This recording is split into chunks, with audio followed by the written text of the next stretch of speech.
Well, there was a bounce yesterday because, it was down 10% on their earnings. I'm thinking like day 2 earnings play today for Macy's.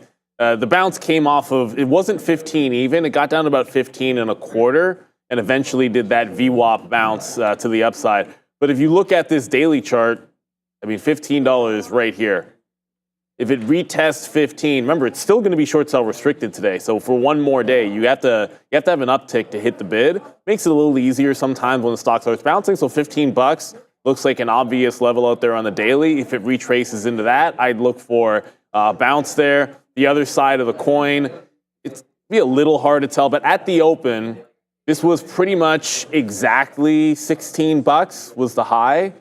So you've got this double top at about 1580 into 16, where if it just bounces from here, that would be a nice little fade zone. If it breaks out this level and people are only looking at 1580, fails 16, look for the short back in to the downside of Macy's. So a couple of easy setups there. One is just going to be if it bounces off 15. If I see buyers at 15, try and get long in front of it, tight stop underneath, VWAP retracement kind of deal if Macy's sees $15. That's the one I'm concerned about today from that board.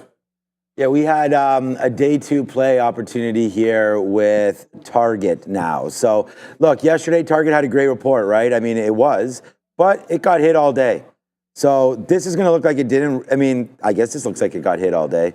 But if you zoom in, it was actually a little bit worse, I feel like, than what we could imagine.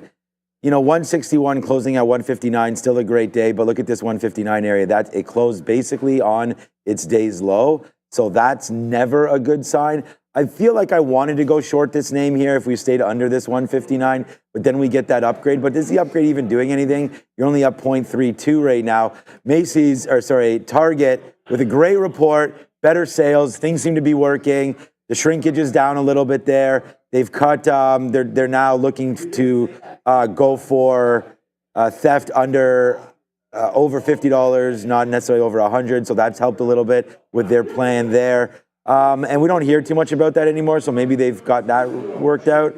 But a little bit of an upgrade today. I'm not super excited about it. I thought it would have been up more than that. So I'm actually looking for a 159 breakdown right now on Target. VWAP's not going to matter that much, so if we get a 159 breakdown, we're going to have to try to think about what levels to use to get out if we're wrong, and that might just be a 160 psychological level. So I'm already thinking about $1 worth of risk at least, so trying to risk accordingly to that. Would probably rather wait off open for this play just because we don't have very much volume. And we can check the imbalance locator, which I have not done yet. It's often on here, especially off of day 2. No, TJX is there, but not TGT. So, yeah, Palantir's a sell, but Palantir's almost at highs again. Palantir breaking that 33 is going to be something interesting when and if it does that. Palantir's bounced its head off this $33 a couple times now. It's just hanging out. There's not going to be much of a better chart than this. This is a daily chart for Palantir. I mean, support, thank you, hold, support again, hold, comes down, holds right into that support, and then just absolutely rips. I mean, Palantir, we've been talking about this name for 3 or 4 years. It's up about 500%. If you go into here, January, just this year, this is up 115% or so, 1550 up to $32. So, I mean, this name just continues to rock. NASDAQ up 12% this year, 13%. Palantir up 113%. So, I mean, there's a lot of love for this name. And you guys know that my love runs deep here with PLTR. So, congratulations to those of you that have been able to hold this name. We haven't sold any of this in a heck of a long time. But Palantir continues to move higher into that sell imbalance. All right, guys, let's talk about Schwab here because it's down 3% in the pre-market. Off the lows, though. Here's a look. So TD, which owns about 12.3% of the company, they had to actually reduce that interest to about 10.1.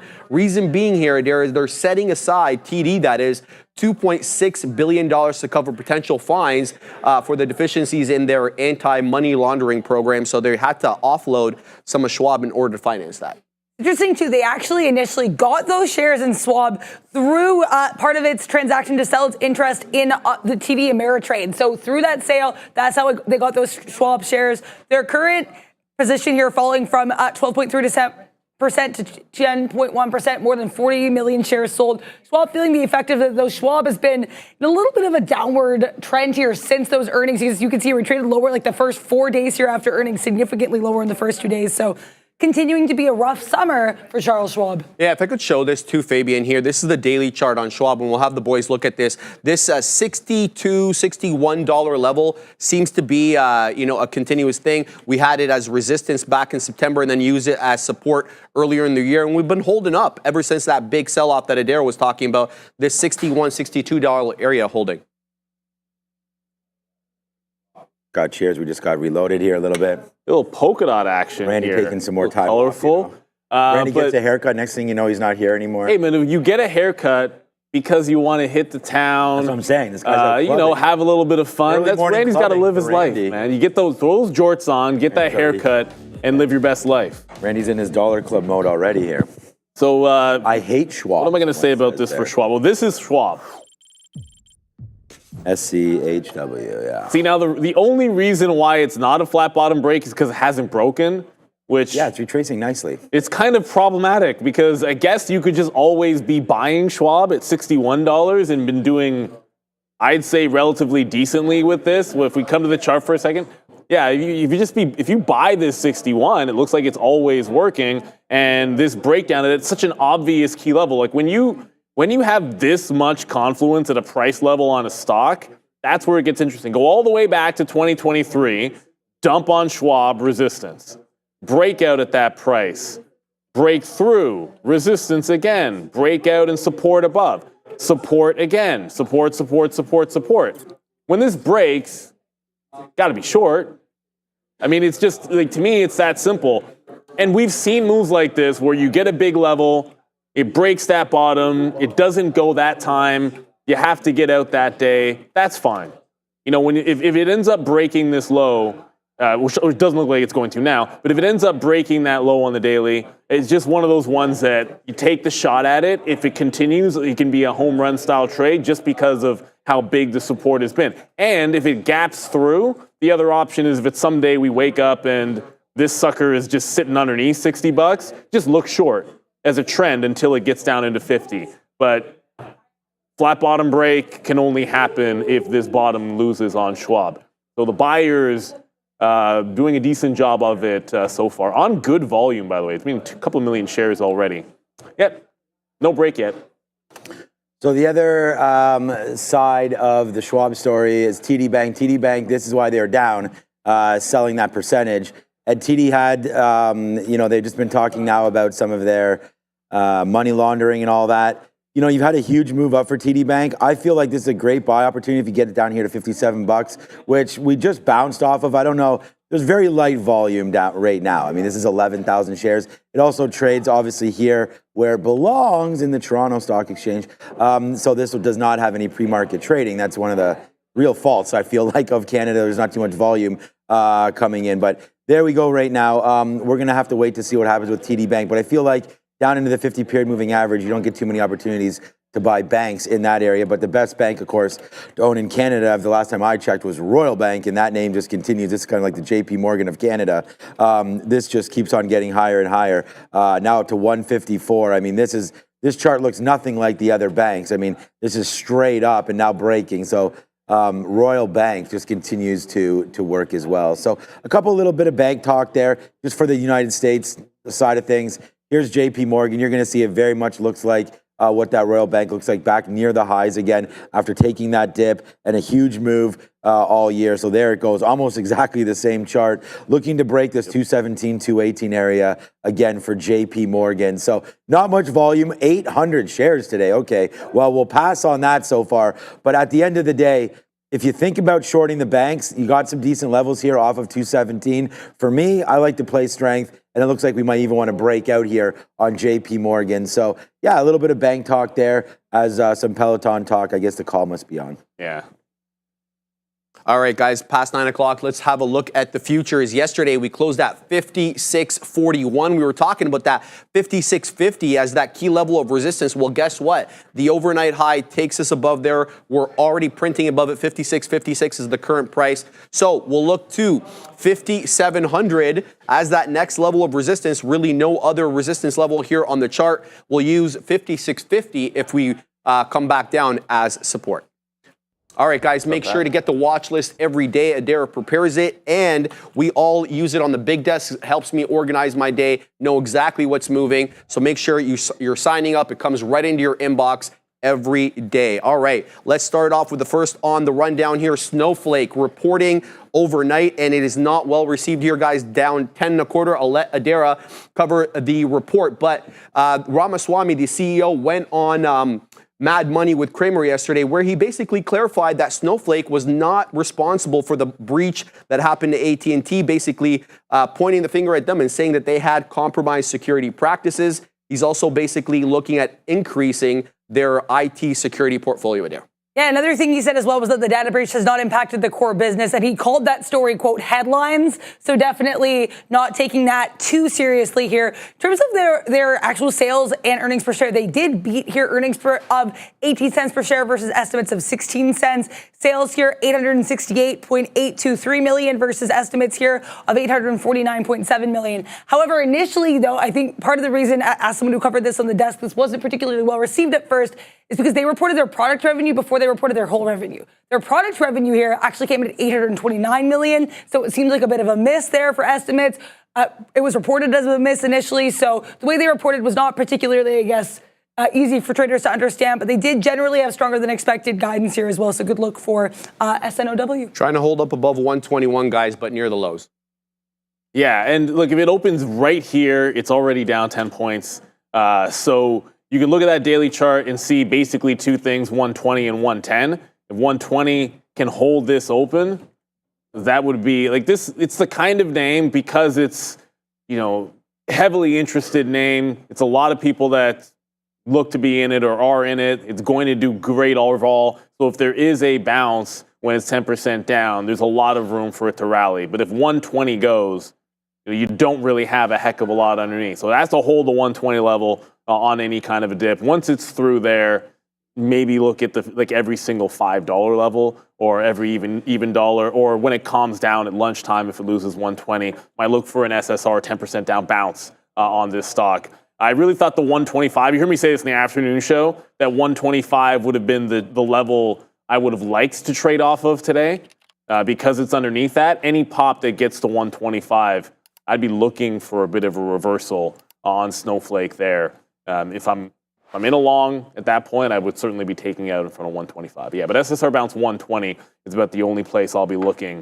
If it loses that, all bets could be off until you get to those 52-week lows.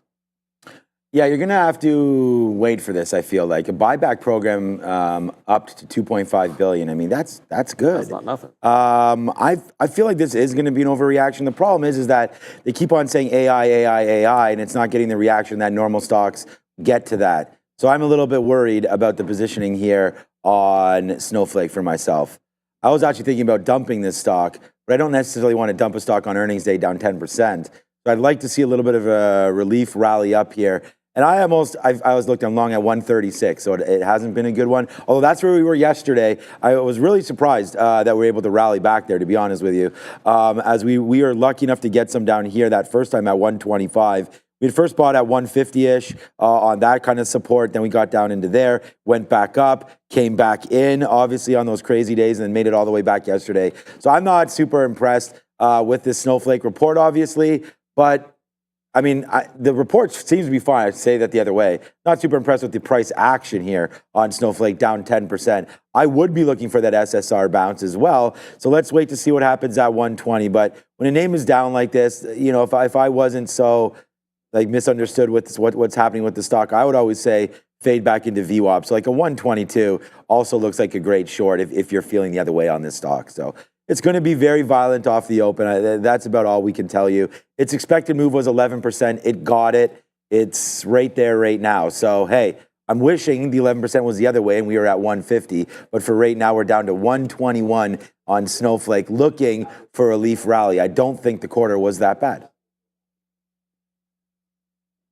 All right, Microsoft coming out here and revising their quarterly revenue guidance, Adara, and as well as announcing a reorganization of their business segment structure. We had revisions for Azure, the productivity and business revenue, intelligent cloud, and personal computing, all new figures going forward. They basically explained here through an investor presentation that the reason for this is because they want to have this Azure number, quote, more closely aligning to their consumption business. They do see Azure, though, actually growing a little bit less than expected here for the coming quarter. So down 1 to 2 points there for their Azure revenue. We know their cloud revenue was an issue with this most recent quarter too, so that'll be interesting. Intelligent cloud revenue, they're seeing $23.8 billion to $24.1 billion. Q1 productivity and business revenue here, $27.75 to $28 billion. More personal computing, $12.25 billion to $12.65 billion. Biggest issue here, though, is that slight decline they're going to be seeing here in Azure growth. So this is an interesting feature here, guys. This new AI release on Windows. So basically takes screenshots of your screen multiple times per minute. Yeah, Fabian, interesting. And basically it looks to recall anything that you forgot. Hey, I was on a website over here. I forgot which website. It said this, this, and that. You'll be able to go into Microsoft and recall that. I don't know how I feel about that, guys. What's your thought about this? I couldn't figure out like a good reason why I would care about that feature, to be honest with you, but it doesn't really, ultimately that's not going to matter for us here necessarily today. I'm going to go to Meta in a quick second because I think that's one name I'm a little more interested in in terms of a big cap tech name. I think you try to keep it simple if you're trading Microsoft. It found a bid in the aftermarket at 41. I know it dipped down into like 19s and 20s, but it really found a bid a little later on at 421. And then you can see support, close prices last week, another close around the 421 level. So I think that would be an interesting bounce zone on Softy. I don't know that any of this story is currently moving the needle, but there's a stock which has been moving the needle a little bit the last couple of days. The volatility at the open on Meta was intense.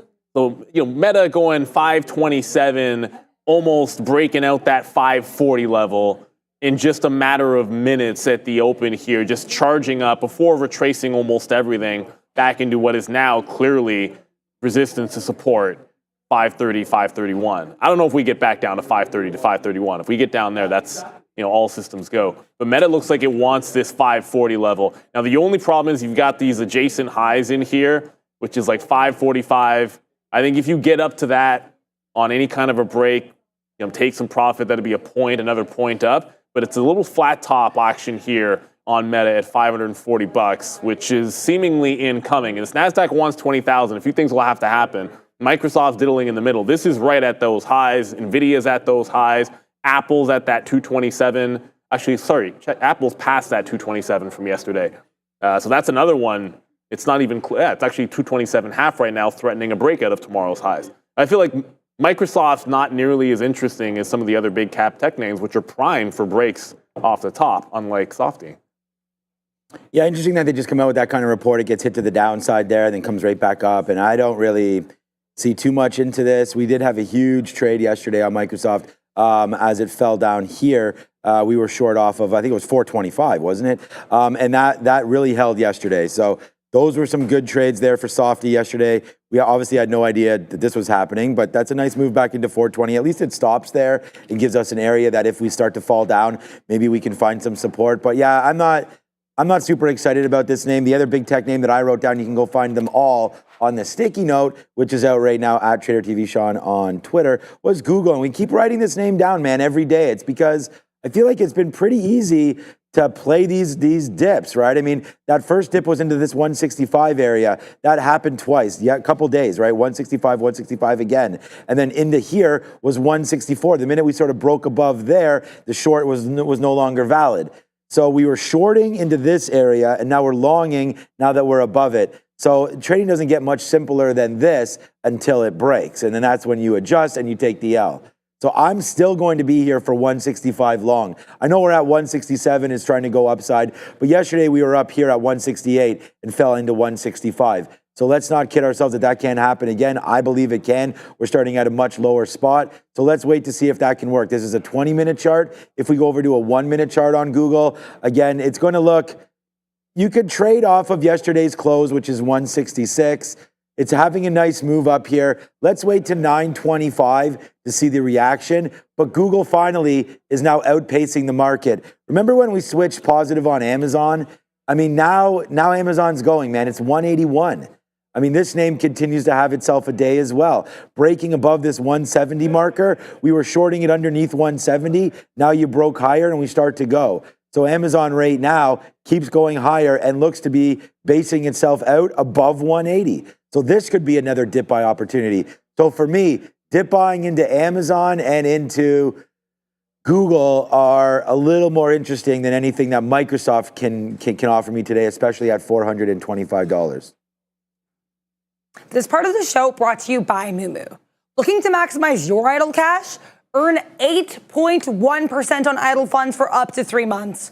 Plus, U.S. users can take advantage of up to 15 free stocks and $300 in cash rewards.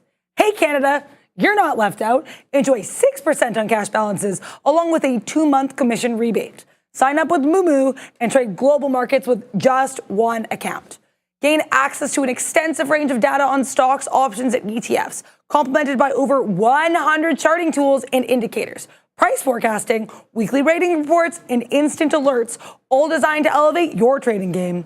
For more details and the full terms and conditions, scan the QR code or click the link in the description. Thanks to Moomoo for sponsoring this portion of the show. All right, let's go on to Nvidia, already up 1 1/4 and breaking through that $130 mark in the pre-market. Got a couple of nods today, both from Rosenblatt and from KeyBank. Rosenblatt giving a $200 price target and KeyBank with 180. They like the Hopper, Blackwell. They also like CUDA, the software offerings by Nvidia. So good look for them this morning, Adair. It's interesting, too. The one thing that shows up in both notes that I think is worth noting is they both say that even though there were some concerns, as we know, earlier this summer about the potential of Blackwell being delayed, neither analyst is worried about that at all. They're saying people will just continue to buy Hopper. So they're saying the Blackwell will not be a problem. Rosenblatt also explicitly saying they believe that Nvidia will beat and raise in their earnings report next week. So it'll certainly be interesting to watch. Lots of bullishness. Super strong this morning, boys. What's the trade? Nvidia strong. Find a long. It's been basically the same notion. Like, you're just looking for where you want to find the long in Nvidia recently. So, like, the easiest places to go have been look at the prior close prices, things like that, or look at previous support levels. I mean, 126 stands out there. 128 is going to stand out, and then the last one would be right in here, which is that double top. So resistance and turning into support. Now the wicks are at 129.40, which is, I can't remember a time Nvidia looked that bullish in the afternoon, got to exactly the previous high, wicked it by 1 cent, and then came back down. It was a very odd move in the way that it happened, but that area in there makes some sense. It was 129.40, and then the bodies of the candle were a little closer to 129 on a daily chart. So I feel like that's kind of the first line, and then the second line is 128, previous close area support. And if all you know what breaks loose, 126. So you get patient for those levels. If there's a chip name that I think can be a short, and when we sat down here, I mean, the numbers weren't out necessarily, and AMD was kind of chilling barely above that 158, which was resistance yesterday. It's holding pretty decently above as we're heading to 20,000. I feel like if the market's breaking out the top and Nvidia's breaking out the top, and AMD is losing this level, it's more like 158.5. If it's losing this level, then that would confirm that AMD is a short today. But while it's holding out above, I wouldn't want to be short something where it's above the resistance and then heading into the gap. It would have to be failing down here. I'd rather join a short in AMD than be looking for one aggressively. Yeah, so I have Nvidia written down on here again on this, for 129 long. Upgrade ahead of Wednesday's earnings, now over $1.30. $130. It has to be a long. I don't really think anything twice about this name. Strong again. I mean, Sharif already mentioned that. I've already talked about this epic move up. I mean, it's an amazing percentage in what this has meant for the stock. I mean, the amount of market cap that we've just simply gained in the last couple weeks is phenomenal. And they're still in buying it every day. Like this name is up 35%, right? Adding hundreds of billions. Like they added in 2 weeks, like 95% of the whole market is underneath what they added in the last 2 weeks, market cap wise, maybe more than that. So this name is a long. I like it down here at 129.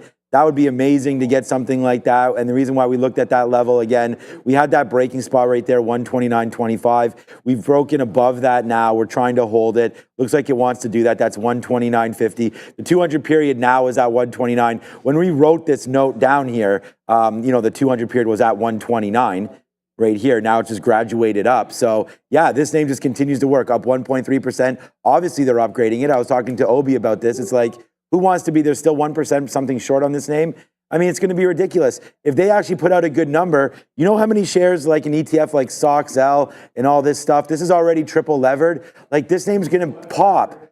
Like it's going to create such an amazing move higher in Nvidia itself because SOXL has to get in there and start buying that up as well. So I like Nvidia here. There's no reason for me to look anywhere else. If there's weakness, you can look somewhere else at that point. But I think if you're going to play long, I really like Nvidia. But don't sleep on AMD. I mean, I know Neil mentioned that before as well. We still have 10 minutes to go. AMD's been, I actually shouldn't, let me let this develop because I want to see. So this is 130 up to 160. So this has added $30 on 130. So it's obviously similar to what Nvidia added, but still half. Nice move up for AMD. And again, above the 50 period, I like the long. I'd rather go permanent long above 160. So right now you're kind of just hovering around this 50 period, right? So let's get way away from that and then see what happens. So for right now, AMD and Nvidia, man, two names that are really moving higher here this morning. It's 9:20, 5 minutes until imbalances. I'm going long Nvidia. In focus again today, guys, as we come into the last day of the RNC, or the DNC, I should say, excuse me. But that isn't the reason we're moving again. It looks like here possibly Robert F. Kennedy Jr. expected to drop out of the presidential race by the end of the week. Speculation swirling that he may endorse Donald Trump. Unsure when that announcement will be made. Some people speculating could be Friday there. Well, the Friday speculation comes from the fact that RFK Jr.'s press secretary actually posted on X that he's set to, quote, address the nation live on Friday about the present historical moment and his path forward. So we'll have to see. We don't know when on Friday that is. It is interesting, though, as well. Yesterday at 2 p.m., we had, we had Donald Trump speaking live from Truth Social. So from, this platform here at DJT. Basically delivering some remarks on national security. Not sure the results of that, but we know when he speaks, the stock can move. Actually bouncing very nicely from its lowest point since its merger as of Monday night. 13.5% yesterday, guys. Another 3 1/3 today. Yeah, this is one of those fundamentals when you day trade, it don't matter. Stocks, no question about it. So it's making another break. It looks like this time $15 or $25, it looks like is going to be the key level to hold above. It's already failed 25 once. You haven't really tested the previous close. Always going to be a level to look for on any kind of consolidation day. Like when you have a big move like yesterday, don't discount the fact that it just sort of lets off some steam, lulls everybody to sleep, ends up just holding this support, which that's actually giving up $1 change off those highs. Anyone buying in the pre-market, they're out of the money. 25 buyers are out of the money if it gets down here. But really, anybody from yesterday is still singing praises if it's at $24. So if it does hold there off of the open, I think that'd be one of those afternoon rally style plays. But I usually see it above 25. Squeeze stocks need to break for me to like it. Either it hangs out down here and you can catch something fun in the middle of the day, or it's breaking out tops. And there's a little bit of overhead resistance at the next couple of levels. So I think the next huge break isn't for a while. So I'd be more inclined to just wait around for this to make some kind of a base to go off of. It looks pretty decent at this 25.50, but I don't want to be in this at the open and try to be looking at Peloton as well. So you got to pick. I mean, if you're going to play a squeeze name, you're either looking at those MPOX names, Peloton, or DJT. Pick your poison. The MemPox names are moving way more. Peloton has the earnings kind of like that 4 a little bit better there. I don't think DJT is going to be something I'll look at unless it ends up in the middle of the day basing at that 24 level. That could be. JKL with the super chat here talking about when I just mentioned the short float there on Nvidia. He's saying that's why he was mentioning it the other day. Short volume still super high. So here it is right now. Thank you. There you go. How do I like that? There you go. Do not want to remove that super chat. Thank you, JKL, for that. I just want to show you something here because as though we talk about Nvidia having that short float of 1.17%, look at AMD's. it's 2.69%. AMD's almost triple the short float there on AMD as it is on Nvidia. At Micron, double Nvidia's. The other name, obviously, we can look at Intel if you want to check out that. That's only 2.14%. So there we go. The name that is the big one for everybody is Broadcom. Broadcom has a 13% short float. So we're going to have to find out if that is right or not. I'm actually going to double check that right now with Benzinga before I go back over. What time is it? 8:23. Okay, about the time. AVGO right now. We'll just double check the short float right here. Yeah, so that's wrong. So they just haven't flipped it over yet, the 10-to-1 split. So there it is, 1.26%. So good thing we checked it out. So it looks like AMD, I'll have to report that to Mr. Michael Noss there. I'll have to remember that AMD is the one with the bigger short float. So I had known that, but I just didn't want to get everybody. If you're playing chip names for short float, AMD is 2.89% and Nvidia's is 1.17%. But you know what? This is called due diligence. So hold on a second. I'm going to see what they say for AMD over here. Yeah, so there it is right there. Let's double check, right? So you got to have their checks and balances. So there it is, 2.69 matching on both platforms. So AMD is that one. And make sure you do hit that like and subscribe button. You can scan right there, grab our watch list, hit the like and subscribe, hit the share button, hit all of that. Make sure you tell everybody that you've now found Trader TV Live. Go follow us all on socials as well. Watch list completely free. There is the imbalances that just came out. Wow, okay. So there goes Nvidia. So Nvidia just was cruising up here to 130.20s, 130.30. There it was. Okay, now it's gone. Look at that. Eaten up as soon as we showed it on the screen. It was eaten up. So there it goes. Nvidia down there. It was $1 million or so of a buy and balance. There it is. It's back right now. So we're just going back and forth here. So watch out now. You're going to get some violence, I believe, off the open today. It's the only one of any significance on here. We have a Palantir sell, bah humbug. I'm still waiting for Palantir to break through 33. And then so it's just Nvidia right now going back and forth. You can see it keeps on appearing, disappearing. So we'll have to figure out what's going on there, but it's Nvidia, the biggest name on the board there today. Over 10 million shares already. Let's see what happens now with Nvidia.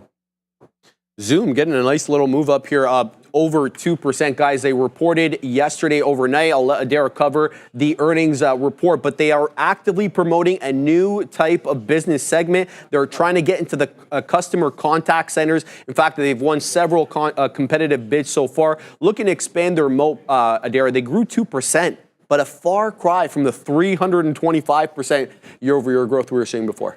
That's for sure. The numbers, though, are very strong, as you just alluded to here, beating on adjusted earnings per share and for sales. They also announced that their CFO is set to resign. They're currently looking for a new CFO to replace current or outgoing CFO Kelly Steckelberg.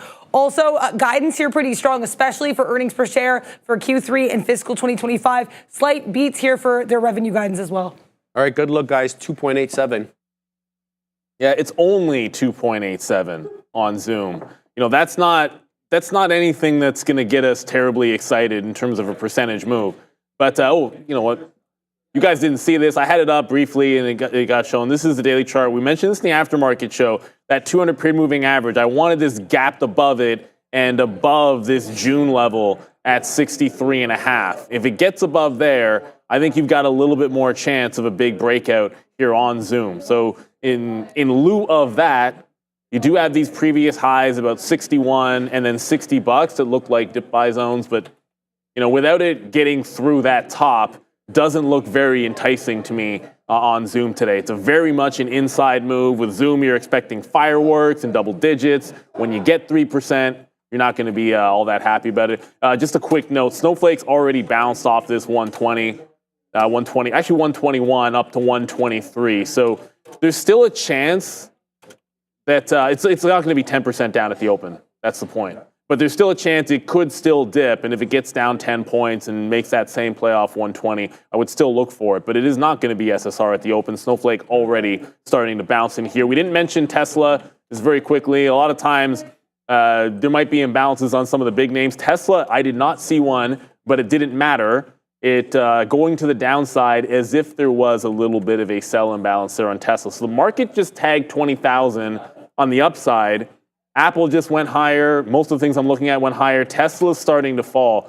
So I thought this one had a chance to break out the top, get back through that 225 area. The dip zone was 220.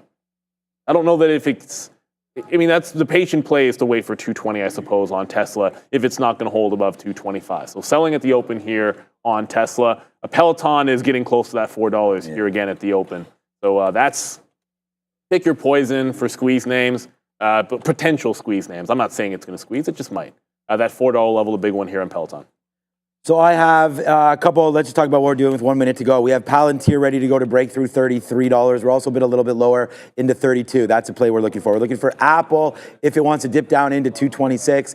That's going to be a level. These are all on the sticky note. Go find it at Trader TV. Sean, a name that we didn't talk about that I'm also bidding is Disney. What about Disney at 90? If we can get Disney down to 90, I like that area. We are also bidding Google. They're all bids. So if something changes, we will quickly go in and cancel all these bids if the market comes down. We still like that 165, 166 area. If that comes through for that one, we're bidding that. Mara is another name that we're bidding. It might fall into 17, so watch out for Mara. That could be an early play. Nvidia, we're going to be all over that one. And then last but not least, we're going to go with Bitcoin. And we're going to go with IBIT. So if IBIT can take this 35-25 area, I like it. I like it a lot on a breakout for BTC.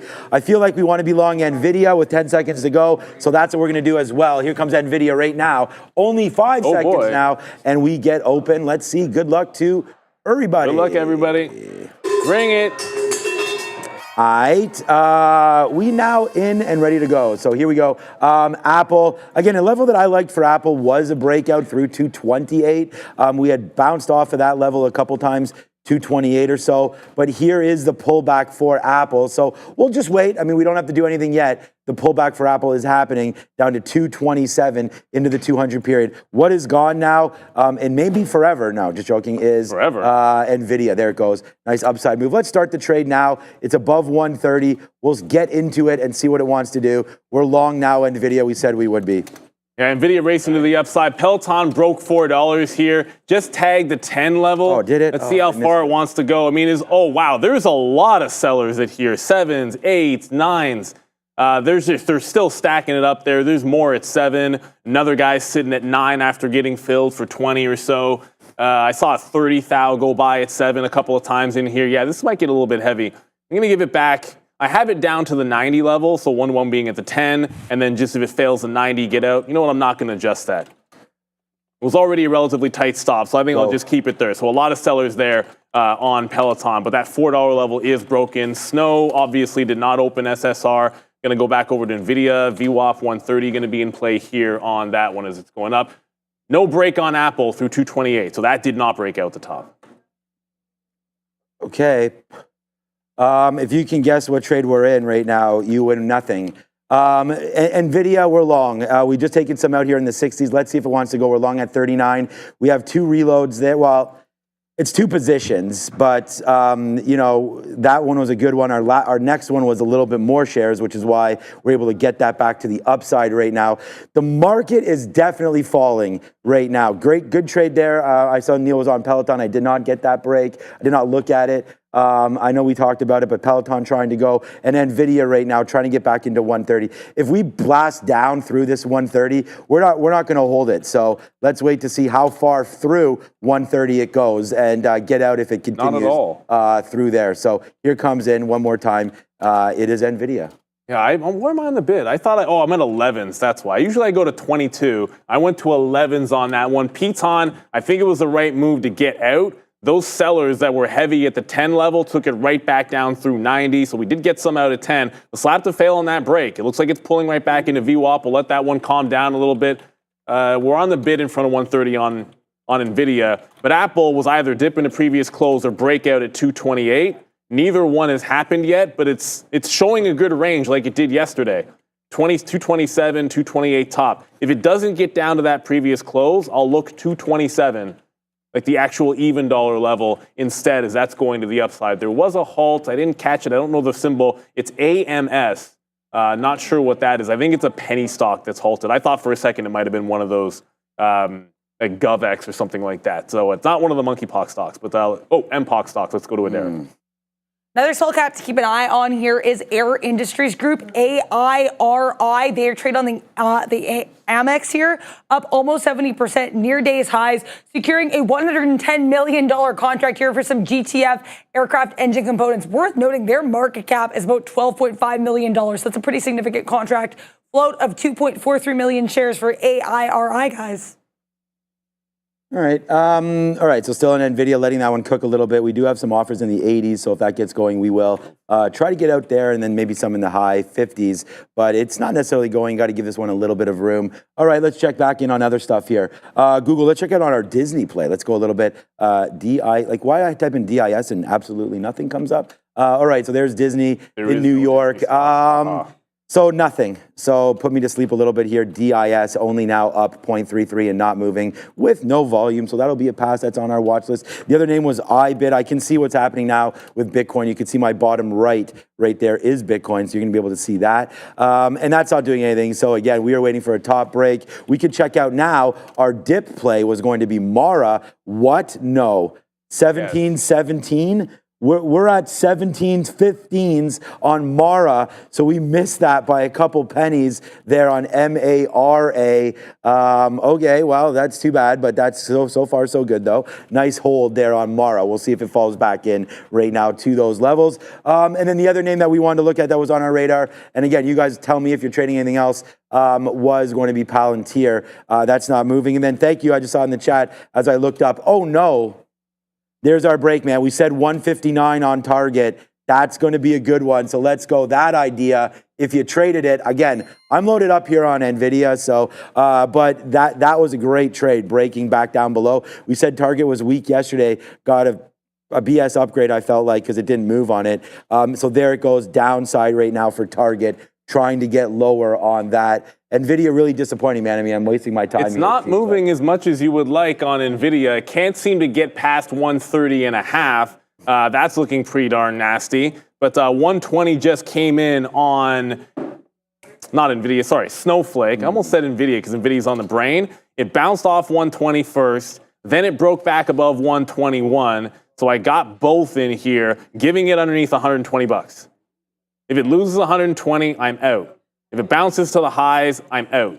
Nvidia looking awfully weak. I said the only thing I was looking for a short this morning would have been AMD under 158. AMD that's a big false breakout on AMD. So if it loses that support level, that would set up that short I was looking for. But it's not there yet. It's above yesterday's high.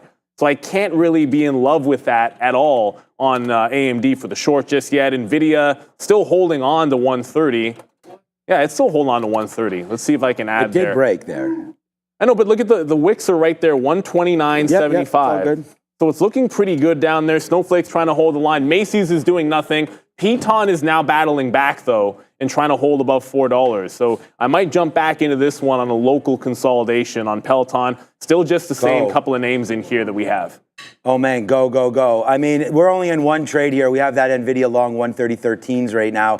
We have been getting some out for a little bit of a hit, obviously, as it comes back in. We were nervous about that 130 break. But now that we have the 130 hold, it is all good, hopefully. So let's now wait to see where NVIDIA wants to go. We're loaded up, man. We are loaded up. This is probably one of the bigger trades here for a minute. So let's give it a chance to see if it wants to work. It's NVIDIA. It's trying to go. What's up, A?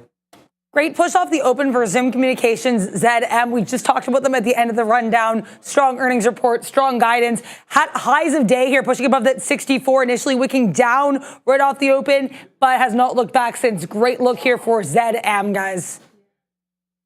Okay, well, if I had gone for the Zoom break instead of NVIDIA, that would have been nice, but it is what it is. Zoom definitely gone, looking pretty solid in there. Eton's trying to hold this $4. Not on the bid just yet. I want to see it maybe break out the top. You know what? Forget about break out the top. Let's see if we can catch a dip buy back into 395 or VWAP. That's going to make a heck of a lot more sense. there. Tracking AMD in case it makes that flush.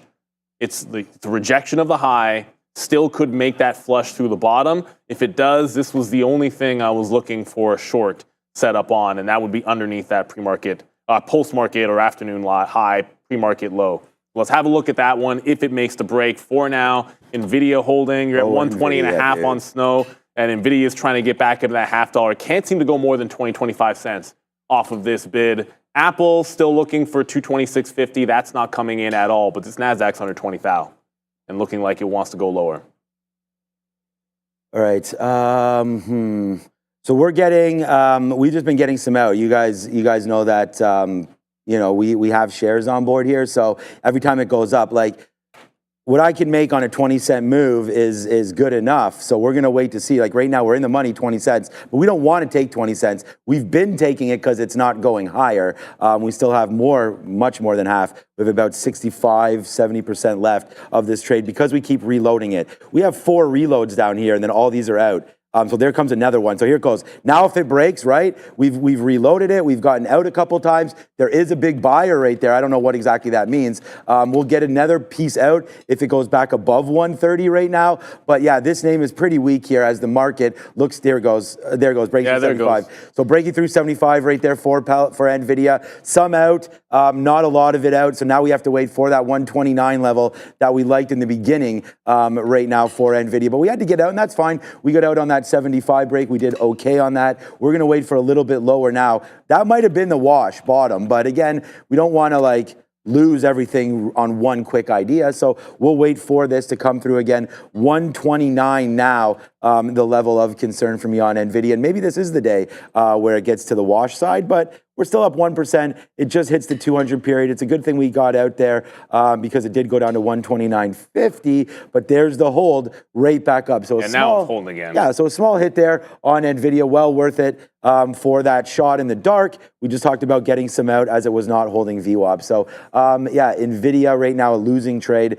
Today, you are right about that one. Target would have been the one, man. We talked about shorting that one through 159. Palantir's trying to come up to $33. Apple's not doing anything.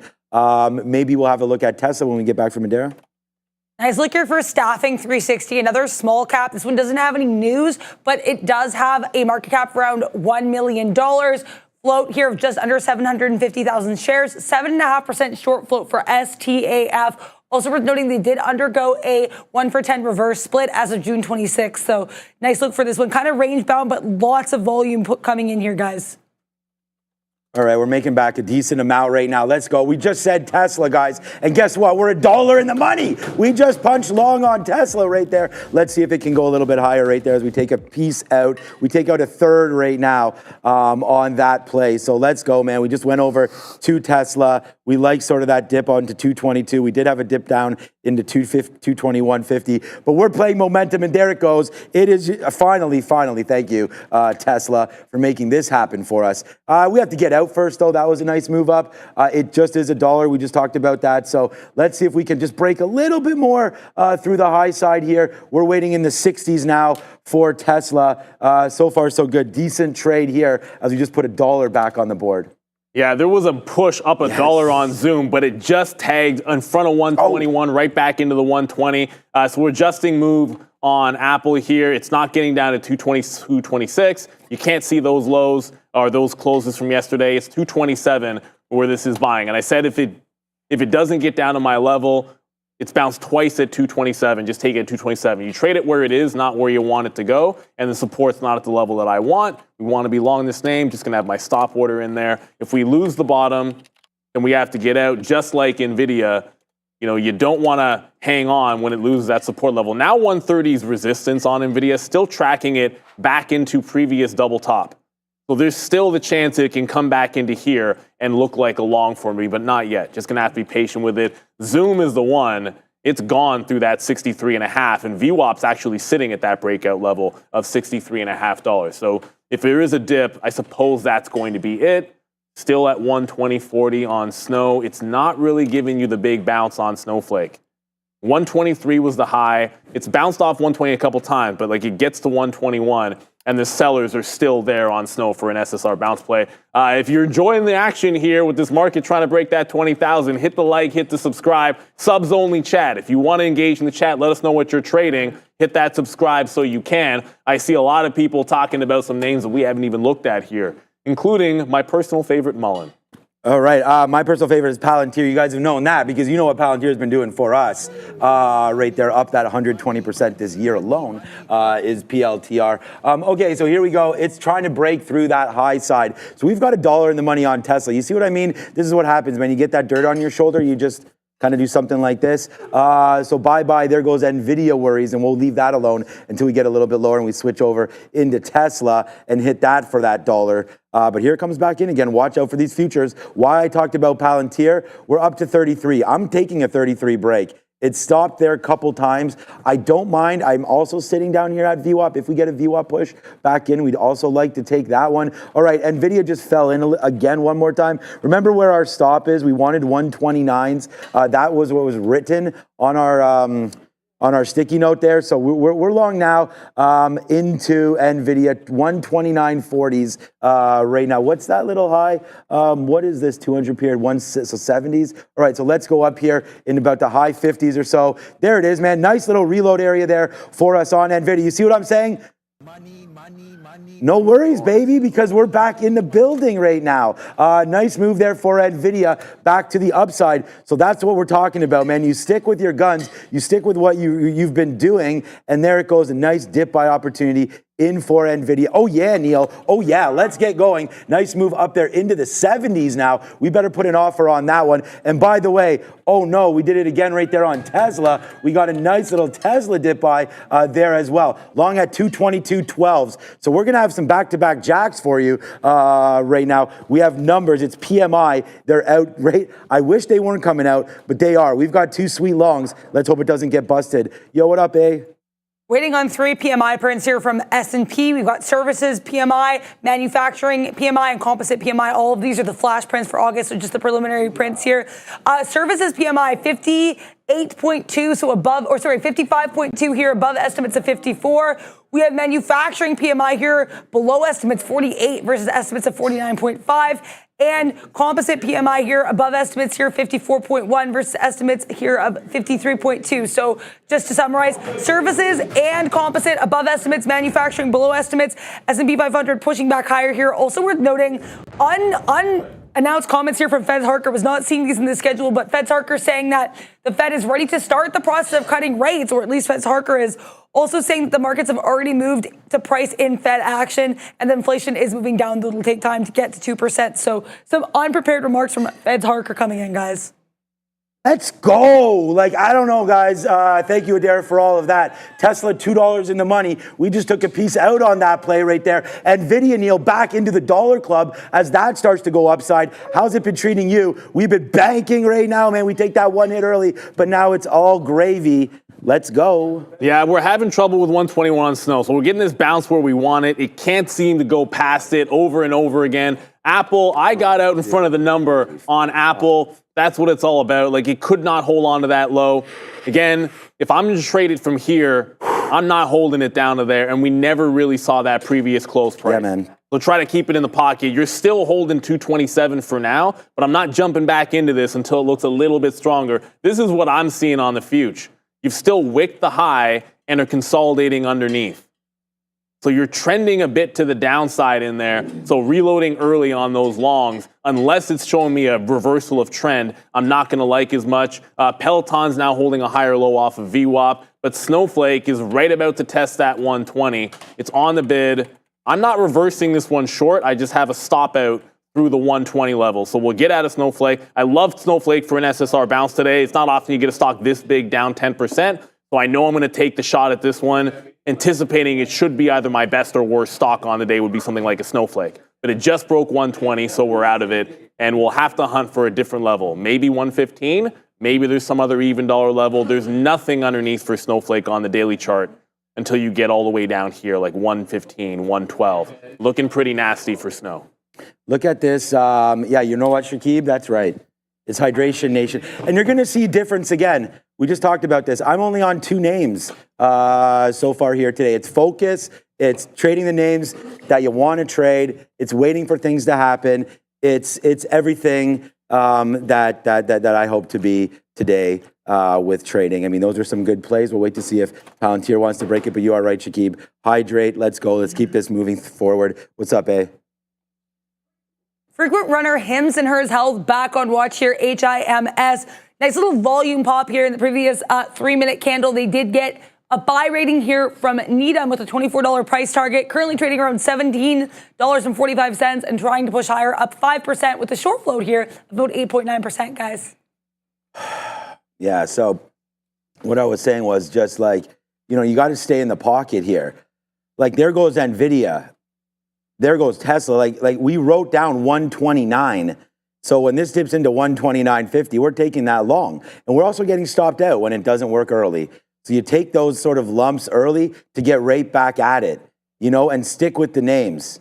And that's what I was getting at. You got to be able to focus on what you've been doing, right? I mean, we had looked at Peloton. We didn't write it down on here. We had talked about a possible break of that $4, but you guys have known breakout trades for me haven't necessarily been working, so we stayed away from them. Then we had Disney on our mind as well, right? Down here at 90, it's come back in. This could actually be a trade now that I look at it, but we're already focused, man. We're focused on these plays. I mean, dip downs into Tesla, dip downs, get out at the 50 period. Now we're ripping $1.50 in the money Tesla, $1 in the money on Nvidia. And I mean, we're doing it. And this is what we're doing. So let's just keep on going, keep on watching out what's going on. I'm going to keep on watching the chat for any kind of trade ideas. But there goes Tesla, there goes Meta, there goes Nvidia. Like, all these names keep climbing upside now. Apple, Neil was on that stock. So let's have a quick look at this. So we don't want Apple unless, and again, as it was written, right, 226 or 228. So I think a 228 break might be in store for that. But we've really changed our game, man. Much more patient, and it's been working out. So JPM, yeah, Chris, we talked about that earlier. Microsoft Green, guys, there's only so many stocks I'm going to be looking at. And AMD's breaking down. Palantir is trying to break higher as well. Go ahead, yeah. All right, so the only stock I was looking at for shorts is AMD, and AMD's starting to break down. So we're going to get over to that one right quick. It broke at the same moment initially that Nvidia did, but the second, I was like, I wanted to be on Nvidia level 2, so I punched out right away because I thought if Nvidia was going to wick the bottom and come back up, I wanted to get back long Nvidia, which didn't happen. Rather than be initiating short in AMD. But there's room for this to get to the downside. I mean, this market is really starting to come in here. I'm on the offer at the 50 level, or in front of the 50 level, looking for a push down into 146, if we can even get it. I was just notified that Meta is adjacent to $540. It's getting pretty darn close. Every single time it's gotten to 540. This is just a monster level. If the market breaks the high, and this has already gone, like, it should be at 500, it'll be gone, like 550. The market's pulling off the highs, and Meta wants the highs. So any bounce in the market could easily have this one fly through that 540 level. Let's go up to the desk. I'm just sitting offer on AMD. Nvidia needs to get a little bit lower before it's at my next support. This part of the show brought to you by Benzinga Pro. Tired of being late to the trade? Always playing catch up in the market? Missing out on the big moves because you're too slow to the news? Benzinga Pro is your unfair advantage. Get breaking news alerts up to 30 minutes before everyone else. Pinpoint exactly why stocks are moving and join a thriving community of traders who share their strategies in real time. Ready to see how Benzinga Pro can transform your trading? Visit benzinga.com/pro and get a free 14-day trial. All right. Free 14-day trial. Get that from Benzinga Pro. We got that news in our ear all the time, so we definitely like that program. All right, so again, you can hold things forever, but you got to get out.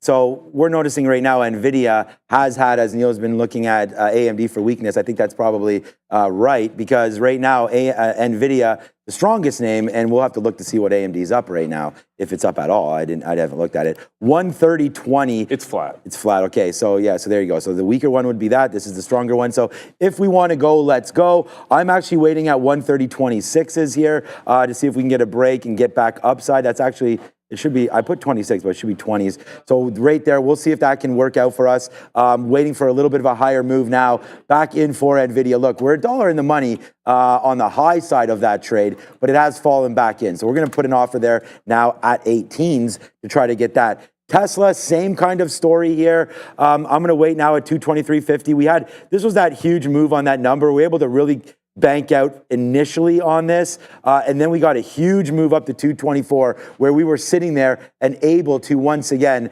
take a piece out at the high side, but we need to get a little bit higher. Come on, Nvidia, just 10 more cents and we'll piece out a piece. Oh, Apple just broke higher right there, 228. So there we go. So now we're getting ready to go. We're not in it, but I like this play on Apple. So let's see what we could do here with AAPL breaking that 226 right now. 228 on Apple breaking. AMD just popped into the south side. We'll have that one in a second. Apple did already break 228 and came right back in. So the initial move does not hold. If it's not going to break back above for a second push, I'll take the break twice. But I'm looking dip buy now at VWAP. If it's a failed break, let it get down into VWAP. That's a level that we like. So we'll see what happens there in Apple. I just picked up AMD.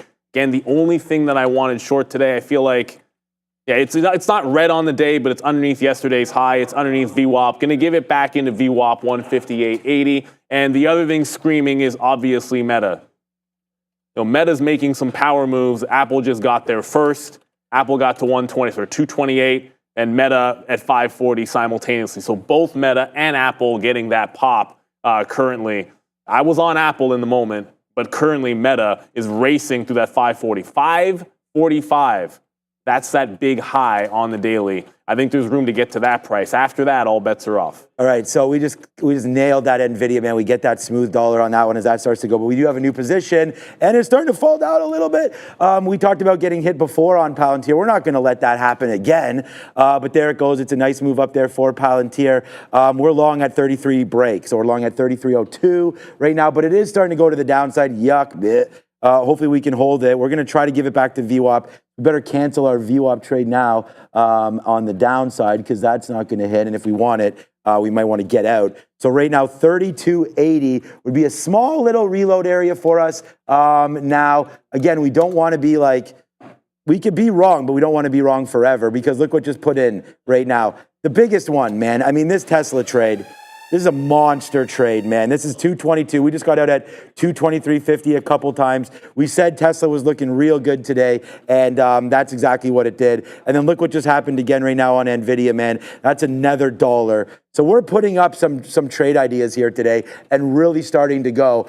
We will be traded 3 names. We're just waiting to get our money back on Nvidia right now. But we're not going to make back what we lost initially. We didn't put on the biggest trade down there. It didn't get into 129. If it did, then we would have had a lot more. The best it got to was 40s. So that's kind of like that 1/3 starter position for us on that one. But Tesla, we're all over that one. So again, Neil and I will talk about this, man. Neil's traded today 5 or 6, 7 names. We traded 3 names. This is what it's all about. Find the opportunities, go for the scanners. Hit the trade ideas scanner for us if you want. Hits VWAP highs, high-a-days, targets like that.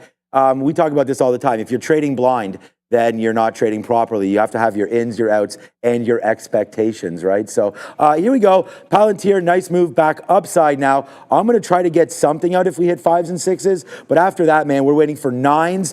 There we go. So take a 6. Now we'll wait for 9s. There goes Palantir, Neil. It looks like all these ideas today, and we just talked about it, they're really working out. So far, so good on a day like this. Yeah, breaking out again is Apple at 228. So I said I'd take it a couple of times. So the first break doesn't work. The second break just churned into that 20 level. There's sellers at the quarters on Apple right now. So it looks like it's going to run into a little bit of chop. Let me zoom it out for you a little bit here. This is what you're running into. And if you come out on the other end of it, you have a lot of room to 235.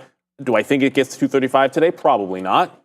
But that doesn't necessarily matter. As long as it moves momentum in the first dollar, we'll take some out in the next couple of legs in front of 40 and then in front of 50, then hold for that absolute top. Double checking on Meta quickly. Okay, let's say we're not getting 540 back there again. So 540 on Meta ends up being clearly better than Apple. Oosh. That kind of speaks for itself. Still disappointing, but for everyone out there, Meta there is your high on the 52-week, 545, $1 away on Meta. So Meta break better than the Apple break, unquestionably. Apple just sort of happened to get there first. And when you have a couple of planes that you like, one of them's going to be better than the other. I've adjusted plan on Peloton. It's like if it's going to squeeze, instead of just taking it and then having a ridiculously tight stop, I see this prior high at 75. I'm long at 93. Either it breaks out the top and I hold through, or it breaks 75 and we'll just give it the range to this high and hang on for dear life. Adara? This is the 15-minute chart here for Faraday Futures. Popping up, nice bit of volume spike here as well with no news. Try to get that $4 level here for FFIE, 10.6% short float, and it runs rather frequently, guys. All right, we are we're on it now, man. I mean, just like Neil said, we didn't even look at that Apple trade because we had Palantir. So that like happened, and then Neil was like, oh my God, we just broke on that level. So we should have been there. So we're there now on long for Apple. And again, we'll take some shares and we'll try to scalp some out like we always do. My offer rate now, I thought we had an offer upside, but I guess I did not. So we're going to put an offer now in and around that 35, 36, 37 area. We'll go way to 37s. That's the high. So we'll see if we can get out there as Apple now trying to come back in a little bit. Look, we've really hit good longs here. We're actually out now of 60% of our Palantir because it got into that 10 and 12 area. So that was part of the plan, was to get a little bit out as the NASDAQ pulls back through. Remember, the NASDAQ is at 20,000. We've already tweeted that out before. So now, yeah, exactly. So now we're starting to retrace underneath that level. So here comes Apple. Take a fill back there at 228. We like this fill. We just got to figure out where we're going to get out, 227.50 or so if we dip back in. But here goes Apple. We're now in this properly through 228. So now let's wait to see what happens on Apple. We're long at 12s. Yeah, that one that lost at 228. The best fill I got was like 33, I think, on the top side. I'm hunting for VWAP back in here if we can grab it. VWAP's sitting all the way at 227.5. I feel like that's going to be the dip spot. As long as we're underneath 20,000 on the dips, I kind of want to get better prices than where it broke out. Unless we break that 20,000, then we can go up top. Let's go to Adara. It's 10 o'clock. What's happening now? Getting the existing home sales and change in existing home sales here. So existing home sales for July coming in higher than expectations, 3.95 million versus consensus here of 3.93, forecast of 3.9 in the previous print of 3.9. In terms of existing home sales change here month over month for July, coming in exactly in line with the consensus estimate here, 1.3% to the upside. Forecast here, negative 0.5%. And this is obviously this number here above the June print here, negative 5.1% there for existing home sales month over month for July. We have the S&P 500 now after those nice pushes up, falling a little bit lower here, definitely within this range here between about 562 and 563 for the market. We do have a lot to keep an eye on in terms of economic data with the Jackson Hole Symposium going on right now tomorrow at 10 a.m. So this time tomorrow we'll be getting comments from Fed Chair Powell. We had some comments here coming from some Feds earlier that were generally a little bit more dovish. Fed's Harker saying, quote, on board with the September cut if data comes in as expected there. Couple of earnings names to watch out for still. Snowflake down more than 11% despite a pretty strong report here, though we do have some analysts including Baird and Rosenblatt lowering their price targets for SNOW after the report. Zoom as well, really strong here, up more than 8%, beating both earnings per share and sales expectations and having higher than expected guidance across the board for ZM here, guys. All right. Yeah, everything over here is going pretty groovy, man. We're going to be up on pretty much everything here. We're not going to be up on Nvidia, but that's falling right back into this level again. So I'm getting concerned here for a possible reload. I do have an out targeted now for Tesla. If Tesla somehow goes underneath this 222, we're gone. So we'll take a 12-cent hit, but a $2 winner twice. So that'll work out math-wise. Math, we love math. So far, so good on that one. Palantir, I'm kind of thinking about adjusting. We are sitting here at 83s. I was going to get out on a 75 break, so I'm pretty comfortable with that. Might want to take a little bit more rate now on Palantir in case this is only the dip, but we're still waiting at 85 for a little bit more. Look, there it is. So the market could fall out here. There's no doubt. Those numbers were not great. That's why we've cleaned out of everything. We're out of Tesla right now. We just got into more Nvidia. This was a level that we wanted, was 129. So let's just have a quick look to see now where Nvidia is going. We're long, we're long here at 25s. We're actually in the money there on Nvidia, but it is a scary little slope now as Nvidia is trying to make me a lot of money by going back up, but we'll wait to see what happens now with Nvidia. 129 long. That's what we wanted. We're in it now. Let's see if it wants to go. It's Nvidia, hopefully back higher. Yeah, there was no 115 on Snowflake, but it's now doing a higher low here. So we wanted Snowflake on an SSR bounce at 120. No. Never got to 115, only other level, so that's a no. It bounced off 18.5, and then you've got this little support higher low that it's putting in there to try to get to VWAP. So this is one I want to be on multiple times today. We talked about that. So 119, want to make sure we have our stop in because I don't want to have a stop at 115 because it gets to 115. That's going to be all hell breaking loose. AMD, want to see if we can get VWAP again on that one. What is Peloton doing? Peloton's still chilling right at $3.90. Contemplating if Peloton breaks the high, and it's going to be an add on that one. So the only new position right now is going to be Snowflake for the second time through on a higher low. Peloton's going to try and break 4. I think it might be an add this way through, just giving it a little bit more room this time. But Snowflake is the one that we got to watch out for right in here at this $19 level. Oh, man, guys. It's happening. Here goes Nvidia again. Let's take some more out. Bang. We're going to go green on Nvidia in a couple seconds here. This is going to be a monster. There goes Apple right now too. Let's keep going back up to the upside, man. And I know what you're saying there, Adam. Real sees real, but this is real trading. And I see you as well. Look at Palantir coming back into the upside again. Let's go, Patrick. This is a nice trade right now for PLTR. As it goes, it goes, it goes. We're at the highest spot we've been at today. We're going to go 4 for 4, 5 for 5. Apple, Nvidia, Palantir, Tesla. That's only 4, my guy. 4 right now, trying to get back up to the upside. Palantir position pending, though. We do have a nice little winner right now on it. We just got some out at 98s twice. Let's wait at 97 for another fill. See if we get that again. Long at 88s. We talked about this dip buy into VWAP. That's exactly what we want to do. So far, man, it is very good. But we're waiting for more. So Apple just took out up there. We still have a decent amount of shares on Apple. This market is... like, all these positions will easily go and fade off. Like, we just fell off 20,000. This is why I'm trying to get out, man. We don't want to be too long underneath VWAP, and it's underneath VWAP right now. So let's just take advantage of basically all of these plays and just start to get some out. Like, Nvidia has been the golden ticket. Once again there. 129 long, man. Stick to your plan, Stan. Right now it is, and it's a pretty easy one today for the trophy. So today is a very, very big trophy day over here with these names. So let's keep that in mind and make sure that we continue to appreciate sort of what we've been able to do here and not try to slip up too much as we get into this move. So right now it's a big day here, and I just hope you guys are enjoying yourselves. There it goes, Neil. Palantir. I don't know what's going on over there, but over here, man, we're putting up numbers.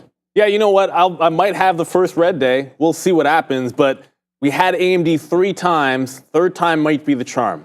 My style of trade, and you'll always see me do this. If I get into position here, I'm never not getting out when it breaks my stop area. If I'm shorting it underneath that level, when it breaks out above, no. When it breaks out above, no. But if it's going to hold on to the trend, I'm going to be willing to get back into it.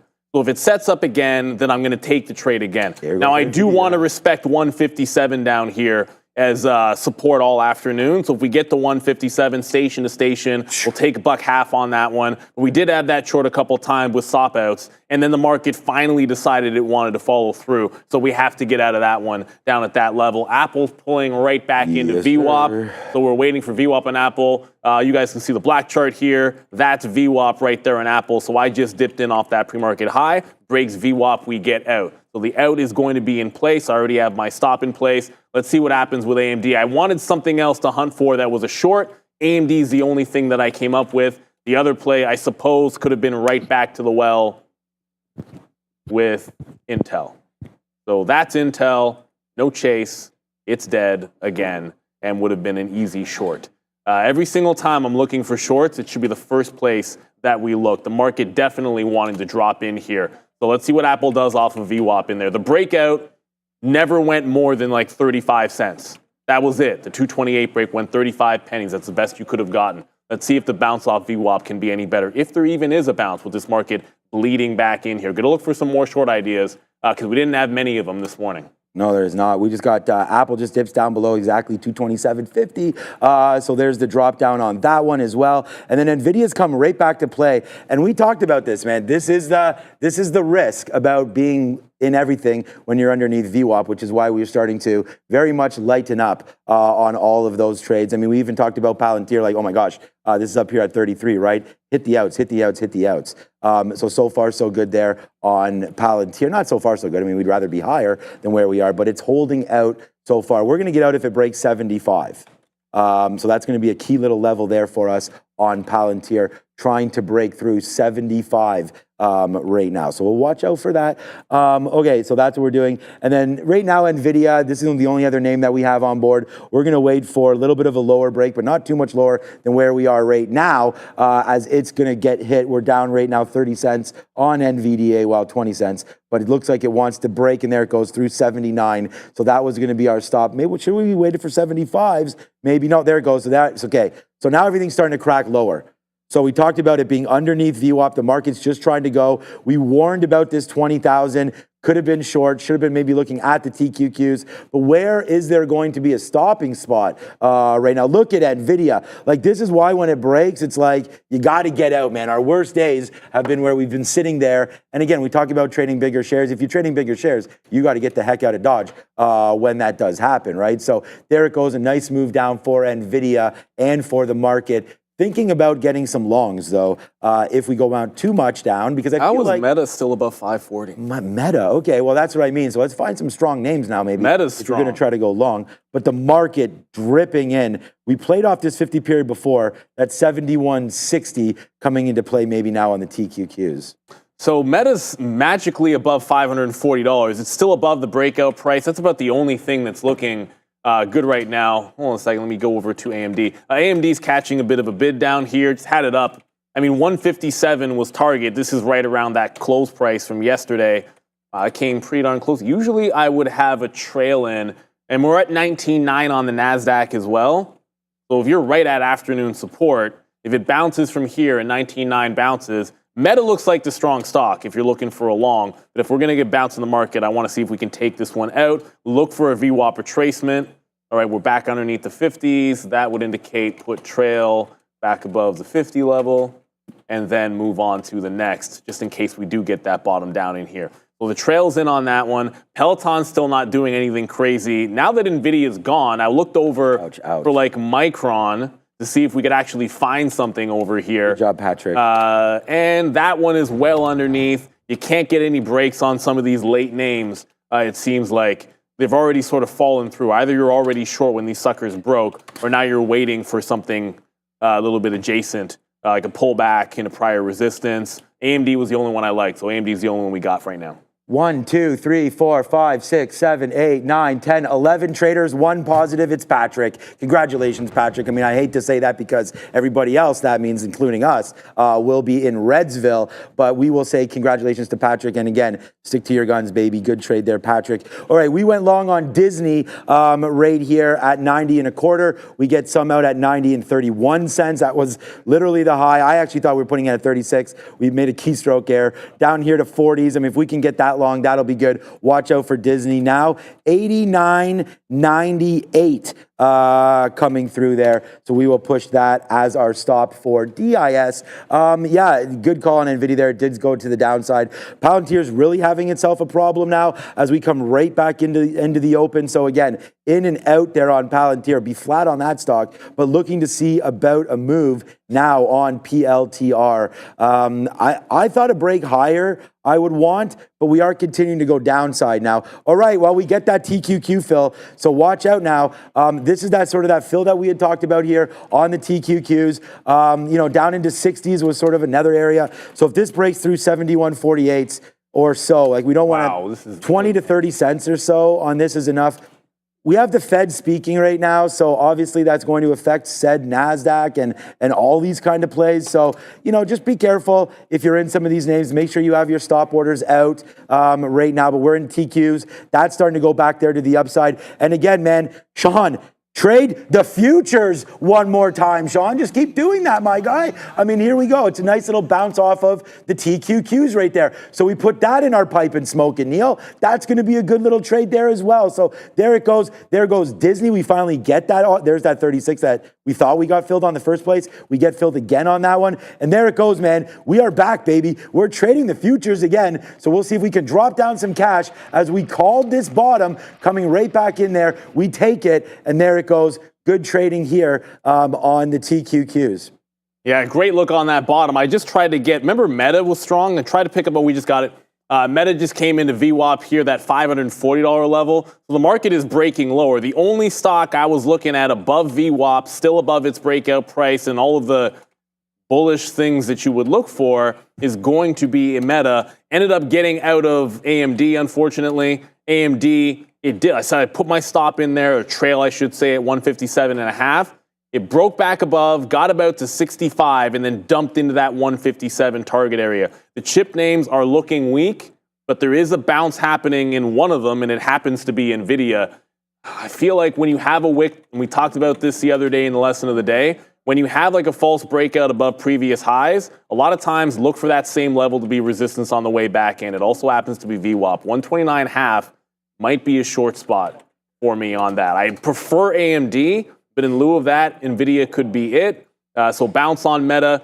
Meta wasn't necessarily a part of the initial plans for a dip buy. It was supposed to be a breakout through 540, but now we're long on a dip buy at that same price. Let's see if the market can continue up here. 545 is that all-time high on Meta. So this current top is the target. Got to be scalping out in front of it. We got a big trade here on the TQQs, man. The futures right now, this is about a 30 handle or so move. So we'll take it up to 72. We're taking some outs right now. Man, we've battled back nicely, man. Patrick, I'm coming to join you, my guy. Here we go. Over to Adara. Here we are getting some comments from Feds Harker, set to speak at 10 a.m. Not something that was initially seen here on the calendar, but we do have Feds Harker saying that his business contacts want apparently a methodical course of rate cuts, and Feds Harker saying that they should actually be starting the process of rate cuts and keep it moving. So Feds Harker saying, quote, we should start the process of rate cuts and keep it moving. Though he does say he's not in the camp of the 25 basis points or 50 basis points cut. He wants to see more data first. So kind of repeating a lot of what we heard from the Feds, but worth noting that he's saying that we should be starting the process of rate cuts. He is, I don't know if Disney's liking those rate cuts or not, but right now we got a good one here for DIS. Is that starting to go upside a little bit now? So Disney would take them out at 45s. Now we'll wait. We got another 50 order, and then we go a little bit higher than that. Let's see if these futures actually want to go up. We'll take one more piece out here at 80. I tried 87s. I think we got 88s right there. So far, so good. Let's see if we can get climbing back into VWAP or so. 72.30s target here or so. Let's put an offer in for us on the TQQs. Good trading over here on the futures so far. Yeah, this market, here we go, back to 19.9. Gonna have to watch. I was gonna mention Peloton, but I gotta go back over to Meta. Peloton creeping right back to that $4 level. There is a heavy offer at 1, 3, and 5 on the offer of Peloton, so I have not added to that one until it chews through that. Still hold on to VWAP for Meta as the market's pulling back into some lows, but if it breaks that, then we're going to jump out of it. Only thing going upside right now I'm looking at over here is Peloton. Everything else is breaking back into the downside, unfortunately. So we're going to go over, if we lose 540, we're out. AMD, no pop, no chance. Doesn't look like it wants to get back up to VWAP or anything like it. So I'm not chasing any bottoms in here on this particular name. So let's be very, very careful about what we try to get in. This is one that'll be frustrating for me. I like one short idea and only end up 1 for 3 on the stock, going for those shorts and can't seem to find my way back into it. It's absolutely smashing through, but ultimately there's still a couple of things. That 19.9 hold, Meta's holding at least for now. Peloton seems to want this high. It's looking a little bit better, chewing through some of that offer. Now there's a big offer at 6. So there's about 50 to 100,000 every 2 or 3 cents that Peloton has to chew through. And we're trying to get through that high now. We're at 93s long, and I'm looking for a place to add back into it. Haven't really found that spot. Tried to get some 95s. Wanted to get some VWAP, but didn't. If it just ends up breaking the top, I don't want to add on a breakout of Peloton. I just want to give it some room.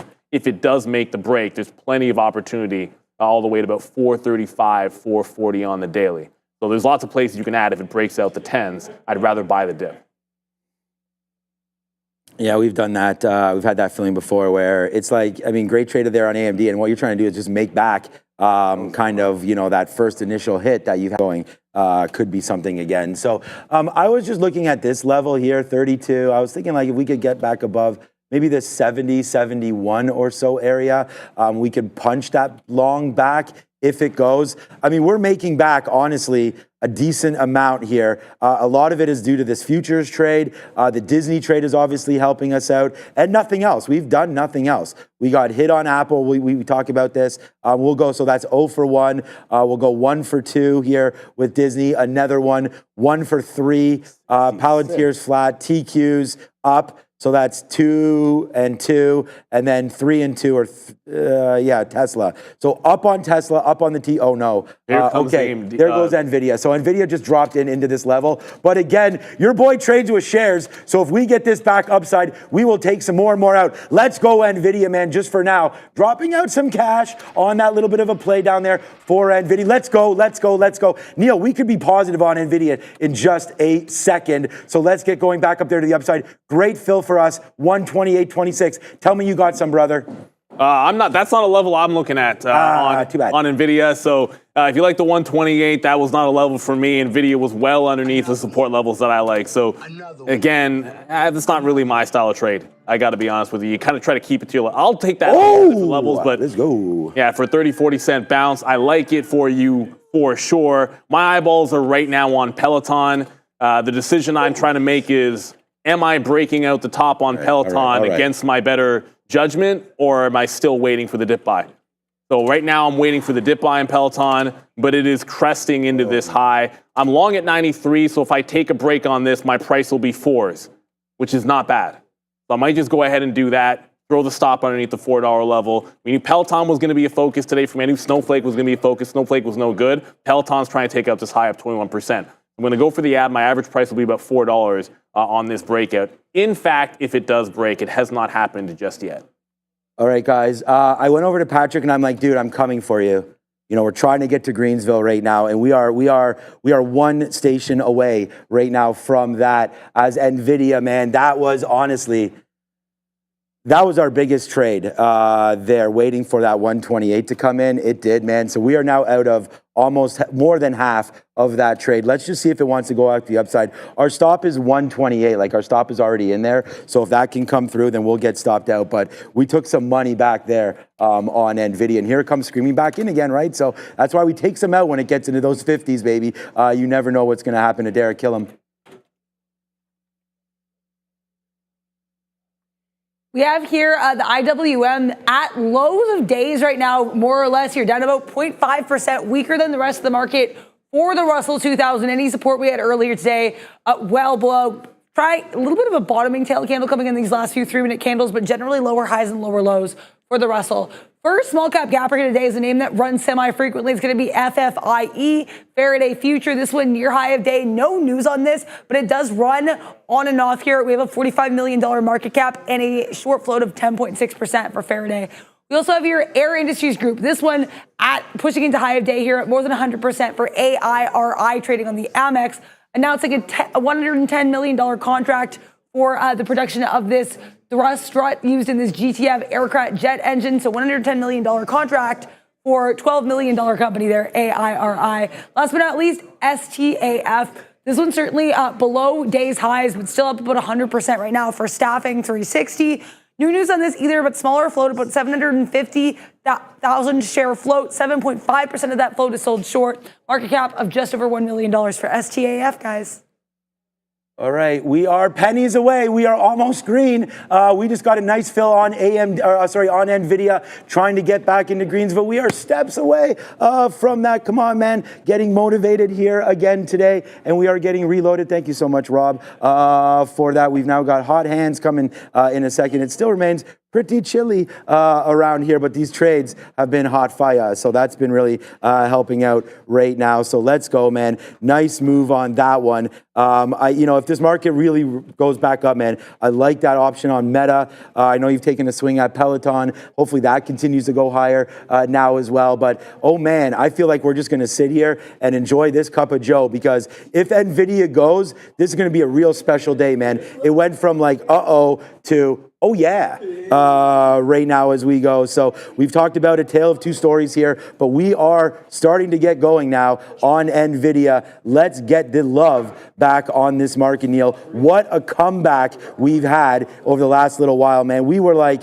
no, we weren't at the bottom. We were nowhere near that. But now we're starting to make those moves. So we're starting to get going here.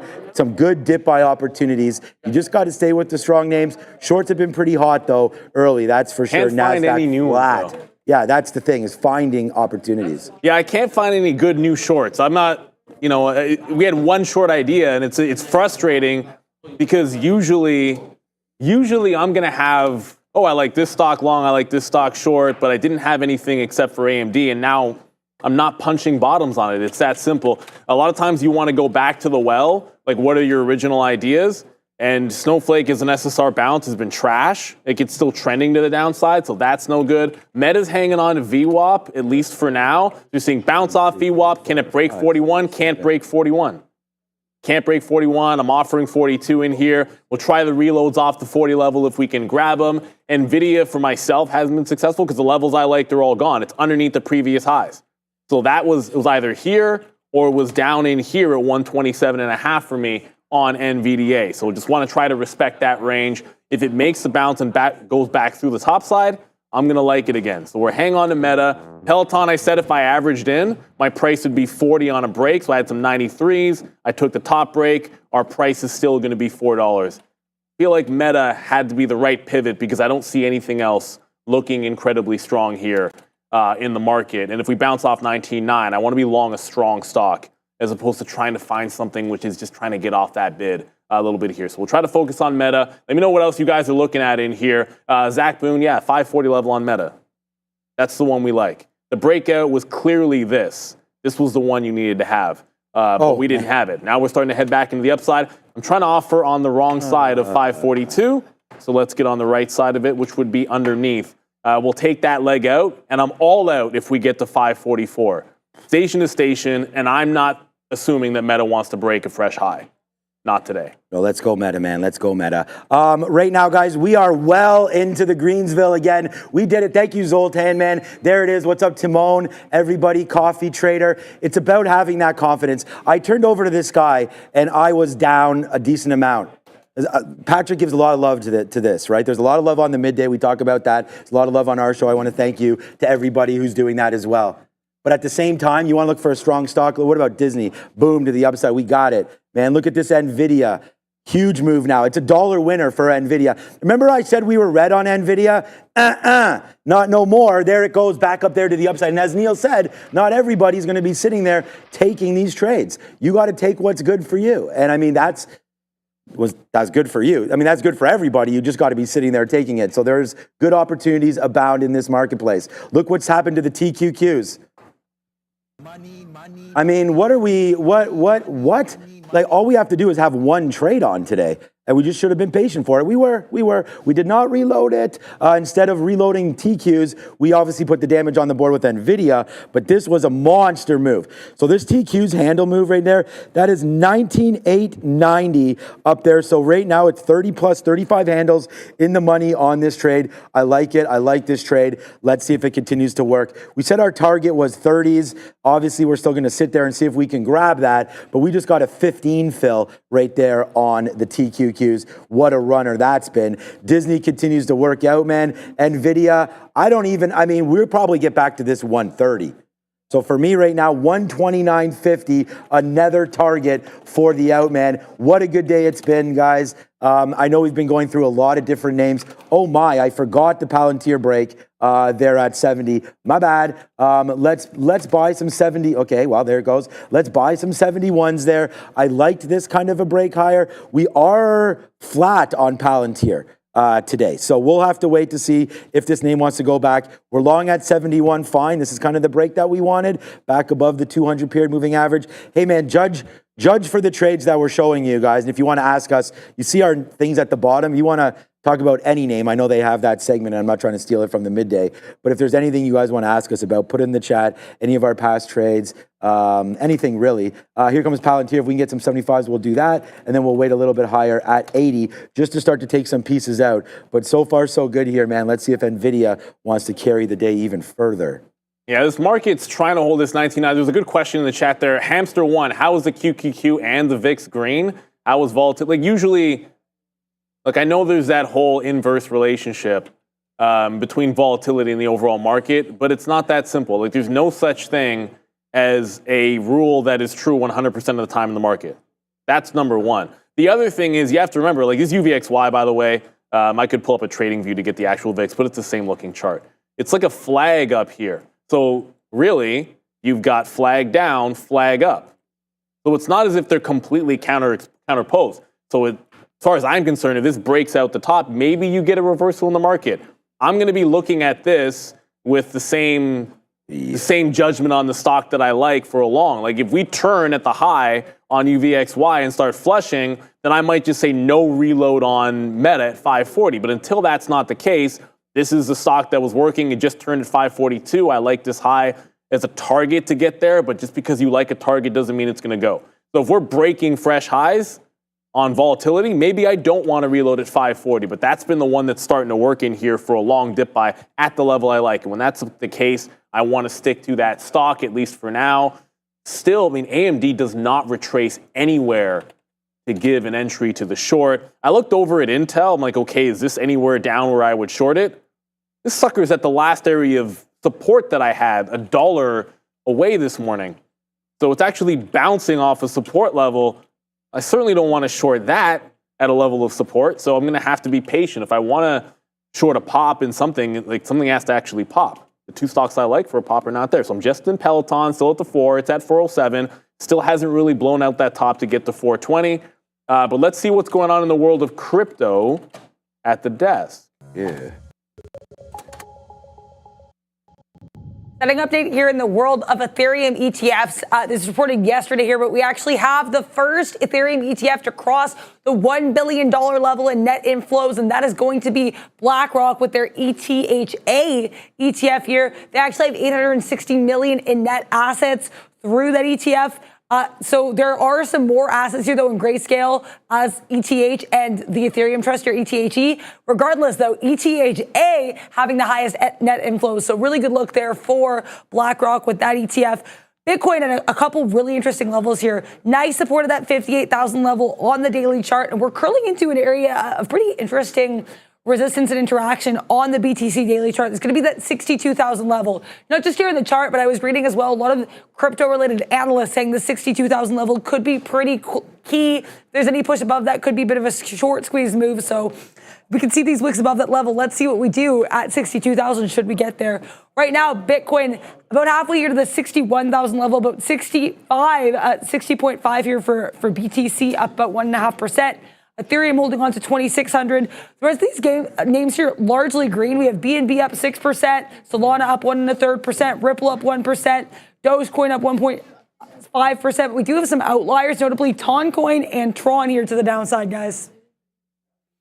So like we either broke the bottom here or what? UVXY broke that top, didn't reload Meta. Meta lost 540 and is going to the downside pretty quickly. So at least we didn't reload that one. That's about all I can say. The shorts are starting to come in here. And oh my goodness, you could have just shorted every single bottom. That I'm like, I'm not shorting the bottom. So that could have been the play. AMD just did that. Here we go. Nvidia is about to retest that 128.5. What is going on right now? New fresh lows. All right, Peloton's not doing anything. It doesn't seem to care what the market is doing at this moment. But everything is fading off of these highs. Looking back on over to Apple. Apple hasn't broken its low with any gusto just yet, but it feels like it's going to have that opportunity to do so. The only positive trade for me on Apple was oddly enough the breakout. The dip buy is no good. The irony of that being true is ridiculous to me. That a break of the top was actually the easiest trade because you got a quick little scalp out, and every dip buy has been a fail in that one. The market is heading to the downside here. Tesla underneath 220 alert on that, so it can't hold on to some support.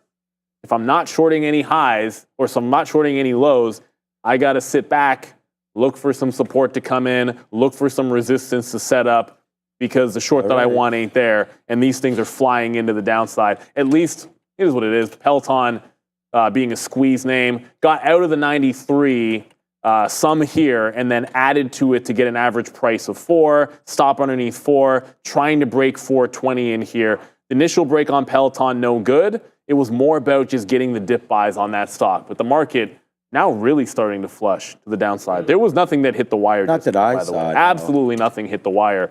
It's just your garden variety market down day. Yeah, for sure. So about that, congratulations, Patrick remains the only green trader here because we took a hit right there on Palantir. So Palantir did come in right there. We were trying the long. We tried it again. Like, look, we're one move away from getting back into the Greensville here. But also Nvidia, I'm going to take a little bit of a dip buy. This is not going to be a maximum position at this level. We are going to wait for 128 to come in again right there. I just feel like we should have been a little smarter there and tried to fade that. We were able to get out of the way of the TQs. We're back into this play right now.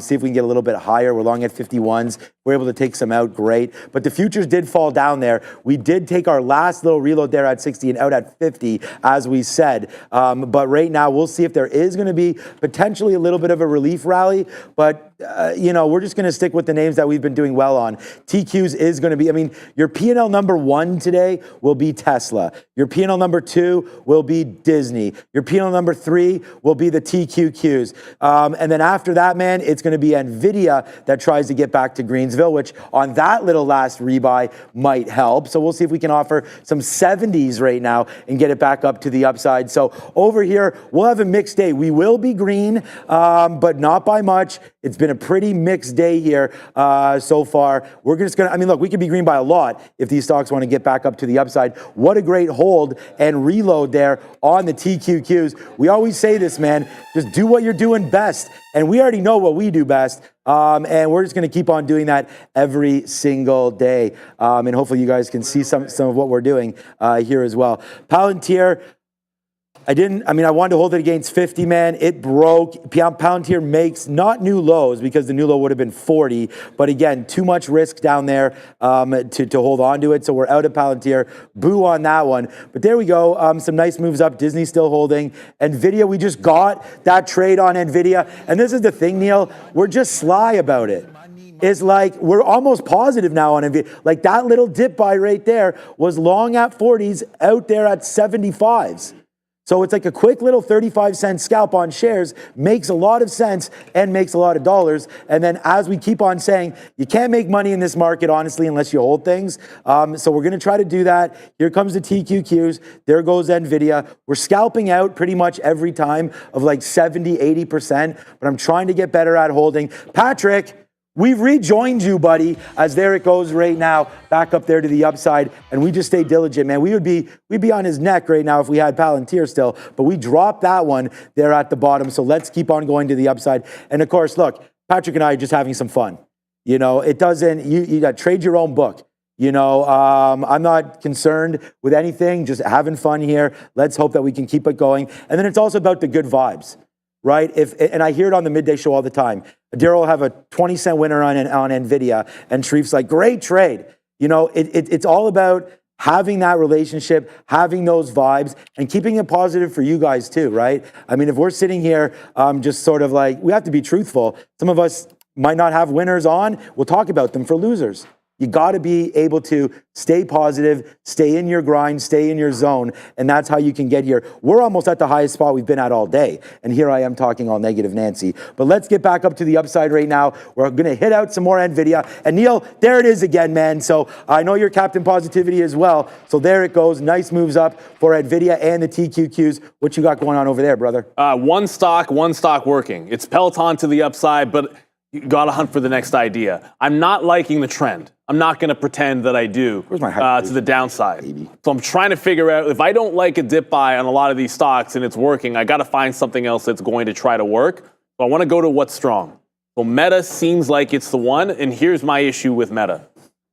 downward channel since making those highs. So the only play at this point, like you've now confirmed this little bit of a down channel, I need it breaking out this top. So what would make sense to me, break this channel up and then look for some kind of a move back into the high, or it simply holds this trend and you're only buying off the bottom of that one. As I said, the only thing I'm in right now is Peloton, and it just held the $4. I'm out in front of 420 again, just because 420 is a level all the time on these stocks, and it is what it is. I don't know why, but $4 is holding. That's where we added, so we have a $4 price, and this one's holding trend to the upside. In the event that 420 breaks, here's what I'm then looking at. There's your higher low since the hold of VWAP.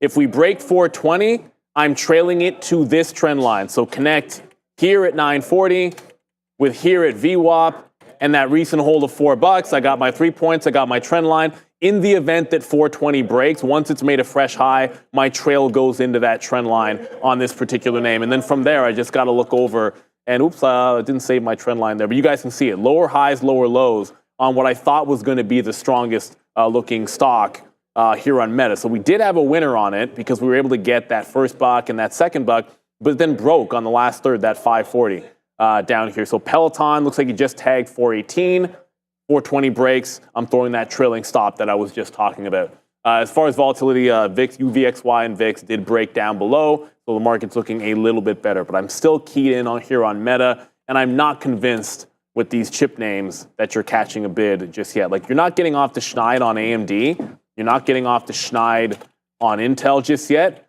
The one that looks the most interesting, I really didn't think this was going to be the case. Intel here, this is a pretty significant higher low. And I did have this marked off, was it last week? This level here, like 2065, which I thought thered be no chance we'd be playing into support. But it is holding this nice little consolidation. If Intel could just break out this consolidation, I oddly enough like that for a long. It's just look at the risk to reward if it breaks this 80 level and gets to the 21 even. That's about the only thing that I see outside of Meta that I like. All right, so I mean, just over to the next couple things here. If you guys are looking for it, and again, thanks Zoltan. Zoltan said positive vibes always, and I shared that with our crew here. So thank you so much, Zoltan. Make sure you do hit the like and the subscribe. But before we go over to Adara over there, because that's very, very important. Uh-oh, someone slid into my DMs here. All right, just quickly here. All right, this is what we're talking about. There's the Disney 90 long came through, right? We'll have to look at Mara down there. Nvidia long. Now, the thing about this is we'll be flat on Nvidia, but we've only been going long, trying to find that dip buy. We'll talk about some of these mistakes that we've had early and some of the great trades that we've had late. iBit and BTC also there. Go find me right now. 3,000 views, pretty light today on that. Go over, have a look at Sticky Note, and it's there every single day. And look what Disney's doing right now. Disney's just trying to barcode, so I just wanted to bring this up because we are getting some more out. I mean, these TQs, P&L number one right now is the TQs, but this position pending. So I want higher. So hopefully it goes there. If it doesn't, it doesn't. Tesla is going to be the big trade of the day. And this was a long despite it being down. So you got to sort of like massage those plays. Palantir, man, oh man. Tale of two stories today because we really like this stock. We will be down on it. We're not down that much on it, but we are down after going long and hitting it and then being flat there and then somehow losing on these dips. We got stopped out at the very bottom there as well. So some dust flying around here. As we say, bless you one more time, but the market's starting to go back up to the upside. Believe it or not, we're almost at the highest spot we've been at all day. So that would be good if that happens. Over to the screen there. It's funny, Adara's wearing green, but seems to be no effect on the green screen. Nope.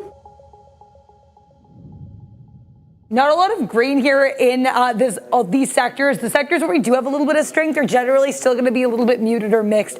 Health technology here, we have Eli Lilly. This one at 970 at one point here. They're still up on the day, but we also have some weakness in Pfizer and Moderna to offset that. So a little bit more of a mixed sector. We also have some strength here to talk about, of course, with Meta in communication services, but the rest of the sector not really feeling that effects with some of these other cybersecurity names like CrowdStrike and Palo Alto Networks, a little bit mixed as well as we got those Snowflake earnings last night.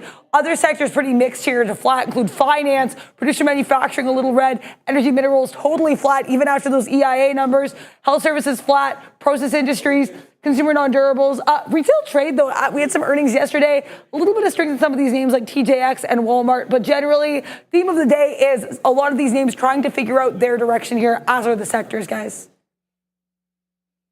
Yeah, you have it's an oddly mixed board, but then you have to remember, despite the move down, the NASDAQ is exactly flat. That's the The problem. NASDAQ is 0.03 to the downside. So it's like you're up in the air which way we're going to go at this point, even though it feels like it's been a rip your face off. We just failed 20,000. We broke 20,000 and then we failed 20,000 and we're holding right around the aftermarket lows. So the next thing I wanted to see, as I said, was going to be if Meta holds this channel to the upside or downside, I should say, breaking it back out. It's just wicked 541 in here, so you're getting a bit of a consolidation above the previous trend. So 541 would be that trend support. Peloton is still, let's go over to Peloton here. It's still holding that, who cares? It's still holding that 420 level. And then the other thing I want to keep a very close eye on is UVXY. So you've pulled back off of this false break in volatility right back into a support level. If this breaks down, it's punch long, strong stock and look to see if you're holding back into some of those previous lows. That's held pretty true, that relationship between volatility and the overall market at this point. Zoom, congratulations to anyone that took that breakout at 63.5, 64. It is absolutely gone and still trending to the upside. You know what? Every now and then, you can have an idea on a stock, but when I looked at the two earnings plays this morning, I said, do I want to take a shot at an SSR bounce play on Snowflake being as big as it is, or do I want to take a breakout on Zoom? I elected to go for, let's take a bounce play on Snowflake. Snowflake ends up continuing to the downside. The Zoom breakout about as clean as you're ever going to see. And there was never a moment where this breaking 63.5 went against you. Heck, you could have taken an even $1.64 break if you're just mirrored to those types of plays. So let the market do its little bit of a dance here. Unfortunately, as I just pointed out, that volatility, UVXY bounces off of VWAP instead of breaking it. So without that breakdown, not going to be rushing into this trade yet in Meta. Nicely holding, but it's 10:45. No need to rush into any plays just yet.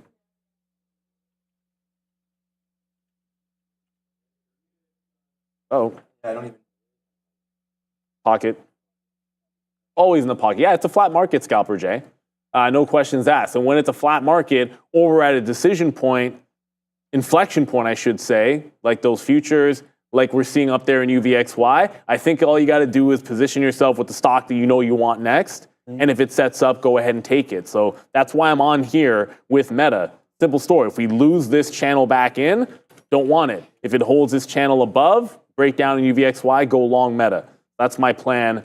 Sticking to it, although there is that adjacent move on Intel now bouncing right off that pretty support line that we have. We could go, I mean, it's such a fickle situation, right? I mean, because of the way we trade, we can be, basically up or down at any minute. I mean, I'm sure that's probably the way most of you guys trade there. You put on a trade, and if it works for you, great. If it doesn't, not great. We had some trades not work for us today. We had some Nvidia trades not work that were trying to go. I mean, they were fine. We were pretty fine on it until it eventually broke this 129 area. The 129 is the area that we were concerned about. This is the sticky note level. Once it broke it, we got out. But then look at this buy, 128.30. That went upside again. We took 80, 90 cents on the top. Then it fell back in. We reloaded it again. We don't have that many outs on this reload. You guys saw me punch that. It's this trade right there that is pretty much the whole day for me. Like if we don't, not the whole day, but if we don't have that, then we don't get back into the level, right? So it does take ideas and it does take sort of looking at a stock and trying to figure out where are my punch out levels? What levels do I want to try to respect and hold on to? And what levels, are worth dumping? We generally do a pretty good job of that. And I feel like we did that again here today. I mean, look at this Apple trade. And this is how you stay in the pocket of it, right? It's like this dropped out through VWAP, breaks to 27.50, and we get out. Now we're not in it while this is happening. So it's like you got to have some ideas, make that money when it's there. And now we go back over and I look and say, hey, Sean, you wrote down 226 as a possible level for Apple coming in. Well, we didn't think the market would do this today, but it's only down 0.14. So as I sit here and try to talk myself into more trades, the market's falling in. And it's just a matter of, do you want to support the levels that have held so far? This is 226.35 or so. I don't want to see a break through it, but I do feel like there is an opportunity. Okay, now we're huge again, all of a sudden. All right, like, I don't know, this Nvidia just popped in. Let's go, Nvidia. Shine, Neil, shine right now as Nvidia trying to go back up to the upside right now. Bang, we do the same thing again, Neil. That's exactly what we're talking about. Nice upside move there for Nvidia as, yeah, buddy, we just said maybe you sit there and you can't find anything. Trade with us. Hopefully you'll find lots. There it is, man. Follow Neil, the yellow brick road. Follow the yellow brick road. No, that's how it goes. Right. Like, good look there. The market is heading down. My bad. The stock I wanted. Wow, Nvidia, let's go. See the plan of action? It breaks the channel down. I don't go long. It's that simple. I had one play that I was looking for. That was a hold. We break to the downside in here, so I don't want to step out in front of that one as it's going into the downside. I don't know what's going on with Faraday Future, everybody. But maybe Randy put another buy call on Faraday. It's up 45% and absolutely Nice, flying. Randy. This is now through $5. Remember, it reverse split. So yeah, it was a penny stock before. I'm going to say it was 25 or 30 to 1 or something like that. But it's now through those highs at $5. Watch out for a potential halt here on Faraday Future. The only thing I got right now is that $4 on Piton. It's at 420. That still hangs out in the money. I'm still looking for the next play. Here is the halt on FFIE. I'm going to try and pick up some on the halt and throw a stop at the $5 level if we're able to get it. So Faraday making power moves on no news. Probably just a bunch of social media hype. Nope, no fail. Oh, man. Okay. All right. So, yeah, Nvidia, someone said in there in the chat, Nvidia is... It's all about style, Hans. Is conflicted. Yeah, what are you saying, Hans? What does Hans have here? You can address it. Go ahead. I didn't. No, it was just here. It basically just he's saying Nvidia barely moves. It's all about style. If you're breaking 128 and it goes up to 25 and you have a 5-cent stop, it's still 5 to 1. I understand on a prop floor it's very different because on a prop floor we can take 1 million trades and pay almost no fees outside of pass-through fees on gateways and stuff like that. So you have to keep that in mind when you're looking at active trading because it'll be different for everybody. So you got to trade in your own style. Let me just cancel. I don't want to get that Faraday fill out there when it reopens. I was trying to get a fill before it halted. So I don't want to be buying a random price when the stock reopens. I wanted it right there. Let's go over to, I think we're going to Adara. Peloton just made a fresh high. It's the only thing I got left on here because Meta ain't setting up anymore. Let's go to the desk. Let's go. Shoot. Before we get to the money talks, just to confirm, no news on Faraday Futures. Lots of social media interest for Faraday Futures. As I said as well there, 10.6% short float. Highlighted that one in the small cap recap. So FFIE, no news. Social media attention. DXY, nice little bullish engulfing candle starting to form here on the daily chart after 4 days of a pretty strong sell-off for the U.S. dollar. We did get some economic data this morning at 8 a.m. We got these jobless claims coming exactly in line with expectations, slightly higher here than the prior number. Existing home sales slightly above here, actually, the estimates for July and above the prior number, 3.95 million versus estimates of 3.94 million and the prior number of 3.9 million. Also worth noting, we had Fed's Harker speak at 10 a.m. This was not something that was initially on the calendar here. So Fed's Harker speaking that there could likely be some kind of rate cut soon, and there should be some moves soon, should data hold that, but also saying that the course of action is more important than the size of the move. So specifically noting that it doesn't really matter at this point to Fed Harker if it's a 25 basis cut or a 25 basis point cut or a 50 basis point cut. What's going to matter more is the course of the action. That's what apparently Fed Harker's business contacts are looking forward to as well here. So some interesting notes with regards to that. Tomorrow, even more interesting, 10 a.m., so under 24 hours from now, we'll get comments from Fed Chair Powell at the Jackson Hole Symposium. Pretty light day tomorrow for economic data. Other than that, we will get the new home sales at 10 a.m. And at 1 p.m. today, watch out for the 30-year TIPS note auction, guys. Thank you very much, Adara. So you see my price changing on Peloton. I had 93s, and then it broke out the top, and took out, I think it was like 410. So I think it would have been like 411 that I added to. So my price is going to stay 08. Once I'm all out of the 393s, you'll see my price reflected with the second entry. That's just how it works here, first in, first out. But my average price was $4 effectively. If we get to here on the daily, that's a 200 period moving average at 435. I just got another tick at 27s on the way to that level. I have one more offer out in front of that 200 period moving average. So that's the last offer I'm going to have. When we get to that 200 period moving average, play it by ear. It's just a line on a chart. Actual resistance is at 450. So if we break out 35s, I'd hold into 450 if this one tries to go. I'm going to have market keeps going to the down, and the market keeps going down. I'm going to switch up the... Intel's not falling anymore, so if the market continues to make fresh lows and Intel does not, like I have a support line in there that I'm just not taking the long off of because I'm biased against Intel right now, which seems like a ridiculous thing. We keep making fresh lows, and it keeps not breaking $20.65, which I had marked off a week ago. So if another press down in and the market decides to bounce, I should just be long this stock. Bias be darned, I should say. If this is a level, then I should just be long off this level and then trust the support that we have on Intel. I'm trying to pick up some 70s, but right now it's Peloton going for me. I guess Intel at this point looks like a long off 2065. Yeah, so good move there, turning. Again, that's what it's all about, right? Turning a stock from red to green. So stay with it. Sharif always talks about that. Do not let those stocks off the hook. So good job there with Peloton for Neil. All right, so we actually got green on Nvidia there, and then it broke 128. And now I flipped over to just a little bit of a bias short finally, as Nvidia is now red on the day. So it broke through that 128. Look, I'm just going to try to give this to 128.50, like the 50-period moving average is 70s. I just want to see if we can break back above. Look, we hit the long made money. Breaks, basically didn't lose anything on the break. We got long at 20s there, then 05s. We hit that 05 long, which was awesome. I think we might have even got 03s, that we got 05s.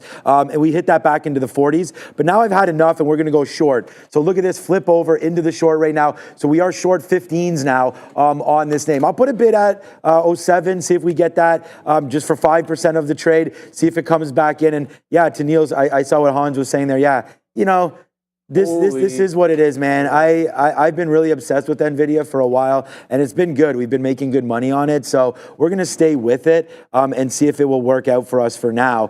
If it doesn't and it drops down, man, and that goes up and drops out of our account, then we'll be out of NVIDIA. But we just saw it go into the money and then rips right back up. It's a tale of the futures, right? If the futures go, then we'll be fine. But if the futures rip, then we will not. So let's see what happens right now. We're short now at 21s. Let's see if we get a couple better fills on the downside if it goes. Our stop is 128.50.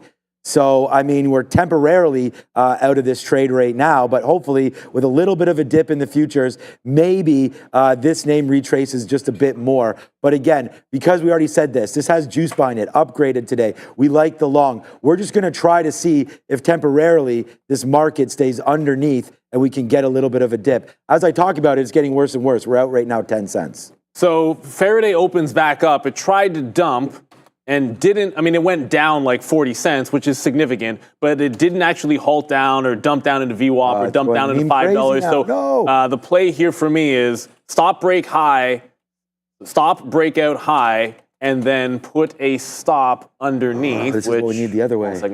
Stop underneath the halt price. So if it breaks a fresh high, I want to put my stop underneath that halt price, which is about that 540 level. So right in here. So that's the break. That's the stop. If it fails the breakout, my out, there's no good levels. I'm not holding it to $5. So I want to give it to that halt price just in case it wants to go. There's no news here or anything like that. But if it just wants to squeeze, I don't care about the fundamentals of it, at least for the day trade. I'm not advocating anybody actually invest in this company, Faraday. I don't really know much about them. You're going to have to ask Randy about Faraday. No, I'm being dead honest. I know that they make AVs. No, it's just true. Like, I know they make AVs.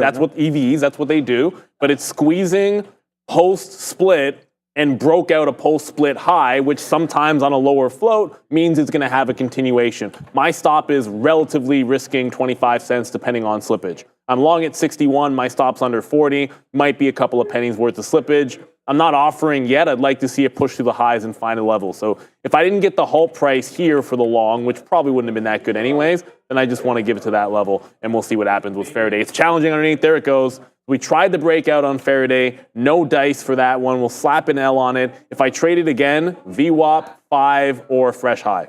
Something along those lines with Faraday. Rivian, nothing going on with Rivian. Go back over what was happening in Intel. So Intel's still bouncing off that support level.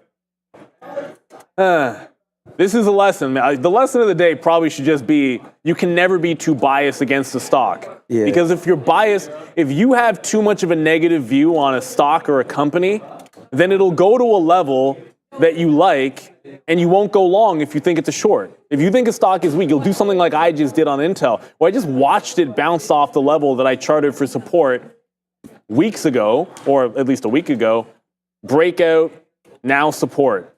That's the level right in here at that 65, and it's bouncing right off of it. I don't want to chase the move, but I'm still trying to get a bit of a dip buy here on Intel, down this 3%, guys. That's what you got to be able to do, is switch gears, right? Yeah. Switch gears from being short biased to a long present itself and just take the long. I'm not there just yet. Nobody's going to be perfect, but Intel was a screaming buy at 2065.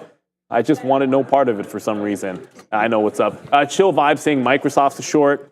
I haven't looked at Microsoft since the open. I was focused on Meta, which wasn't setting up anymore. Softy, why do I like 421? Why do I like 421 on Microsoft? Oh, yeah, that's why. All right, we're... Hey, I'm a short down here at this low. Not for me, not for me. Yeah, we... So on base, I mean, Neil was just talking about basically what I was going to talk about is switching up, and we probably switched up our bias a little too early on Nvidia. We tried to short it. We shorted into the 50-period moving average. We got stopped out when it broke 50, but then we were like, you know what?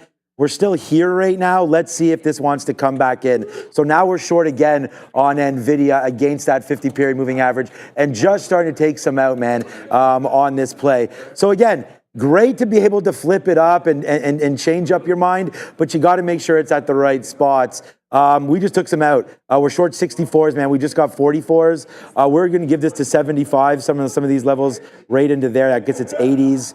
Well, where is my stop exactly? Was actually breaking through 70s there. So I just didn't want to, I put on more shares. I didn't want to take a risk too much. So this was, although my stop is only going to be 10 cents, it was really much more risk than that because we had already lost going up there one time. So now we're going to try to get a little bit back. We just took some 45s. There you go, got some 42s. Hopefully this will drop back in and give us that winner that we're hoping for on Nvidia if the market comes. We're at 34s right now on Nvidia. I'm going to bid at 37s. And this is, again, you get run over when you take more shares, but we wanted to stay short here on this name. We found the 50 period finally and took it. So here it comes right back in. So far, so good. Come on, Nvidia. Bring the pain back to the downside. Wow. We just entered it too early, but it looks like it wants to work. Our stop is 70 and it's 11 o'clock. So yeah, Disney, we only have 10. I'll just review this quickly.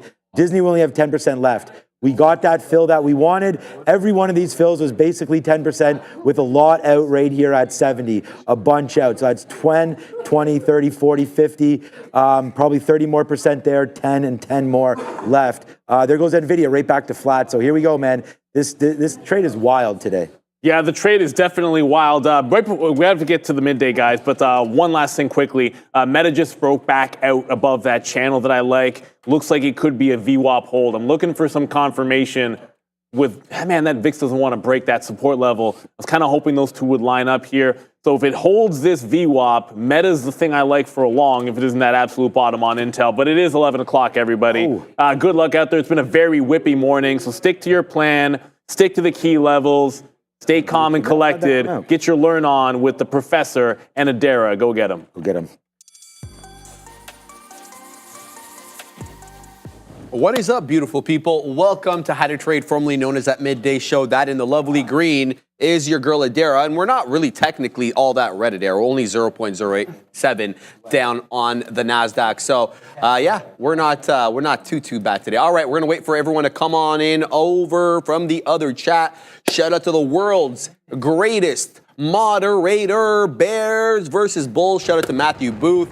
Yes, there you go. You're getting the love from the production team, baby. Easy Trader, Matei Slade, Mr. Jonathan, JF Trader, Armando Zapata, and Andrew Chow, Sozhay Davis and Pillsbury, Vic Yan, Novak, and Chef Joe. I love when Big Asian writes hi, because I like to say Big Asian. I know you No really Man like that Hussein, Draco. We got my man Adam Deluxe. Shout out to you, my man. Day Trader Cut. What's going on to him? Hans Beer, we got the Ham Star, we got Gorev, we got Jeremy, we got Mr. Ian and Yannick Nesbitt, we got Random Oddities.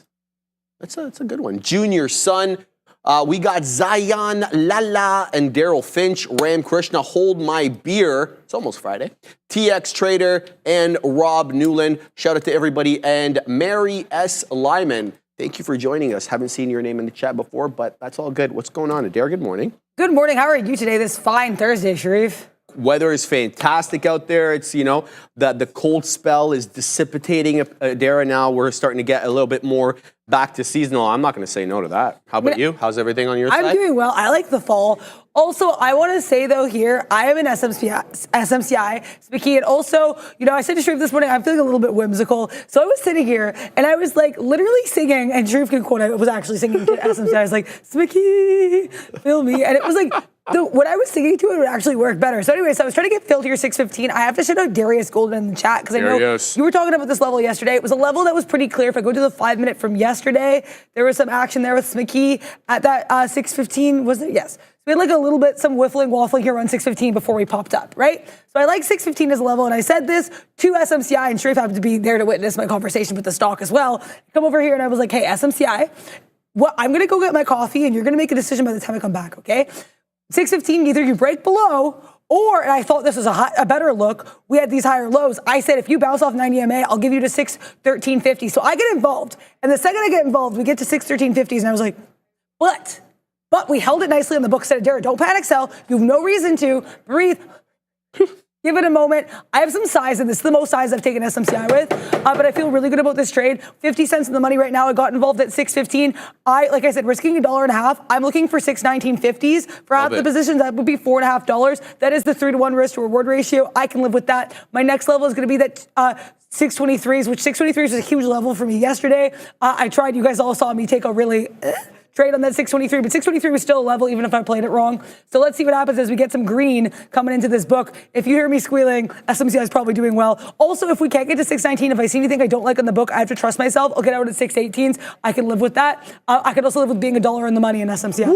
How are you doing over here, Sharif? What I know Apple you're looking at. Yeah, I just took Apple short. We're going to give this one the old college try. It was ranging from 227 to 226.50. We're going to give this one a try, but the trade that I'm quite proud of is this Zoom trade. I love to take these trend trades. Took a bit of a bigger position at the break of 67. It was whiffling, it was waffling, and we were able to take about 50 pennies on this one, so I was kind of happy with this one. Zoom is so strong, up 12 and a fifth right now. I'm going to look for more possible trades on this one, but we're going to nurse this Apple trade. I'm going to give it to about, that's the mistake right there. So we got to put in that level. We're going to give it it looks like it's going to break out here. So we might get stopped out of this one. Super quick to start the day, but that's fine. That's how trading is like. Looks like Apple is breaking that 227, 226.5 range. That's fine. We'll look to set something else differently on this one. There is the volume weighted average price right at around 227.40-ish or so. So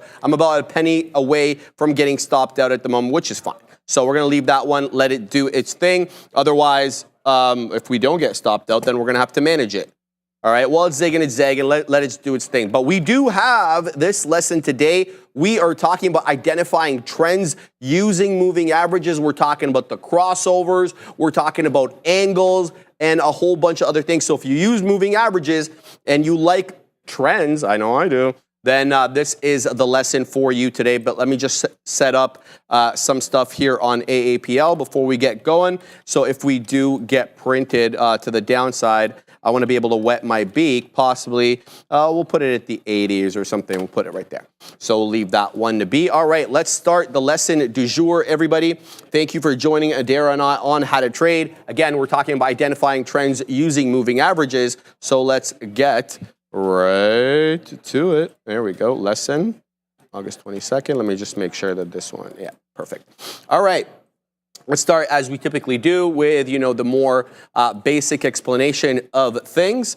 So understanding trends. So essentially, most of us know what a trend is. A trend is a sustained movement of prices in a particular direction, can uptrends or downtrends.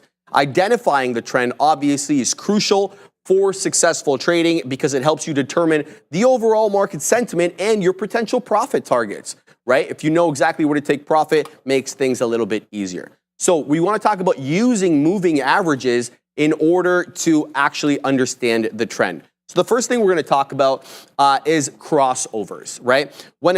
So this is basically when a shorter term moving average crosses above a long-term moving average. It can signal a bullish trend reversal. Conversely, works the same way to the downside. When a shorter-term MA, moving average, crosses below a longer-term MA, it can signal a bearish trend reversal. We'll get more into that. Let's just explain the three types of ways we're going to use moving averages today. So the first is crossovers, as we've explained right there. The second is slope. So this one is a more seldomly used way for moving average. So let's talk about this one. So the slope of a moving average, it can indicate the strength of a trend. A steeply sloping moving average suggests a strong trend, while, a flat moving average suggests a weaker or no trend. And I'll show you what I mean by it in a second. And last but not least, price action. So moving averages can be used to confirm price action. For example, if you consistently are bouncing off a certain moving average, that can basically give you the idea that it's supporting the bullish trend. Or conversely, if it's consistently rejecting off a moving average to the downside, it's basically supporting the bearish trend. So let's talk about what this is. So we talked about crossovers. So right here in this image, the black line is a 200 moving average, and the red line is the 50. So these two, used in combination with one another, are some of the most widely used moving average pairs. And, we often call the bull cross, which is when the 50 crosses above the 200 to the north side, we call that the golden cross. And when the 50 crosses the 200 to the downside, we call that the death cross, okay? And so that's the first. We're going to get more nuance with it, but just want to explain to you kind of what it looks like when moving averages cross. The second thing is the slope. So this is GDC's chart from yesterday, and Adair put this on the watch list today again.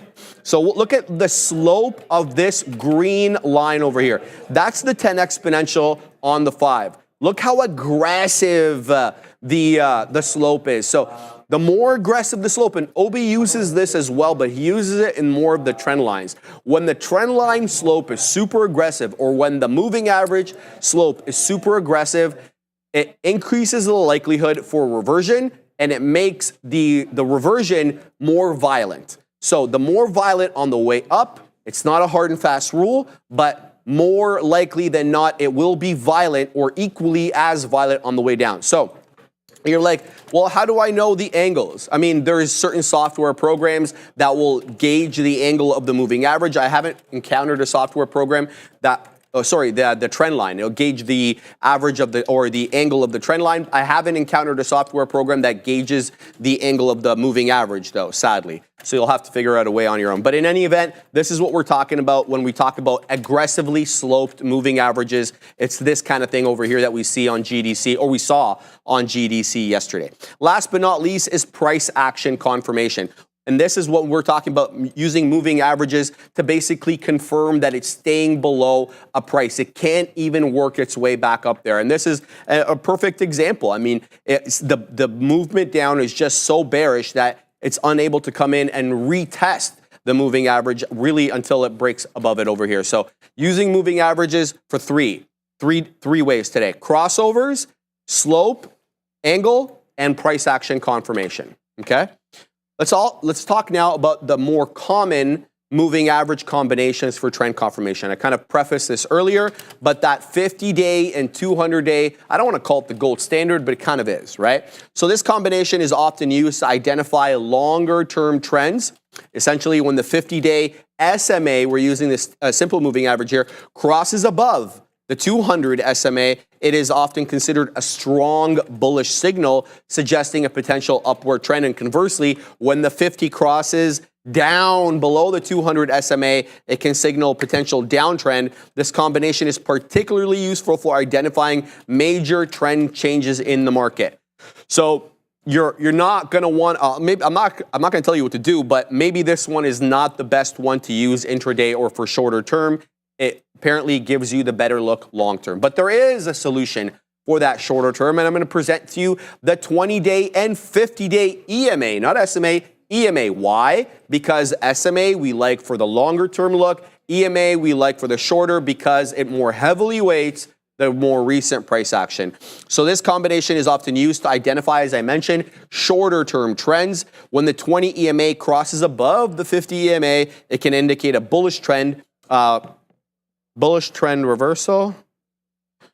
All right, in the money here on Apple, about, let's take some out here, Adara, about 20 pennies in the money right there. Yeah, so we get revenge a little bit on Apple on this one. We're going to let this one go up, all right? All right, so it looks like we took out the entire position and a fat finger as per usual. That's okay. So the 20-day moving, the 20-day and the 50-day, right, it can indicate a bullish trend reversal. Conversely, when the 20 EMA crosses below the 50 EMA, it can indicate or it can signal to you a bearish trend reversal. This combination is more responsive to price changes than the 50 and the 200 combination, making it obviously more suitable for that shorter term trading strategy. So the two, and by no means an exhaustive list of the combinations, by no means, okay? I haven't even talked about the 10 or the 100, all right? And here's what we talked about when we talked about the golden cross. The 50-day here depicted as the blue, the black is depicted as a 200, and you get a big boy golden cross right there. We don't have the subsequent price action, but typically it usually moves up after that. Conversely, there's a death cross. The 50 or the red line here is a 200 and the 50 is the black. And yeah, well, it was already coming down before that. So just kind of confirming the trend. So the 50 and the 200, the 20 and the 50, some industry standards there. So some tips for using these moving averages quite effectively. So first and foremost, we need to consider the market conditions. When we originally did the lesson a long time ago on moving averages, I submitted to you guys that moving averages are all but useless in consolidative markets. You're going to get umpteen amount of crossovers, especially the shorter term moving averages. In consolidative markets, they can be an absolute nightmare. All right? You try to base trades on them, and then you end up getting cut up because it's giving you false signals. So we don't like them in consolidative as well as extremely volatile markets.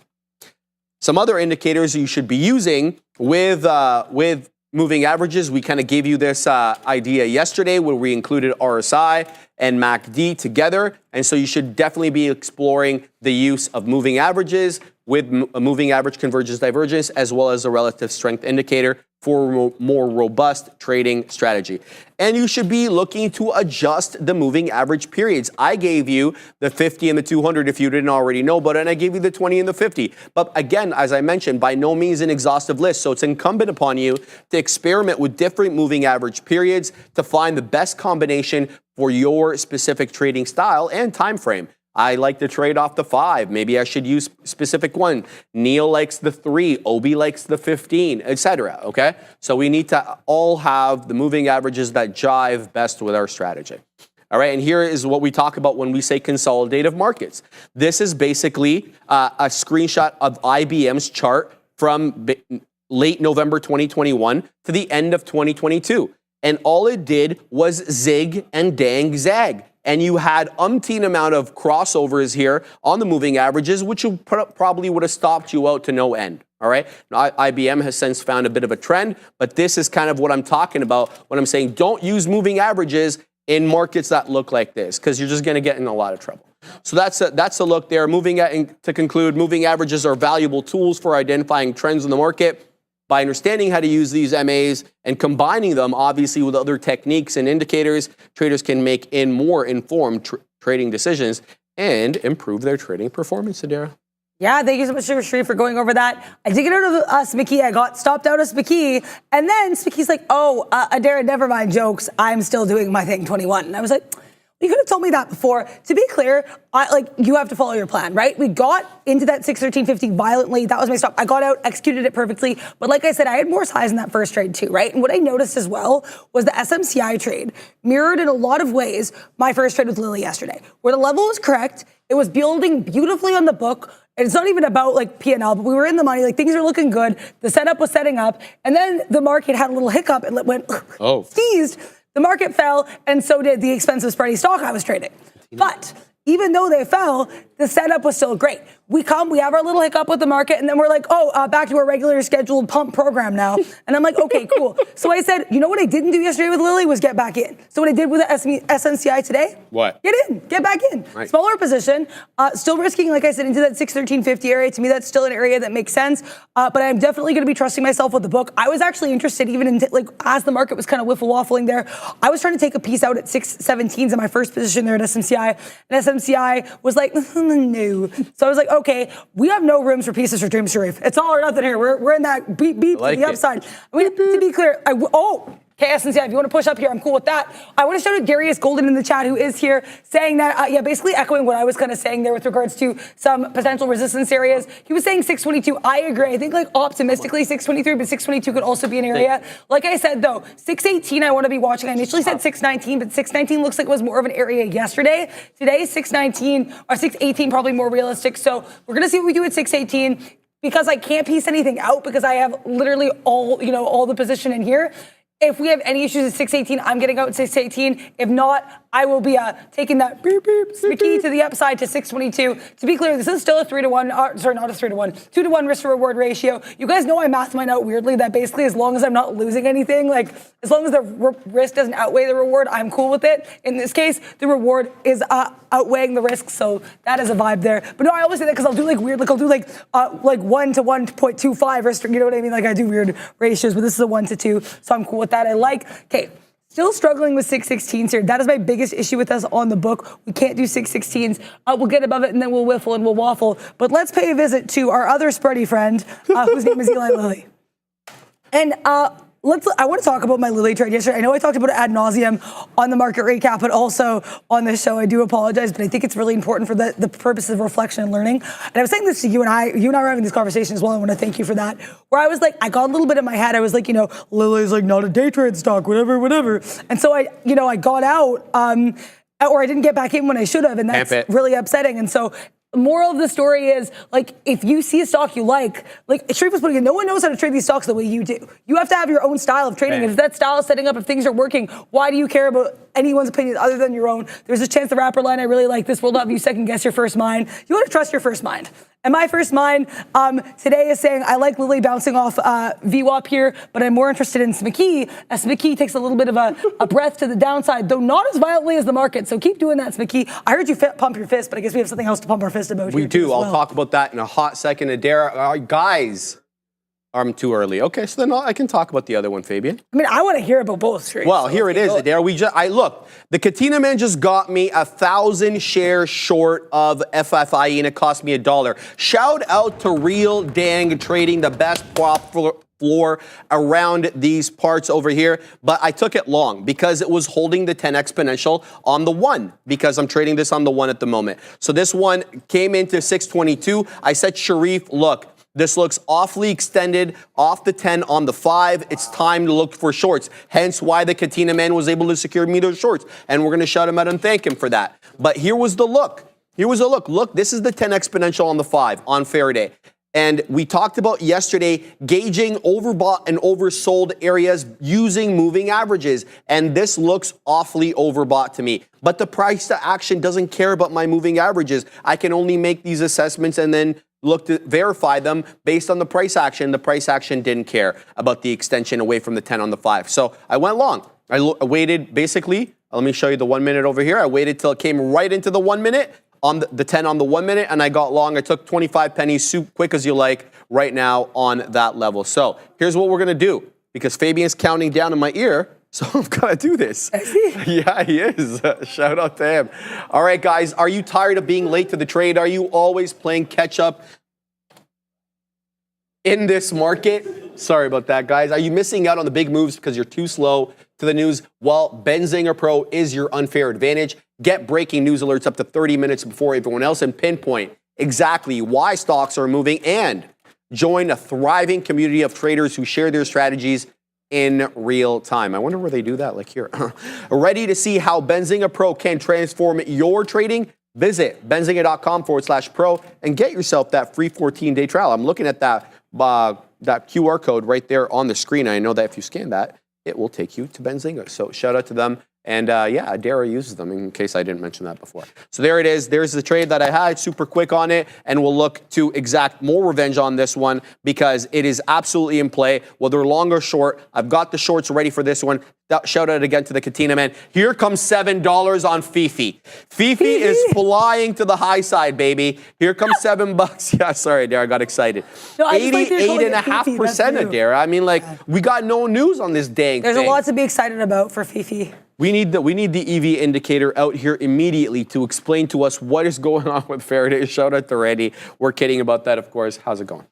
Yeah, I'm doing well here. Yeah, sorry guys for the speed there and the talking. Someone was saying Derek could rival mumble rappers. I mean, I don't know about that. I mean, you know, shout out to Playboy Cardi. I don't like this new voice he's doing, but shout out to all those, you know, mumble rap, the SoundCloud era over there. But right now, my head not in a SoundCloud. I did get out of that. That was a terrible transition. Wow. I got out of SMCI here, and I have to say, I feel okay about this. I lost on both trades, but I managed them both appropriately, and I felt really good about both of them. And I want to say I got some flack yesterday for using the word regret. I don't mean regret as emotion. I mean, you have to trade your plan. If your plan sets up and you don't take it, what are you doing, bro? I say to myself. So that was my issue with yesterday with Lily, is I did not trade it appropriately because I didn't get back in. SMCI, to be clear, feel good about both these trades. Risked appropriately for both these trades. Am I down on the day? Sure. But am I up in positivity? Heck yes. And also, I'd be happier that I took these trades that I believed in and lost than if I took, like my issue with Monday, which got me shut down, is I was just like trying to feel alive. I don't know what was happening there. I traded 8 names. Definitely didn't need to trade almost any of them. But now we're getting into the habit of, if I see a name I like, I will take it. Nice. I will risk it, and I will do what I need to do for it. The key, I definitely, arguably don't have enough risk for you right now. Shout out to Darius Golden in the chat saying that 618 could be a decent short area for resistance. I don't disagree. I also find it interesting. We're kind of ranging here between 613 and 617. Again, though, I'm not seeing any setups on this. I'm not going to be trading my pal Lily right now either, though. But Lily, again, and guys, to be clear, I only have Lily on my side chart when she's over 1 million volume because I don't trade her if she's below 1 milli. She has been above 1 milli, though, since getting that beautiful catalyst on Tuesday. And then we had CEO Dave Ricks showing up on CNBC talking about weight loss drugs. That was a good look there. Lily, a little bit of a rejection, not a little bit, a big rejection here on VWAP. This is interesting there too. We closed here at 951.97 yesterday. We opened today at 951.98. So 952. That is nuts for a $1,000 name, Sharif, to open and close like 1 cent apart from each other. That is wild. That is nuts. We opened one today 1 cent away from where we closed yesterday. That is interesting to me. That is distinctly different. I don't know in what way, but it means that I want to check out 952.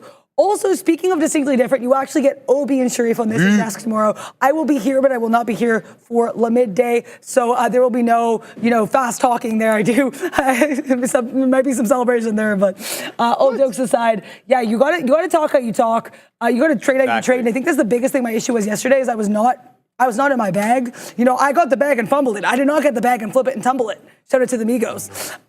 But you know what I mean? I think you got to figure out what your style is and trade that style.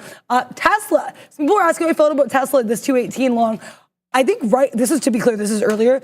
I think the fact that we have that bottoming tail candle support at 218 is not a bad look. But like I said with Tesla, my general rule with Tesla will be for myself, it's usually a scalp.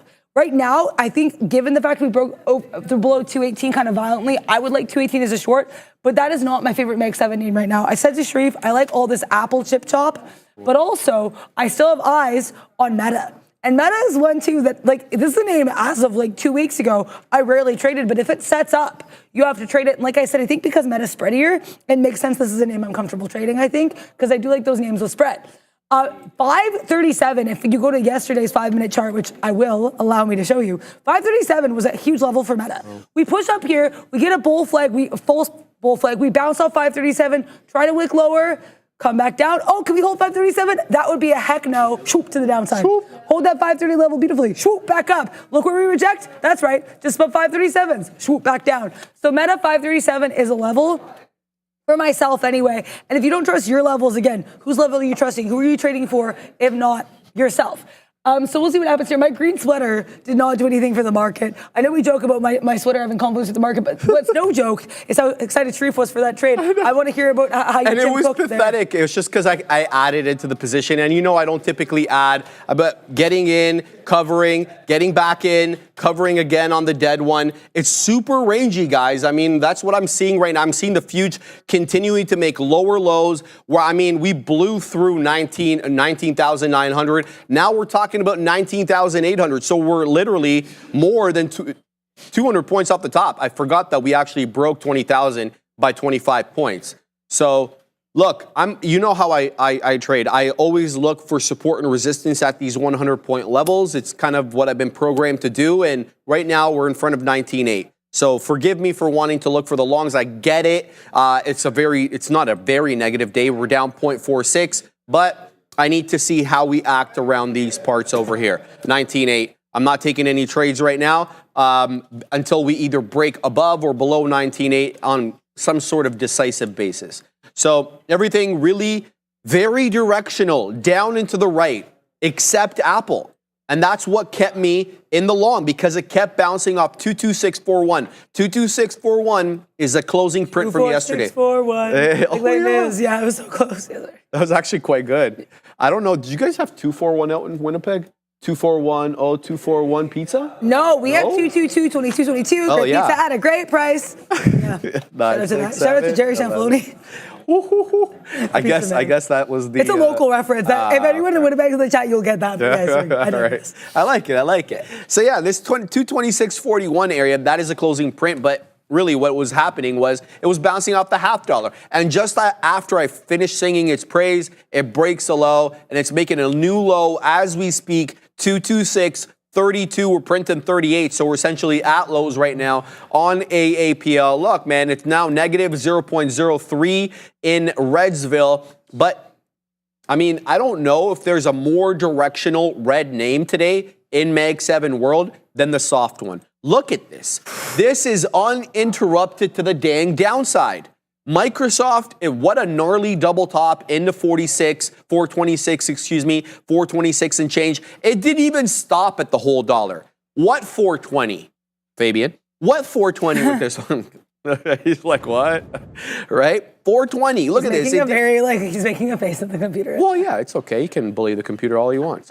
419.36. This one is on the way down. In case you guys don't know, Microsoft revised their forward guidance for all the different sectors in the company that they have, or sections, or whatever you want to call departments. The guidance was pretty good. I mean, I didn't think that we'd be received like this, but that's what happens when the mid-quarter guidance comes in. Guys, essentially a 427 high a day. Now we're breaking down below here, 420. We're on the way to the low 419s. Microsoft is very, very weak. Let's do some charting. Let's figure out where possible areas of support we could encounter. So I don't know what this is. Is this an institutional print? No. This is at 4. So why did it do this at 4 o'clock? That's very unusual. Okay, here it comes. So for whatever reason yesterday at the close, we dipped into like 419, right at the 419 area there. Not sure what that's about. Not even sure if that's an accurate print from yesterday. I'll have to go back. But I'm all eyes right now. Softy's awfully weak, man. But I'm looking for a possible 419 defend here based on this print from yesterday at 4 p.m. Let's see if we get a 419 hold up on the soft one right now. Weakness is this one's middle name on the day. Unreal. I haven't seen Softy this directional before, so we're going to have to load up Microsoft now on set chart. So which one are we going to replace? Well, Zoom is still trending, so I'd like to stay in that and Target.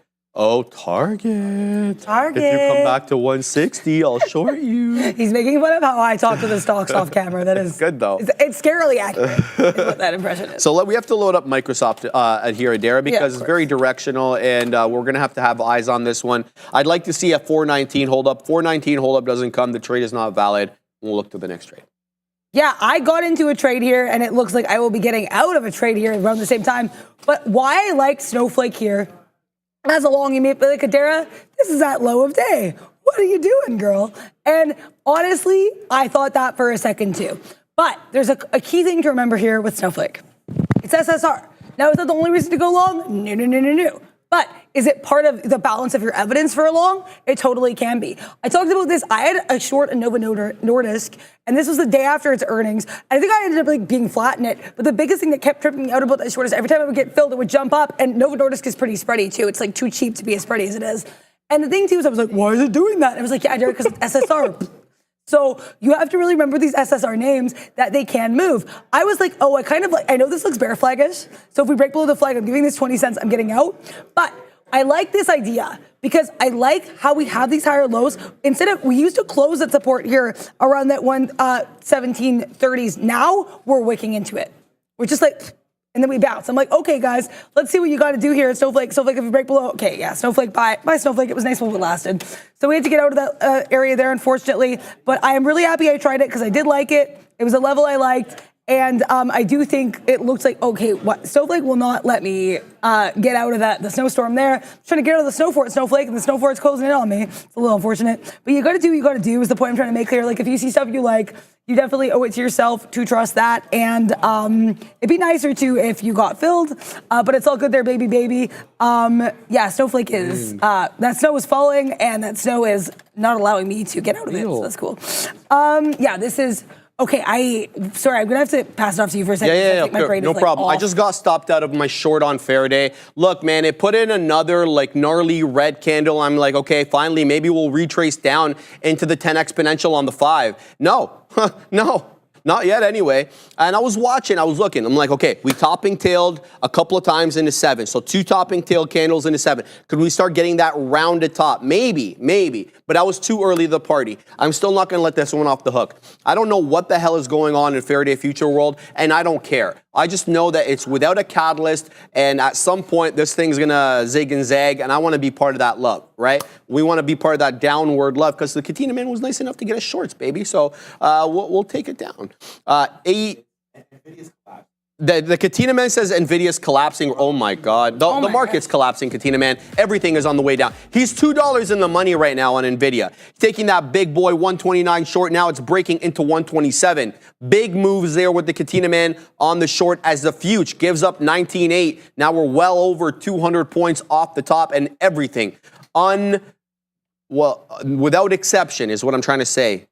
Without lacking eloquence right now. But everything is on the way. So is the market, so that's fair. Yeah, unless you're short, then you're really happy. Then you're like, this is eloquent city. Yeah, you're right. And it's the most eloquent of markets. Yeah, yeah, well, the Katina best probably feel pretty eloquent right now. 2 bagger in the money there, so shout out to him.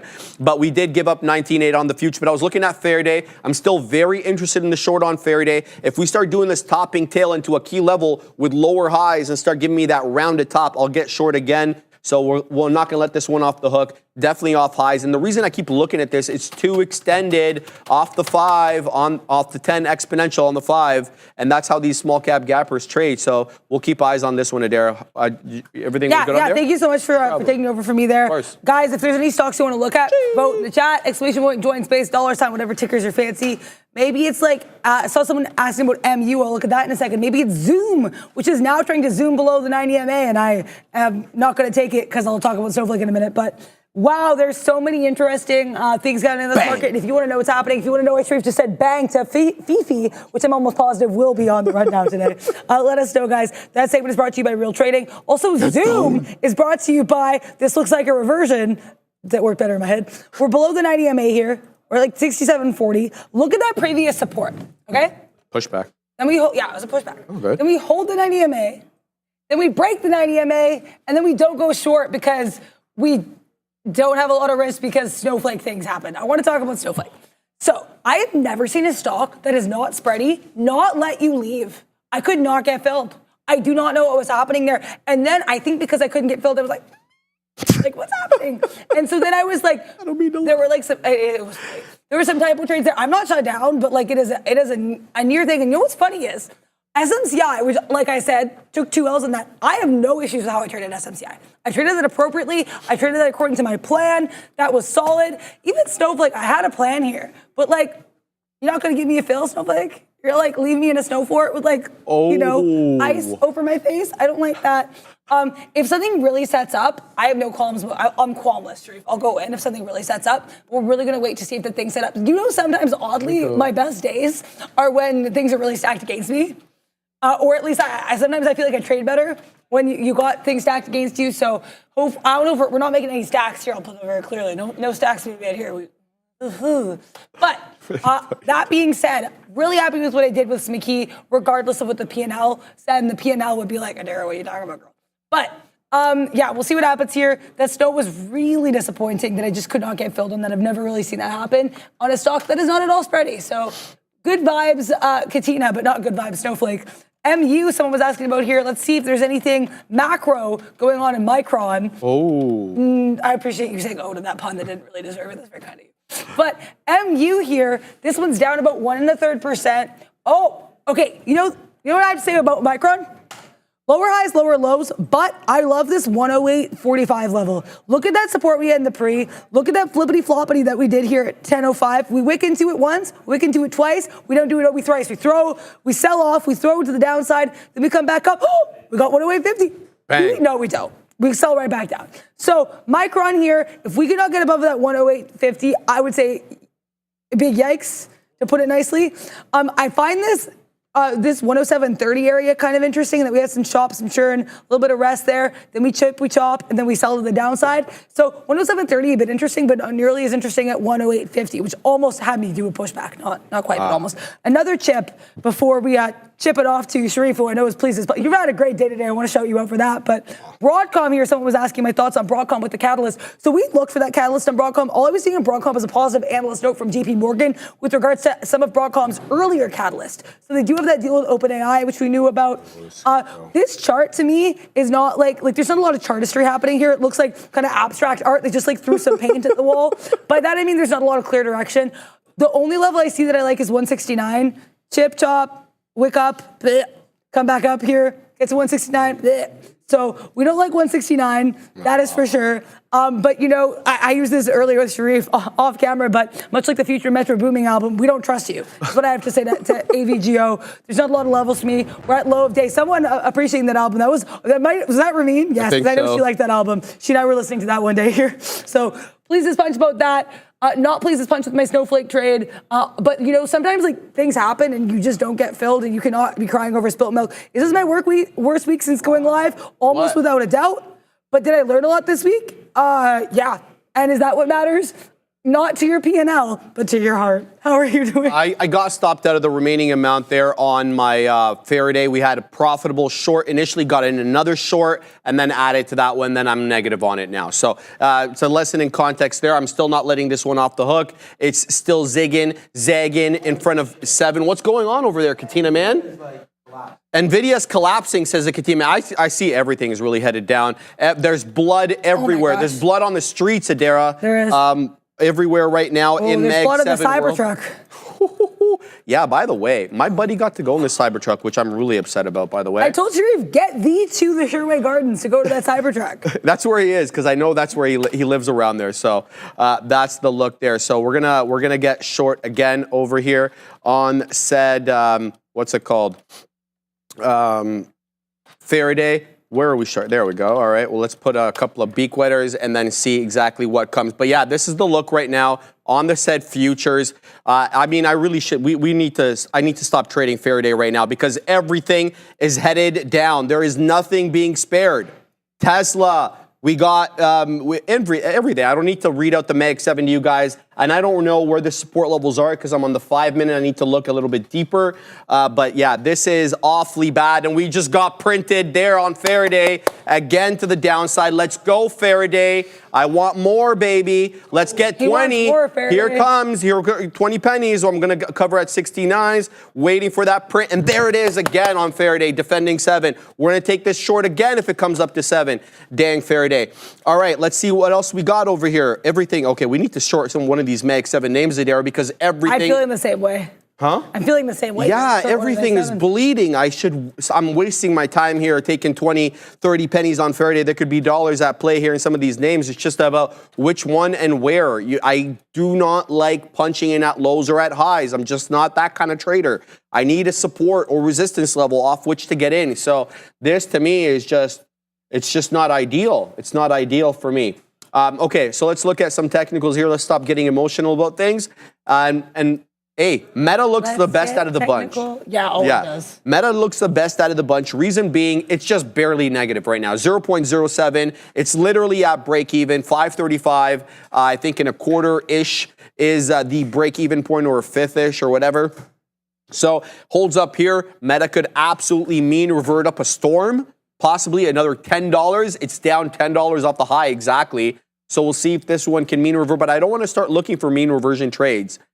Because the move still is down. We're well below 19.8. We didn't hold up at 19.9. We didn't hold up at 19.8. For whatever reason here, we're finding a bit of a bid at 19.7 and a third. Oh boy.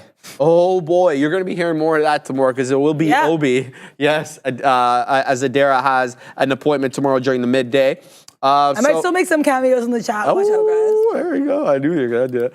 But yeah, there's Meta. Yeah, Meta now, we were just singing its praise, and it is now breaking down decisively below that 535 and a quarter now, down into 534. The blood just won't stop shedding right now on these Mag 7 names. Everything now headed down into the right, Adair. Yeah, sorry guys, I'm not in any trades right now. Like I said, that oddly enough, it's so funny when you've traded two names and the one that you're like, oh, it messed me up is not the $600 name. It is in fact Snowflake. But like I said, not being able to get out of Snowflake was like, that was weird, tripped me out. But does that mean I'm not taking any trades? No. You guys know what I'm like. Sometimes I'll get like, the risk will stack up. But if I see something I love, I'm getting involved. But only if I see something I love. Right now, there's nothing I love. And oddly enough, and I know this is going to be like, Adara, didn't you just say this is a rough day for you? What is happening? Yeah, but you know what I'm looking at? SPY. You guys know what I like on the SPY? It's whole dollar breakdowns. And that 558 level I'm obsessed with. So if we get this clean breakdown, Sharif, someone's going short. Adara. But I'm waiting. I need to wait. Like, I'm not getting short till I see what I want to see here. Let's do it. Down. So either this goes well or we're done. Like, this is literally, guys, this is a do or die moment here for me. We're gonna have to see. Oh my gosh, okay. That's what you gotta do. That's why you can't be scared, Sharif. You can't be scared. Get you're it, gonna take 20 pennies in the SPY. You're gonna be pleased as punch. Let's go. Bang. Okay, that's what confidence is about. That's what confidence is about. You can be down on the day, but that doesn't mean you're out on the day. And that's what matters. That 558 level too, I like my whole dollar breaks, but 558 I was yipping and yapping about for the last 2 days. If that was support, why was I not taking it? Could it have gone down more? Absolutely. I don't have a $3 winner. I have a 20-cent winner. But shout out to Sean was saying, like, he's like, oh yeah, Adara, I'll look at 20-cent winner. And Sharif will be like, oh, great job. And like, I'll take that. I'll take it. Why not? You got to be positive about whatever you're having here. Okay, this was a trade multiple days in the making. I'll take my 20 cents. This market is crying, though, and Sean is a $3 winner. $4 winner. I take it back, guys. I take it back. 4 banger. I didn't take a 50 penny winner on the SPY, but I shorted the T triple Qs as basically just right when Adara dropped as well, and we were able to take, what did we take there? We took about 20 pennies. Not too bad. Not too bad on the T triple Qs. Down now 3 1/5. The NQ itself. Not the T triple Qs, the NQ itself, the September contract, very much bleeding up a storm. It is now 1% in negative land. Let me tell you about some of the other indexes. It is the NASDAQ outperforming every other index to the downside. It seems as if the Dow is faring the best, 0.42. The ES, second in Redsville, down 0.6, and then the Rust taking on the chin as well, down about 0.7 at the moment. But everything bleeding.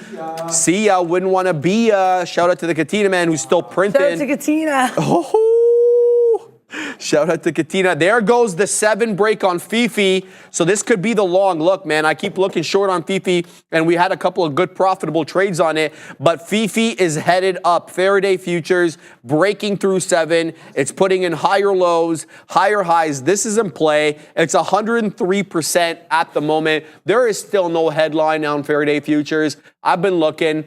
We don't need one because it's a technical breakout. Who cares? Let's see if it comes back in and tests 7. We'll get something possibly off there. Maybe it doesn't give you exactly 7. Maybe we got to wait at 7/10s. Maybe it doesn't come back in there at all. Faraday futures awfully strong here. Thankfully, it was able to short it without getting shellacked. Look at this thing go, bro. Faraday is going to halt here at 7 2/3. 66 is stacking up on the ask. Let's see if the bid is stacking up huge on the bid. 2 more seconds, we halt. Let's see if it's a false halt. It's going to go gray in a second here. There it is. So we are halted. 765 now on FFIE, up 113%. Wow. What a move on Faraday, man. Whew. Yeah, this is an emotional day, and we haven't even hit the hour mark on the show yet. Dang. Okay, let's get it back. Yeah, Imperial Musician fan, Faraday Futures is halted, 765. Let me give you the deets. I'll load this up on my side chart. We should have the TAP, the theoretical auction price, because it is a NASDAQ name, and we do. So right now it is 1 penny above the halt price. 766 is the theoretical auction price. Now, for newer traders who are not familiar with volatility halts, we get them in increments of 5, meaning they get halted, paused for 5 minutes at a time. Doesn't mean it's going to be 5 minutes. It's either 5, 10, 15, etc. Now, that's for volatility halts. News pending halts, that's a different beast, and that can unhalt at any time. All right, so this one, 11:45:54. Okay, so that's when we should be open. Say again? The Katina Man is now long. Nvidia again is the futures heading back up. Yeah, it looks like we're back above 19.7 here, Katina Man. So yeah, the Katina Man is back long. You're in at what? 124.5? 124.51. The Katina Man is long. He's $1 in the money right now. So shout out to the Katina Man catching that bottom. But Faraday, we're looking at this being sorry. So I said it was halted 11:45:54. We are 11:47:39 right now. So if you don't have an atomic clock, you're going to need one for these halters, or otherwise just use the clock on your time and sales. That's what a lot of the traders do on the floor over here. So that's it right there. What's your look, Adara? Yeah, so my look is, and I guess, sorry guys, I know like I only had one trade throughout the whole move. Like I said, I was only going to be taking trades that I felt crazy probability about. The reason I waited so long for the SPY 2 is because that my level on the SPY for a couple of days has been that 558. We really struggled to break that 558, so I knew if we broke that, it'd be gorgeous, but I wouldn't be getting in until we broke it. So that's what happened there with the SPY short. Like I said, you know what the thing is? You could, like it's only been an hour in, and like I said, we got a little bit, the snowflake kind of like froze me out a little bit of hypothermia there for my trading. But does that stop you? No. It just means you have to push harder. It means you have to wait for those opportunities, and that's what you should be doing in the first place. So honestly, that SPY, I enjoyed that SPY trade. I'm not gonna lie, please, sponge. Nice. Was it a huge winner? No, but like I said, it was not about the P&L. It was about the progress and the learning. It was about going after that, knowing that if I lost that SPY trade, I would get shut down. That was like how little we were working with there. So that's what matters. It's about those do or die moments. Sure. When your back's against the wall, what do? You push harder. Dang. So the SPY, like I said, my playbook for the SPY is always going to be whole dollar breaks. The other caveat to my playbook with the SPY is if there's something I like on the book, I'll get involved, and that's where 558 came in. That was like double confluence. Shout out to tomorrow's special guest there, Obi. But the SPY does not want to break 557. Look at this like war. We've got like buyers, we've got sellers. Look at this like crazy tape coming in. All this strong green coming in, and then some of that pink, which like pink for me is my red. I like the book to look pretty. But so I think this 557.33 shaping up decently here as support. Look at also here, that's about where we worked last time. I'm not getting involved in this. If we break back above 558 and hold, I'm going long 558. 100%.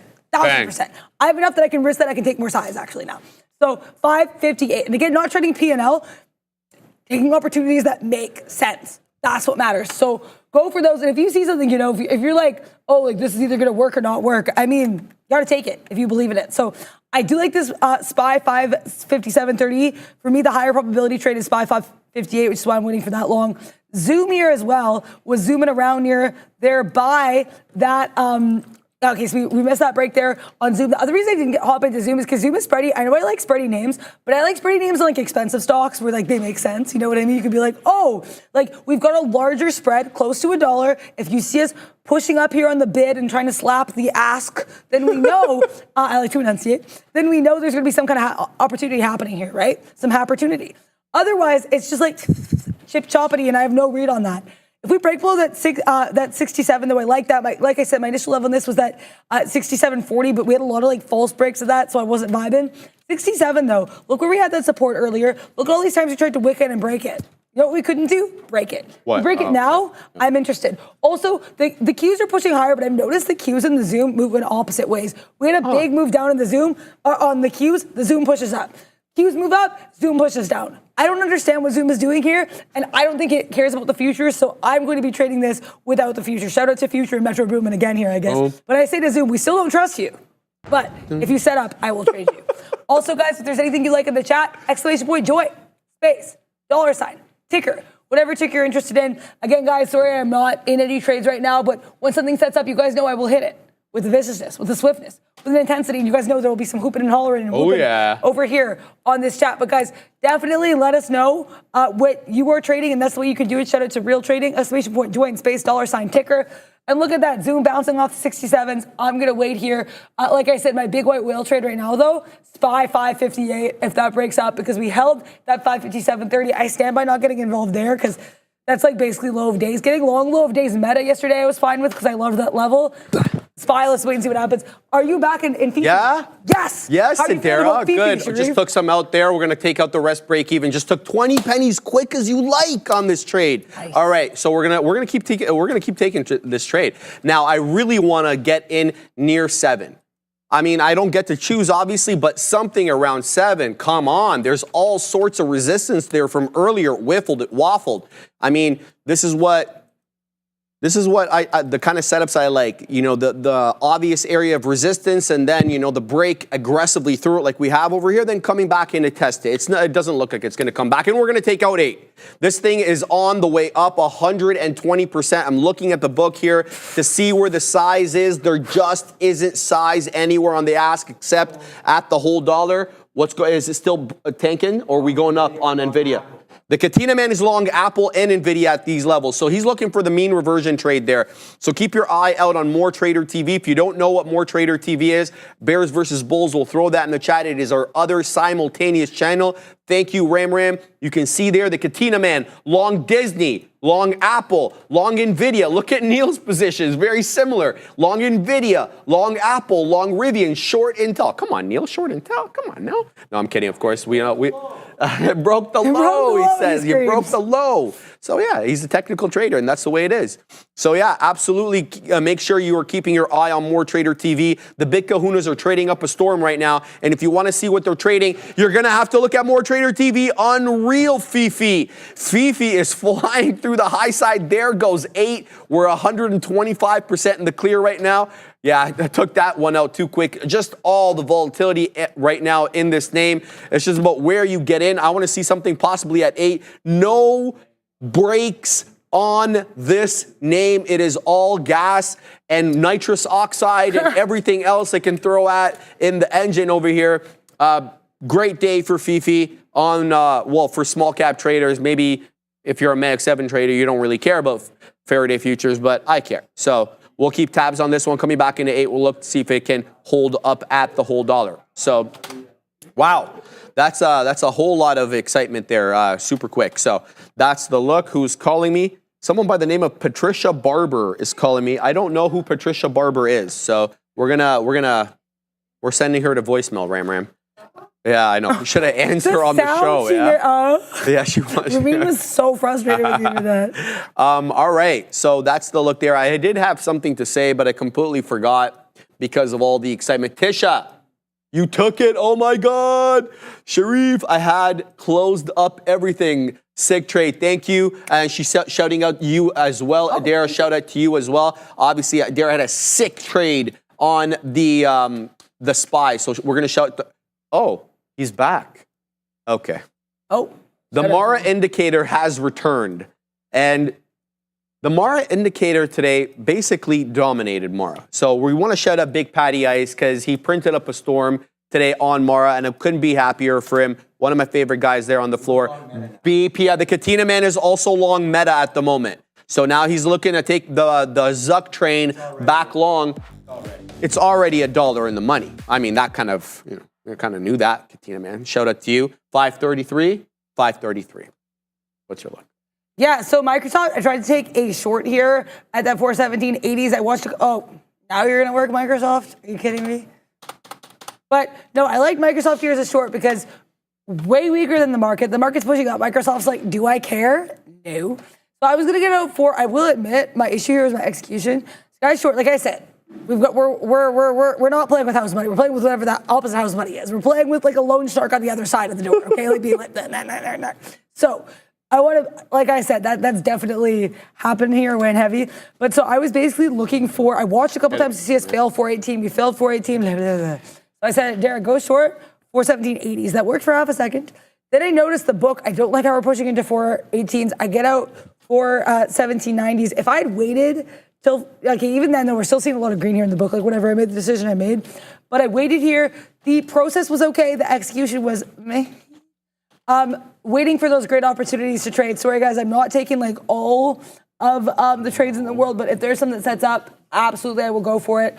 If I get my SPY 558, I'm willing to slam into that. Like, I'm cool with that. I want to shout out, I want to remind everybody, Adara, that they, like, if you guys aren't voting, you're not going to be able to see how Sean and Neil are trading these names. That's the thing. You guys are constantly asking us, what's Sean doing? What's Neil doing? So get into the chat right now. Vote for your favorite names. Faraday's flying. The Katina man is long Mara. Do you want to see how he traded Mara? Do you want to hear shout out Big Patty Ice? Get into the chat right now. Exclamation point, join, space, $, and vote for Mara. Let's see what other people have voted for over here. Let's just go back up, see what the votes have been looking like. All right, we'll move back up because, well, there it is. Chris Rodriguez, he wants to know about Peloton. Peloton's up a big boy today. Shout out to Chris Rodriguez. Do you guys want to see what Peloton did? Vote for Peloton. Who else voted over here? Moving up. Yeah, see, the votes are light today. Bao, he wants to see PSNY, a name that I hold in my long-term account. Polestar. Julia C wants to see how the boys traded Qs. But Julia, yeah, shout out to you. You typed it in right. So there you go. Get into the chat right now. SMCI, says Vic Novak. Do you want to see how the boys traded SMCI or how they would have traded it? Get into the chat. Vote for your favorite names every day. It's super simple. Exclamation point, join. And then space, and then the $, which is shift 4, by the way, and get your vote in every day. Shout out to you, Katina, man. I know you've got a few longs there, and they're all going up because Nvidia's on the way up, Apple's on the way up, Meta's on the way up. Could we have the mean reversion trade today, Derek? Oh, I think we might. Oh, baby. Say the Katina man is at the highest spot he's been at all day. Shout out to him. What a recovery. We're going to see this market looks like it's going back up. 19.7 here, Dara. We could be moving up back into 226 on Apple. We're at 535 on Meta. Lots of strength coming in here. Yeah, I missed my 558 long on the SPY. Unfortunately, couldn't get filled. But my eyes look so sad there. Oh, my gosh. But if we come back to this 558.10, if there's any kind of dip by opportunity, I will get involved. Like I said, my only playbooks for the SPY are whole dollar breaks and levels I like on the book and the chart. You know what? 558 is both. So the short was obviously here more successful for me than the long in that I couldn't get into the long. If we try to retest this 558, I'm okay with going long here. But I find generally my stats, my very limited stats, show me that if I try the retest of the long, it's going to be less effective than if I can get involved the first crack. So I don't want to wait there. Go Meta, says Sean there. Go Faraday's Meta halting indeed. Down. Faraday halted down, yeah. Go ahead, sorry. Oh my gosh, Faraday, you can either trade the futures or you can trade Faraday futures. Don't get those other stocks. But yeah, SPY here, happy to not back in that 558 when I didn't get the first crack at it because we're coming right back down here. That's what patience is about. Jeez. As Bursters Bull says in the chat, patience, like P-A-Y. Oh. T-I-N-C. Oh, yeah. I like patience. that. Yeah, I want to reflect a little bit here, if I may, on one of the earnings names there that was a little bit flaky for me, and that's Snowflake. Because I keep being like I keep like having like the violins in my head, like do. Adara, why did you go long Snowflake? To be fair, I had reasons, okay? My reasons were we had these higher lows. We were wicking into support here at that 117 whatevers, 117.20, yeah. And we had the higher lows. The book here at 117.50 was beautiful. I was like, go long. It worked for half a second. And then the issue here was not the idea. The idea was fine, but I couldn't get out where I wanted to because of, fills or whatever. And so this did not work out right. So you can't blame yourself. I mean, sorry, you can't blame yourself for things, but you can't be too hard on yourself is what I'm trying to say either. Because it might not be the idea. It has to be like, the balance of the evidence of what's happening in the market. Bang. We had the market moving down here, we had an SSR, which I thought was going to help us there. And there were a couple of times where we tried to break below and held. To be clear, I didn't mean you can't blame yourself. You can't blame yourself. You should blame yourself. But you can also think of it again as the balance of the evidence. Like, you can't be like, oh, blah, blah, blah. You know, you can't be, you got to stay positive and bullish 100%. on opportunities, is what I'm trying to say. And that's why I took this buy with, like I said, we had the sharks at our door, you know what I mean? But you took this buy because you believed in those opportunities. If I believe in any other opportunities, I'm not shut down. I'm a little bit shut out, but I'm not shut down. So we might have, like, you know, maybe a buzzer beater or something. I don't know. We'll see what happens here on these markets. But you honestly don't be discouraged. Shout out to Cindy Lauper. Show your true colors. My true colors this week have been red, but maybe they'll end up matching my sweater. We'll go green. How you doing?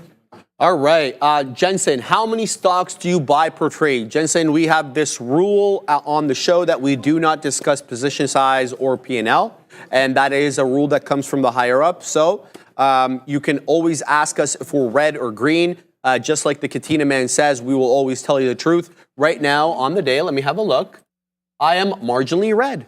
Because of that boneheaded trade on Faraday. So I'll look to get back in Greensville. And I want to talk about Faraday right now because it is coming down into that 7.25. So I was waxing poetic about this, to use an Adarism, but this $7 level, I'm all eyes and ears and everything else at $7. Reason being, because we had the 10 exponential there. We have the 10 exponential there on the 5, and we had a lot of resistance, initial resistance at $7. You can see over here, we kept working our way into 7, rejected, came back down 640, worked our way up again, rejected, came back down to 660, and then the big boy break came, and we blew through that level. So I want to see exactly what happens at $7 this time around, since we got well above it. We got over $1.60 above it, because the high, I believe, is $8.65.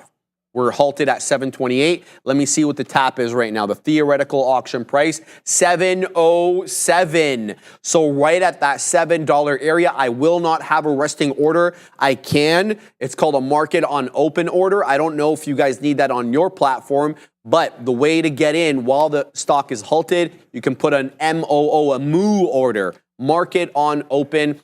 It's kind of the order that you'd put if you wanted to fill an order right at 9:30, right when the bell rings. You want that initial print, you put a market on open order, it doesn't fill until 9:30. That's kind of the same thing here. All right, so we're waiting here for Faraday to open. It shut down at 11:59.18. It is currently 12:03.22, so we still have about a minute and change with this one, and the tap, I believe, is still the same. 710 now, so a little bit higher than the 707 we saw a little while ago. So Faraday futures, very interesting at these levels, at least for me. Okay, the other interesting level, or the other interesting look right now, is the future. Because here's what, or the future and the Mag 7. Here's the look. So you have the likes of the futures looking to get back into 17,000 or 19,750. That'll be the 10 exponential on the 5. You've got a bunch of other Mag 7 names doing that exact same thing. Google at the 10 exponential. Get it, Adara. And Apple at the 10 exponential. Amazon at the 10 exponential. Adara's printed up a storm. I can't wait to hear about this. So a lot of these guys, they're curling right back in. Now, what's the move here? Do we look for a rejection at the 10 exponential? Because it's the first time for some of these names that are actually touching the 10 exponential on the 5 on the day, right? Because they've been so directionally down that the first time that they're curling in, do we look for the shorts here, or do we get a mean reversion trade back up? I mean, we dropped aggressively, guys, about 300 and, change, 330 points off the top, more, 350 points off the top. But I guess we'll talk about that and a bunch of other things when we do get back, though, from Neil's lesson of the day. Thank you, Sharif. And it's going to be a good one today. Lesson of the day, always something important to keep in mind. I try to make it something that adjacent to the market that happens in front of us this morning or throughout the day, maybe even yesterday, or a question we have in the chat. This one's going to be an easy one because there were a lot of opportunities here early on that you could have easily been looking bullish, like a lot of people were, and then it flipped into like the nasty, well, not the nastiest, but a pretty nasty move to the downside. Obviously, we've had worse a couple of weeks ago, Black Monday, all that good stuff, but this is a different move from that. But I think one of the things that happened today that was important was when your initial plans are through their levels, broken any trends that you like, what do you do at that point? And you would have seen I had a few things that we liked. I mean, Nvidia dip buys, trying to hold that 130, trying to hold that 129 area. We had Snowflake I was looking for, so that's Nvidia. It tried to hold some lines in there, tried to bounce back higher, tried to hold some higher lows. That doesn't work out. I like Snow for SSR bounces. You couldn't bounce off 120, put in a lower high early in the opening rush in the first half an hour, put in that higher low, I should say, not lower high, made a fresh out. So that's now trending down, got to go away from that. Didn't work out. And when that happens, like, what do you do at that point? So stick with anything that is going to your plan. That's the first point. I had 5 stocks that were trading at the open, and only one of them was trending the way that I liked. And I'm going to give you an example here, because you would have seen the only thing that I was in the entire time this morning was Peloton.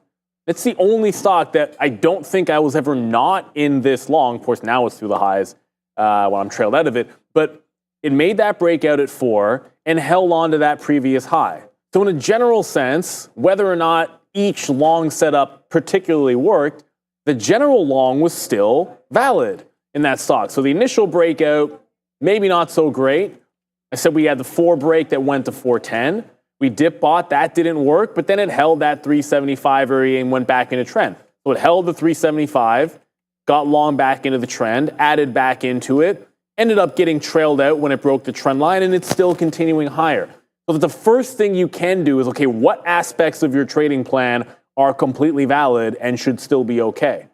And then focus on those ones. The other thing I went over to was, okay, well, maybe you can find something that's just relatively strong when you were looking for longs in the first place. That lent me over to Meta, which wasn't a part of my plan, but it was still a pivot. It broke, okay, that's not true. I did tweet about this morning for a 540 break. I didn't get the 540 break. So yes, I was like, yeah, 540 break on Meta, yada, yada, yada, but who cares? I didn't have it. So when that made the breakout, and suddenly everything looked like it was reversing, all those longs that weren't working for me, like all over the place, well, one stock was holding VWAP and 540, and that was Meta. So I pivoted over to Meta, started going long off VWAP. We got a first dip buy here that worked out to 542. It then broke down, formed this little bit of a downward trend. So I made another plan of action, which was, okay, if Meta can hold the line, hold some higher lows, get back above the previous trend, I'll take another VWAP long and see if it can go. So I took the VWAP long on Meta. This one got to about, like $1 in the money, and then broke VWAP. It ends up crushing it to the downside.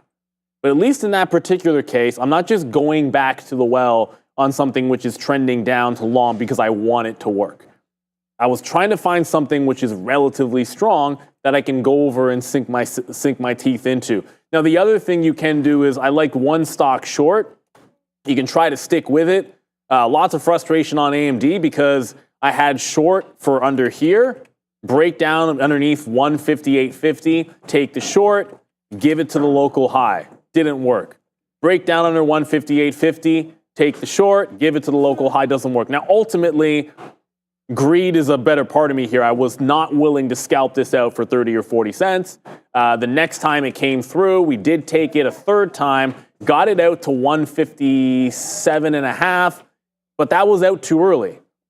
One thing we did is stick to what was working. So if the longs, now by this point, Meta's starting to break down, I'm out of the short in AMD, I observe this continue of the trend through 157. Suddenly, since I trailed out of it, I now have a trend into the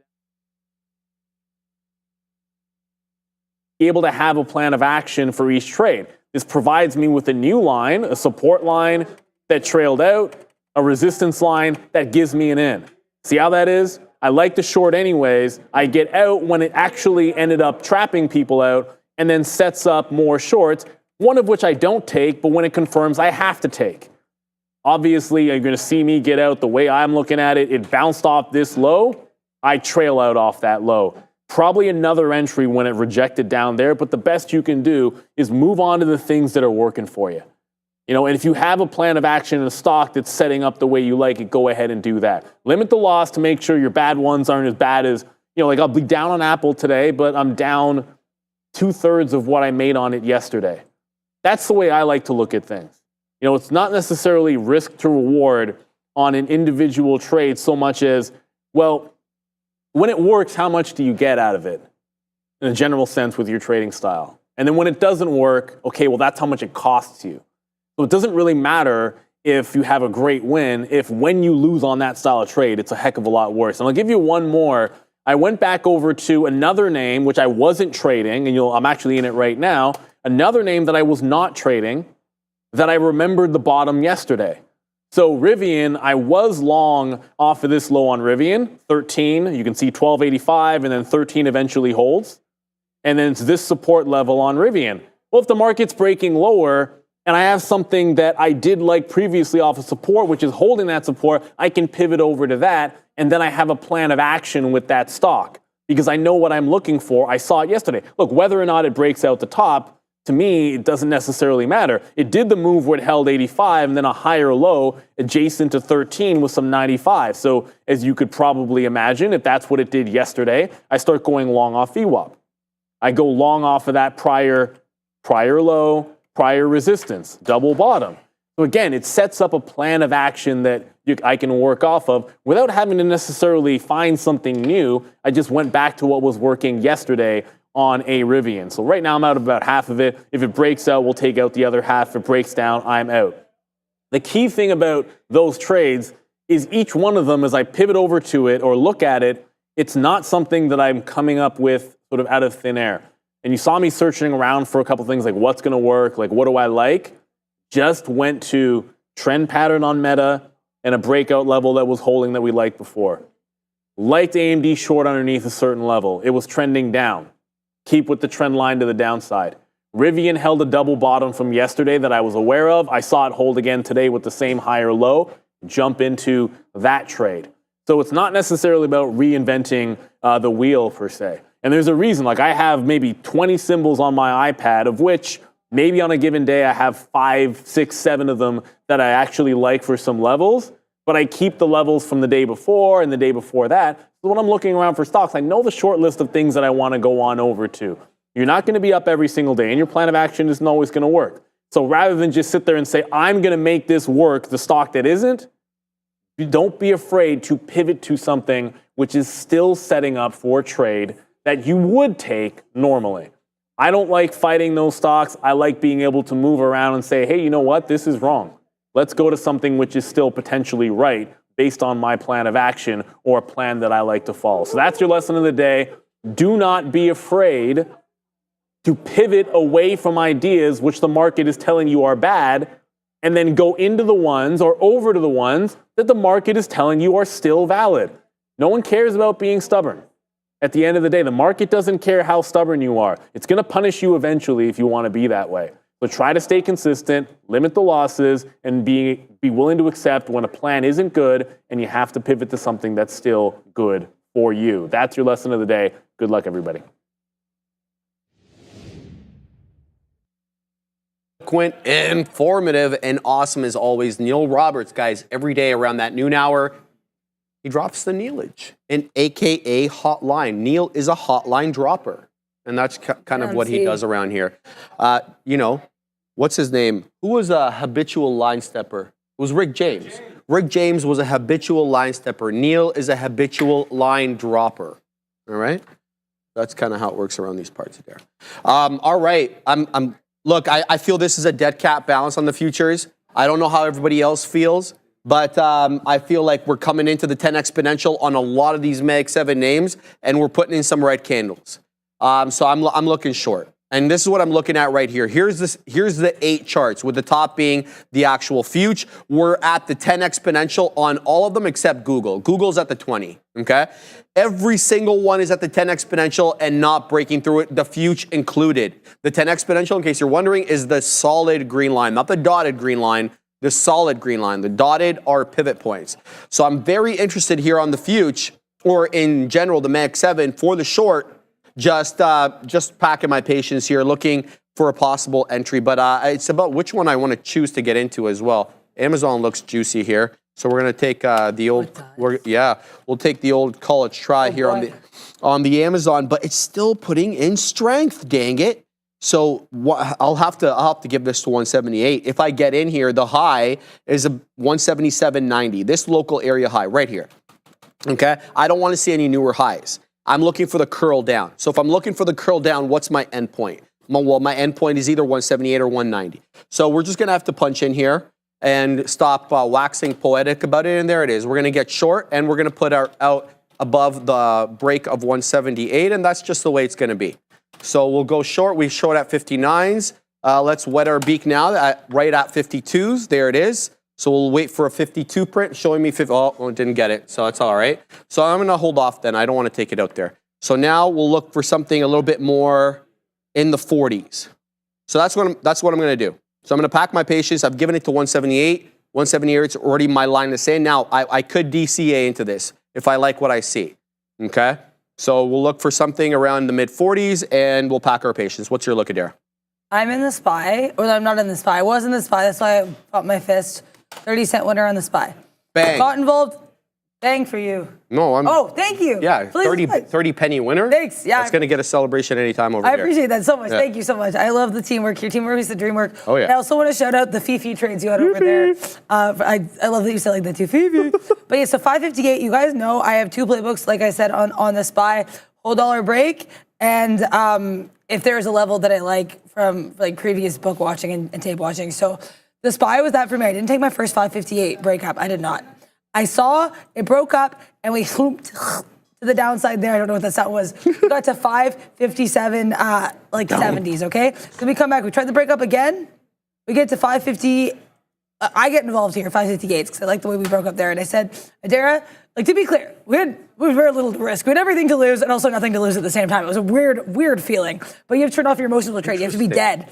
So I said, if we see a higher low, you stay in this. You ride this or you die. You feel good about this. If you get shut down on this, you're okay with that because you feel good about the trade. Bang. What matters is taking risk. And anyways, I'm going to rant about that later. But we got to 558, 557, 80s. I've never seen anything hold like this. It was beautiful. It's like, oh. So I still had conviction. So I stayed in oh, I love that sound. That sound gives me happy face. So we stayed there, we bounced. I was like, okay, Darren, chill. Now, let's see if we can hold above 558. We can't. Look at this wick we had previously here into 558.20. I said, if we can break above 558.20s, you can break a lot easier. We broke it to 558.20s. I got out 558.30s. A, there was a little bit of pause on the book there. And B, 558.30s. I mean, look here. We're holding this support. It's been a really weird level, right? So 558.30s was a level for me. Also, I've talked a lot about levels in the book for fast move. I read tape differently depending on the order book, depending on how the stock moves. Like I said, I look for spreads on the more expensive stocks. On these stocks that fly like mad though without spread, what I'm looking for is I'm looking to see if there's any like cent levels we pause at. We pause that 558.30 here or 557.30. This was like an area we really had a little bit of in, right? So I wanted to watch for that. 558.30 got weird. I got out. I was pleased as punch. Then I tried to get back in. We were holding 558.50s pretty well. I risked 10 cents, got out, lost. It's all good there, baby. But we're really struggling here with 558.70s. So if we can break above 558.70s and I have an area to get involved now in a long, this is gorgeous to me. It would be all a dream. I used to read trade magazines. I don't know. But bad biggie joke aside, we're going to see what happens here in the SPY. And basically what I'm trying to say here too is what I've realized is trust yourself, turn off your emotions, and take those trades that make sense to you. And my first week, I'm pretty sure I was like, oh, like my first week I went live, I was like, oh, whatever.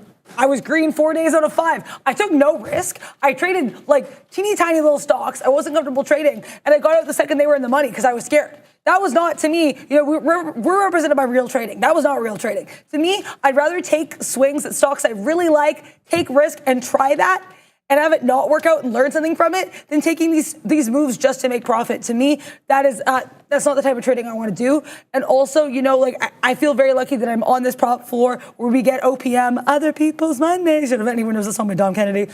But the point is, I want to be responsible with that, but I also want to be able to take this opportunity and to learn from it. Bang. I love this SPY bounce at 70s. That's what I said I was looking for. Nice. So we'll see if we can get a fill here. If we come back, I don't think SPY's like, yeah, Dara, as you were yapping about your lessons, I'm just going to be like coasting. Is that cool? I said, yeah, SPY. You got to do what you got to do, man. Great look for the SPY. We'll see what we do here at 559s. That was another level I liked here. I love when multi-day levels come in. Isn't it great, Sharif? I want to hear about your fist bump on Amazon. I like those triangles. Took 20 pennies, quick as you like, but thankful I scalped it because I feel the winds of change may be coming on this market, Adara. Here we go. So now we're breaking above the 10 exponential on the 5 on most names on the Mag 7. There are a couple of outliers like Tesla. Tesla's having a whole lot of trouble today. Tesla's very weak. I believe it is the worst off Mag 7 name. It is down 3% just about, but there, it just took it. So we're getting some greenery here on the future. The future is working back into 19.8. Now Tesla's breaking above the 10 exponential, so is Apple. Amazon, so we'll keep tabs on that. Meta at the 20, Microsoft above the 10, likewise with goggles.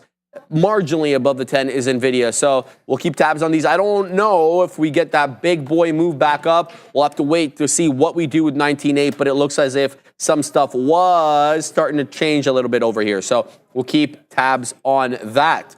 I don't have any trades at the moment. Just took that short on Amazon. Was able to take 20 pennies. Now I'm thinking about taking it long.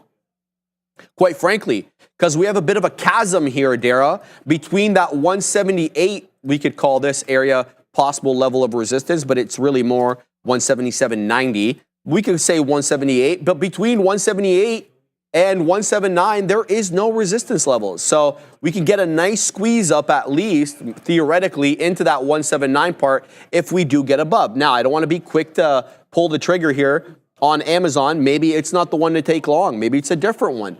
Because I'm seeing Amazon have all sorts of trouble right now with the 10. While the likes of Meta are above it, so is Microsoft, so is Apple, so is Goggles now above the 20. So is Amazon the right name to take long here? Because it seems as if, you know, it's a little whiffly waffly. Somebody in the chat, I forget who, when I was taking the short was like, hey man, take it easy because right now the MACD on the 5 looks bullish. And they're probably right because it looks like it's working its way back up. So I'd like to take something long right now, just unsure exactly what. Maybe it's the T triple Qs, right? Because we're rejecting off the 20 exponential on the 5. Let me bring this in over here, but it's not a level I'd like to use. I don't typically use the moving averages on the future all that much. I like to use 100-point levels better, and then areas of resistance and support, obviously closing prints as well. So yeah, man, it looks as if we are really moving up here on some of these names, and I just unsure which one to take. So let's go ahead and take this futures contract long and see come what may. We'll look to what our beat might be here at the 800. So we're about 16 points away from 19.8, give or take. We'll wait at 60s to de-risk a little bit over here. Here we go, moving into 85s. Let's see if we can move into the 90s. There's some selling here at 59s to be expected though.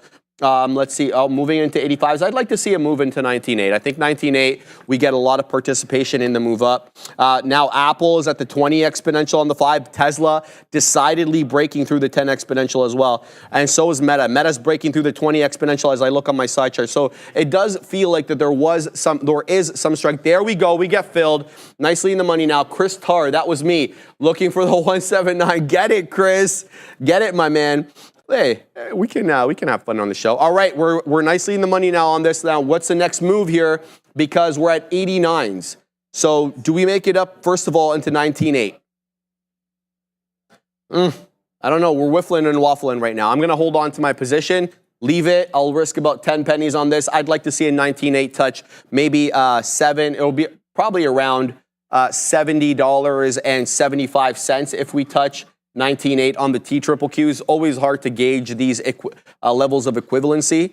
And maybe not a good idea to do, by the way. Gaurav, Meta looks like a better recovery than others. I agree with you, Gaurav. About to print a hammer candle on the 1 hour. Gaurav, you are not wrong, my man. Meta is now north of the 20 exponential on the 5. Good move up. Here comes the future at 19.8. That was my move, and we're going to take it out here for that. So I'm happy with this trade. It's not the biggest money maker, but it's an accurate trade. So we'll keep continuing with this here, Adara. What's your look on that side of the desk? Yeah, the look on this side of the desk is I love when like levels are hitting and like that was not English, was it? Okay, so sorry, my brain.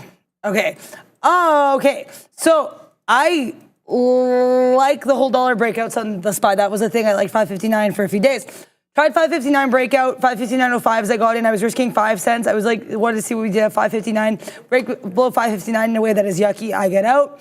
And I was going to piece them out. I took a large position. I was going to piece them out here at 559.30s. So that was a 5-to-1 risk to reward ratio. So I was like, cool, I like that. So it worked out really well initially. Not really well. It was like 15 cents of the money. Then we come down to 559. I don't like what I see. I get out flat. I'm like, I don't have the confidence to be in this trade right now. Then I said to Dara, you like the 559.30, wait till 559.30. You break up at 559.30, you get long. We get to 559.30, we break out, so I would have been fine in my long, but that's not the point. 559.30, we break out, I say, Dara, 21s will do something for you. If you break below 20s there, 559.20s, that is, and we bounce, that's going to be an area to get back in the long of 559.30s. So you know what we did? What? We did that. We bounced. So I was Bang. like, so I got long at 559.30s again, a smaller position than I had the last time because you might be able to tell, but it's tired trade rule season, in case you could not tell by the way I was sitting there. But like I said, the biggest tired trade rule for me is always going to be like, is it a stock I liked earlier and levels I liked earlier? Yeah. And that's why I can be tired and sit in this hopefully 30 penny winner here in the SPY as we push higher. Now you might be like, Adara, you're risking 10 pennies here. What's your profit taking level for the SPY? I want to see what we do at 70s because 558.70s was a level. And I know that sounds really arbitrary, but when you watch a lot of order books, like maybe I do, spend a lot of time at the book library, you notice sometimes there are certain days that cent levels will matter. Tesla is like that. SPY is like that. Like I said, the way I read the book in the SPY and Tesla is going to be, shout out to OB, distinctly different from how I read the book in like a Lilly or SMCE. So, okay, if we break above 70s, I'll stay in here. If we can't break above 70s, I'll get, okay. Oh my God, SPY. You want to give, okay, SPY. Nice. Oh, you're too kind. You're too kind, SPY. Okay, let's see what we do at 70s. If we kind of can't get back above 70s, that's not going to be a vibe. I noticed too, these whole dollar levels for the first, like they'll retest and you can get it in a retest, but they're kind of clearing the whole dollar levels really smoothly here in the SPY for the first breakout. So I actually think we could stay here to 5. I honestly think we could get $1 on this. I think we could get 5.60.30. I believe that because if I know resistance is only at the 30 penny level, then why am I trying to get out a whole dollar? Today, whole dollar is no, it's only mattered on the retest. That being said, as we push back up here, I'm going to be really careful to see what we do. You know what? If you want to say, yeah, SPY, I'll get out of here. I'll get out at 75s. Yeah, if we can't push, if we came back below 70s, that was going to be a wrap for me. So let's see what happens here. I'll take 40 pennies. I have no qualms. I am qualmless, Sharif. I am so qualmless. And I love that I was able to take this trade while really tired because I felt good about it because I had levels I liked. We took 40 cents on the SPY. Could we take it more? Sure. But now I know what levels I like. I like the retest of the whole dollar and I like the breakout above the 30 cent level. Now, will it give you this every time? No, because each dollar level is different. There's different players. But the point is, if you're someone seeing the patterns, there have to be other people seeing the patterns too. So I got out at 69s because what's life without whimsy? Said to Sharif, I was feeling whimsical this morning. The market was not feeling whimsical. The market was feeling, Adara, we will trap you in Snowflake for reasons, and we will give you moments. But you know what you got to do? Keep your dukes up. Keep coming. Keep fighting. Also, snow. Speaking of snow, I don't want to avoid snow just because of earlier, issues with snowfall in my region. Okay, someone is getting really excited. I like that we're above that 117.50 area. That was some resistance there. If we bounce here, what do we do? This wick, this one. If we break 118 cleanly, I'll get in here. I'll be looking. Keep in mind, guys, this is SSR. That did not work in the first long, but if there's stuff that sets up that you like, you got to try things. How you doing, Sharif? I'm shorting up a storm on Fifi. Because, well, we didn't start up a storm, Adara. I'm just getting excited because, it's a show. We gotta keep everything interesting over here. No, I got short again. Look, the first time on the day, we have breached the 10 exponential moving average on the 5-minute chart on Faraday futures, okay? So I missed this one because I was like trying to confirm that it was an actual break rather than a wick. And, that confirmation gave me a worse price. So I was really looking at that 740 break and I couldn't get it. So I had to keep canceling my order and trying to punch back in. So I didn't get the best price. But this could possibly be a double top. Not saying it is. It could possibly be a double top into that 8.5, 8-ish area. And now we're moving down. We have a little bit of a neckline. Possible defend here at 7. I don't want to say 7 is going to be decisive. It's not because the volume weighted average price is still at 650. The reason I mentioned VWAP and 7 and all these other areas is because I have a bit of a bias that I don't like to short these above VWAP. Obviously, I've breached my bias or my rule multiple times today. But what I want to see is what it does, number 1, at 7. Number 2, at 650 at the volume weighted average price. This area here, Ram, because it was this 650 area where we had a lot of whiffling and waffling. or support, I should say, at 650. Now you have VWAP there. So here we go, back into 7 1/5 right now. So let's see if we can move back down into 7. This candle here at 1225 had a low of exactly 708. 719 is the print right now. Here we go again. So this is making a bit of a low, and you can see kind of a manifestation of a double top. Don't get caught up in the confirmation bias of trying to see patterns that may or may not be there. Sometimes they are, but they don't actually manifest into what you think is going to happen. So $7, very, in my opinion, decisive given this area consolidation, the whole dollar level, the double top at around 8. Here we go. Is there size? Let's look at the book. There is size at the whole dollar level. I'm trying to see here because it's moving too quickly, but it looks like there's about 300 lots. That's what we can see. I submit to you that the majority of the orders are going to come in at Faraday will not be reflected on the book. They will either come in as the price comes into that, or as the stock comes into that price, or they'll be hidden as icebergs, right? That's my belief, because we get so much price action and so much volume that is never reflected on the level 2. And so for that, you're going to have to look at the time and sales. Now, I'll take this opportunity to tell you that if your platform allows you, you can filter the time and sales like, oh, but a lot of the other traders on this floor. And what you're trying to do is you're trying to basically slow it down so you can get a better read. So what do you do in order to do that? Well, you filter by size. And so you say to the computer, all right, only orders above 500 shares for Faraday I want to have notice of. Anything below 500, it's not really as influential, and so filter it out, get it off my screen. And you can run multiple level 2s, at least on our platform. So shout out to the best dang prop trading firm around there. It is on your screen right there, Real Trading. We are sponsored by them, and they provide the software, obviously. So looks like it holding up here at Ram at $7. Ram, you think I should short above 7 or I should wait for the break of 7? Wait. Ram says wait. So we're waiting. Now you listen to her?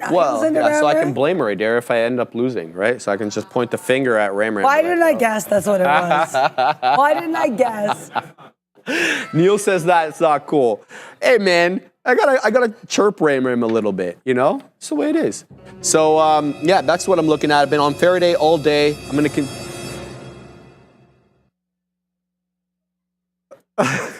I'm gonna continue to watch Faraday. I like that $7 level either as a bounce or a fail. So I'll keep watching it there. I also want to remind you guys that it's time to vote. If you're not getting into the chat right now and voting for the names that you want to see, like look what Anuchai just put there in the snap. He put $snow. So that's not how you vote, Anuchai. So here's what you do. It's $! Or join the space $, and the ticker of your choice. Neil is right beside me. He's trading up a storm. If you want to see what Neil thinks about your name, you're going to have to get in there into the chat and vote, and get your friends in the chat to vote your way, because sadly, only the top 5 names make it on. There's so much to talk about today. There is Fifi. There's Target. There's Piton. There's Zoom. There's the Mag 7. There's the futures. Get into the chat right now. Ben, you put AMD without putting the word join. So Streamlabs, AI is getting better, but they still don't understand. So you got to go back in there, ! The word join, space $, and the ticker of your choice there. Yeah, speaking of names moving today, Snowflake. So Snow, I had an order ready. I was like, let's go long 118 as we break up with 118. We do 118, then we hold 118.08 weirdly, beautifully. And then we push higher on the ask. And then Snow was like, oh, what? You wanted me to go up? Snow keeps forgetting it's SSR. So we get there. We dropped like 20 pennies. I'm like, okay, good thing you waited, Adara. But you know where we bounced? 117.80. That was going to be where we're risking to. So you know what that tells me? That tells me that's a solid area. That tells me that there's a little that goes from snow to ice. But not like ice that cracks easily, like nice strong ice. That being said, this tape is really bamboozling. We'll get all this red coming through here. Fee, fi, fo, fum, says Ramin. Shout out to Ramin and Fabian. They have so much fun every day, and they kill it every single day, and we love having it. I'll shut up, Fabian. Being able to be out there. Yeah, he won't shut out Ramin because whatever. But because there's a little beef there. What? I know it's fun. It's just funny. Sorry, we're it was so dismissive, Adara. Well, no, whatever. Just because You know what I mean? Yeah. But yeah, if Snow can't break below 118, I'm not shorting it. And to be clear, the reason is not fear. The reason is, again, we don't trust you. This book has been insane. I've never seen a stock move like this. I was telling Sharif off camera. How does this happen when a stock is SSR? You're long trying to get out of the trade and it will not fill you. That is so weird. This book is so weird that I do not want to get involved till I see stuff I really like. That being said, we had so much whiffle and so much waffle here, and we still are holding, and I like this doji. You know what? You know what, Sharif? I'm doing this. Get it, Dara. I'm doing this. I'm risking, because I'm like, you know what? I'm risking here into the 117.80s. That's what I'm risking. I'm risking 20 pennies, and I'm looking to add. I'm starting a baby position. Okay, there we go. I like this. We're starting a baby position. I'm going to add if we break above 35s here, because that was that last area with that beautiful little bottoming tail candle. But also, we have to thank our friends here. We talk about moves, but what about moves? That's the thing we really have to talk about here. Shout out to our sponsors at Moo. They're making moves. Also, guys, just because I remember this now, we do have an auction coming up at 1 p.m. It's that 30-year. So, perfect. Thank you very much there, Ramin there. I don't even need a screen up. Cool. So are you looking to maximize your idle cash? I'm sure you are, right? Of course. Earn 8.1% on idle funds for up to 3 months. Plus, U.S. users can take advantage of up to 15 free stocks and 300 in cash rewards. Hey, Canada, you're not left out. Enjoy 6% on cash balances along with an up to $2,000 commission rebate. Okay, guys, that's exciting. Sign up with Moo to trade on extended trading hours. Trade 4 a.m. to 8 p.m. well beyond regular market hours. And whether you want to react to pre-market news, cash after hours earnings, or simply manage your portfolio with more flexibility, Moo has got you covered. Maximize your trading potential and stay ahead of the curve with extended hours today. For more details and the full terms and conditions, scan the QR code or click the link in the description. That is a very excited ad read. Also, shout out to Moo. As that happened, Snowflake made some moves, and it pushed above 118, and that's what confidence is about. Did I get chopped up on Snowflake earlier? Yeah, and I said was saying this earlier on the show. It's odd when you can have take 2 larger L's on a SPCE and be fine with that because I managed that appropriately and that made sense, and then get all cut up or whatever in Snowflake. But did I like 118? Yeah. Did I saw stuff I liked in the book? Yeah. Am I adding if we get to 118.30 but not in the wiki way we just did there? Yeah. We're 20 pennies in the money, Sharif. Bang. And I'm going to start taking profit if we get to 119. And I want to add, like I said, 118.34s because that's what confidence is. You could be very close to getting shut down in the day. You could be down in the day, but you're not going to be out on the day because you believe in yourself and you believe in your opportunities. And if you see stuff you like, why are you not trading it? I don't have an answer for that. Either. Just trade it. That being said, the one trade I feel meh-ish about today that I haven't talked about very much just because there wasn't that much to say, this Microsoft short. I like that we couldn't break below 418. I risked 10 pennies on it. Well, I ended up getting out earlier than I should have for the risk, but I didn't trust what I saw in the book, so I got out. That is going to be a bit of a write-off trade, but you know what's not? Because snow's not falling, Sharif. It's flurrying to the upside. I'm now that we're in here, I'm gonna basically I know I was initially gonna risk here into 80s, but if we can hold 118s nicely, I'll risk into 118s just because that's not a P&L thing. That's just it makes sense thing. If we're already up here, I don't want to be risking too much. That's what I should have been doing in SMCI too, is taking some profits because I was in the money both those trades and I just didn't because SPCE moves in unique little ways. But let's see what happens here on the snow as we get a couple little topping tail candles on these here futures. Also, someone's been watching the SPY. That SPY move up really slowed down in those last few 3-minute candles. Darius Golden saying Nvidia news, Benzinga. I'm looking. We're looking here, guys. No. We're not seeing anything here. I reckon your sweater choice may have been correct, says Vicky on Novak. Yeah, that's funny. I was talking to Obi in the kitchen today, and he was like, sweater indicator. And I was like, maybe. But yeah, so good look there. Snowflake holding really beautifully here above 118. Let's see if that snow globe can give me a trade I could be proud of. I don't know what that means. That was pretty good. But I tried. The snow globe also vote for good.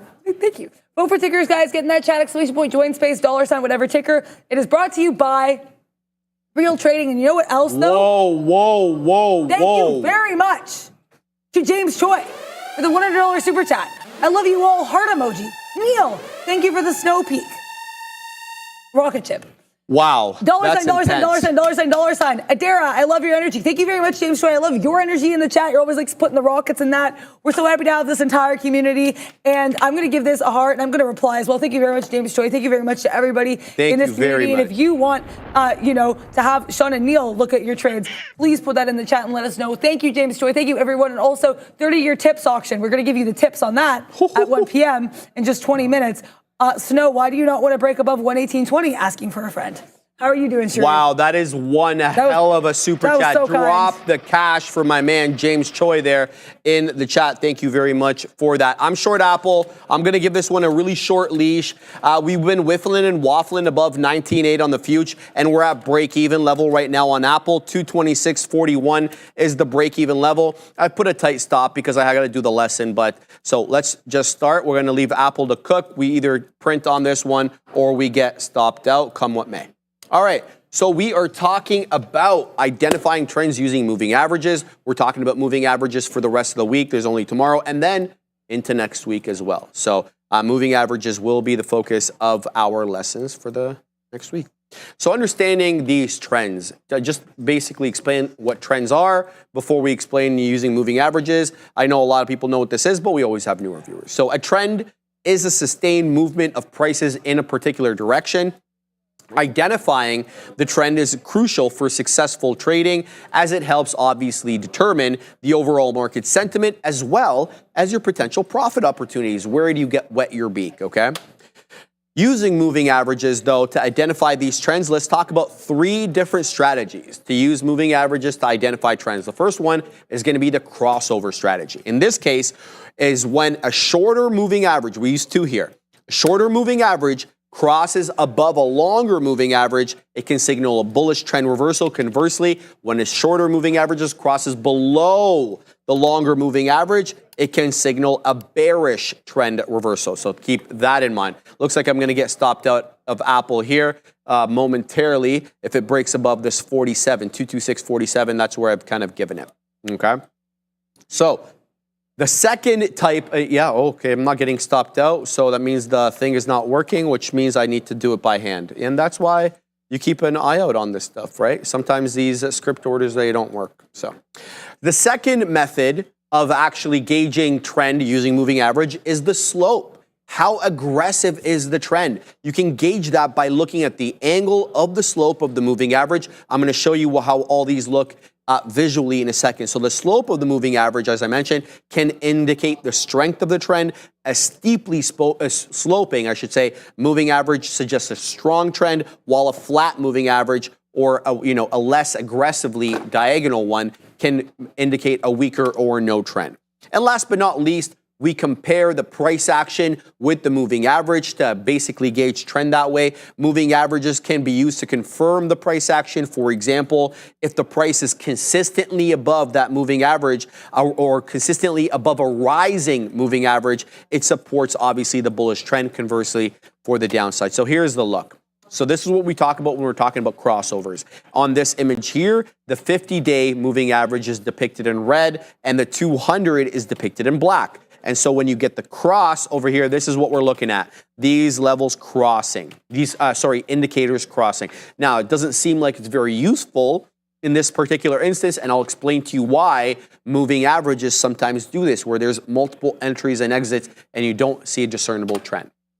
This is a picture depicting the angle of the moving average. This is the intraday chart from GDC from yesterday, so it's quite recent. You can see the green solid line over here. Look at the angle. I'm not a mathematician, but that looks like an 85 degree angle up if you start from the breakout point right here. So the angle of the moving average depicts the trend strength. So it was at 45. You could say, obviously, the trend is not as strong on a 45 degree angle as it is on an 80 degree angle. Now, having said that, even though the trend is stronger on a more aggressive angle like 80 degrees, it also makes it more open for mean reversion, right? The more steep the angle is, the more likely that we revert back a little bit to come back into equilibrium between buyers and sellers. So steepness of angle, sure, it can gauge trend, but it also should put you on the lookout, I guess, for a potential mean reversion. The more steeper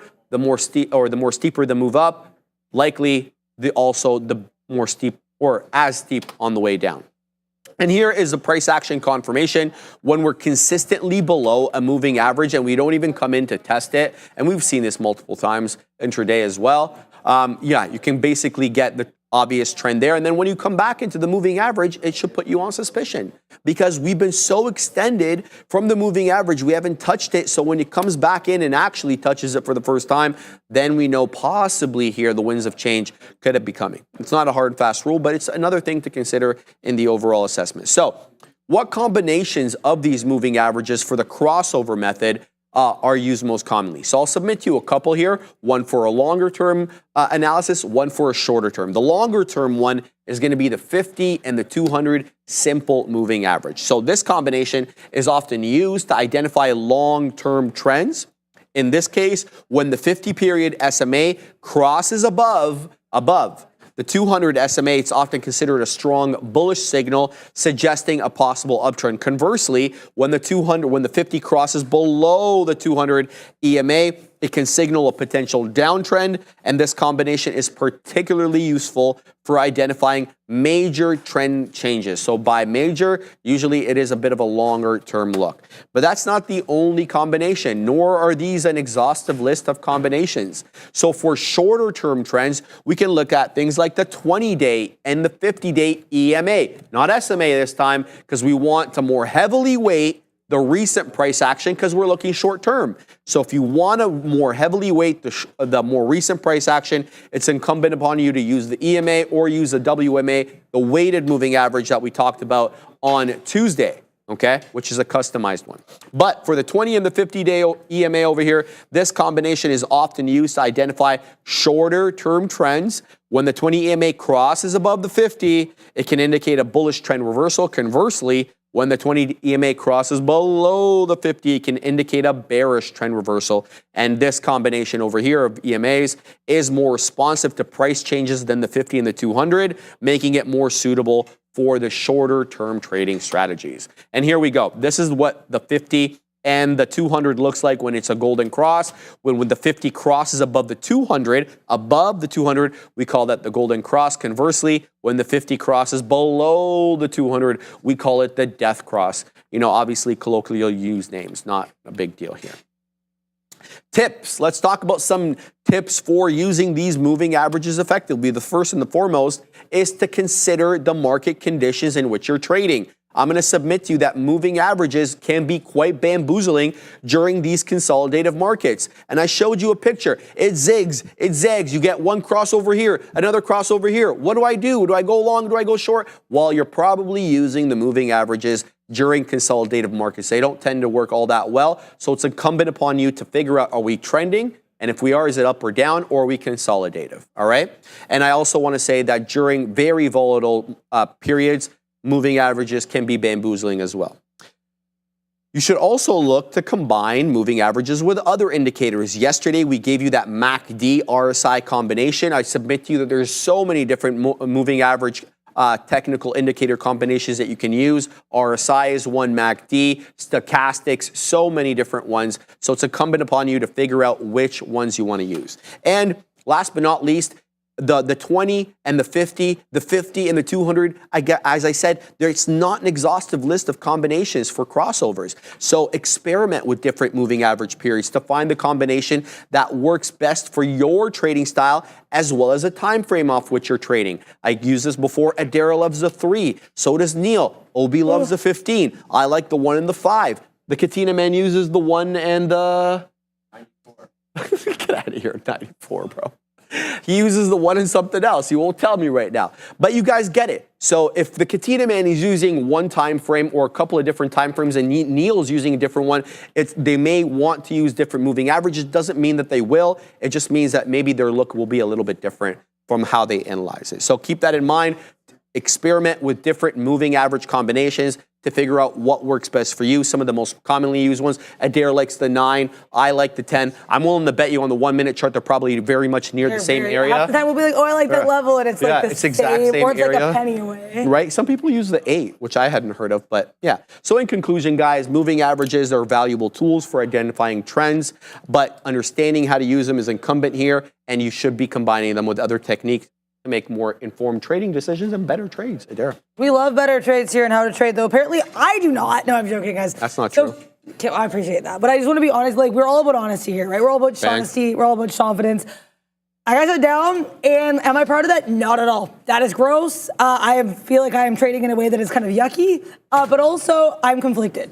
Because like I said, like, this is not a good streak. This week has been gross. But I want to talk about the Snowflake trade because I know what my issue was. My issue was, girl, why are you not taking profit? Look at this. Look at this. So I got long 118, stand by that. Fully stand by that.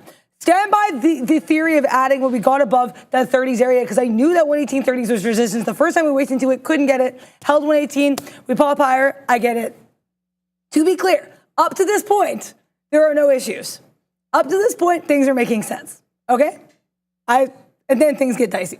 So we get to 1 at 1840s. I'm like, dope. Okay, Snowflake, you're like moving. You're kind of doing things. So does Jay Lee in the chat. He was saying, yeah, it's been weird. I fully agree.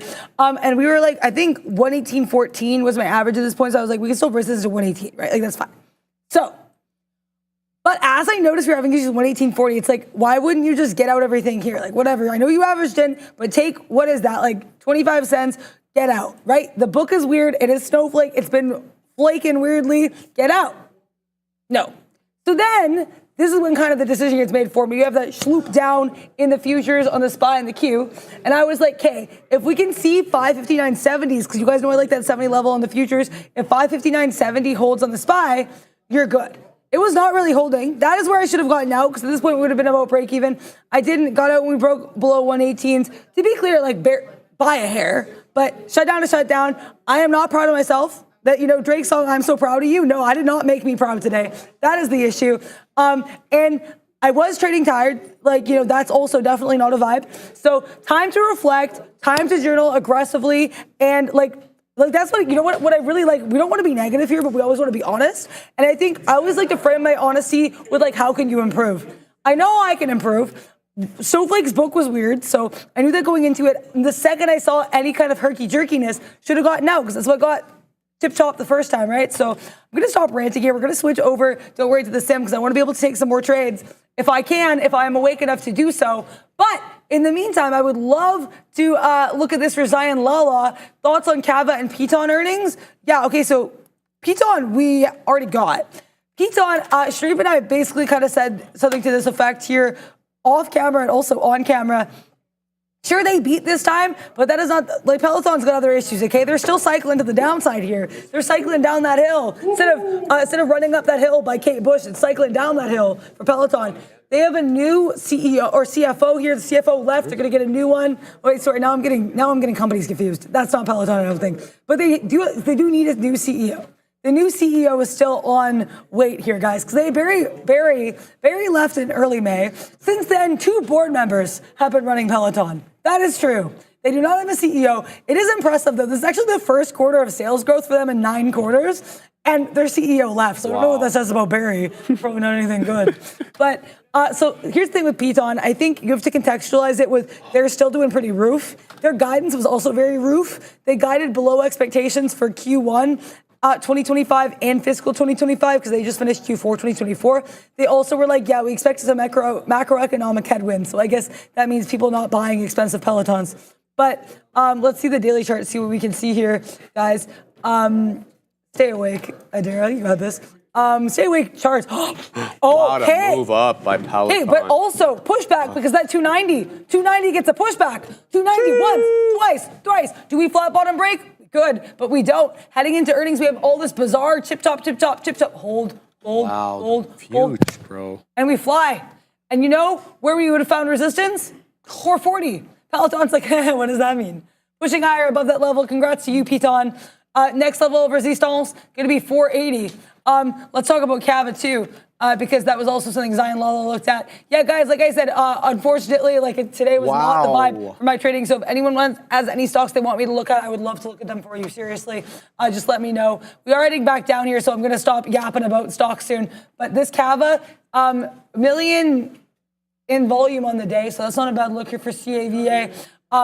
I find this, I've always found Cava to not be super directional on an intraday basis. I find usually whenever I look at Chops Insurance, but right now, we're going to find out what those earnings are. We had CMG and Cava. Sometimes people see Cava as the new CMG. How are you doing here, Sherry? I took the long instead of taking the short, and that was a mistake on Apple. I was convoluted at which one to take. I saw this level over here at 226. I'm like, okay, so this could be an interesting arrow putting in higher lows. We come back in to test a key level of previous support, 226, took the long, got stopped out for 10 penny loss, but that's not what's upsetting me. The upsetting me part is the 50 penny winner that just manifested in a matter of 30 seconds there. So a little disappointed with myself, obviously, but I'm looking for a possible higher low. So if you're basically looking at 225 as the low of the day, if you're looking at 19,664 as the low on the future, 19.7 hold up here on the future, or 225.5 hold up on Apple could be interesting. So I'm not going to start looking and putting out orders there to take those levels like resting orders, but on the lookout for a possible hold up. On the lookout. But it's been the short kind of day today on the Mag 7 world. I mean, that's just that. You don't need to be a chartered market technician to see that. So lots of weakness, all sorts of weakness today on the future. I'm disappointed in myself with this trade here. Quite disappointed, actually, because of my bias initially was short. So I questioned myself there, and that's not the move. So keeping an eye on these now. Let's go back to Faraday and see what's afoot on Faraday.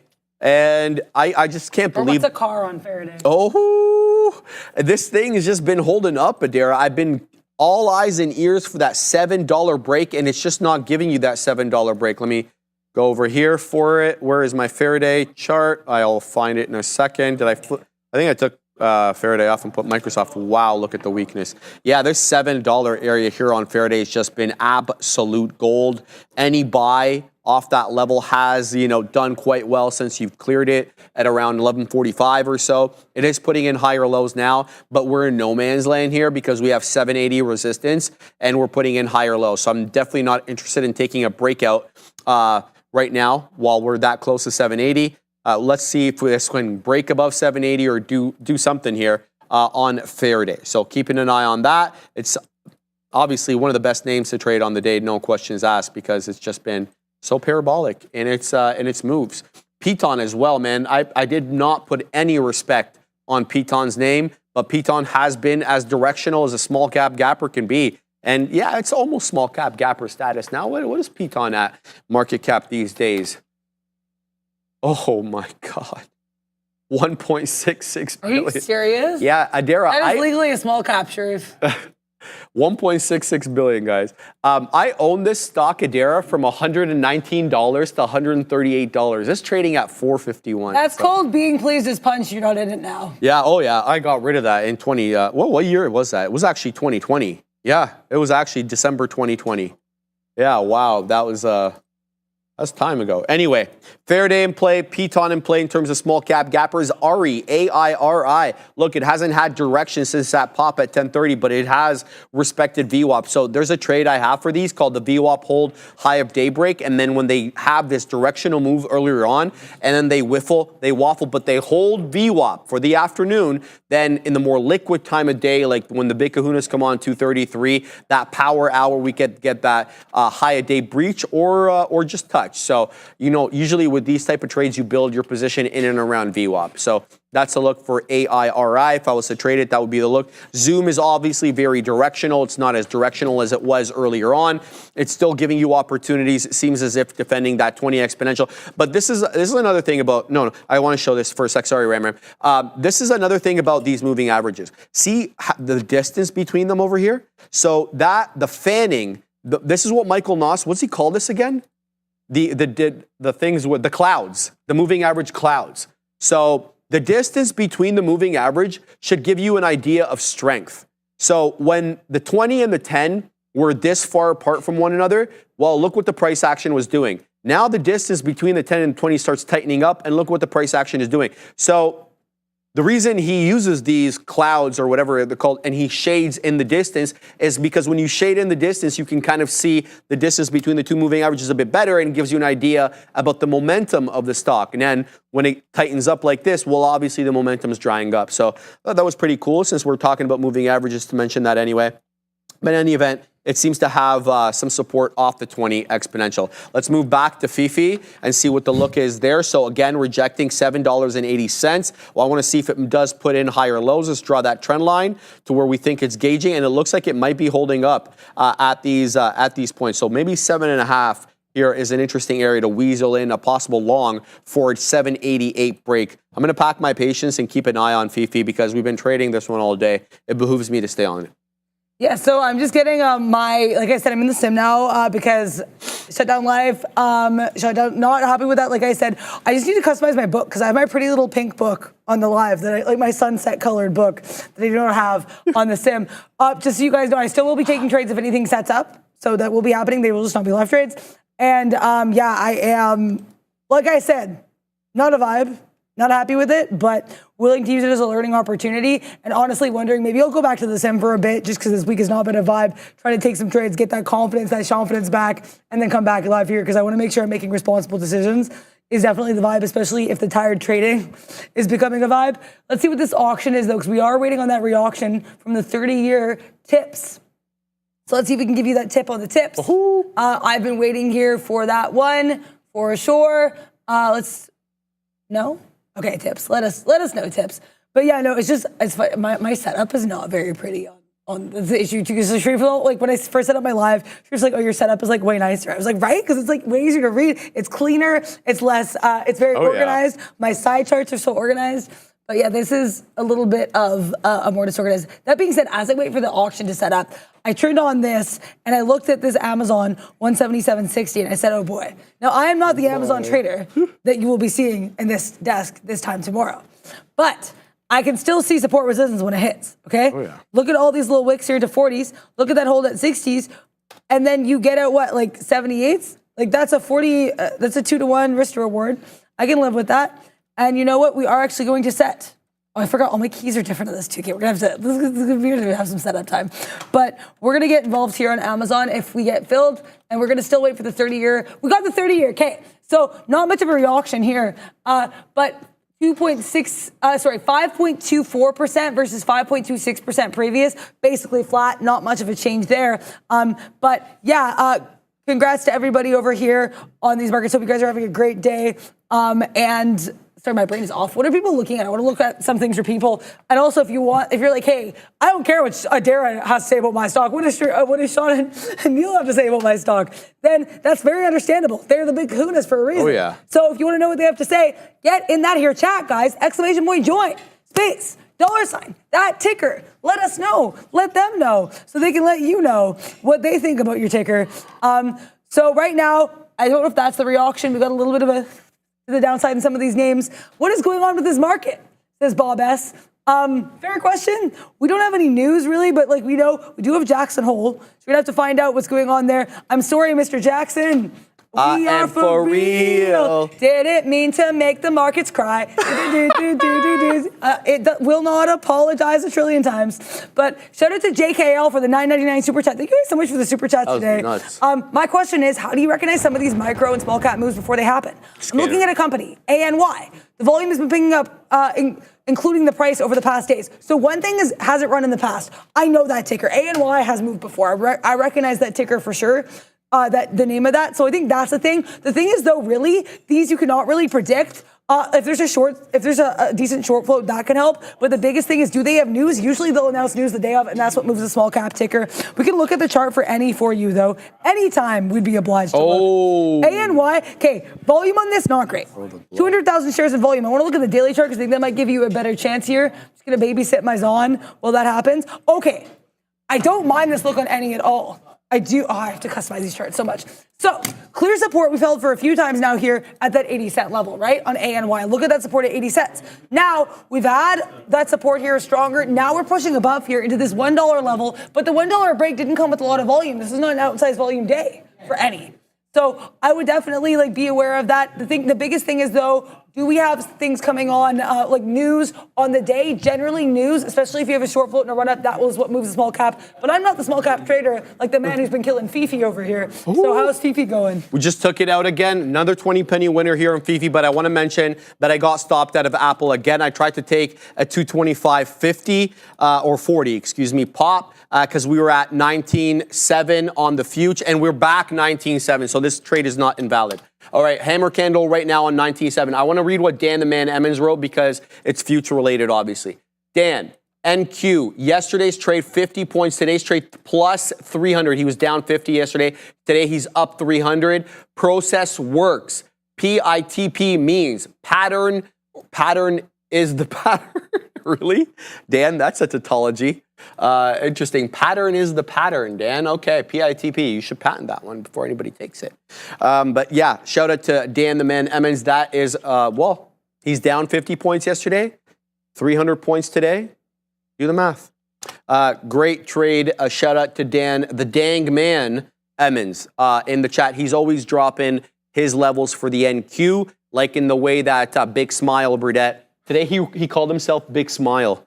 I've no. Smile He called himself Big Style on the gram. Yeah. I think he sent me some pictures. I'm happy he's chill with me punning with his name. That's all I care because I know like you guys. I make some puns on names in the chat. It's always out of love. I always pun from a good place. He's a good time Sally. So like he's not going to good time Sally. It's good. Yeah. Bring Sally up. Bring good time Sally down. Oh, shout out to Neil. Yeah, but that's obviously that's a Big Spile is all good with that. So we're gonna shout out the Big Spiled one.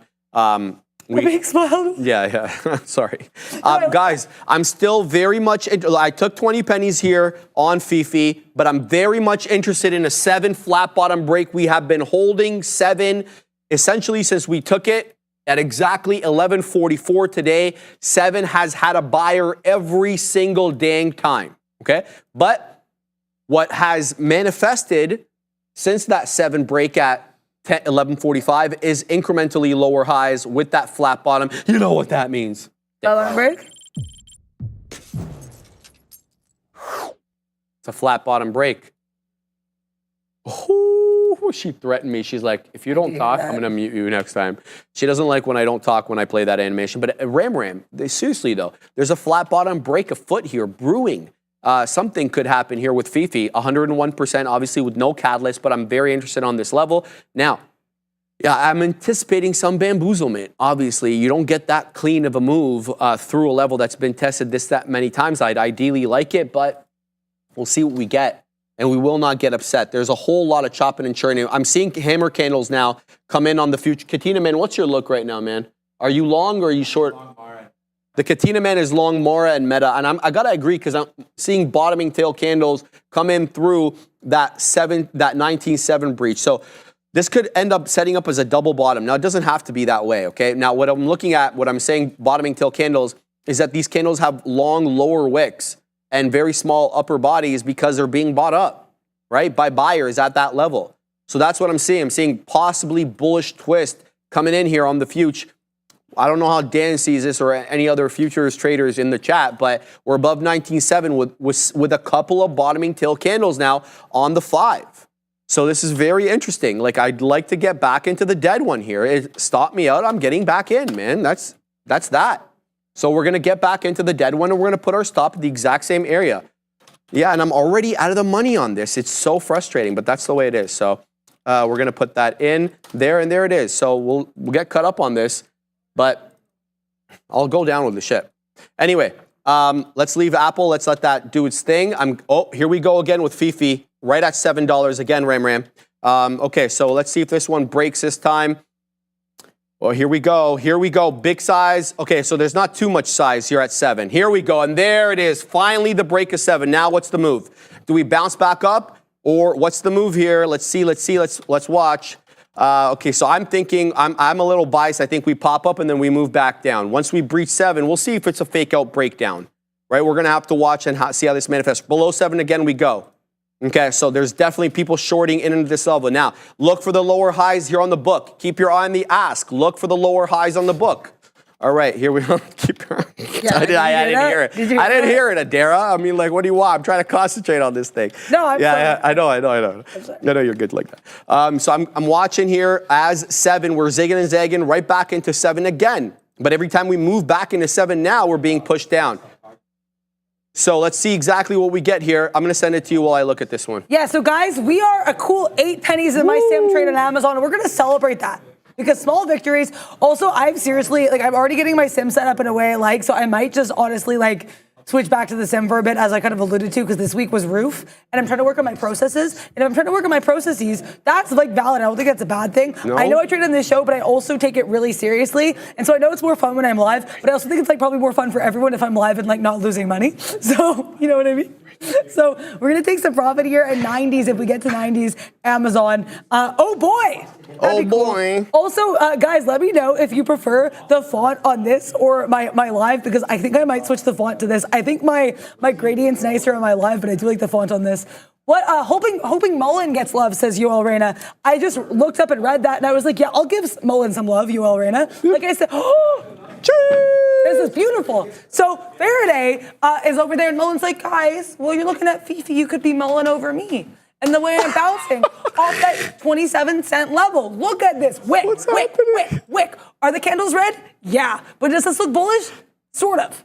Great look. I said sort of. It's still Mullen, so I don't know. But good look here, and some increasing volume with that pop-up. Yoel Reina, I love the volume with that pop-up. And if you love the volume with that pop-up in any stock, guys, get in that chat. Go exclamation point join. Get down. $, ticker, whatever tickers are fancy. Maybe it's Amazon. Maybe it's Meta. Maybe it's like, I don't know, whatever ticker you like, guys. Just let us know in the chat. We want to know what ticker you're looking at. We don't want to just look at those Mag 7. And We look at those all the friends. time. Maybe you want to look at SMCE. Maybe you want to look at Fafi. And one of my favorite things about and Sharif and I were saying this off camera, we all trade slightly different stocks. Like, oh, yeah. I give you guys, if you like really spready names, I love looking at those, and I can usually give a read of those for people. You like the small caps. Yep. And that's, what's great too, we also have traders with more experience and some with, I'm very new, so we have a little bit of something for everyone. Also, Amazon, I'm 40 pennies in the money. Why can't I trade like this in the live? I don't know, but maybe I'm seriously considering this. I think you've traded like this in the live. You need to be Thank you. I need to be nicer to myself. I appreciate that. But yeah, I will add here if we bounce off the 90 MA, because that 80 break took forever. So if we come back to 80s, I'm actually going to keep forgetting where my keys are. I'm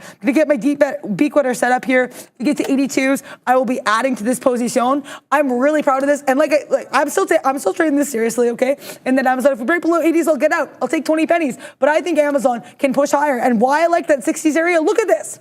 We get to 60s, push up higher. We get to 60s, we push higher. So there we go. This is a 10-to-1 risk to, or no, not a 10-to-1, that would be wild. I wish. It was a 2-to-1 risk to reward ratio. But honestly, I really didn't even risk more than 10 cents because it didn't wick any lower than that from whence I got in. Let's see what happens here in AMZN. We're going to do that lesson in a little bit here, as it is 112, where the players happen to dwell. And we're Nvidia dwelled for like several days straight, actually, too, if you remember that. But let's see what's going on here in this AMZ. I'm going to let this trade ride because I feel pretty comfy with this. I know I'll let trades ride in the live as well if things look nice. But this is also, I am not Patrick, but shout out to Patrick there. Adios. I just noticed that he How was there. did Patrick end up on there? I think he's been on the show like once. But I think it was because they were trying, I think twice. I think they were trying to like switch it because I'm in the sim, right, to show my position. So it makes sense that that's how that happened.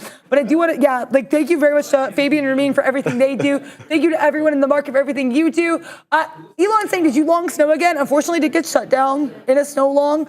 Like I said, talked about how that went down. But guys, we're always really honest here, right? That's what's the best. That's honest. You can have bad weeks. Oh yeah. And you can have bad days. You can have great days. We're going to tell you about it. We're going to celebrate with you all. And that's what's great about this community. We all trade together. We all feel the feels of trading.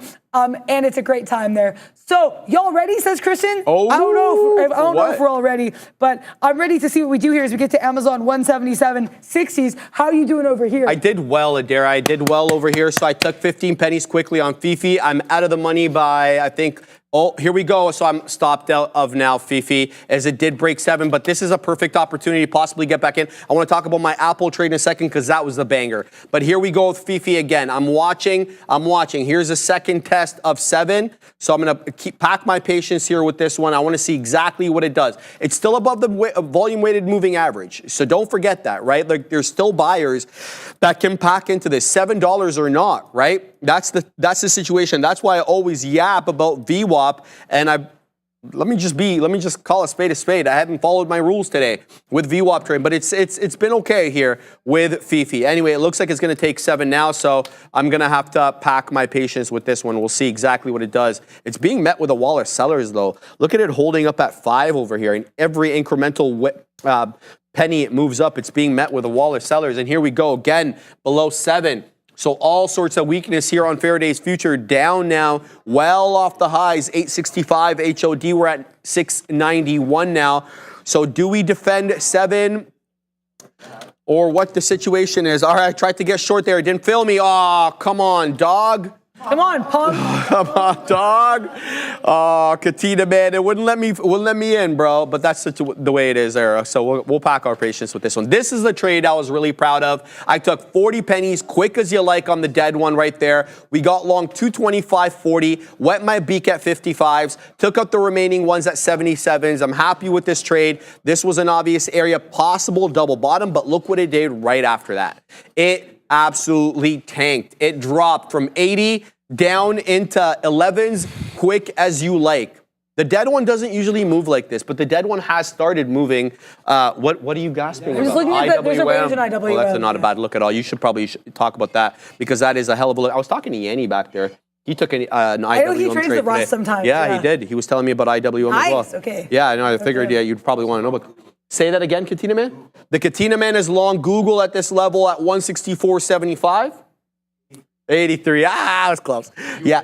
The double bottom though, and I see why you got into that. That's a gnarly double bottom. Look at that 164.75 defend, and now we're working our way up into 165. Shout out to the Katina Man. You're seeing that pattern on a couple of them. You're seeing it on Tesla. You're seeing it here on Apple. You're seeing it on a lot of them. Whether or not the left side of the W is basically at the same level as the right side depends on the name. Like you're seeing it on Nvidia. You've got it skewed. The right side is a little bit higher. On Microsoft, the right side is a little bit lower. So it really is the same pattern on a lot of these names. Mag 7 names is what I'm talking about, but some of them a bit more bearish, some more bullish than others. Adara. 115, you want to do the lesson? I got the lesson already set up to go. And Beauty. also, great transition here. I see Diego Estrada in the chat saying, I just want to thank the professor for today's lecture about MA. Got me into 2 positive trades. Thank you very much for telling us that, Diego Estrada. Thank you so much to Sheree for everything you do for preparing those lessons. Thank you. He is the professor there. And we're at Panera and we're doing professing. Hey. And theme nicknames, great. So let's talk about understanding trends through the moving average. So what is a trend, you may ask? It's not just a cool thing that someone does in TikTok. It's not a hip dance. Well, it can be. But a trend is also a sustained movement of prices in a particular direction. So identifying trends is huge for successful trading because it does help to determine the overall face of the market, overall market sentiment, and give you some potential profit opportunities. So how do you use MA to identify trends? So moving averages are huge to help you identify trends. There's a couple different ways to use them. One is through crossovers.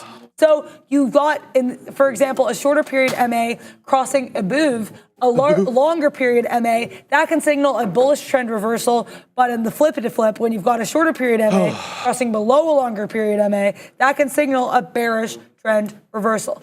So the slope is also huge because the slope of the moving average can indicate the strength of a trend.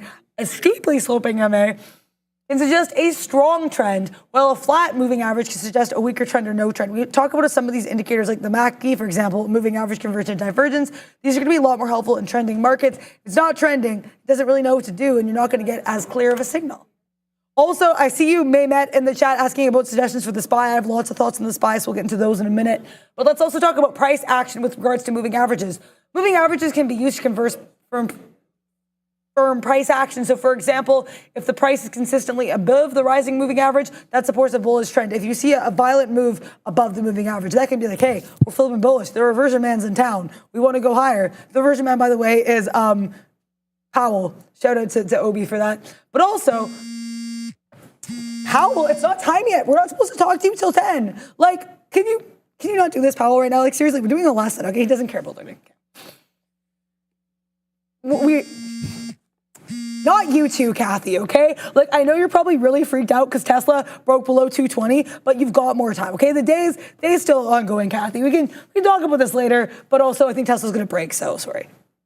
Okay, that was fun. Thank you, Sean. But also, thank you to price action, right? And using moving averages to find this price action. So if you've got, look, sometimes the way it moves above, as I was saying too, right before I was rudely interrupted by those phone calls. When you have the move down decisively below the moving average, that could be like a huge sign to the downside or the move above. Though Sharif always says they're not always going to matter every day. It really does depend on the day.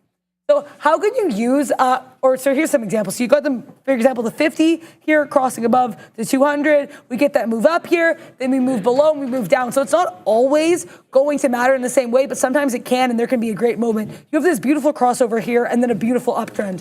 So that's one example. Here's one example here of a slope, using moving average slope on GDC. Thank you to Sharif for putting GDC on there. And GDC was also very apt. This is from yesterday. And also, I am not joking, this name ran up because the company made a TikTok account. So I guess shouting out to Trends.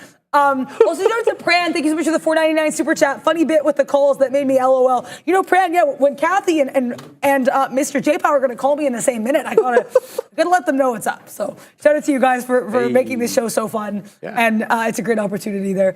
But also, great opportunity would have been the slope here on GDC. We have that slope up with the moving averages. Then when it slopes down, we get that price moving down there. So great look there. Price action confirmation. I talked about sometimes how when we have these initial moves above or below the EMAs or the moving average, that can be huge, right? So look at this pop up, right? We're resting, then we violently break below the moving average. And then we have a big deviation below the moving average, which means, hey, the more room you have in the moving average, the more that you and the moving average are, to quote someone behind us, distinctly different. They're moving, there's certainly a move down here. Then we have this sharp directional change. We poke our little head above the moving average, come back down, but we're still closer than we were earlier, right? Now look at this beautiful bounce and this pop up. The MA worked in this case. Now, they're not always going to work, right? No. Sharif always says you have to be very careful. Look for confluence. Make sure you have confidence in the move. Bang. Look at confirmation for multiple indicators. But if you see sometimes the moving average can be huge, and sometimes it'll just give you moves. Like I remember there was one Meta when it had that beautiful move up on, like when it broke 400 on earnings day one back in February. I don't know why I remember. This is where the memory gets weird. I remember I was taking shorts off the moving average because I noticed every time Meta would get to the MA, it would reject, right? So you can use these patterns to find opportunities. But let's also talk about some common MA combos. So 50-day and the 200 MA day MA, these are, as far as I'm aware, the most common here. This is the most often used as well to identify longer term trends. So when you have the 50-day MA crossing above the 200-day MA, that's often considered a stronger bullish signal, which can suggest a potential uptrend. However, the combination is particularly useful for identifying major trend changes in the market. If you want a bit more of a short-term, fun little, moving average combo, you got the 20 and the 50. This combination is often used to identify shorter-term trends. When the 20-day EMA crosses above the 50-day EMA, that can indicate a bullish trend, okay? And conversely, when the 20-day EMA crosses below the 50-day EMA, that can signal a bearish trend reversal. You got the bears creeping up in the background, right? Big Spal Burdette and his crew, and they're going to go to the downside. Shout out to Rob Newland. Sorry, guys, I keep interrupting because we have these super chats. Thank you guys so much, this community. Rob Newland, that is a 10-pound super chat. I love how I spend every day hanging out with you guys, and you don't even know me. Haha. I love spending the day here. So do I, Rob. He said, I'm down in snow, but I'm not giving up yet. I got to shout you out. Snowflake was... I talked a lot about Snowflake. I'm going to tweet about Snowflake. That was such a bamboo-ling stock. I got shut down in Snowflake. I'm going to be really real with you there, like I said, right? So, Rob, definitely, if stuff keeps hitting, if you still believe in those trades, you just got to stick with them if they make sense, right? As long as you're following your risk to reward, absolutely, you got to follow that. So I really want to shout out Rob Newland for the super chat because perseverance is something I am really always talking about here in the show. Whether you're down or you're up, you always have to be up on the mental. And so shout out to you. Thank you very much for that super chat. Here's one. Sorry, get back to the lesson here, guys. Here's one example of a golden cross. So we have our 50-day MA, right? We got our 20-day MA. Then look when they cross up. Look what starts to happen with the price. When they cross, it goes up. Great look there. Here's a death cross, RIP. And I like that it's an all red as well. Shout out to Sharif again for making these lessons. We have, look at the moving averages, right? We've got the shorter crossing above the longer. RIP. Not a great look. But let's also talk about some tips here for using the moving average, okay? So consider market conditions because the MAs might not be as effective in choppy markets or during periods of high volatility or volatility as we've had the last few days here. You also want to make sure you're combining these MAs with other indicators because using MAs in conjunction with other technical indicators can give you a more robust signal. Also, you might want as well to adjust moving average period. So experiment with different combinations to find ones that best suit your style and your trading system. So definitely keep an eye out there. Good look there. Sorry guys, I know we love talking fast here, but these markets are moving very quickly. And I believe everyone else can attest. I talk this fast all the time. I'm just so energized by these here markets and what they do. Amazon continuing to hold this 177.60 beautifully. Amazon, Jeff Bezos, do you want to give me a delivery here of some profit or some sim profit? Because if you do, I'll hop on that train. Beep, beep. Let me send it to you on his, what is it called? Not Blue Ocean. That's the trading thing. What's it called? His yacht? No, the space company that's competing with SpaceX. Blue Horizon, right? Yeah. That's a weird name for a space company. Also, guys, don't forget to vote. I just remembered. Yeah. Exclamation point, join, space, $ ticker. All right, guys. Do you know that we work on a prop firm, right? Well, that prop firm now has something called the Real Trading Campus Program. So attention, Canadian traders, the Real Trading Campus Program is back. Are you ready to elevate your game? Our exclusive program is designed to transform you into a real trader. Dive deep into the market microstructure, explore diverse marketplaces, and master professional execution techniques. We'll focus on U.S. equities, starting with a carefully curated stock list to optimize your learning. As you progress, you'll gain access to an expanded range of symbols. From order types to venue exploration, we've got you covered.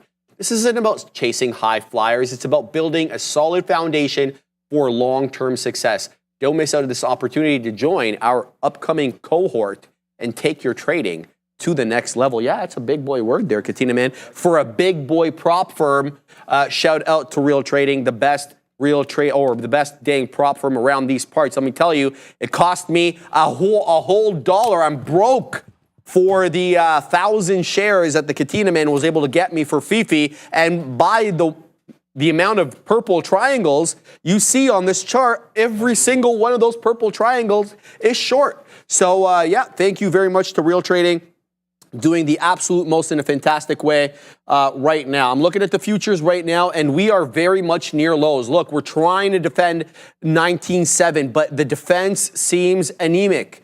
Yes, I'm seeing double bottoms. Possible double bottoms, but that doesn't mean they have to hold up. We can create new lows. And so this is my concern right now. Look at the future. It can't even clear the 10 on the 5. Sure, it had a nice little move up there, the breach of 17 or 19.8, but it was quite short-lived. So Dan the Man Emmons was absolutely right. He was holding on to his 300-point winner for a reason. And so look, I think we, unless we can move up here, clear, get above some moving averages, show that we're going to put in a higher low, man, I think we continue to whiffle and waffle, maybe even print a little bit lower. 1% down now on the NQ. Tough day for the longs today, no question about it. Let's have a look now at Fifi, because it is continuing to hold up above the volume-weighted moving average. VWAP. Volume-weighted moving average price. Katina, man, I'm losing it. Volume-weighted average price. I'll get it. I'm getting old, bro. That's the thing, Can't help that. That father time goes in one direction. 654. That's deep. I know, right? 653, 654. That's where the I'm just joking. VWAP is at that level. I'm joking, Ram. Is at that level. So if we break VWAP, I think we're gonna see a whole flood of shorts. Right now, we're still above that level. $7 was the level that we wanted to short off. And we're working our way back into 7 here. We'll see if it can reclaim it. If we can't, well, I'm shorting again at 7 on Faraday Future, because it's been interesting today, certainly, on FFIE. Look, I think one of the better trades that I don't know if anybody on this desk took. Did you guys trade Peloton today?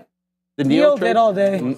Neil was in it all day. And look, it's quite directional. You don't have the biggest dollar move. The closing print yesterday was 335. We got up to 464, but that's a big move. That's 36% for a $4 name. And it's been very, very directional. At the worst, it's come into the 20 exponential on the 5. But most of the time, you see all these candles bouncing off the green line. Those are all holdups at the 10 exponential. So good look so far. For some of these small cap gappers, it's really about the longs right now in the Mag 7 that are in trouble. Let's have a look at Apple, because it's right back at that area that we wet our beak last time at 225.80, right back at that level. I didn't take out that level because it looked like a gnarly area of resistance. It was just it was basically based on where I gotten in. I wanted to take about 40 pennies.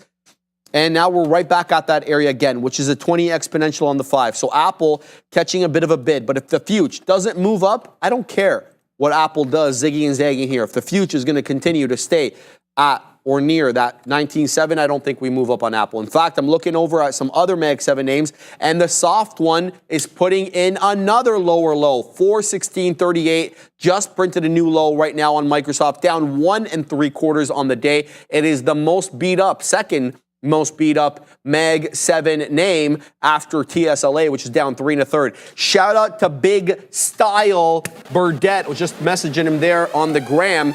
He's still holding his Tesla short. I think he's like $10 or $15 in the money. I think they just made a new low a day. So yeah, it did, right? Look at this. Tesla, he messaged me today at 10 a.m. Tesla doubled the put position on that up thrust at the open. Get down at the open. So he added at 224 and change. We're printing 215.52. That's a big boy trade, big style, Burdette. So shout out to you. We hope you continue to print. What's your look at there? Speaking of big spile in the SPY, guys, we've got something going on here, brewing in the SPY. Someone in the chat, I think it was Maybet in the chat, asking for SPY takes. You guys know I always have takes in the SPY. I have a lot of really specific levels in the SPY. Jeez. The SPY was my only green name stated. I had quite a few SPY trades. They all went pretty well. I think got chopped up and maybe one here. But SPY, look at that 560 level. This is not even what I'm going to talk about today, but wow. 560, then we could do. So I'm going to preface this with, you guys know, with a lot of my scalping, maybe you don't, with scalping, what I like to look for is I like A, whole dollar breaks, and B, are there any particular cent levels? Is it like a 40? If we get to the 40 every dollar break, do we have issues? SPY today with the 30s, and you can see it here. I'll push back to show you. Look at that 558. Okay, we get to 558. We make that break here after a little bit of whiffling and waffling, and then we spend so much time breaking above 30s. Then once we were above 30s, when we had this 558, we had to clear 50s and then 70s. Once we hit 70s, we were off to the races. And I think that's most example. Oh, never mind. I'll stop rapping about the SPY because we just breaking a new low a day here. If we get that clean, okay, you know what? I'm gonna take the SPY short. Let's go here. I did. Oh, it got filled twice. Okay, not realized that. Let's go. Okay, I forgot I have I think immediate orders here. Let's see what happens here in the SPY. If we break above, I'm gonna give this to 20s because I feel really good about this trade. We're gonna take out half here if we get to 50s, 556 50s. I like the 50 cent levels here on the SPY, but also I could arguably give to 30s because, like I said, that's gonna be my level on 30s. Basically, like I said here, with oh my gosh, SPY. We still got some in here, guys. I got short SPY, to be clear, 557. I still have half my position in, and we're at 556 40s. Let's see, like I said, 30s have been the level here on the SPY, at least on the way up. So if we struggle with 30s, look what we did. We struggle with 30s here. If we come back, if we can't hold 50s, I'll get out 50s. But man, if we reject at 50s here, Sharif, I want all the SPY. I want blood in the SPY. I want the thing to bleed, okay? We get to the 50s, guys. We get to the 50s in the ask. Now we're trying to slam back into the bid here, okay? I'm not going to say slap the ass because I'm in the long. Come on. Short, but if we slap the bid, please, this punch here. If we stay below 50s, I'm staying in this trade. This is honestly, when you see stuff, you believe it. When you have the confidence, the confidence, you have to get, and I literally interrupted my SPY analysis because the SPY was coming in here, okay? The SPY gave you that push down. It is giving you that break. And if I take $1 in the SPY, I'm going to be so pleased here. As punch. It's not about emotion. It's about seeing what you like. It's about when things come in, you got to get involved. A quarter in the grande. I see it. I like it. I want it. I got it. It's not going to be 7 rings, but it will be $1 if we. Now we're rejecting 556 30s. Okay. Before we were bouncing off that. Now we're rejecting. Okay. Now we're bouncing off. I got to get out here. But I am pleased as punch with that trade. Oh boy. Oh boy, guys. That was something you got to have confidence.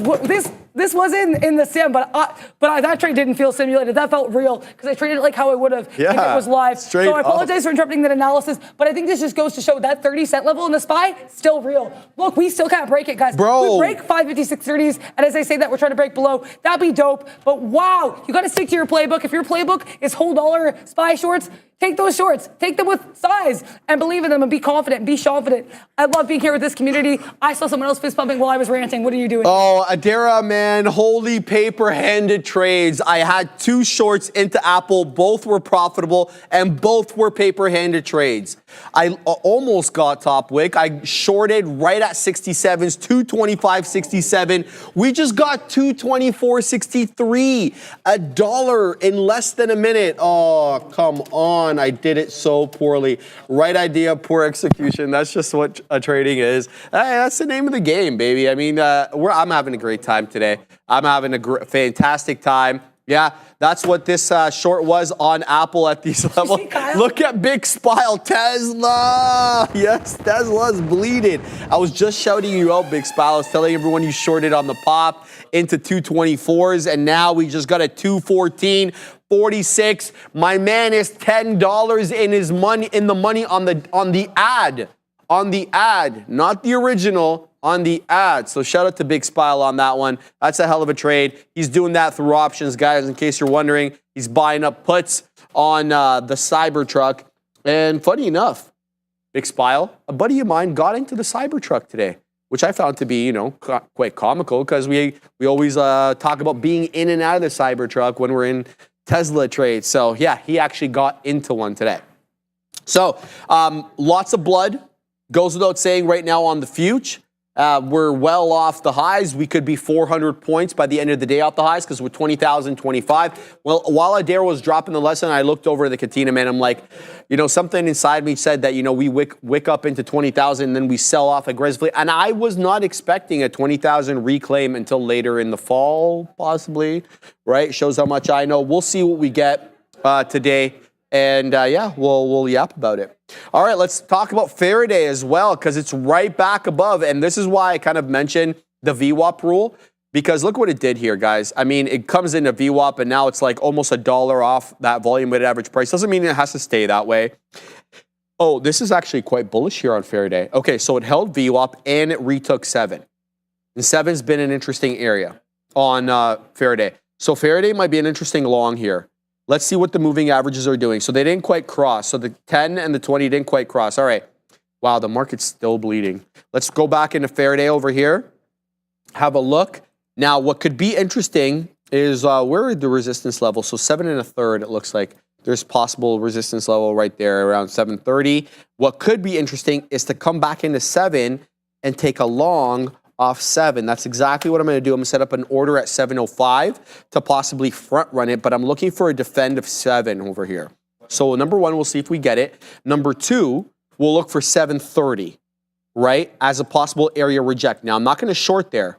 I don't want to short it around there, but what I want to see if it's able to take it. All right, it might be coming into my level here. So let's see. Here coming into 10s. I want to see if it fills me at 05, and then I'm going to have to give this at least 10 pennies, if not more, because it could zig and zag through 7. So Faraday up 100%. It's held VWAP, so I'm a little bullish on it now, even though I was able to short it earlier. Let's see if we can get something to defend that $7 area. Here comes printing 08s. What am I seeing on the tape? Okay, so it's not quite coming down into my area. I'm going to pack my patience. I need to have a good price here. 09s, 8s, 7s. All right, let's see if we get 5s. Very close. No, right back up into 13. So it looks like there is buying front running that 7 position. So maybe I'm S out of luck at this point, and I'll have to pack my patience. Let's see what else we get over here. Back into 10s. Okay, a 4 penny spread on a $7, 3 pennies now. Not bad. Look, I'm going to pack my patience with this one. I have to give it about 10 to 15 pennies, but I'd like for this, if I enter this trade, to hold it a little bit longer. Ideally, there is that consolidation area over here at around 7 1/4, 7 4/5. That could be an interesting area to take it out ahead of that area so you don't encounter resistance. Back into 8s we go again. Look at the tape. Nothing print. All right, here we got filled. Now we have to actually be ready. So now let's see if we we drop below that level, the $7 level. So let's put a possible beak wetter at around the top end of the range. And we're going to have to watch this here as a 7 break is going to get me out. Let's put our out already on this one. And there it is. Now we have the stop protected. Now we're just going to have to see if it defends 7 or not. That's the look. That's really what it comes down to here. So we clear 7 after encountering lots of support, resistance initially at 7. Then we used it a little bit as support. So we shall watch and see what we get over here. Faraday Future has been in play all day, Dara. All right, here we go. Right back up into the 20s. Woo. Come on, fill me. There it is, Adara. Nice. Up. Okay, perfect. Good trade. Let's see now if we can get a little bit more. And so we were talking about 7 and, 3/4. So let's go ahead, And now this is going to take a little bit longer in my estimation to make it up there. So now we're going to wait at 7 2/3 to front run that 3/4, 4/5 area. Here comes a $0.25. Let's see if we're able to clear the $0.25. 25 stacking up over here. 7 1/4. So we defended 7 well. I like that. Now we need a new high. A new high comes vis-a-vis 730. No, not yet. So we'll have to pack our patience here on Faraday Futures, but it's been a very interesting day trading this one. I got to tell you, I've had a lot of fun. You know, it's been tough, being cut up on it at times, but that's just the way it is. That's the way trading is. What's your look? And my look is, I flipped long here in the SPY, so I don't think my positions are showing because I'm in the sim right now. But basically, what happened was I basically had said, like, I love the whole dollar breaks in the SPY, right? But I also like the 70 level, and we rejected 556 70s hard a couple times. So I said, if we break below 556.50, and then we break into a 557.30, that's a short. That's a short. You could take that till it bleeds, right? Woo. But we didn't. I said, okay, so we broke 556.70. I unfortunately was not able to get that long. Then I said, Adara, wait to see how it clears 557s. We cleared 557s beautifully. I got long, loaded in, took out 40% at 557.20s to put out the rest for break even. If we bounce here off, if I see a higher low, like a bounce off 80s, this is still bullish to me. Look what we're doing. We're trying to bounce off 80s here. I'm really proud of that trade. It was so funny. Sean said in this chat there as I was doing, he's like, and this is just in the sim, just imagine, right? But yeah, no, in all seriousness, I'm really proud of this trade. I would have taken this trade live. I'm really happy I got to take it in the sim. And honestly, I will be aggressively trading about this trade. And because I really take my stuff seriously, I really want to be getting better every single day. This week was, and like when you have weeks like that, you can feel about yourself and about your trading decisions. But you have to figure out, like, you have to find your bag. You have to find what you're good at. You have to find out what makes sense for you. If you know you're comfortable trading volatile stocks and doing things, make sure you stick with those opportunities. Yeah. Just make sure you vote because you only have 10 minutes left to do that. Exclamation point, join, space, $sign, ticker. Let us know what you are looking at. Basically, what I'm trying to say, though, is even with that big move down in the SPY is still respecting the 70-cent level and the 30-cent level, as well as the whole dollar. That's my take on that. That's my TED Talk. And I'm going to stop writing about the SPY now because I'm sure there are people like, why is this girl like looking at the SPY book? I don't know. But it's really fun to go to the library sometimes with these stocks. Also, Zoom on watch here. Zoom. Look at Zoom. I said if Zoom can get below 67, it's a short. Zoom was like, hey, you want to bet? Look at this beautiful 67 bounce, not once, but twice. Gorgeous. 67's also support from earlier. And then Zoom now currently breaking back above 68, high of day 68.02. I love the support resistance flippity flip here at 67.63s, right? Look at that high here. We wick above, we can't do it. Break below, bounce beautifully, come back down, bounce. Lower highs. Does Zoom care? No, it's still connected to its call. It still has its 40 minutes for its free call. Because if you do free Zoom, you can only talk for 40 minutes and it cuts you off. Then it comes up here to 67.60 and it bounces beautifully. Zoom, you are gorgeous. Jokes. Let's visit our other earnings friend there. Showed it again to that super chat there. From what was I will make sure I get everybody's name right. I think it was Sam Newland. It was I know the last name there. But Snow still so rangy. And I was like, I got whatever. Stopped out on this. Looks like that was such a clear level. We never broke above that level. More aggressive journaling to be done on this name. That is for sure. If you have names that aren't moving clearly, like Jay Lee said in the chat earlier, like Zoom has been kind of messy. It was kind of messy. Why was it not getting out at resistance and support? I don't know, but that's the thing to learn about tomorrow. But I want to hear, you sounds like you got your target there. I did. I defended 7 Adara, first beak wetter 25, second beak wetter at 35. I'm very happy with this trade. It's not exactly the levels that I targeted, but yeah, that's just my kind of trading. So happy with this trade. Now on Faraday Futures, we were able to exact some more revenge on this name, but now I'm in a different trade. And now we're going to have to watch target. Possible double bottom at 156.75. It is still below the 10 exponential on the 5. Let me show you what I'm seeing here on the 5-minute look. So sorry for the distortions. So this was the bottom that we put in the IB low. Shout out to Dan the Man Emmons at 945. That low took us to 156.59. So let's just say, generally the closing prints were all around that 157 area. So I said to myself, Sharif, look, this is an interesting look double bottom. It's a big boy earnings winner from yesterday. Could there be buyers to support up this area at the IB low? Could, maybe. We'll find out. We're 1 whole penny in the money at the moment on this name. I'm looking to wet my beak at around the $0.25. The $0.25 would necessarily mean a breach of the 10 exponential. I'm trying to give this one enough room. It is a $150 some odd name, but I'm basing it on the technical areas over here. So it's a bit spready, obviously, but I'm trying to pack my patience with this name. Yeah, we'll see if this one can move up into the teens or something like that right now. Long on TGT, an earnings winner from yesterday, looking to possibly play a double bottom off that 156.75-ish area. Now we're moving up into the 20s. Let's see if we can move up a little bit more. Well, it's a spready one, so you're not going to get the fill unless it crosses. We're down 1 1/3 on target. We're in the money on this one, but nothing to write home about. I'd like a print at around the $0.25. I'm going to pack my patience, but it looks like as if we are meeting some sellers here. Not surprised. Easy Trader, GovX, 9:20 break.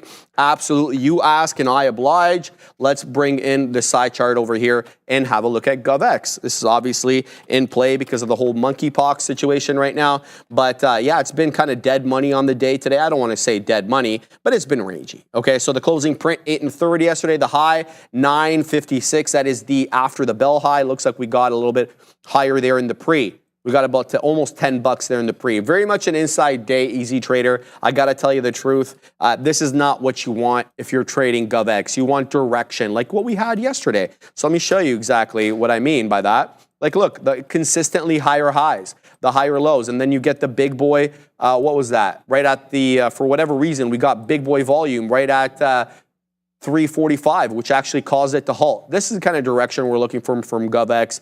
A range day, to me, is better suited for different stocks, not these small cap gappers. That's just my opinion, right? You're obviously, you may be capable of trading it in a way that I'm not. So shout out to you if that's the case. Still waiting here on what's it called, TGT, not out of the money. I'm one penny in the money. I'm looking for a print at around the $0.25. But what I'm looking for, like ultimately, is the hold of the double bottom. But there seems to be a seller at 20 every time we weasel up into 20, 157.20. We're printing 21s right now, but in and around that fifth of a dollar, we're being met with some selling over here. So I'm either going to have to get out here or pack my patience. And so I think I'm going to choose the latter as opposed to the former. So we're going to pack our patience with this one and let it go. What's Fifi doing? So it looks like we almost got top wick right now for the moment on Fifi. Right now, though, it is trying to defend that 7 1/5, 7 1/4, right into that 7 1/2. So we'll keep tabs on that. Let's see what Apple's doing, because we were trading Apple as well. Where is the dead one? Oh, let's take this one and put AAPL. Okay.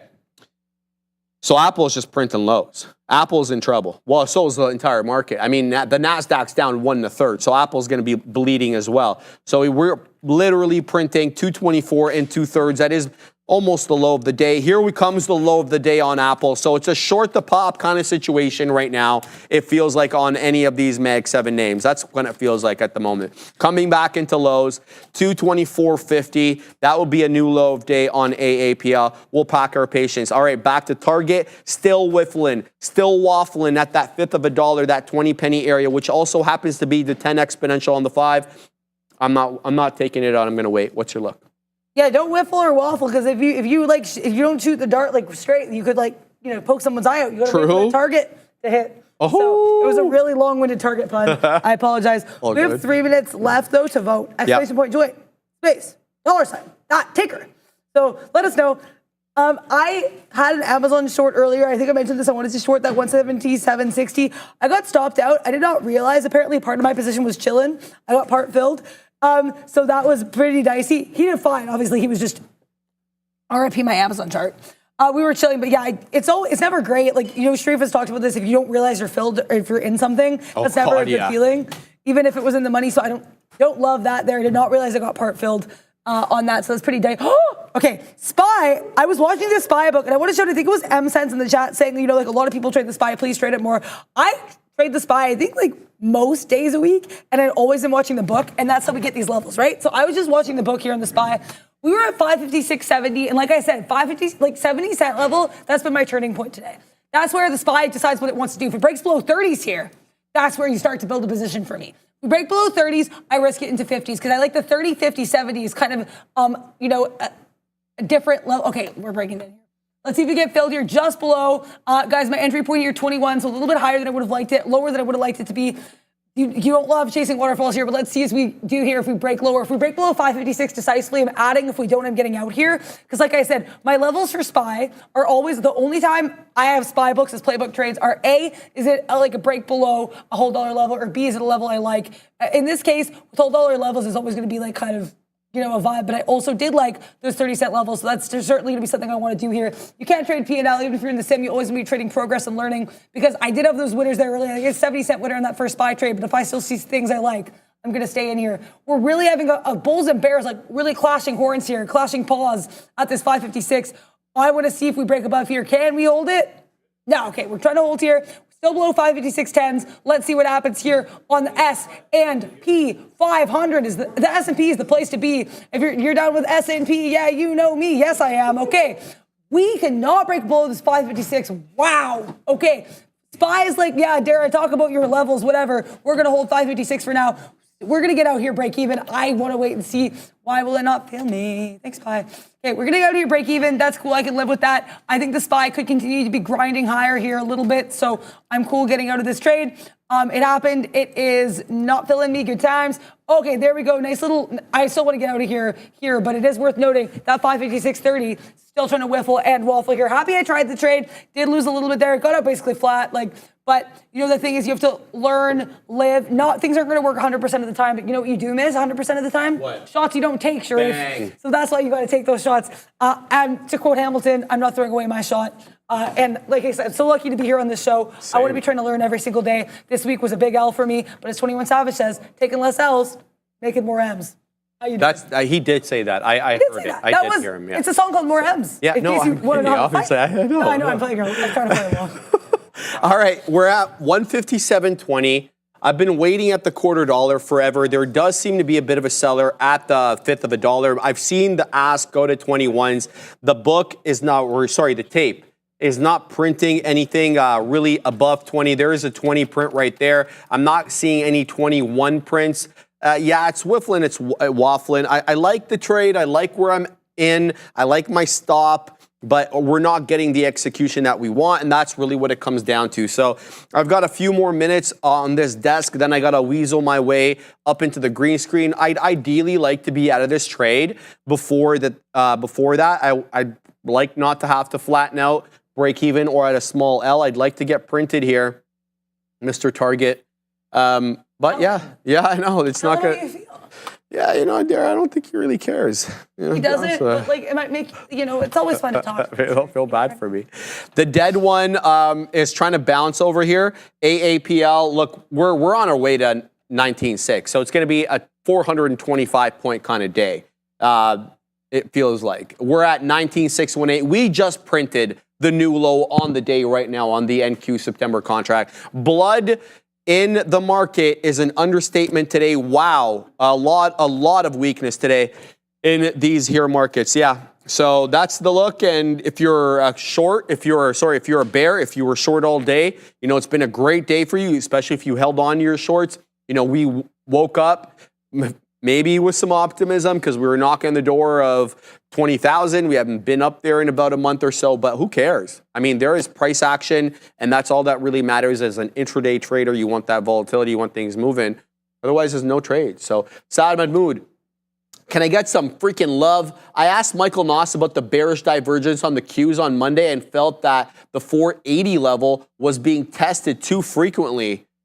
Swung a short and a $5 winner. Shout out to you, my man. But looks like I'm going to get stopped out here of this target trade. So we'll go 1 for 1. One win yesterday, one loss today. If I do get stopped out, I have my stop a few pennies below where this is, but it looks like it is going to breach 157 now as the ES continues to bleed. We are below 5,600 now on the ES, 5,590, and that's obviously not going to help Target over here because it's it's connected with the ES, and we'll keep tabs on that. But yeah, a bit of a tougher look for this last trade over here, Adara. Feel like, I'm on the precipice of getting stopped out. And certainly the long-term portfolios got shellacked today.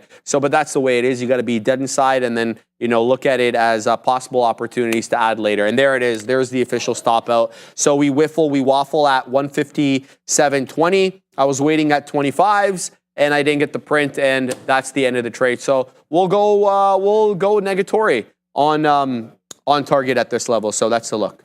I'm sorry you didn't get your Target. It's okay. I know, right? But I am honestly, shout out to your FFIE trades. Thank you, That's what I said, I think it's cool because we do trade so differently here on the show, all the traders. So I think you guys get a little bit of everything, and this community has a little bit of everything as well. I want to really shout out your awesome trades there. Appreciate you there. So SPY had the violent 556 break. I did not get involved because it wasn't as violent as I wanted it to be. It really we had the slower grind there. Look where we're still bouncing though, 555.30s. Look at the other area we paused, 555.70s. Guys, if you're trading the SPY, take it out with a grain of salt if you want to, but the 30 cent and the 70 cent levels are no joke. They're no joke. I would be aware of those levels from me to you. That is my take on the SPY. Do you have to? Yeah, so I'm just going to shout out everybody. I will see everybody in a hot second at the green screen. I hope everybody stays green. And shout out, and you'll be off tomorrow. Obviously, it's going to be Ove and I tomorrow. I'm not going to be here tomorrow, but I'm happy. But you're on the morning show, right? I'll be here in the day. I just won't be. And honestly, probably I don't know how long the appointment's going to be. I might wave at you guys. Hey, all right, we'll take it. I'll see everybody up at 5 minutes in the green screen. See you guys. Yeah, thank you so much, Sheree, for everything you do. Thanks again to Obi as well for covering for me tomorrow. I think that should be a really fun session for you guys. Maybe we'll get some Amazon trade. No, I'm joking. I know he trades not Amazon as much. But we're going to see what happens there in those markets. I want to shout out Blind Leader in the chat saying I think something along the lines of a little bit scary to short when you're a new trader. I want to fully say I agree with that. I did not short at all when I first started. It took me I was in the sim, okay? At least a month in the sim. I think it was Halloween, and I know Sharif was off on Halloween. It was Obi and I there. We were dressed up in Halloween costumes, and I was I'm scared to go short, blah, blah, blah.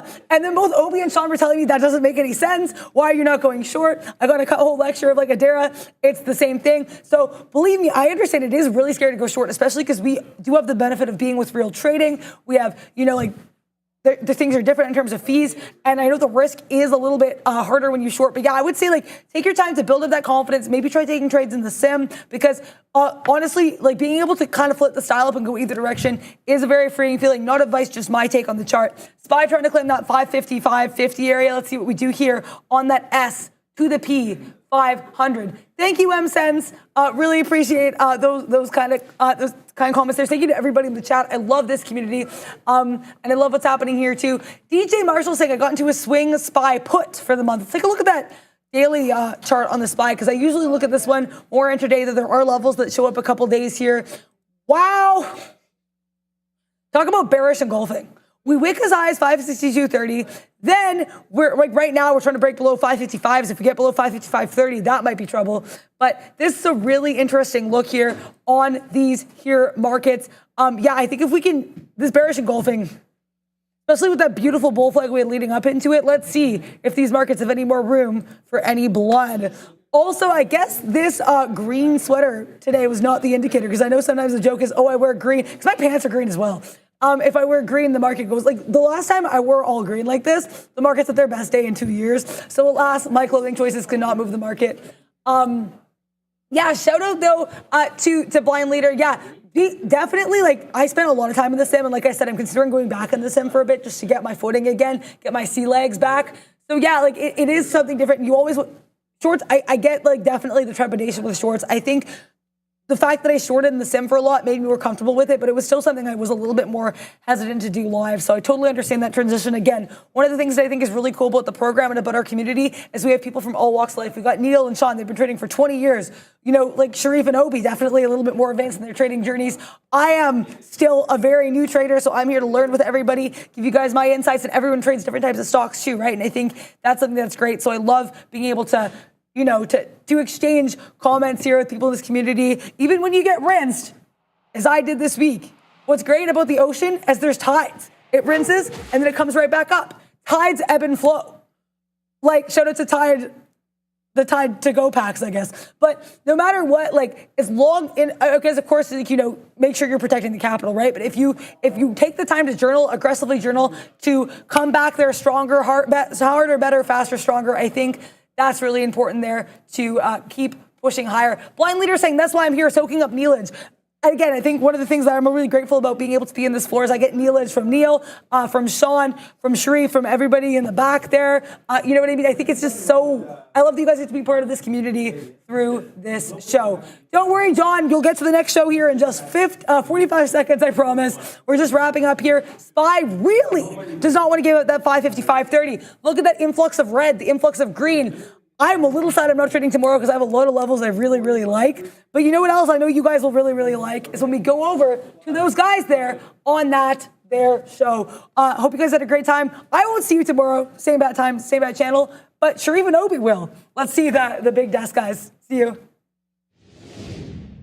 Welcome to the Afternoon Rundown, the show where you decide what we talk about every day. Neil and Sean, they're locked, they're loaded, they're ready to take the trades or to look at the names as decided by you. So make sure to join Adair and I on the How to Trade Midday show and get into that chat and vote for your favorite ticker. The top 5 make it on, so make sure to persuade your friends to vote your way. Yeah, this right here is a look at the triple Qs. Wow, it's hard to believe we were actually knocking on the door. We actually breached 20,000. 20,025 to be exact is the high on the NQ September contract. What we just breached, 19,600. So it might be a 500-point kind of day. We'll have to keep an eye on the triple Qs on the NQ September contract. The Rust not performing as badly. The ES a little bit better positioned right now than the NQ, and the Dow faring the best out of the 4. But let's start with the first name as decided by you guys, Nvidia, and this had all sorts of people talking. Broke 130 in the pre-market. We were talking about this one here on the desk. We could see possibly local highs. Rosenblatt maintained them with a $200 price target. So did another rating agency that's not coming to me at the moment with a $180 price target. I think it was KeyBank Capital. Thank you, Adara. But right now, guys, we're trying to come off those bottoms on NVDA. A bit of a tougher day today. Heyo. It's bleeding. Tougher day. It's down 3 points. The market's down 1.5. Oh my goodness. Trust me, bro. This market's headed down. That's a little bit of a spoiler alert for a little bit later on in the session, or in the afternoon session at least. So Nvidia was a short. We'll have Raider Trader here. And this is every single day. It's been like, okay, let's look for the dip buy area in Nvidia until it stops working. Well, it stopped working for me early at about 10 o'clock. Actually, last fill was at 10 o'clock. And then you had a capitulation bottom. I'm famously short Intel because Intel's Intel. But this thing, when it lost 128 right here at 11:25 or ish, somewhere around like midday, that was it trying to hold on to green on the day. When it lost green, look at the acceleration to the downside. Now, it is what it is. I waited for a capitulation bottom. And then when it made trend, tried to play trend, broke trend, got out, it ended up getting to like a 127. Now we're right back at lows and absolutely flushing to the downside. You got to be able to put into perspective this move. So it seems like it's blood in the water. But if you just go back to this previous high, like 120, like remember when we were dipping into 120, a previous high? We're still at the high, at the close of that day, that 124. So that 120 to 124 day where you're dip buying into 120, we have yet to lose that. If we lose 124, like the next support is at that $120 level. And even then, the stock was $90-something on Manic Monday or whatever the heck we're calling it. So, you know, you're still up like 30% from there. Obviously not looking very good here on Nvidia going into those earnings. But if 124 can't hold, there is room to the downside to $120. That goes for a lot of things right now. But Nvidia leading the way to the downside. Oh, SMCI is on there. I was going to make a comment about SMCI. I didn't realize it was number 5 on the list. So, hey, everybody. We were initially going long on NVIDIA, and we had sort of talked about this. Neil hinted at this for his lesson of the day. I don't know if it was part of the lesson of the day. It must have been. But just being able to retrace the other way. Like, we were long until this 128 broke, which is the levels 128, 129 that we had written down on NVIDIA. Then we went short. Okay, and the rest after that is history. We did try to go long here and wound up losing, but we had covered down here at 125 off of a 129 short. We had a $4 winner. We were talking about it during the midday there. These are all pieces out. Like that's $2, that's $3, That's $4, $5. But then, as we said, we had lost a little bit trying to go long there, but there's a long and then there's an out right there as well at 126 and change. So look, man, we were down on Nvidia. Now we're flat on it, able to make it back on that move. But it just goes, have the ability to change up your game plan. Obviously, we would have loved to have been short to begin with, but we weren't. So we got thrown around there, then flipped over to the short. Lucky that I've done that. So we're now long on Disney and Google. We could talk about that, but we have AMD up next. Look what these guys want. AMD, Nvidia, SMCI, and SPY along with Peloton. So, all right, let's go back over to Sharif, and we'll start with AMD. Yeah, a lot of chips today, Sean. They were quite active, as you obviously know. 3.5% looking to go more right now with AMD. No specific catalyst on this one like there was with Nvidia. But we obviously have this headline from a couple of days ago. I think it was Monday or last week. ZT Systems, the target now for AMD, looking to expand their moat into AI server business to compete with the likes of Dell and SMCI, guys. AMD down over 3.5%.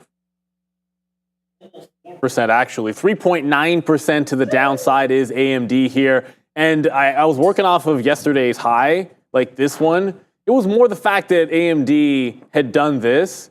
And the other day we had lesson of the day, sometimes forget about those big V-shaped breakouts. And when they happen, look at what the resistance sets up after the fact. And you can see that 58 area was all kinds of resistance. And when we broke out the top and failed to break, I was shorting underneath the yesterday's high. And then just sort of stopping out when it was tight to VWAP in there, had it 3 separate times before it actually followed through. Then I use this in the lesson of the day. Like it broke the trend here, I got out. It then set up a new trend back into this downside. So I got back in there to 155. Again, station to station. I'm like, okay, well, if I'm trading off this range, my play was this. And so it got to that bottom. I'm like, okay, we're good. And then AMD, like everything else, just flushed one more. Where is it headed? Well, the easy answer is, I don't know. Because, this just lost the 200 period, then the 50 period, and we were just at $125 on that Manic Monday. Well, that big dump down this had. Anyways, $140 is the next big support level, and then $145 psychologically. And before it gets to that, you have $150. So it's basically just even dollar levels on AMD that I'm currently looking at. And obviously it would have made sense to have worked back into that short. I can't go back in time. I don't mind getting out in front of 155, but the same way I got out here and then re-entered the trend there, if that's the way that you trade, which is the way that I trade, then when it makes the bounce, and I was long Apple and Nvidia and getting out when this happened, what I should have been doing was also going in back into the short when we got to this level of support, turned into resistance. That should have been a third entry for me on AMD. So you always look to see what you could have or should have done better. That's my style of trade. I'm going station to station. I just missed the next stop there and got left on the platform. We're trying to work this Google back up to the upside here. Let's see if it wants to go. I mean, we're long right now at 164 flat. Hopefully we get some momentum now to carry. I'm going to offer, okay, we punched it. Okay, we got some 20s there. That was good. All right, now let's see if we can continue the movement higher. Look, SOXL, I feel like if we're going to talk about some of the chips, and we're going to go over a couple more, this was the best one today. It was pretty simple, in my opinion, breaking through VWAP there. Gives you the VWAP reload opportunity right there before eventually cracking lower. So, I mean, this is almost perfect the way this looks. It's too bad. Like right there, like we said, we can't go back in time, but watch the VWAP, watch this move, watch this 200 period. Still everything sloping down. I mean, you got to like that if you're a trader. So good trading there on SOXL. It just continues to go lower. I mean, look no further than ETFs, right? I mean, if you're looking at Nvidia, AMD, and all that, I mean, this is still pushing lower. I'm sure it's the same for everything. Intel, Broadcom, all of them. But here we go, man. It's a nice downside move in SOXL, and it's continuing. One stock that I believe is up, Peloton. Why don't I hear him? Great day for Peloton today, Sean. Absolutely printing at highs right now. That's a 15-minute look on Peloton. So they obviously reported overnight. They did better than expected in their report. But there's this headline as well. They've been using board members to operate the company at the top levels of management. So they say they're well underway to trying to find their next CEO. They're also going to improve on they're going to focus on improving, their hardware margins for their bikes, treadmills, etc. Noting a significant decline in said margins in the last few years, guys. Yeah, we jokingly said it's like something's not working, try something else. So, if they can't find the right leadership for it, who's to say this isn't going to work out for them? I still kind of believe that the best path forward. Oh, hang on a second, Let's go. We'll get to this in a second because I'm in Amazon, which is one of the few things that actually held a low this morning. Or this afternoon, I should say. So it has a double bottom, essentially just double bottom, looking for it to break 177 and take it from station to station and ideally to station here. But it's having some trouble at the 177, which I'm just adjacent to. And if the sellers are here, then why not join them and just get it? Like, why sit at 5 if it's selling into 3s and not printing? So anyways, I just moved there to grab that fill. So we're trying to get this one to here, which is that previous low, and then up into 170 yet. I feel like VWAP is a tall task today for any bounce plays. If you're risking off the bottom, hoping for VWAP when VWAP is a mile away on every one of these stocks, I think doesn't make a heck of a lot of sense. So Peloton, I'm actually thinking reversion at this point. We're along earlier, yada, yada, yada, 4 break, initially good, then stunk. Then I went dip by, giving it into 375, which you go back in the daily chart, you'll be able to find that level. I added to it on a breakout. Then I trailed out, which stunk, and I've been following the trend up with the logic in my mind that if the market keeps on bleeding, Peloton holding up 38% seems a bit far-fetched to me. But it's still going, and I'm just looking at it and waiting for it to break the trend down, and then I'm going to try a short retracement into VWAP. So just following this trend line. If it breaks out and goes parabolic, it probably sets up a more steep trend, which ideally would be better. But I'm not really thinking continued longs into this range. It's so far up now that you're into that turnaround spot, like the 450 to 5 zone. That's the turnaround spot for me. I said if it got there, I'd be out of longs and looking for shorts. So that's the case right now. Probably a little bit of regret and FOMO and just hold on to Peloton, but I'm looking for that reversion. I got my trend line set. All right. Yeah, good look there on Peloton. We did like that one earlier. Right now, we're just waiting for Google. You can see over here, we got another fill down here at 164 just now. It's been good, man. Been really good. So let's see if it wants to get back up here. I'm waiting for the 50-period moving average. No more outs until here, 35s. We'll see if we can take this. Trying to make a little bit of money backwards here, right? So we'll see if it can go. We are also holding on to Disney. We'll talk about that maybe when we talk about the spiders. But right now, Disney has fallen back in. We actually took a lot. We only held 10%. Remember earlier, we had gone long at 90 20s and got out up here. That was the dip bottom. We did not reload it at the same level. We reloaded it down here at 90, trying to give it to that wick bottom of 89s or 90 break higher. So let's just wait to see now if it wants to go. I don't want to get rid, of this. But here goes Google. Come on. We're getting close, man. I'm at 35s. I'd like to see this hit 35. Yes. Awesome. Right there. Let's go back up to the upside. Come on. This could be a big one. It's Google. We're seeing if it's going to run. Oh, hello. All right, let's look at the SPY next, guys. Obviously, we're all anticipating Jackson Hole tomorrow, and we did get jobs, the U.S. jobless claims today, and actually the private sector did a bit better than anticipated. Obviously, we got more job losses there, or added more jobs. We added less jobs than was anticipated, but there it is. We're waiting for the Jackson Hole report tomorrow. We'll keep an eye on the SPY down about 0.4%, guys. I didn't even realize I had both earpieces in I had both AirPods on, and I was like, huh? Wow, Sharif sounds so crystal clear. I had both in my ear there.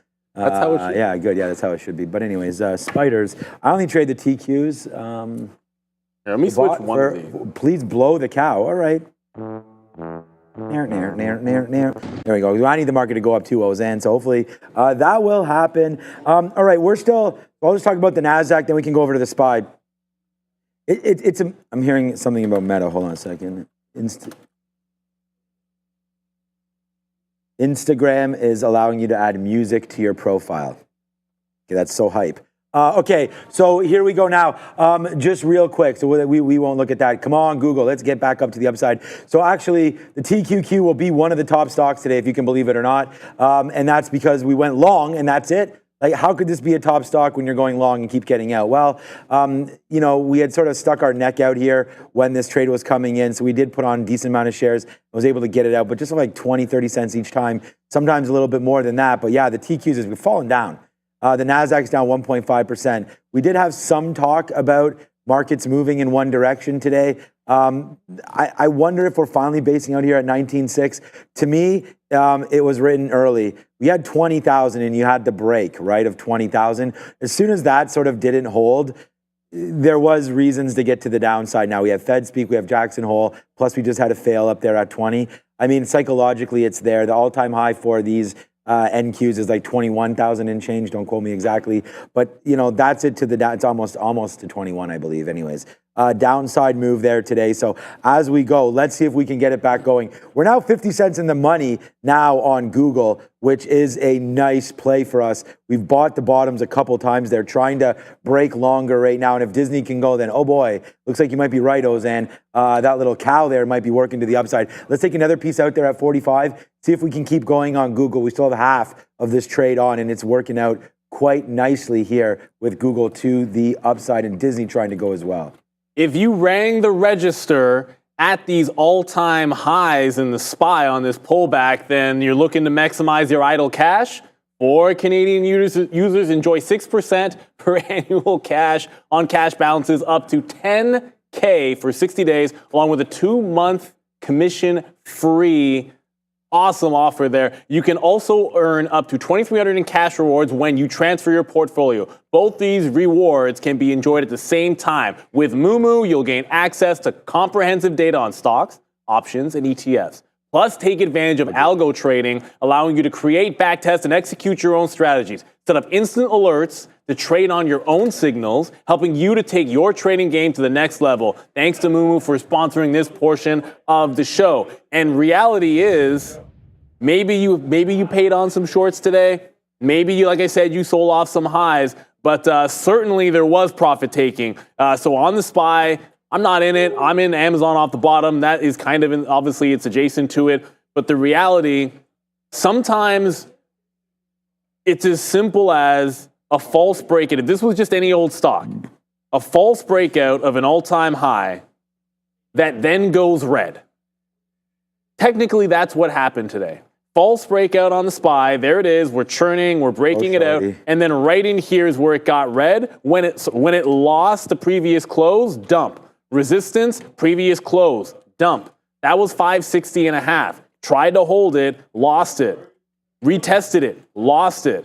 Then look at previous support from before, 558. Bounced first. When it lost it, absolutely flushed in.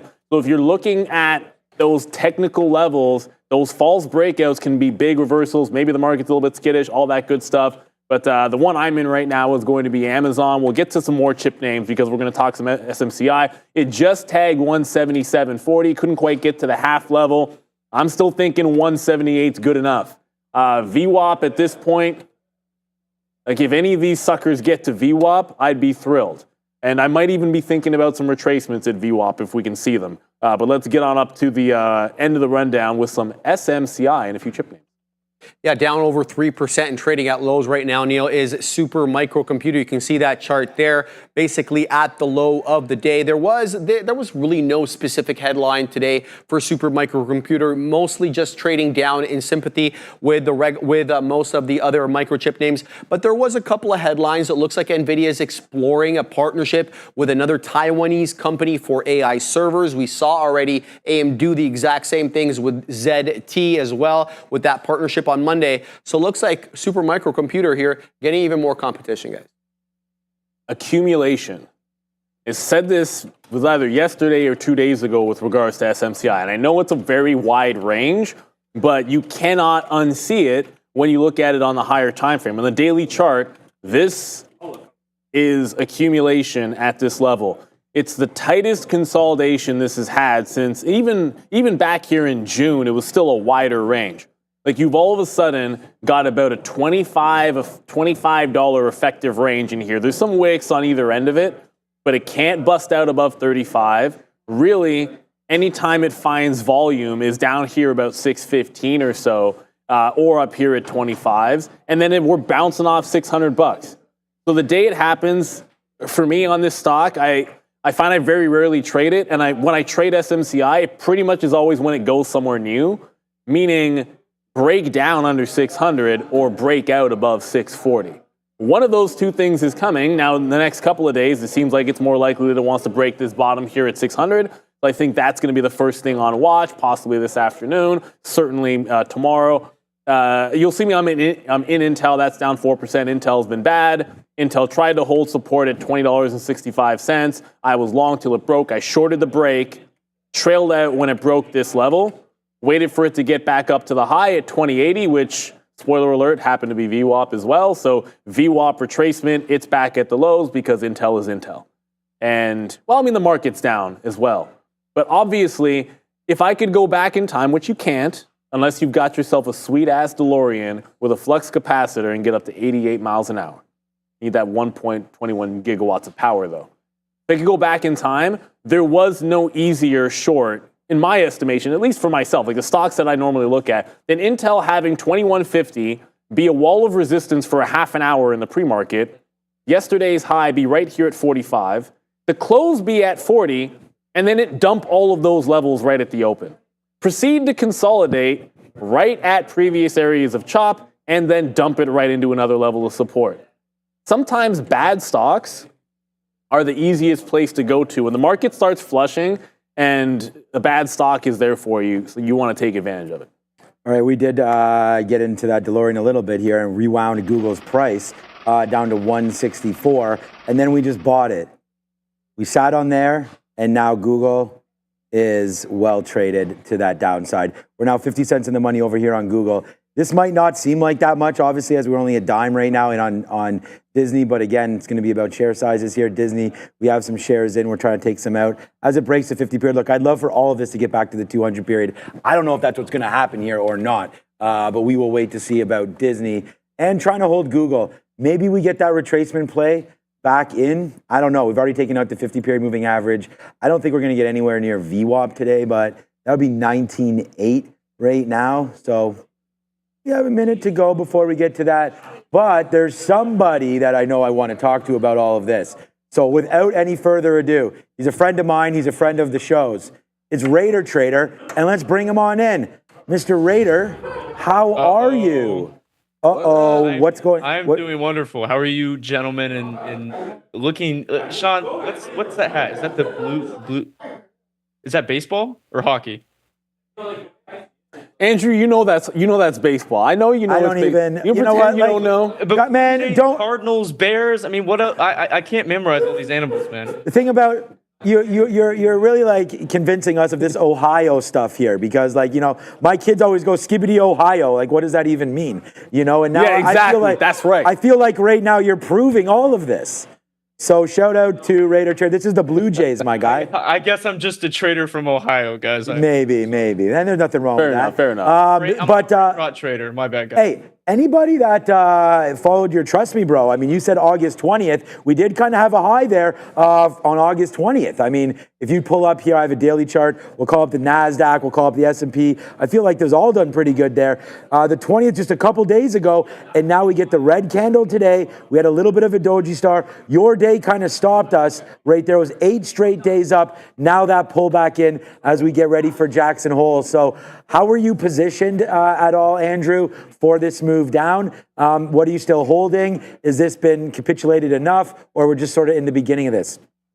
Sure, yeah. So a few different things that we actually talk about. And if you want to look at my chart right here, one of the key signs to ever seeing some sort of move in the markets is actually looking at the PC chart, the put to call ratio. And there's certain levels within the put to call ratio that we consider imbalanced to where the markets are not preparing for any, or hedging rather. And when markets aren't hedging, that's actually the best time to drop a market because of how easy it is to balance compared to when everyone is hedged, a market can't crash. So just on the 20 20th there, you saw August 20th here, you actually saw the biggest dip down right here into what we call the bearish bias now, the bear zone. This is when puts are very cheap, which to risk to reward standpoint from an options trader makes it the best time to short. So while it wasn't physically the top, shorting after the 20th was typically the best move, which is what we got a symptom of today. Now, how am I positioning? Of course, Jackson Hole and all that. My research actually concludes that typically around the day after you get some sort of bearish move and then you get a bullish reversal into the end of August. Now, how I'm positioning for this is actually looking into energy bullish, short the Dow Jones, and I believe those will do worse into the end of the month. And if you want to just share my chart real quick one more time. If we compare the seasonals of the Dow Jones versus the S&P 500, the Dow Jones really starts to struggle here coming forward. So those are going to be names I'm going to be looking at shorting. Yeah, you made a good call there. And then you also brought us the chart last time about the seasonality of September. And that has been historically the worst month. So I think if you wanted to hold something out for September, might as well do that. What about any thoughts? We'll go with stock specific. So I think you and I have talked about this a couple times here. Nvidia today has been getting kicked a little bit to that downside. So heading into earnings, we actually got an upgrade this morning on Nvidia. So I was like, we caught an upgrade on this into earnings. Made sense to me. I feel like if there's going to be any name, Andrew, that we want to buy up, it might be Nvidia heading into next Wednesday. Any thoughts about this? Are you looking to trade options? I know they get expensive as we get closer and closer to earnings date. So are you already in this name? Any opinion just on Nvidia alone? Yeah, so just on Nvidia, specifically, traditionally the semiconductors, I actually shorted that this morning. But when we go forward for a long, if we expect to bounce into the end of August, which I'm actually keeping that bullish bias into the end of August on the S&P, you can certainly expect the most beat down names, which are currently tech, which are currently semiconductors and energy to receive some of the biggest rotations. So definitely be looking at those. Yeah, I'm bullish Nvidia into the end of the month. Is it surprising that an upgrade came in? Not really, because I'm sure there's a lot of institutional bag holders paying their analysts a lot of money to spit those numbers out, but you know how it is. You might hear me talk like that all the time here on the show. Everyone talks up their book. They get on these big shows and they talk it up. But Andrew, that's why I wanted to give you credit, because you came on here, last week and gave dates this week, and that's what it's all about, which is why I'm talking about that. And that's why we have such a trustworthy relationship. Ooh, I do appreciate that, and I trust those plays. I think, Neil. I agree. This kid, not only is he giving us a couple decent opportunities, but looks like we got another one right here. So, anything on your mind, Neil, to talk to him about? I know you mentioned energy. I mean, look, Andrew.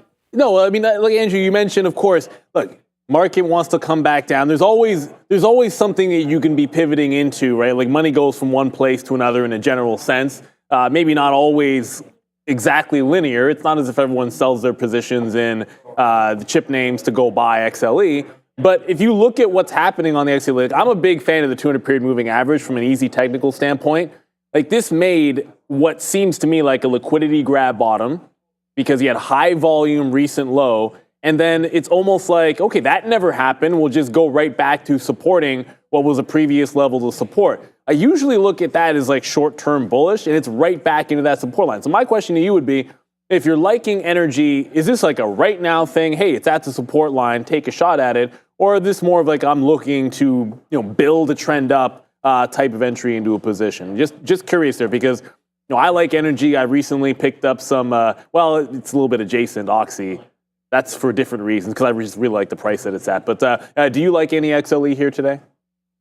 So you actually mentioned some great points. So I was actually over the last 2 weeks, I've been attempting to look at some positions long for the 30th of August next week. And honestly, I'm going to admit this. I was wrong in my timing. One of the hardest parts, of course, with options is you get punished for timing. But as you just said recently, I do believe that recent liquidity grab, whether it be on XLE, one of my favorite names are actually XOP and CVX. If you want to pull up my chart right here, this is a more dramatic example of what Mr. Neil was talking about. Was with this right here, we had this massive spike down, but But over the course of this market dropping, this thing has held very, very well. Mr. In Neil. August 22nd. So, yes, Mr. Neil. So as far as what we'll see moving forward, I think CVX and XOP are my best bets.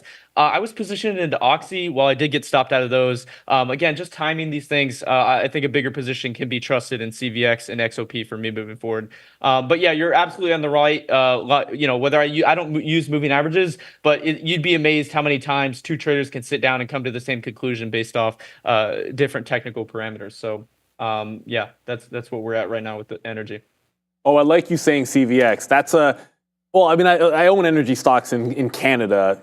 Obviously through some ETFs. You can basically own nothing in Canada. If you're going to end up owning like miners and you're going to end up owning a lot of energy stocks just because that's how we roll around here. But CVX, I've had that one in my long term, and it's the same thing with that. Like that Oxy just happened to liquidity grab the 55 level I was looking at. So after it did that, I'm like, okay, well, I'm going to go along after the fact.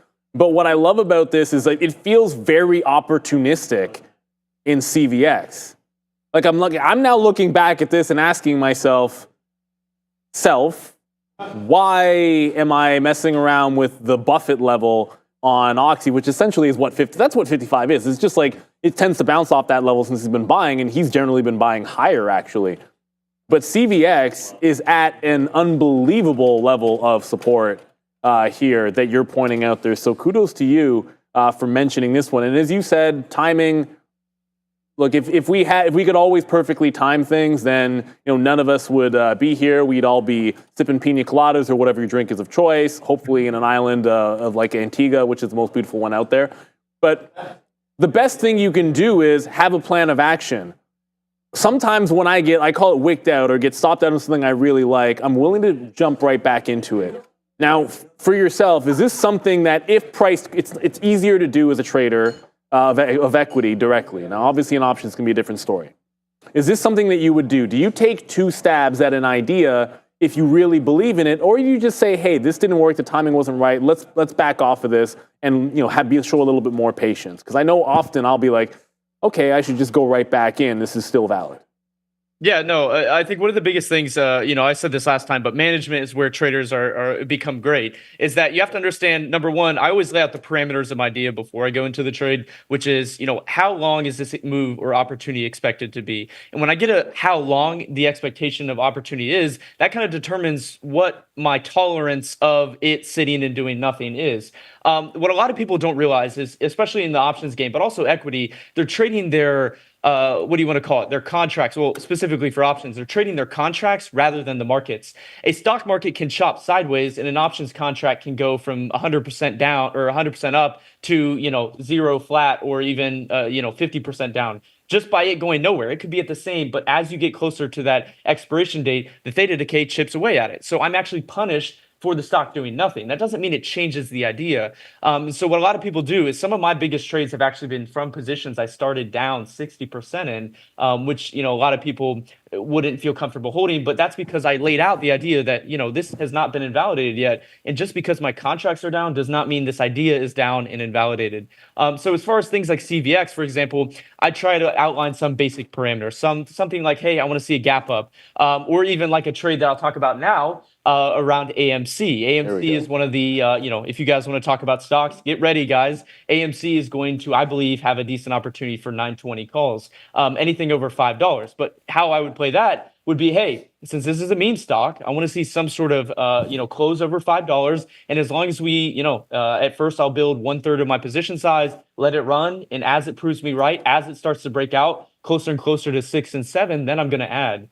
But a lot of traders, they don't see that, hey, I'm going to, hold this. I'm down 30%. I'm going to exit. No. The idea hasn't been invalidated yet. Hold that until it's finished. So that's kind of the hardest part with all that. Especially traders don't want to see pain. They think that as soon as they enter, they want to see green. That's not always the best idea. Especially I've seen you guys a ton hold trades, and then throughout the day, it just absolutely collapses, and people wonder why they exit right before it dumps, So that's just one thing that I kind of approach it through. Yeah, you have to have that plan of action going into it. You just mentioned AMC, and we didn't pull up a chart of this. I can't remember a time a meme stock did something like this. Like this 920 calls. That's all I'm saying. 920 calls above $5. That's all I got to say.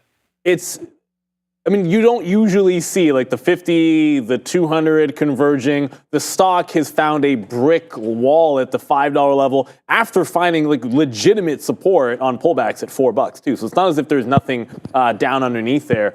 It just feels like all it takes is like one little bounce. Now you mentioned this is something if it gets going, you'd want to add on the move because you need to confirm that it's moving in the first place. Is that specifically because of the barcode, I would assume? Yeah, absolutely. And also with it being a meme stock, it's very punishing to try to buy the dip on these because as we know, if you like it at $5, you'll love it at $0. So as far as how these typically go is especially with AMC. Now I always say that I rarely talk about meme stocks, but opportunity is opportunity, and I'm able to put my ego aside to explain it. But the mechanical reason behind why I like AMC is during these slower times in the market, you actually see small caps outperform in these kind of meme style stocks. Go look up IWM right now. This chart looks a whole lot of hell more bullish than SPY or QQQ right now because small caps are getting rotated into as markets start to lag. So that is the mechanical side of it. But yeah, meme stocks. Go look at the garbage stocks. Any company that's garbage, go look through the garbage can and see if you can't find it because those will likely crawl out, mutate, and then drag themselves out of the garbage bin. So I have no issue with that, Andrew. I'm going to throw you back to Sean for a second, but I just got to say, you can't be afraid to put the ego aside and trade whatever. My first trading check was probably courtesy mostly of Internet Capital Group, a stock which I promise absolutely nobody here. Sean's heard of it, but it's 20 years ago. Maybe you remember that one. But it was .com bubble burst, and it was a penny stock that had a huge market cap, and it doesn't matter what you trade. That sucker was doing hundreds of millions of shares a day, so you traded it, and you took advantage of what was there. I think the same thing about AMC. Good luck there, Andrew. Right now, Andrew, I got to interrupt you right now. We got to blow the cow.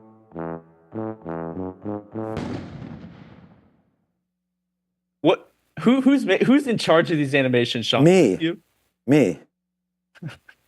That's all you have to say now, all of a sudden? No, just... All right. Okay. No, it's all good. It's all good. Vanilla. Chocolate milk. It's all good. It's all good. No, it's all good, man. Pistachio. All right. Hey, look, the thing about it is why we're blowing that up right here is like you got this nice move here in Google. So I just wanted to, although we've got you on here, we just want to make sure that, we're letting the people know that we're starting to exit some of our trades. And there's another fill right there at 69er as it comes back in. Andrew, we have an interview coming up in less than 10 minutes on the show. So I don't have too much time left with you here. Are you joining me this Friday? You good to go this Friday? Or what do you got going on there? Do you want to schedule a date or?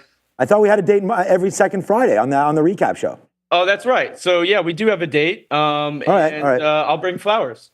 Perfect, man. Perfect. That'd be great. My color is kind of like bluish. I don't know if you can tell that. Okay. And I did the research. This is the Toronto Blue Jays. So we're ready to go. I know Cleveland is really cricket, right? Cricket. Cricket, yeah. We have a great cricket team here, and it's fantastic. So, next time you're up here, we're going to hit up the wickedest cricket you've ever seen. Okay, any thoughts on Bitcoin? I mean, today we had iBit trying to move around a little bit. I don't know if you trade crypto. We often don't talk about it. Sometimes you'll mention it a little bit. Any thoughts on Bitcoin right here, hovering above 60,000? Any talk from you on this? Do you ever play iBit maybe with options or anything like that?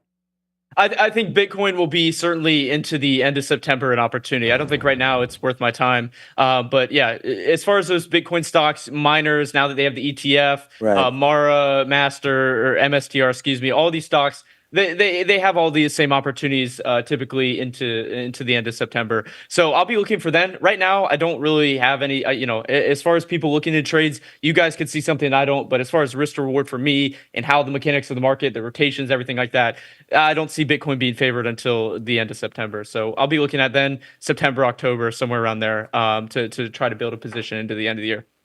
It's Andrew Rader from Rader Trader fame. At Rader Trader, you can go find this guy all over Instagram and on X. And also looking so fresh and so clean in the white today. I noticed you got the matching headphones. You've got the gold going on there. He's going to a white party after. I do have a Zoom outfit on. So Yo. Keep your shorts down, bro. I have massive. Don't blind me, yo. Bro. Blinded. My bad, guys. My bad. Yo. I thought you told me you're getting some sun. You promised you're getting a tan. I mean, what? You know what I mean? One of these days I'm gonna come on and you guys are gonna be, I'm gonna be just my voice 8 octaves lower, fresh tan. Okay, shaving. Yep, shaven, everything. Yep. But right now I'm locked in. I mean, I've been looking at the markets for I don't know how long, but I like that. You know how it is.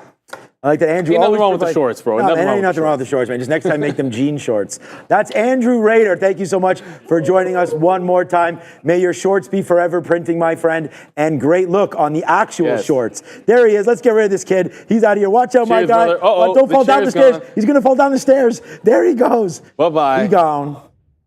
He You know, that man's parents are like, what the hell is even going on in that room right now? It doesn't matter You know. what's going on. He's Should having ask him how much he fun. pays rent over there. We're having fun as well. Let's go. I mean, obviously, it was a fantastic call. I mean, like, you look at what happened to the overall market. Sometimes you time things, sometimes you don't. I mean, I looked at that. We were talking about Oxy. Yeah. Like, it just so happened, like, Oxy literally wicked that $55 level and then came right back. So it's looking pretty decent right now. Just a couple of things. Intel, gonna adjust plan. There's a weird thing happening on this stock at the low of the day, which is it's breaking the low, but it just came in. Like, Intel did this slow move off VWAP, breaking the lows and 10 cents up, 10 cents down, 10 cents up, 10 cents down. As we were talking, I was like, oh my goodness, I should be trailing here and offering there as it's gonna break the low of the day. But if I'm not gonna get the reload, we can think about where it's gonna go next. $20, go back to, this is like the 15th, so it's like Thursday last week. $20 even was the support level. So quarters first, then the even dollar level here for Intel down that 5%.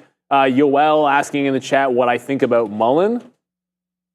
Today is an interesting day to be talking about Mullen. What's weird about this is there was some context to. There was a discussion where I was having with a trader that was visiting from Montreal, and we were like, what's like the worst performing stock when you consider all the splits of all time? And he had, like, we were talking Camber Energy, and I was like that or Mullen, and I think he had another one. But yeah, I don't know what's up with Mullen. I mean, it's up 20%, but unless it's up like 175 million%, I don't know what's going on here. Mullen, the last time it had a really good trade, at least that I liked on a swing basis, was actually off 20 cents a couple of splits ago. So it's bouncing off the quarter right now with this little wedge forming higher lows, like no continuation yet, because every time it gets up to 30, pull back to 25 or so, gets up to 30, pull back. This time it's actually trying to hold above. There could be a little something here for like a 30 move into like 40 or 42. I won't discount it. I would just never personally want to be invested in Mullen, but it's tradable sometimes. If this is the day that it wants to hold 30, I'm not overly optimistic. I just went into Peloton for a reversal because I don't like the idea of these things if the market continues to look down, bleeding. So Peloton broke trend. I jumped into that short. I'm still in Amazon about 50 cents in the money. Can't seem to get to the 178. It's still back at that 177 half zone as the market is trying to find its way back up. Yeah, you're right. I mean, you're right. It is definitely is trying. Neil and I both sitting in similar positions here, 60 and 70 cents on Google and Amazon. We'll see. It's Amazon, right? Yeah, and we'll see if that works out. And then Intel, of course, good short there. Disney not doing too much. The one thing I want to remind everybody, it's back on. Immediately back on. It is the campus program. Guess what, guys? It's back on. No, it's not. Right now. If you thought the campus program was off, it's back on. Trade real money, gain real experience. You know, they write me a script that I'm supposed to go on here, but we'll just talk about it. Apply immediately. You hit apply here, you hit apply there. I have to say something. You have to note that this is United States citizens or residents are unable to participate in this campus program. You must be a resident of... I'm slightly a little bit off script right now. But what's in it for you? Similar to what's in it for me. You're going to join an exclusive community of like-minded traders. What the point is that you're going to sit down. It's going to be remote. You could do this from home. It's 5 to 15 hours a week. The pathway is live trading. You're going to learn about program structure, micro structures of the markets. How are the markets? What is bid and ask? What are limit orders? What are market orders? Hey, Neil, what are even imbalance orders? You may exactly learn. What are they, Sean? And if you trade, Neil, I have a script I need to stick to. Oh, shit. That's Stop my bad. asking me questions about what I was this is all curious. about. I want to learn in the campus program. That's my bad. All right. Neil, just find the script in our notes here and you can read all about it. If you join up today, you will notice there is no cost and no experience required. And then you just take this little path, and the very first thing you learn is about self-learning modules, meaning maybe online modules, maybe downloadable ones that you can look at and view off time. You know, good opportunities, live kickoff session. Then you get 2 weeks of trading activity. And look at this, proficiency targets will be assessed and assigned to you. If you then continue this path into TMS, which you'll have live trading once you complete your TMS, which of course is simulated trading, one-on-one group coaching. It's all about learning together, trading a curated list as well. I said minimum of 5 hours. It appears we've incorrect. 8 hours of trading a week with over 8 hour trading a week, 16 hours a week in total of trading, trade review, and coaching. So, I mean, it's all for free. There's many different programs out there that you can sign up for and pay multiple thousands of dollars, multiple hundreds of dollars, maybe even a couple dollars flat. This is completely free. You're going to learn our platform. You're going to be able to trade Canadian markets. You know, Neil, on this platform, we trade over 50 markets worldwide. 50 markets, Sean? 50 markets worldwide. Like even Branko's back there is super, super excited about We this. got markets in different area codes, son. Yeah, we've got a lot of things in different area codes. We've got Codes. We've got I was saying fills. It doesn't matter. It doesn't matter. We've got fills on different gateways. We got fills all And if kinds. you want to know what a gateway is, no better than joining up with a campus program where you will be actually just finding out now, look, Branko's will be taking on a pretty lead role. Oh, he's taking over. Step on camera, bro. All right. There he is. There he is. What does that shirt? What does that shirt say? LRG. There it is. It's a good one. What is that? This? So, although we said that will be the man leading the campus program, please do not dismay. Here we go. Branko's. Here we go. Take a mic. Yeah, get the mic. Should I drop it? I like that shirt. No, You got to say something first, then you Branko's, can look what I'm doing. Oh, sorry. All right. I was trying to find out about what that shirt's all about. I don't know. I've had it since high school. So, like, I don't know. It's just the old shirt. Cool. Cool. All right, so talking about high school here, campus program. Excited to do it. I hear we're going to be hiring so a the US bunch. cohort that you guys have been talking about, or the U.S. campus, like Wayne and I will be a part of that program now. There's a U.S. campus? Isn't that what you guys have been talking about? No. Well- I specifically read no U.S. people allowed. No, it's not U.S. people. They will be trading in U.S. markets. US Canadians. Sorry, markets. that's on me. That's on me. Yes, it'll be Canadians We're really trading on professional. U.S. markets. Yep. And yeah, Wayne and I are now kind of a part of that Nice, program. So it's the nice. floor. So we're kind of all heading in that direction of campus into real trading as it kind of expands. You know who owned the first ever campus office? You? Well, yeah, Neil was involved as well, Yes. correct? Cool. If you have any questions, comments, or So concerns. do you guys have a copyright on that name? You know what's actually apparently not. funny? Apparently not. That's actually jokes because Actually, we where's my should lawyer? really, when you think about it. Yeah. Yeah, but it was 2005, I want to say. We had the first campus office was it 05 or 04? You guys are old, huh? I was like, dude, Wow. no, more. Like 7 or 8 at least. No, because I started in 03. It was only a couple years after that. It doesn't matter. You guys should be paying us for it. But what I want to let everybody know is, Branko's done a really great, fantastic job with this floor, mentoring a lot of the traders. When you see Obi, when you see Max around there, he's been doing a fantastic job, and you get that kind of at least. expertise. Come on. Yeah, it's been all right. Butter you up a little bit there. It's been all right. And I got to give him a big shout out because if not for Branko's thoughtfulness, I would have been screwed because my crutches fell apart, and this guy brought in a spare pair of crutches. Nice, Branko. And mine literally broke this morning. And if not for that and your kindness, I would be limping around like a chump. So No problem. My that's what we do pleasure. around here. Branko, All right. Appreciate the Thanks, kindness. brother. All right, thank you, man, Branko's. good That is man. Branko's, everybody. So you will be His finding him. actual name is Brandon, but his But then trader when he plays basketball, he breaks ankles. it's true. You see what I'm saying? Branko's. I'm pretty sure we know his ball skills, but maybe. All right, here we go. Let's just keep on going. Yeah, it's a new program, the campus program, available to Canadian residents only, trading U.S. markets. So that's very, very importante. Okay, as we go, let's just keep going back to the market here. As it gets a little slow, we are waiting. We are going to have an interview set up for you guys soon. Whenever that happens, get ready. There's the reload. Okay, we are reloaded. Where is that right now? What happened there? As Branko. Riley. Sharif having a good old time over there. That is for sure. I thought like someone just killed like a duck over there, but it was Sharif. All right, so there we'll take another piece out there as it breaks through 07s. Nice little upside move exactly here. what it's Hopefully we can keep going, man. There goes Google. Finally, man, we'll fire off a little bit of a hot dog cannon action now as the market's starting to break higher. So there it goes, man. 80 cents. It's reloaded. Google positive stock today. Mara, we can talk about Mara in a couple minutes. TQQ's Tesla. We tried Palantir, a lot of this. Sure, Sharif, go ahead, man. As you can see here, nice little bottom there at 32 bucks. We could see if that winds up coming through at some point. But Palantir today, we chased waterfalls, man, and it just didn't work out. But we were able to get out of the way, so we will be slightly down. Wow, okay, here we go. Starting to get a little bit excited on Disney, hopefully. Trying to be a little bit down on Palantir today, but 32 looks pretty good at this point.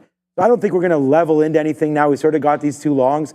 But Palantir down here at 32, still holding out pretty good on the daily. We'll catch it, man. We had Andrew Rader on. He was talking about the day after Jackson Hole. I think it was saying historically was another down day. So if that happens, I mean, Monday, Friday, Monday, Tuesday, we could see a little bit of a push down there as well, if that's historically true. And then also when you go back, we've talked about September, and I've seen a lot of tweets about this. I mean, a lot of us know about September has historically been the worst month for the S&P 500. So I'm not sure about the NASDAQ, but if one is maybe the other as well. So, yeah, just a couple things to look at there. I was just checking out a stock that I see. Daytrader Cut posted about this NAMS, N-A-M-S, New Amsterdam Pharma.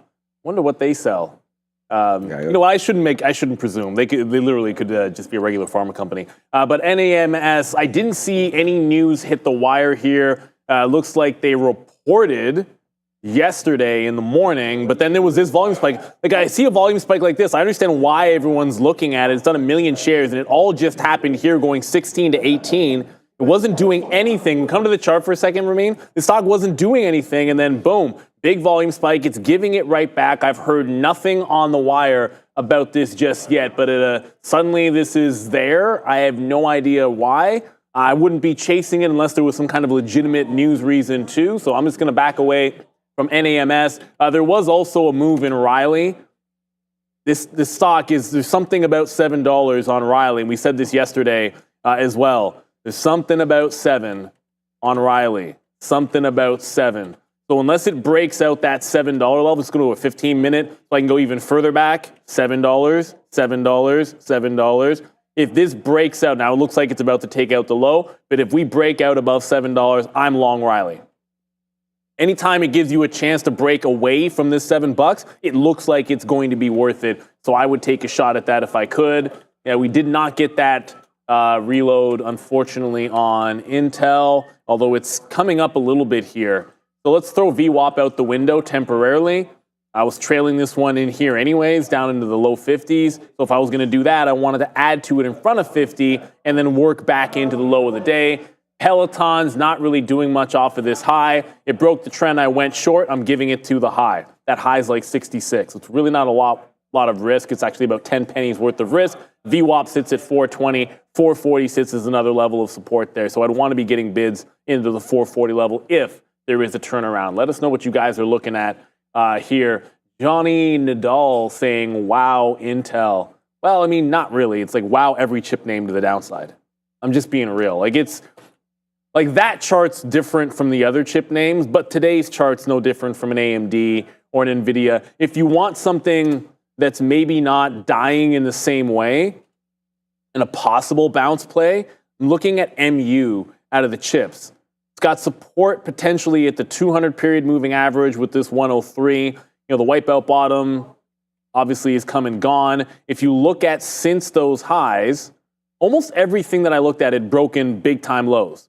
Right, like consolidation bottoms when the market kept trending down. Well, this one didn't.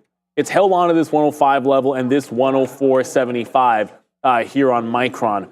So if I have to pick a chip name for a bounce play, this at least is right back in the pocket on range. It hasn't broken any monster lows on the last week, and you can still grab it theoretically in a dip into 5 that holds 104.75, and then you got some room up top to get to a 107 level in there. WK saying FFIE and Mullen going. Yeah, you know what? Mullen's probably just going because Faraday's going. That's probably the case here. Faraday. Oh my goodness. I know Sharif was on this bad boy. Reverse split. Doing utter nonsense. Just caution to this. I always say the same nonsense. No one ever went broke taking profit. This is, if you bought it yesterday, this is a 2 1/3 bagger for sure. If you took the breakout, you're up like, the breakout at $5, if you took that, you're up like 60% at this point. And when this happens, it's going to unwind. I think we all know it's going to unwind, and it can happen really, really fast. But for now, it's looking fantastic for everybody in case it wants to take out this local high. A couple of halts here. I think on the day there was one earlier. I tried the reopen off of that halt. Probably should have gone for the buy the dip instead of getting it off the reopen. But it's halted a couple of times. Might be a halt candidate if it breaks out a fresh high here. Some resistance at the 850 level. I know we have our guest and we're just waiting to get Sharif locked and loaded. It's all good. Don't worry about it, brother. But let me know what you guys are trading in here. Oh, don't say that, Johnny Nadal. Buy Intel at $9.83. It's easy. It's so easy to say. I would buy a $20 stock at $9.83. I'd also buy Intel at $9.83. So I 100% agree with you. The next thing that could happen, too, for me, one, Apple trying to retest, or Amazon trying to retest my entry point, and Apple putting in a higher low with this 225 resistance. Now, I've only been long Apple at key price levels, 227, 228 break, and 225, as you can see. This gets back above 225. I'm thinking local break, take it to 226 in VWAP. VWAP was a good short in the afternoon yesterday, but if this gets back above 225, I'm thinking bullish there on AAPL. Amazon rolling right back into the double bottom. I'm going to look for a reload on Amazon. Just stick into the same names. If I see something new that's going, I got no issues with it, but it looks like it's going to be Amazon rolling back into this local bottom 177.8. I don't know if Google's back. Back. No, just Amazon's rolling back. I don't know if Google's rolling back. Is this like Walmart? Amazon's Rollbacks on the Walmart here? Yeah, rolling anything back. I just talked to, so I went and got a coffee because I got the email that the coffee machine was going out of service. Oh, for real? Yeah. Adair, you got to get in over there. Uh-oh. I was just talking. Uh-oh. Yeah, get going, Adair, immediately. She's probably sprinting. Please Oh, don't. yeah. Adair, please. No, Adair. You have a half an You didn't hour. hear the end part. At 3:30. You have half an hour. Okay. No, what I was talking to Obi about was the same kind of thing. And I was just like, we're talking about how's your day, this and that. And I said, to be honest with you, it's basically flat because it is. And it's like, I'm up a cup of coffee. And if it's an extra espresso latte, I might not be able to afford it. Thing is like, I wrote down, and it's funny because Obi said the exact same thing. And it's right here on the sticky note. And it was Nvidia 129 long. So the problem is again, this 129, we supported, it was great, but then it's the flip up that really created the move, didn't create the move, but where we had to make it all back. So unfortunately, traders, and we talk about being on the floor here and having stops and all that kind of stuff, sometimes you get triggered out of your stop and you're unable to sort of participate in this kind of a move down. So I'm just glad that we had sort of the same idea. Once we broke 129, we really started to layer into the short. And again, we'll have a little bit of a bigger stop, but we started really shorting. I mean, I told Obi I'd go back and have a quick look. Like we started shorting like at 128.25. Like we didn't get 129 at the very top. We just layered it in. Like we had, and then Obi said the thing that means a lot to me. He's like, he had conviction about it. It's just the stop. It did get a little too excited to the top side there. So a couple trades back and forth, but Nvidia, yeah, huge move to the downside, took advantage of that. We won't be up on it, but we did make a real significant part back because, again, you never hold for everything, man, when it comes all the way down. And sometimes when you get stopped out, it's like on your maximum position. So you got to be very, very careful with all of that. So just, keep in the pocket, keep trading what you guys trade. And eventually, you'll find what works for you, whether or not it's holding things forever until the close or until key levels are met. Like right there, just when we had Andrew on, we talked about this level of 164.85. We got filled on it and we went to him and we were sort of talking about that. And it was like, boom, we got that fill, came in, and now it's retraced out. So you got to be able to sit around and take fills that you think you like, even when it's looking a little more gloom than you think. So that's that kind of a trading there. And Disney also trying to make some dancing moves a little bit higher as well. We'll wait for a pullback there on Disney and see if we can't get something going there. So Disney right now and Google, the two longs, that we have on Disney right here at 90. Not moving, but we take advantage of a couple of these outs. Let's see if this market really wants to go. Yeah, for me, Amazon just came back out. Not going to give it to the low of the day. Well, I wasn't giving it to the low of the day. I had my stop right in here as it pulled right back in. I'm going to try to be patient going into power hour. Like the long idea initially was it made a bottom, then get long on the consolidation. And it's not really consolidating. It's kind of just blowing through that zone again. So I don't want to be on a day where the market's trending down. I want to take longs that look like this instead of ones that look like this. This ARI stock, for lack of a better thing to call it, AIRI, halted to the downside, looking like it's just indicating a flat open. It's an Amex stock, actually. So I'm pretty sure the tap on this isn't going to be meaning anything until we get to the actual open 5 minutes from now. Or 2 minutes from now, because this halted, check that 1 minute from now, because it halted at 54. This is a 3-minute chart. So it's indicating a flat open, but to the downside is this AIRI, $7 looking like a pretty key level there. I did want to go over to, it was Riley, just wanted to double check to see if that's still barely hanging on to the bid, Riley. Yeah, this... Okay, so you got this double bottom on Riley. It tried to get through seven. This stock in $7 is a wild thing, but it's got this double bottom at $6.10. I'm kind of thinking after what happened yesterday at the double bottom, this might be worth it in front of 6. We are ready for our guest of the day. Let's get on up to the desk with Sharif.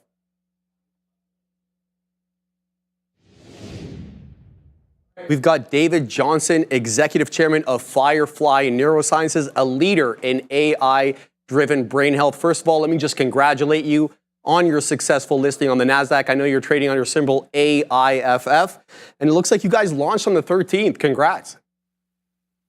Well, listen, first of all, thanks for having us on the show. And yes, we couldn't be more excited about closing our transaction with Wavedancer last week and starting to trade on the NASDAQ exchange under AIFF. It's as you can only imagine, a significant milestone for our company, who've spent a decade researching and developing this artificially intelligent algorithm that we believe can help create better outcomes for people in dealing with brain health. And so we are absolutely excited and happy to talk about it. Yeah, I was reading about your company here. Very interesting stuff, David. Looks like you guys patented a brain network analytics. Very interesting stuff. You use that data to help make AI-powered diagnostics. That is cutting-edge stuff. Tell us a little bit more about that. So this is an FDA-cleared brain networks analytics. And think of this as a technology which allows a neurologist, on the one hand, to be able to have an objective assessment tool for the first time in his ability to deal with care paths of patients. Think of it as precision neuroscience in many ways. It provides first of its kind brain imaging to drive superior diagnosis, treatment, and patient outcomes for people suffering from brain health illnesses and disorders. It's pretty darn exciting to create a tool in the toolbox of our clinicians to be better at what they do. That's fantastic. And you mentioned that you had FDA approval. What kind of competitive edge does having an FDA approval provide you? Yeah, even to step back from that a little bit, I think of an FDA approval letting the world know that we have a validated system. So very rarely do you see a technology come onto the market that has done 17,000 patients, 77,000 scans. We have 19 peer-reviewed journal publications. It's that kind of work that has been done, which has allowed the FDA to give us a clearance to be able to utilize this product in a commercial way in the U.S. in particular, but over time in North America and around the world. And so if you think of this both as a validator, that this is the right way to approach your patients, but at the same time, as a barrier to entry for anybody else trying to do this. We now have the single largest database of normative individuals within society based on ages from 12 to 85 when we think of brain health. And that's a competitive advantage any way you look at it, all of it patented. Again, pretty excited to be able to bring this to the market. And with something like this, you have to assume that the oversight bodies, your board, needs to be composed of some intellectual people, probably within the neuroscience field. I'm just making that assumption. How did you put that together? Yeah, I've had the chance to put together a number of boards over the years, and it all starts by having a story that is credible and an ability to believe that we can truly disrupt the current standard of care and make a difference in patients' lives. Because if we do that, it makes a difference in adding value to our investors' lives as well. And quite frankly, when you think that we're addressing the single number one greatest medical need in society today, that's a great start to start talking to someone about. Number two, it's an artificially intelligent driven algorithm. And because of the ability to only get better as this continues to machine learn each time it does a scan, we're only going to get better. It's been a decade in the making. It's been strong validation from the FDA, as we've spoken about, and we have now been able to enter into the public markets and can start to take advantage of what that has to offer. And finally, this near-term ability to commercialize. We're ready to commercialize in 2025. And so getting board members, and I'll give you just a few. Arun Menawat, the co-founder of Novadak Technologies, whom sold that business to Stryker for $750 million not too many years ago, today is the chairman and CEO of Profound Medical, a NASDAQ-listed company, continuing to do great things. We have Stella Vanook, a pharmacist by background, 13 years with Merck, is in her second CEO position right now as the CEO of Lacarta Cell Therapies and an advisor to a number of academic institutions, including the University of Pennsylvania. And Dave DiCaprio, who started a company called Closed Loop AI that in 2023 was voted as the number one AI healthcare technology. These are the kind of individuals that can help steward this company and allow the leadership team to know that they have a board supporting them, but can add value all at the same time. You mentioned your disruptive position within the industry, and that's always very interesting for investors. Is that why people seem to be so bullish on the company at the moment? Yeah, I think whenever you can disrupt a vertical, to say. So let's take a step back and look at what the problem is that we deal with. That 4 out of 5 North Americans deal with some level of brain health. And that unfortunately today, let's take neurologists or primary care physicians, they're really dealing with a trial and error or subjective assessments for these patients. And unfortunately, 30% of the time, the first care plan just doesn't work. And patients, 50% of them pull out of the treatment regime after 4 weeks because they see no benefit. And so our ability now to bring on an objective assessment tool so that a neurologist can use what they have today and then overlay that with something that correlates to the normal societal norm when you deal with brain health, it's pretty darn exciting. And this is truly disrupting things together with looking at the size of this market. The total addressable market is in the many billions. So as an investor looks at disrupting the standard of care, having that strong validation I talked about, a large addressable market, and then some short-term upcoming catalysts like commercializing the product. I thought yesterday's news release was a good one as we've partnered with the Neurology Consultants of Dallas, one of the leading clinics in Texas who has 28 neurologists and want to utilize our product in their standard of care. That's why people are excited about working with Firefly Neuro. So you talked about getting to market next year, not sure exactly when, 2025. What shorter term inflection points, though, David, do you see on the way into launching? Yeah, I think it's really 3 buckets that people should be looking forward to. So thing number 1 is continuing to partnering with neurology clinics to continue allowing us to make the final touches to our commercialized product, like the Neuro Consultants of Dallas. So that's thing number 1. Number 2 is continuing to partner with central nervous system drug companies. We really think we have 2 ways to win. One is dealing with the direct to clinician model, and one is dealing with a B2B model with drug development companies who are working with central nervous system drugs in helping them improve their research as a companion tool, and as a personalized therapy. And so that would be thing number 2. And then thing number 3 is truly the commercialization, as we'll start to see revenue generating opportunities moving forward. So I think those are what our investors should be looking forward to in the near term.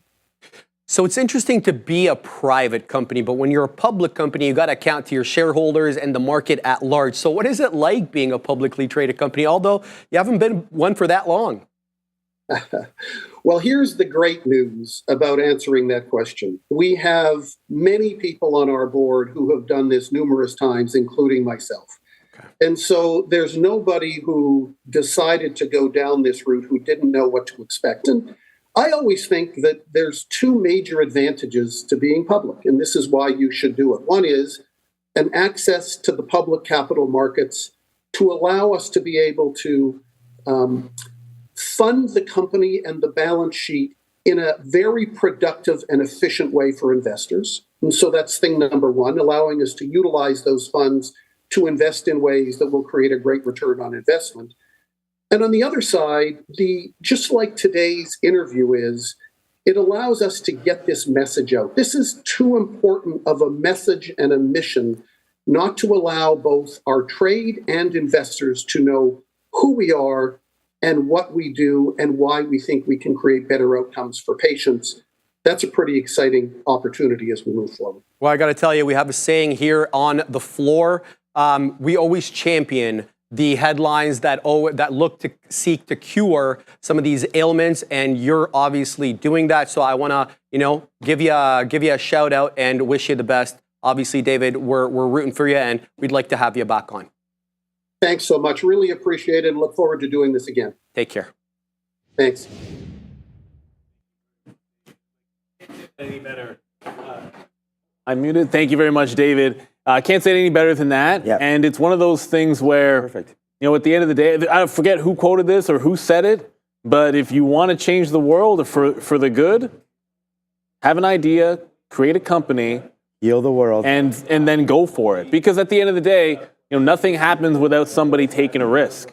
And ultimately, that's how it works, right? Like, we know that's what it's all about. I want to root for them as well. Shout out to David. Good luck on your listing. It's always cool for us to get to drop some knowledge or get some knowledge like that, especially when it's something that can benefit everybody. And whether you want ethically invest or not, that's up to you. I think it's a great thing there. I got a couple of things happening. One, I got to show Riley first because I did take that shot on Riley. That's Riley. It doesn't matter. It was consolidating off that 6th level. I almost said Riley Automotive for some reason, but Riley. It's B. Riley Financial. B. Riley Financial, but Riley Automotive is from a movie, and I'm trying to remember what movie. Isn't it from one of my favorite movies of all time, Chris Farley? It's the tires, isn't it?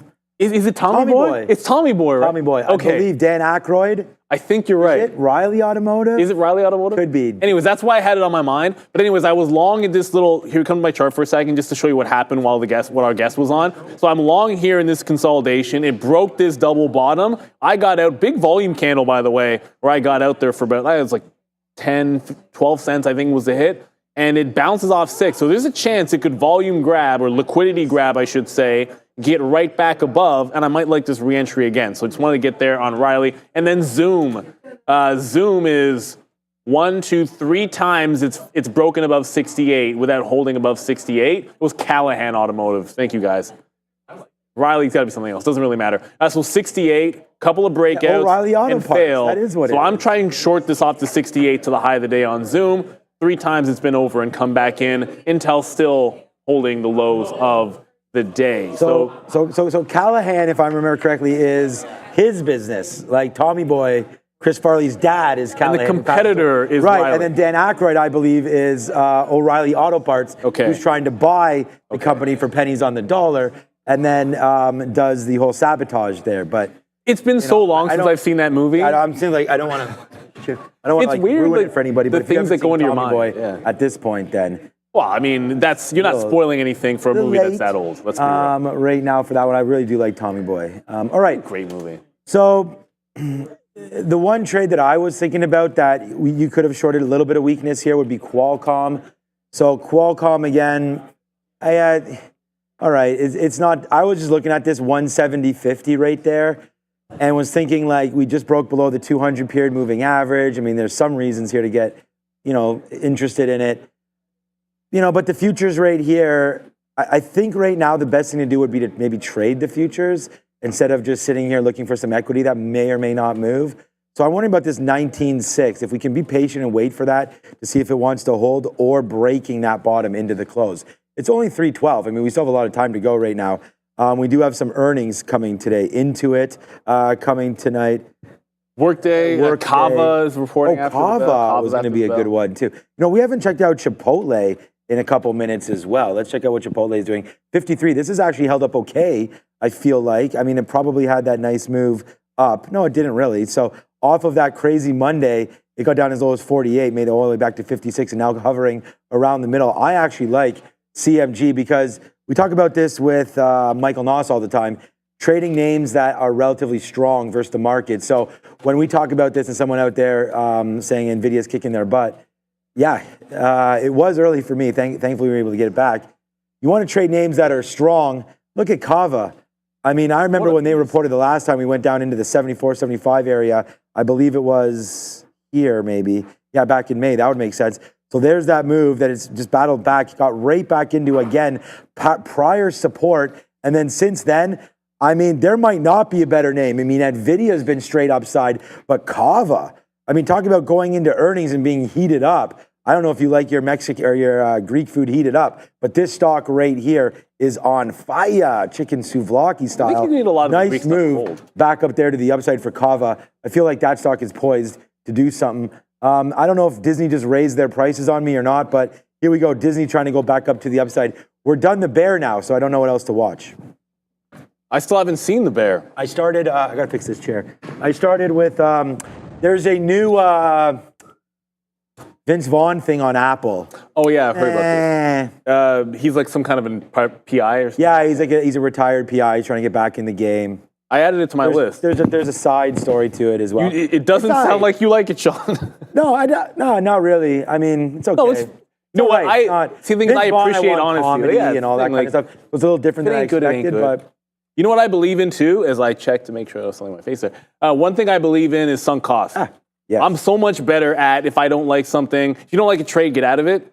Yeah. If you don't like a show, just because you happen to watch 3 or 4 episodes, don't just sit there and waste your time. Your time is valuable. It is so easy with all this streaming going on. You're like, okay, fine. I got nothing else to watch. No, like find something that you like. Just ditch anything that's bad. As I still sit here unfinished with the Acolyte, which apparently they've canceled, so I don't even know if I'll bother finishing it.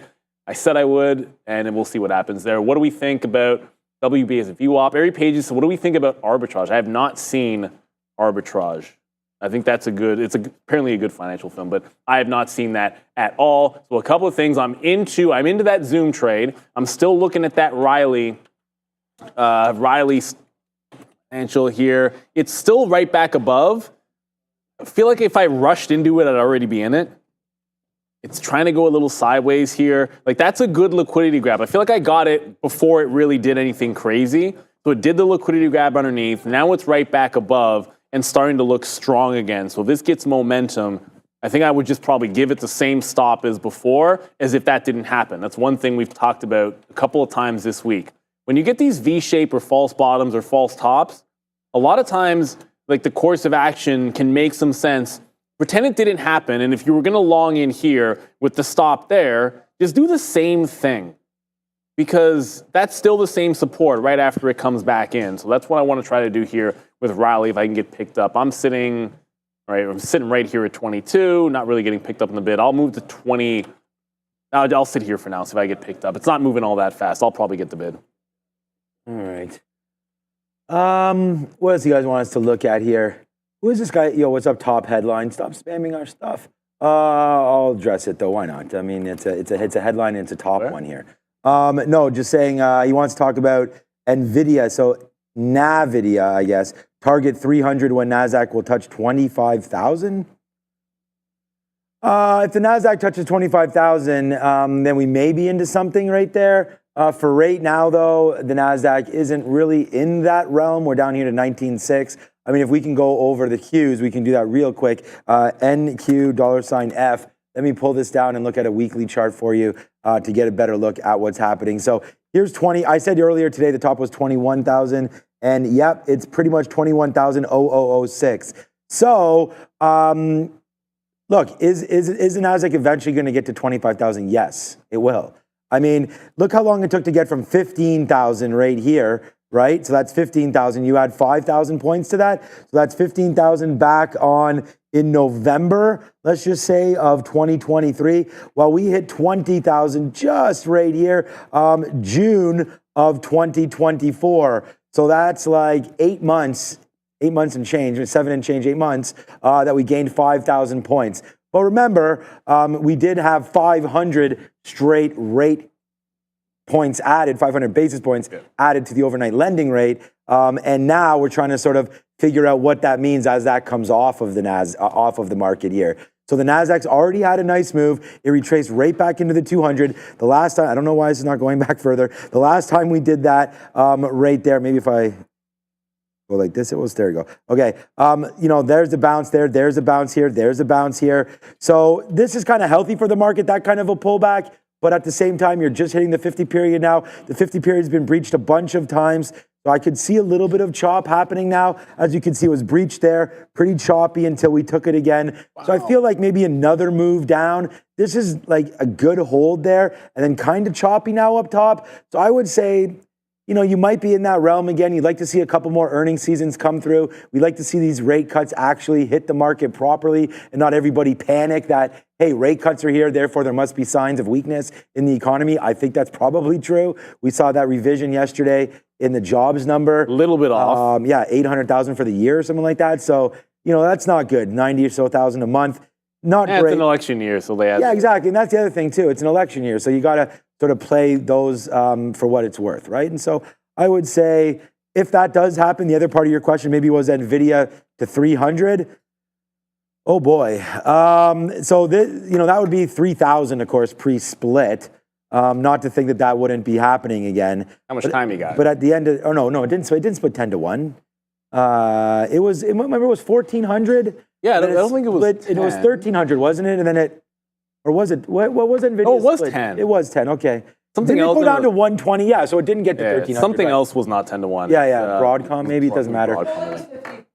Chipotle was 50. Yeah, well, Chipotle was $3,000 as it was. And that's another example. Like Chipotle was $25, ripped up to $3,000. Like there's lots of opportunities in this market. Monster. I always feel like time in the market is more important than timing the market. But if you are looking to get your money in, you may want to wait for Nvidia earnings, which are coming in if you're a couple young, of days. You don't care about earnings this quarter. You want to hold, well, okay, yeah, maybe you do, but the funny thing is, we talked to Raider Trader. He has no long-term holdings. He told us the other day. I think that's interesting. Yeah, it is interesting. I got to teach that kid. I was like, look, early in my trading career, I was like really conservative. You know, like I was saving pretty much every single penny that I was making, and like early on, with the exception of a couple of, you know, hey, this stock is going to run, and let's trade this penny stock. But I was basically just in index funds early on. You know, just building and saving until I had enough. And I'm like, okay, let's take a few shots here and there and start picking some things. But to your point about, we already talked about Kava and Chipotle, I guess. Did we mention Chipotle or you just talk about Kava? No, I mentioned Chipotle has been holding up pretty good, but I didn't look at too much of a trade there. No, Chipotle specifically here, is this going to zoom out? It's not split adjusted, but it's almost, like if you look at the dump that it had 48 into 48, then the higher low, and it's kind of doing another higher low. Like the last leg of the gap would be a break of this 54 change to get into 56. And knock on wood, like if it doesn't lose 53 here, that would still be set up for tomorrow, not today, tomorrow. And if it does do that, you can get a move into 56. It's worth putting that one up there. And the only reason I'm bringing this up now is because Kava reports, right? It's kind of adjacent to Kava. Like if Kava blows out the top on sympathy, you have double bottom, higher low breakout. It could just be a nice little sympathy play tomorrow, assuming Kava does something good. And if Kava dumps, probably not so good for the aspect of a Chipotle long trade. Intel just does not seem to want to bounce. All I keep doing is moving my trail and then looking to add in front of where my trailing stop is going to be. So I was going to have a trail above the 50 level. I was trying to short the high 40s. Now I want to have a trail at 40, so I want to short the mid to high 30s. and the stock just keeps on dumping lower and lower. The other thing that's dumping is Tesla's got a bit of a triple bottom here. Tesla, triple bottom at 213. I can't believe we're saying 213 on Tesla. I know we're going to have Danielle Shea on the Aftermarket show with myself and Adara, and I know she'll have some fun things to say about Tesla losing the 50-period moving average and heading very, very quickly, let's just say, to the 200-period moving average at 203. Zoom is still at 67.90. So Zoom is consolidating at 68 here, it seems. If it breaks down, probably worth, like, if it just flat bottom breaks, adding through here and see if we can't get in. Forget about VWAP, at least for now. This is 67.30. That would be a good, decent first move for Zoom, up 13% on earnings. Adara. This part of the show is brought to you by Benzinga Pro. If you feel lost in the noise of the market, then you need Benzinga Pro. Benzinga Pro cuts through the clutter and gives you the insights you need to make smarter, faster trades. From real-time news to unusual options activity, we'll show you exactly what's moving the market and why. Don't miss out on your chance to trade like a pro. Visit benzinga.com/pro to start your free trial today. All right. Shout out to Day Trader Cut messaging me. Shout out to you there as he slides into the Twitter DMs. Thank you for your nice messages and congratulations on how well you've been performing as of late. So that's great, man. Great to hear. And again, that's just another guy. I seen him in the chat, or her, I'm not sure, talking about, used to work for minimum wage and now has found trading and is using that as a crutch here for income. And it's tough to do that. There's no doubt about that. So a lot of respect to all the traders out there that are kind of trading off profits. It's tough to do that, but shout out to all you guys as well that are out there doing it. Someone out there was like, Sean, and I missed it, why are you not taking the 30 cents on Google? The thing is that I took a lot of this out, man. Like, I only had 10% left. We did talk about that. So now I'm reloaded. I'm just going to give this 10 cents. If this breaks much below where we are right now, we're at day's low. It's just so funny that I was talking about this earlier about how we want to get short something. We talked about Qualcomm and whatnot and looking to get short on that name here as well. But Qualcomm, look what just happened. We were talking about this at 170.50. It's now down $1. So it's like, that's part of the frustrating things as a trader. Is like you have these ideas, and then sometimes it's like it's not hard to pull the trigger or anything, but it's not that easy sometimes. You're sitting there wondering about what to do, and the next thing you know, it kind of it's right there, and you didn't do it. So sticking with your gun, sticking with what you've been, sort of looking at. And that was just 164 long on Google. So we'll just take another piece here and watch. So whoever was asking me, I'm going to see if we can start to piece this out now again, because there it is. So there's 13s. So that's good. And again, we trade with the amount of shares we trade with. And the thing is like 15 or 16 cents can make the day for me. So we're going to keep on trying to do something like that and see if we can't get a little bit back here with battling this back. So there it goes, man. So we're now doing pretty well on this reloaded trade now for Google. So you see how I'm starting to get some out now in the 20s. We really just went long there. My fill was 01s. So a couple hundred shares down there. It's not huge. If we could just get this back up into the 20s, into the 30s, and maybe back to the 50 period, then we can start to have a decent afternoon again. But for right now, let's just hold out, start to take piece out a little bit, pay the hydro bill, and then see what goes on from here. So nice move now upside in Google. I try not to pay the hydro bill if you can avoid it. No, yeah, but then they come calling and then they turn the lights off. And then my kids are like, wait a second, Dad, what happened to the Wi-Fi? I'm like, what happened to the Wi-Fi? What happened to going outside? But if we lose Wi-Fi at our house, it's a problem. I'll leave it at that. I think Mitchell's versus the machines. We had 40 something devices connected to our Wi-Fi. We have security. We have, everyone has an iPad, a phone, a watch, all the TVs. It just goes on the fridge, the stove, the little iRobot. I've never counted. My humanoid that walks around the house doing everything. My dog has an AirPod attached to her, so when she's running around, we can always find her. Cyber dog, yeah, exactly. That has a thing. Then you got the neighbor in there too. You got the neighbor in there connected. He's connected about 50 other times. The one on the one side that you know the one. No, I'm just joking about the neighbor. I mean. No. Come on, man. Ramin actually thought I was serious there. Like, because My kids would be like, yo, the internet's slowing down. I understand when on text you don't understand snark or when someone's being. I already got my kid yelling at me, Dad, it's suspicious. glitching. Come on. I'm like, it's glitching. Man, Yo, what like is they don't. glitching? This guy's playing. They don't understand. They don't understand how easily. Like, you don't know how you had it. Like, it's back in our day. Like the speeds you have now. What are you complaining about? Aaron's like, oh my goodness, this download's going so slow, or this it's not uploading fast enough. Like, are you kidding me? It used to take me an hour to get anything. I'd be sitting there downloading music, and it would take me all day. I'm done with chasing Intel. I tried to grab the latest consolidation off of this level, and it's gone. So it's now blown through here, into here. It's very simple. I'm trailing through the quarters and holding to wherever the heck this thing decides it wants a bottom. It's now 5% to the downside. Zoom is very close to where I wanted to add on a potential. It's not a flat bottom break.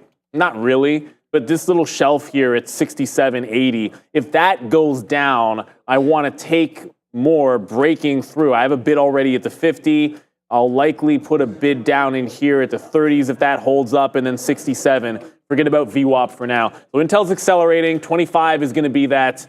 Is going to be that trail out for me. We'll just see how far that one wants to go down. 1 minute and 1.5 minutes until we get the early look on the imbalances. What? Oh, okay. Just because we're breaking lows doesn't necessarily mean imbalances are going to be to the red side. We've seen this before, where every now and then you get imbalances to the buy side when you have a heavy down day. So I wouldn't be terribly shocked if you can see some kind of mean reversion on one or two names. I'll be watching the most volatile at 350. Like, if you don't know where the imbalance is going to be, I remember there was a trader. Well, it was all you guys that were the full timers when I started out. It's just guess by the most volatile, expensive name. So the names with the biggest notional value, the biggest market caps that had the most volatility on the day, and then those are the ones you expect to have the moves at 10 in the last 10 minutes of the day. So that's what I'll be looking for.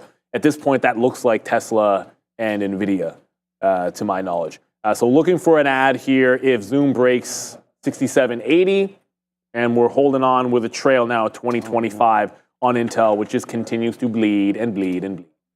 Yeah, just shout out to Dan Emmons and Gabby McBoston there. I have those they're like these pods that come from our provider. I think it's like a mesh system. So I'm going to look into that to see if we are secured properly for all of that. Because they're saying that you don't have too many things connected there, because I get it. You could hack into one. Yeah. Then once you're into one, then I assuming you can get into them all.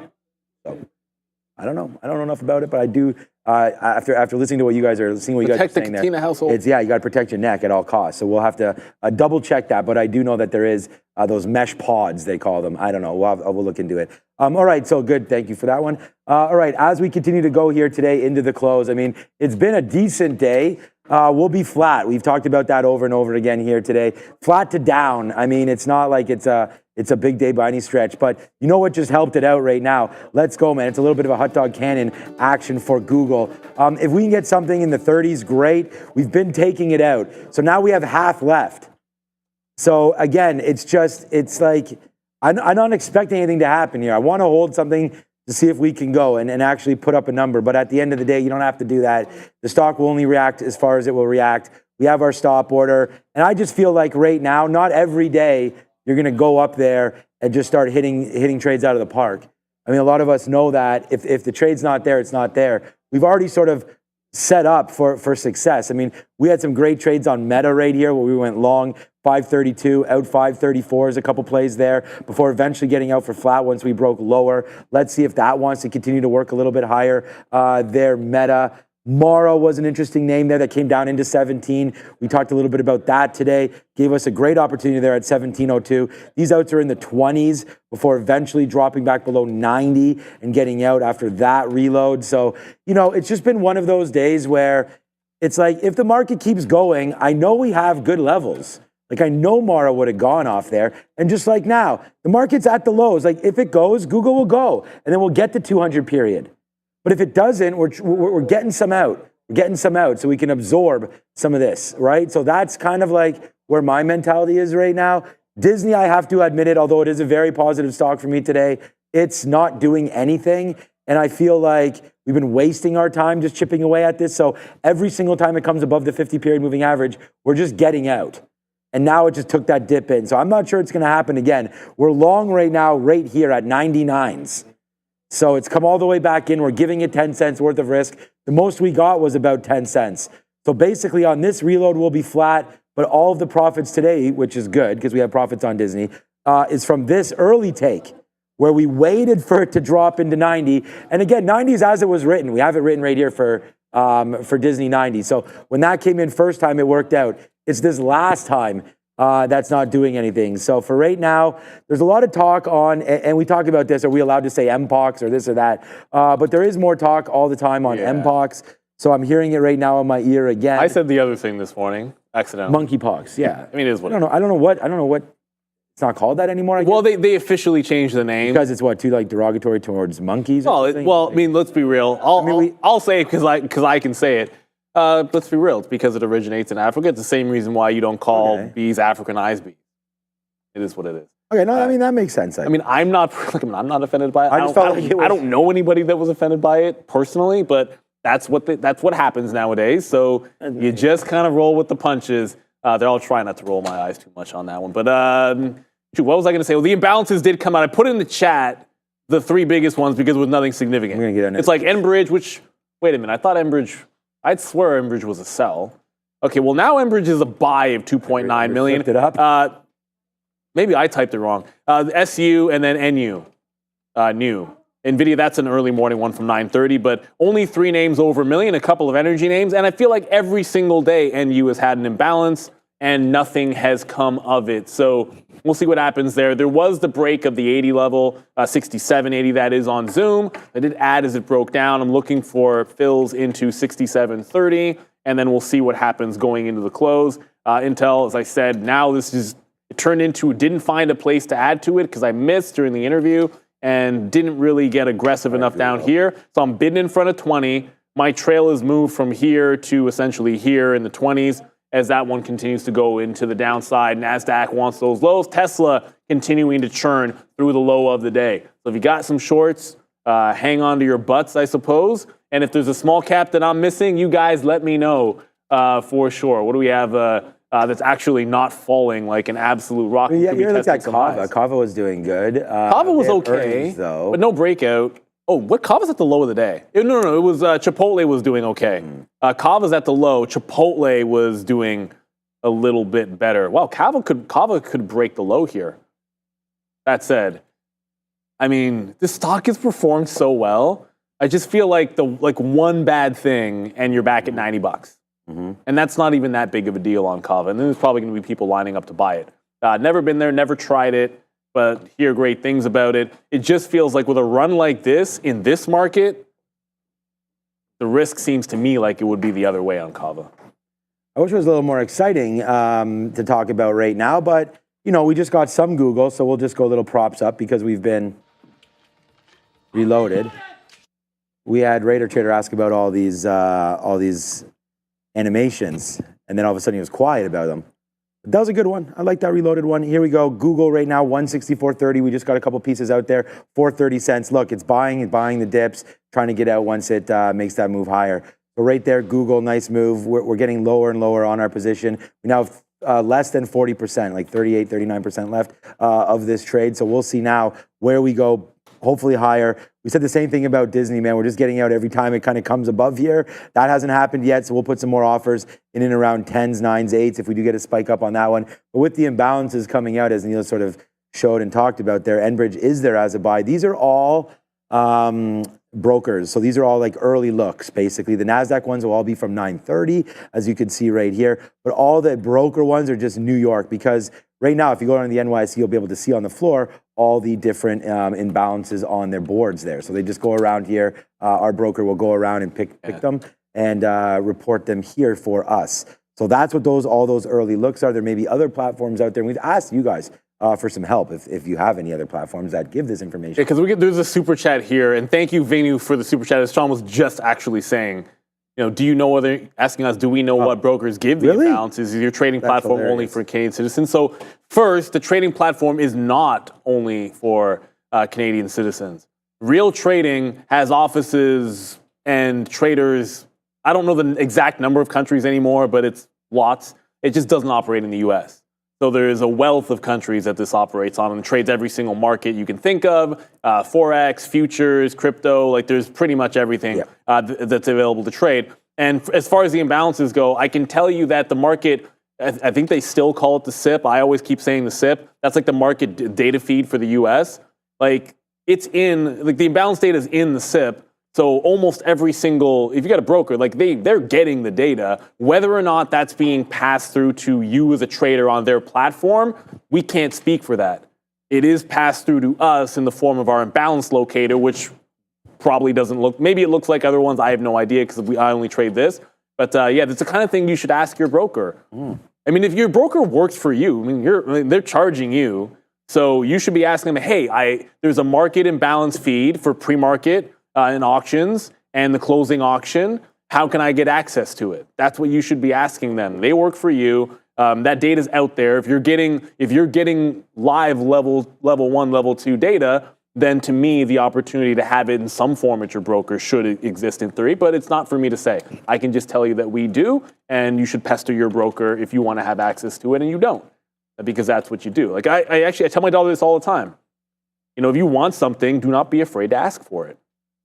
People aren't just going to always give you, I don't mean to harp on this, it's just I say it's really important. Nothing wrong with asking. The worst someone can say is no, and if you don't like what is being offered to your broker, then nothing wrong with going and finding another one. As I just say all of that, I just trailed out of Intel here. It just broke. It went all the way down to 10s. So I moved the trail down to 15. It just broke 15. The stock is absolutely bleeding. Intel stinks. It is that. Should have waited till that one was finished and then hit the other one. But it's going into the gates of hell at this point. Intel was on the verge of finally made a bottom, broke out the higher low. Like that thing that I look for after earnings where you make a bottom, you break a resistance level, but then you break the big one, which would be right here. Like just hold above 21.5, 22. Like this level, if it could have taken that one out, well, in typical Intel fashion, what does it do? It fails that level, and now we're headed right back into the bottom, which is $18.80-something for anybody keeping track. I'm not saying it's going to get there, but probably going to get there. I mean, at this point, like if a stock is strong, it's probably going to get to the high. If a stock is weak, it's probably going to get to the low. I can believe that. Jump. Crisscross will make you jump. Some of them try to rhyme, but they can't rhyme like this, that's for sure. All right, so right here as we go and try to talk a little bit more about some trading, good little looks there from Neil, and we're just trying to get out of our positions again. So there goes Disney. We said that we'd get out the next time it popped up into here. It just did. We get 05s. I mean, very, very small amount. We're trying, man. I'm trying to get a little bit more here going for us, but for right now, it's just what it is. Trying to let this market breathe a little bit. We did get a move up in Google, and we thought we were starting to go. I did put an offer here at 40s. It does not go. You know how high that went to 35s before fading back in. The short definitely looks like it's in charge right now. So I feel like that's the play right now is short. So let's just wait for this to happen. There's 10 minutes now until the imbalances. I did want to look at IBIT and Bitcoin. Bitcoin holding out to 60,000. So right now, IBIT on the NASDAQ coming in 3440 in play right there. We'll see now back into basically the lows of the day again is crypto bouncing off 3425 3 times. So it is looking a lot like the market as the market returns to lows now again. So yeah, the market looks like it wants to keep going one way, not the other. And if crypto does have a chance of holding, it would be down here with IBIT, which is 3425, which apparently is in and around 60,000. So that would be a good hold there if we can get it on crypto. And then the only crypto name that I traded today was Mara, and it's still at 17, which was a level that we've already liked. But again, here into the close, not much happening. We took it there, 17. Our best fills are in the 20s. That's actually 26s, a couple 24s and 25s up here. Then a 50 period, then one last reload at 17, one last there at 95, and then out on a 90 break. So Mara will be roughly a flat stock for us. I mean, I wish it was a story to be told higher, but for now it is not. It is Mara, and it looks like it wants to go the other way right now. So we'll have to wait to see what Bitcoin and crypto does. But if the market breaks, then it's just more downside. I don't know if you eventually put on a no. You still have short ZM. So I covered Oh, in Nvidia's sell. a sell. What do you mean? Oh, that's from 9:30. That's the early one. So that's the other thing about the imbalance locator. Make sure if you're here at Real Trading, I would urge anybody, like, you want to make sure you have the market time up, because that way you don't mix up the imbalances from this morning, which are still there, or from like an IPO that opened in the middle of the day, or a stock that halted. So you're only looking at every single imbalance, but it'll have some lingering ones until it gets new data. So that's Nvidia. Nvidia maybe that was a hint. I don't know. Nvidia, $1 million to sell at the open. Maybe that could have been a hint for us. But at that moment, the original plan still stood, which was look for dip buys, because every single day it worked. And sometimes that's just how it is. You look for a trend in the stock, and you might trade the same thing 7 days in a row, and it works. And then the last day, it might lose. Just one thing for Snowflake, eventually did hold 116, not 115. I'll be looking for a continuation play on this tomorrow, because it's going to be SSR again in tomorrow's trade. And it is down around that 115 that I was looking for. Bounce play after 120 did not hold.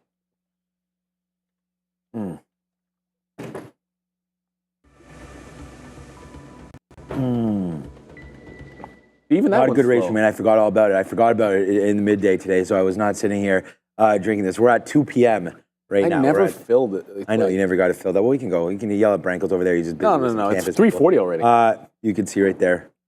Branko's has such a nice shirt on, and then I asked him about what's up with that shirt, and he's like, I don't know. I was expecting Yeah, there to that's be from like high a school. story, like Me too. I thought it was cool. I thought it was a concert. I thought it was like It looked we come like- up here was going to be like a concert shirt. That's what it looks like. Holo, I don't know what this is, but Holo's going to the upside. I don't know the story with Holo, doesn't really matter. Penny stock, yada, yada, yada. I mean, how many times do we have to look at a daily chart like this? I just do that so that anybody looking at this parabolic move has an idea of what the stock usually does here. I'm not entirely sure what's making it go to the upside, but it is breaking out a double top here on HOLO. I'm not chasing it. With only 5 minutes to go to the imbalances, I've got Zoom, risking about 25 pennies on it. I actually checked that. My stop is tighter than that. So risking 20 cents max with slippage on Zoom, but it's just holding the line here. Triple top at this 68, lower high at this 68 level for now. So looking for that just to retrace back into 67.30s.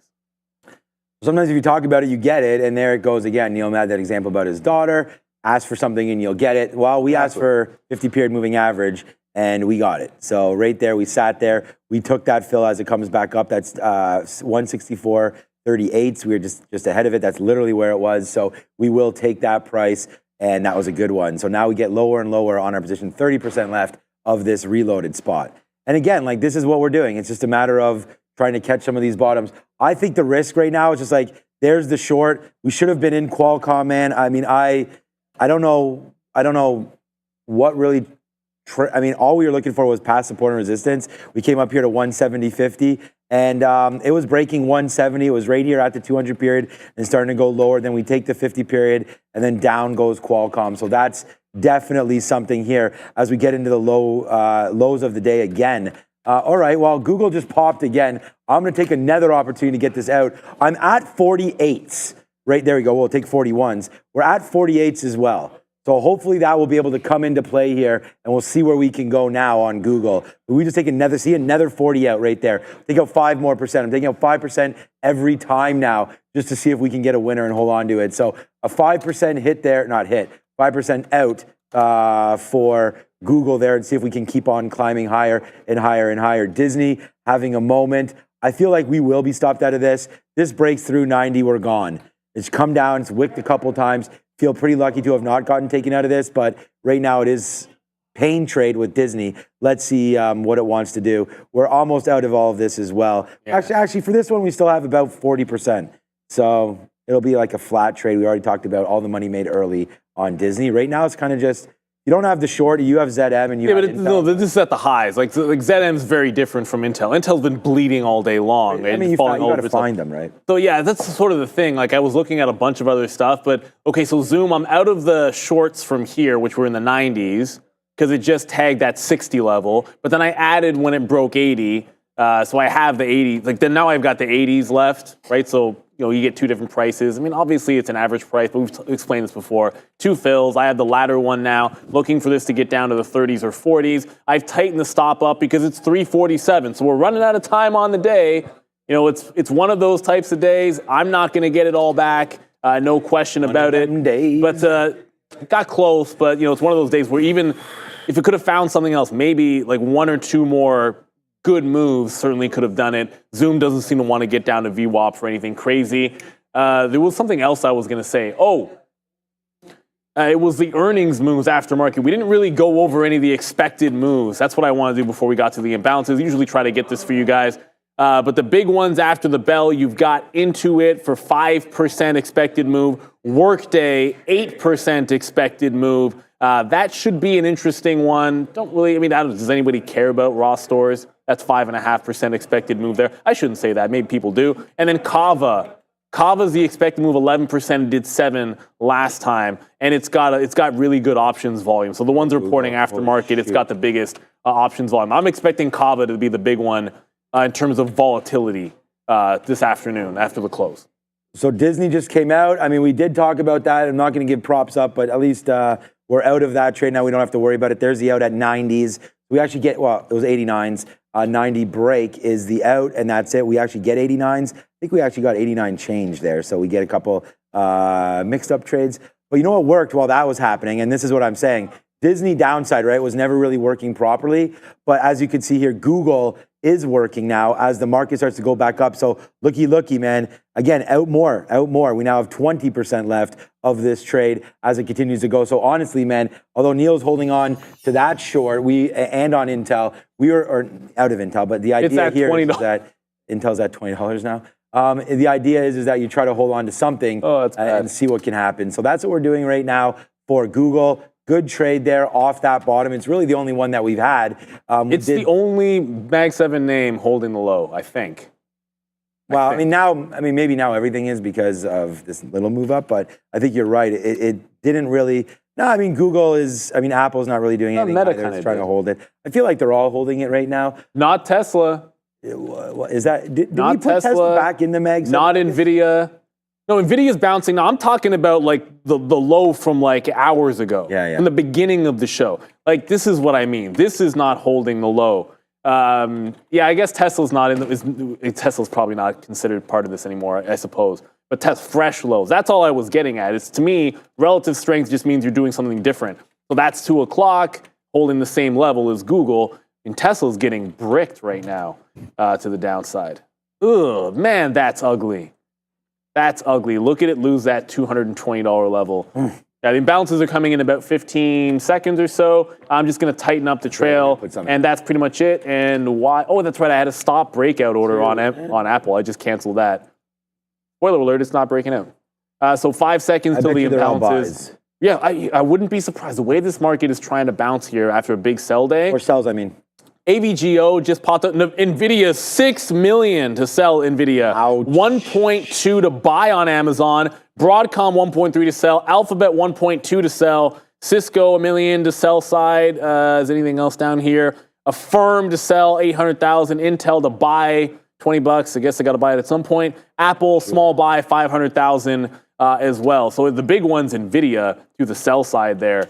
You know what? I said I was going to be on level 2. Short, but I said I was going to be on the level 2, then I actually wasn't on the level 2 of Nvidia. Well, that was 24s. It was up here at 24s. Oh my goodness. Was it? Okay, I punched short immediately. I mean, it's not doing anything, and I just to have some fun with it. So now, that's still Google. Hold on. So Google goes the other way. We actually take a piece. Actually, we did not get a piece. I tried to offer 40s. We miss it. But there's Nvidia with the sell. There's Amazon with the buy. We talked about that. Oh, there's Google with the sell. So no surprise, Google's heading to the south side there. That sucks. One right, one wrong right now. Google pulling back in. All right, right back into these levels. Let's take an opportunity to get something out. Look, we were happy getting it out in the 30s last time. We should be able to do it again here. Now, if it does break back down below, that's, again, you play the game. We talked about only being down to 20%, so I'm glad we talked about that. So now this hit is irrelevant. But here we go. Downside now for Nvidia. We play that short. Here it comes back in, man, again. Let's see. Sometimes trading's easy. That's what we're trying to do here, is make easy trades, not hard trades. And now we're trading with data, not against data. So you are now 5.61 to the sell side. Look, it was already 18 million to sell. You got to add 13 plus 6, I guess 19, 18 and change million to sell already for Nvidia. So let's see if that continues to make the move lower here. We'll see if they can pair it all off. That would be 355 is when we get a little spicier with it. I can see that it's not really making too many lows there. Got time. We're going to bid 42s here if we can get that. Make it quick 20 cents. We're short at 62s. There it goes, bouncing off that level again. So watch out. Our stop is breaking 124, kind of where we started this mess from. So if it goes back up to there, obviously you're going to get paired data. And trust me, man, the data that we have is great, but I'm telling you, it's going to be delayed. Like when this thing flips, it's going to flip and Nvidia is going to be gone. So we're just playing the game right now to see if it stays and if it gets lower. Right now, it's right where we shorted it. Not much happening here with Nvidia. So kind of a nothing burger here to close the day, but it did send Nvidia down about 40 cents. Yeah, and if you're wondering, why Sean's saying 355, imbalances drop at 350 is usually a major pairing event at 355 where you get a huge update. Most of the big imbalances are going to change significantly. I'm not saying Nvidia goes to zero, but you'll probably go from 5 million to something like 1 or 2 million. Sometimes it'll even flip to a bid. And when that happens, the algos are literally piped right into it and trading off of it directly, not seeing the number change and then trying to hit a key. So you want to have that stop out in front of that and not wait for it to happen. That's why Sean's going to have, like he said, you have a stop already because you don't want to be trying to hit that button if you see it flip to a bid. As Zoom, I did get some out when it tagged at 60, but just took some more out, the break evens, and I'll probably just cancel this bid in here. We'll see where it goes. I'm going to tighten it up to the 80 level. If it breaks here, I'm out. If it flushes, let's just see how far it does want to go. Dr. J says Rivian taking 2-day lows. Tell me Rivian. Really? Oh, but it hasn't broken it yet. Not yet. Okay, Rivian, don't do it. Do not break this low because I'm not taking a flat bottom break at 354. And you go. This is the one I wanted to take if it did this at the open. Well, I mean, now you put it on the old iPad there. We'll see what happens tomorrow. That's exactly what I'm going to do. I know. I already have like 13 written down on it. So this one is that. Here comes Nvidia. It's not been good for Rivian. Leave it at that. I mean, I'm like debating with the same thing with Google as it breaks lower here and we will be stopped out. Like this would be a reload spot for us on Google right now, down to 164. But we're not. Oh, we get that fill there. Oh, okay, we did get a fill there at 30. So must have danced around there. We only have 15% left. I was just looking at the stop orders, make sure it was all correct. But we did get a fill there at 33. Okay, that's that fill that I thought we got. We did. So break. Okay, I guess it just broke. So we got out there on that break. I'm assuming it broke. We got out. Let me just check what fill we got. Nvidia's working. See, how did that break? We got 91s as an out. So I guess it didn't break. And we did get that Nvidia there as well. Oh, that's too bad about you, Google, because I don't really feel like it did break there. And there goes Google right back up, but it might have. So it doesn't matter. We only had 15% left. Google, I mean, we made just as much money now on Nvidia, which isn't that much. We get 42. So that's 20 cents right there. Now we'll wait as the flip is coming right now. We're going to get punched out at 4s if it does come through. Here it is. It is still a sell for Nvidia. So there's the nice downside push for Nvidia now as it gets jiggy with that. Nice move down for Nvidia. Bang, bang, bang, bang as it stays now. Look what Google's doing, by the way. Downside. So these imbalances stay Redsville right there. So now I feel pretty good about Google's a sell one. Now. It wasn't before, yeah. Yeah, no, it was always a sell. Was it? Yeah, but that's why I was mad because I was long. It. Okay. But Google is. I think there was some other ones. Amazon might have been a buy. Amazon might have. I might have turned around. They've Cisco, all paired off except for Nvidia. They're all sells at the end of the day right here. So let's just keep going on that thing. There's Nvidia. So out at 30s, out at 40s. We got 42. I think we got 31s there as well. So 28s we got on Nvidia. Wow. So nice move down there to end the day. And like I said, man, it's going to be relatively uneventful. We'll be flat on the day. So I mean, I'll take it on a day like this where it wasn't looking that great early. I always, just to that point, I almost got there myself, but you know what? There's something to be said about a day where if your initial read, which was longs, ends up this way and you're close to flat or you didn't have a disaster day, that's a good day. It's a good day. So shout out to that. And the baby blue as well, because let's go Blue Jays. I'm going to the Jays game for the first time in a long time tomorrow. But I'm going to get on up to this. Only 3 minutes to go here. It's Cincinnati, isn't it? Or no, they switched? No, they played Cincy. I think I don't know who's coming to town over next. there? Ellie De La Cruz.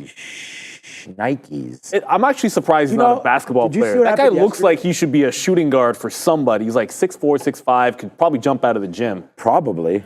I mean, I was watching it yesterday, and my daughter goes to me, she goes, "So, Daddy, did you know that you can just get second base because they tried to pick you off and they didn't get you for 3 straight times. Yeah. And I was like, I didn't even realize that. And then she rewound the TV there because we still got cable, you know what I'm saying?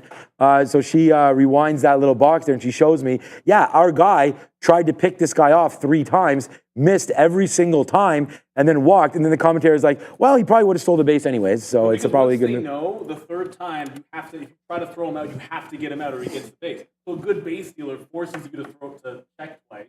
You are muted apparently. That you just muted yourself. Yeah. No. I get the. I'm going to the desk anyways. Good luck. Yeah, if you have anything, you're still in Nvidia. Get to the downside. I'll meet you guys for the aftermarket show. All right. Yeah. See you, Neil. Take care, man. We'll see him very, very soon with Danielle Shea as we go. But yeah, it was just like, wow, this guy has 61 stolen bases now, unless he got more yesterday. Great prospect there in Cincy, obviously. Hats out the bag on him for show. All right. Yeah, mic drop. Yeah, that's basically what Neil did. He just dropped the mic there and left. So that's an on-air mic drop. All right, Nvidia. I almost feel like we could hold this into the close, into after hours. I mean, the sell is still here. It's going to flip up and try to rip up here. But I do feel like there's one more whoosh coming. Let's put a bid here then to see if that is the case. Downside into the 20s. One more time. See if we do get a little whooshy action here into the close. We'll put it down at 123.20. See if we can get that, make 40 cents to end the day. Look, no matter who you're trading with, I hope you had a good day today. Thank you to everybody that was part of this team. We talked about the campus program. Thanks to Brankos for coming over and explaining that. We had Sharif and Adara trading during the midday. I want to thank Firefly for coming through as well. The CEO that came. I want to thank Andrew Rader for coming on and giving us that great content as he always does. Go find that kid immediately. Really like him. So go find Andrew there on TikTok and probably on TikTok. Actually, I don't even know if he is. On Instagram or on X for sure. Andrew Rader. Yeah, so that's it, man. I mean, let's just check back to see what was happening here today. Tesla at the end of the day down. Wow. I know Kyle Burdett. We can talk about him because I saw on the midday there that he was talking all about these shorts for Tesla. So unlike Andrew Rader's shorts, these ones are hot fire. Coming back in now into 210, 211. Nice, huge move down there for Tesla. Unbelievable that my number one stock today is Tesla. Going long in the first 20 minutes. What a short there. We've learned more and more lessons today, man. And that is the trend is your friend. You got to be part of that early. We're happy to be flat today, but we should be up a lot or down a lot. Either way, good to be flat today. There's Nvidia. I guess we're not going to get that last second little dump off here, as we do only have now, as Adair comes over. Now 20 seconds left on this countdown. So we'll hit that. We'll see what happens with Nvidia. Our trigger is to get out anyways on the upside. Here we go. Now, with only 10 seconds left, 8 seconds left, 7 seconds left. Good day trading. What will the NASDAQ be down? It looks like 1.6%. 3, 2, and 1. Let's ring the bell. We are now closed for the day on the NASDAQ, and we will watch out to see earnings coming through. Kava, Workday, some of those other names, but don't get too worked up, man. Intuit is out right now, and tomorrow's a new day. Will tomorrow be Free Fall Friday? I know one place you could check out the markets tomorrow. It's right here at Trader TV Live. So for more fun and excitement, join us tomorrow. But for right now, I believe they're ready. We never get told anymore. I feel like I just get, they're good. All right. Thank you one more time for watching, man. Thanks, Bears versus Bulls. Can't ever forget you as well. Thanks to the moderation there and for canceling some of the guys that were putting a lot in the chat. Don't try scalping. Yeah. You know what? I think that's important there from the Piper. Today, scalping was good. I mean, we did good there at the end, scalping off on Google, but at the end of the day, it still breaks. I still feel like on days when there's movements like this, the best thing to do is get it, hold it, and see what winds up happening. Big trades on Nvidia short today, big trades long, if you got that bounce. But at the end of the day, the shorts continue to win. We print near the end of the day, near the lows at the end of the day. Workday's out, Intuit's out. Let's go over to the big desk. Ciao, everybody. Thank you very much, Sean. I think you just talked Intuit back up there because Intuit was down about 25 bucks there off of the closing price and bounced off of 640. So Intuit looks like it's already out and heading to the downside. I know Workday wasn't moving that much when I last checked it, but these are a couple of the big ones that we're expecting. We're also expecting to get Ross Stores, Kava. That's not till 410. But right now Intuit trying to hold on to some of these lows. And there were a lot of lows today. So what do we have the number? I don't know if we have the numbers out on Intuit just yet. That's quite all right there, Adair. I'm going to double check out on Workday because I feel like that also dropped. I have the numbers, yeah. Yeah, Workday's going back to the upside now. So Workday also dropped. Now it's breaking out. Telling you the initial move is undefeated to be wrong on some of these. This was down at about 220, now back up at 230 as Workday goes back into the green. Adair. Starting with INTU, and I think maybe why initially it moved down is because this Q1 guidance not necessarily the strongest here. They were seeing Q1 earnings of 233 to 238 per share. Analysts were looking for 279. So massive miss there for Q1 earnings per share estimate here. They did also announce they're expecting to incur a $19 million restructuring charge in Q1 with regards to organization. Also expecting some changes here to be made to their QuickBooks desktop offering, saying that that's actually going to lower their Q1 revenue by about 160 million. So lots of negative guidance here. But in terms of the numbers for this quarter, they did report here revenue of, that's their outlook here. Revenue of 3.18 billion for Q4 versus estimates of 3.08. So that was a beat here. Earnings per share also a beat for Q4 2024, $1.99 per share versus estimates of $1.84 per share. Again, though, some of their EPS guidance and other guidance was a bit weaker.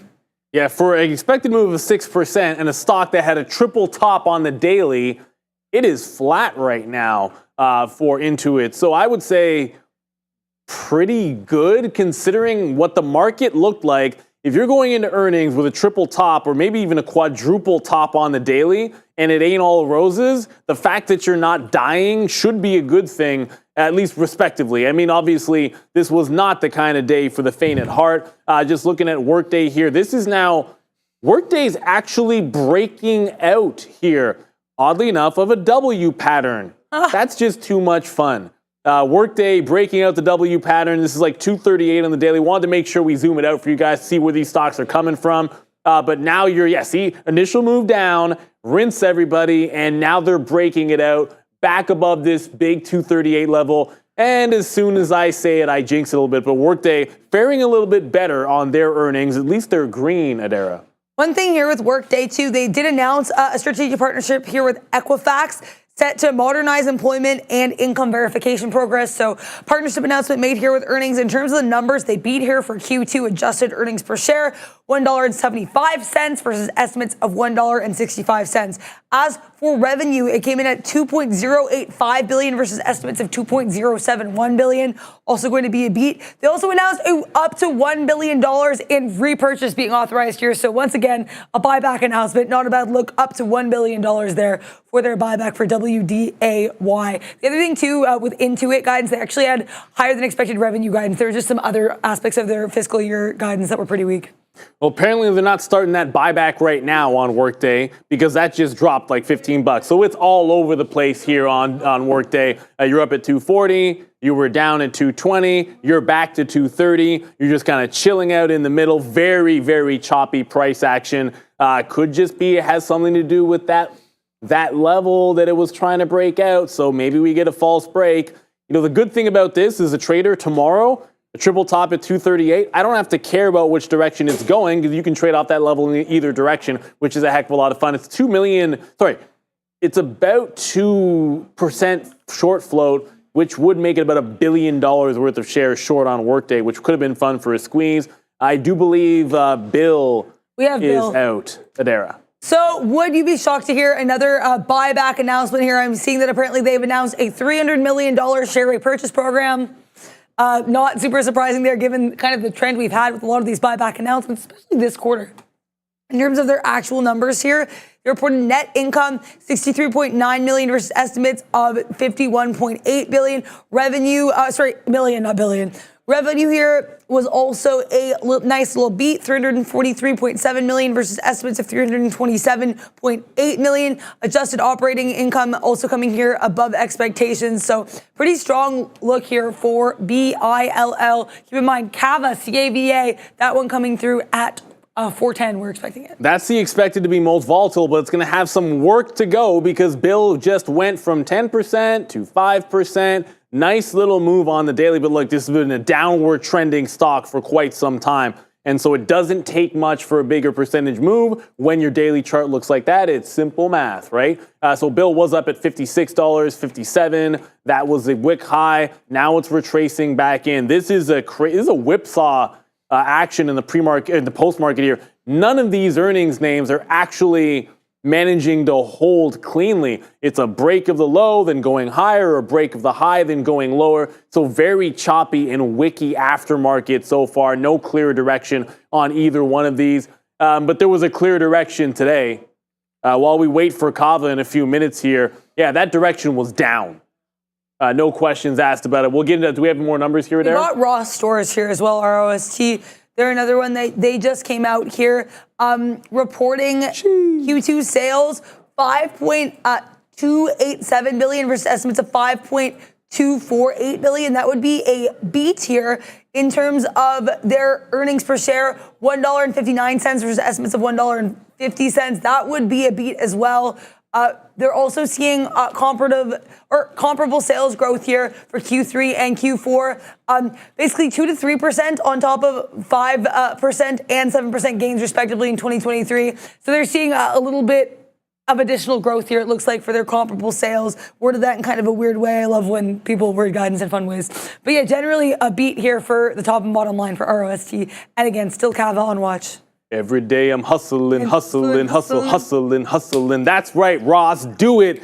Finally, there's something that just goes clean to the upside. Blue sky setup on Ross. I know I'm jinxing it Rick now. Ross, was that on purpose? Of course it was on purpose. I figured. I know you, come on. You knew I would get that. I know you get it. I know the viewers, hopefully you like some of that joint. But breaking through, blue sky setup here on Ross Store. So this is the one that wants to go. You just broke out the top. There's nothing for levels to look at. It's only 4% for now, but you like things that are going to new price areas. If you can break it out in this market, then I think that's going to bode well. It was at like 152 double top on the daily. Now you're checking a 160, 161 now into the upside. So Ross, hey, you're right about that, Peaceful Island. Ross, back to school sales. Why not? You just want something to show you a little bit of strength so we can get some guide in there. Kava, we got 1 minute, I think. Kava's supposed to be at 410. It's 409 right now. Gonna have the eyeballs on these guys. As there's been some action. I mean, there was a big press right at 4 o'clock.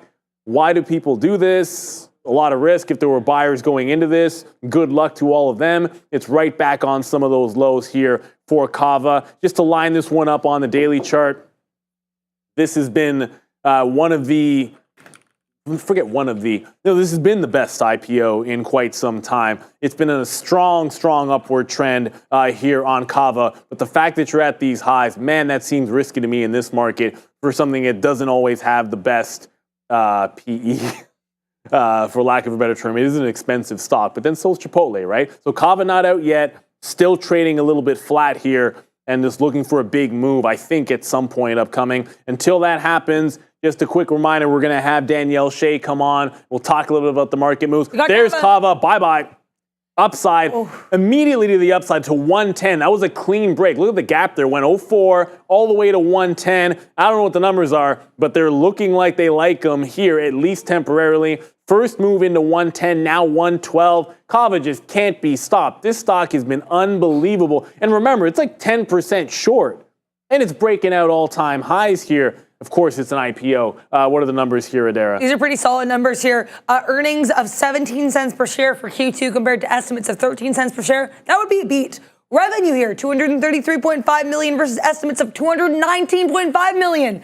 A beat. Now, also, they did have here same restaurant sales growth of 14.4% for the quarter. That would be a great number. They're also seeing 8.5 to 9.5% same restaurant sales growth for fiscal 2024. So great look here for CAVA. If I see any other numbers coming in, because sometimes we don't get everything all at once, I will let you guys know. But those are some pretty great numbers, Neil.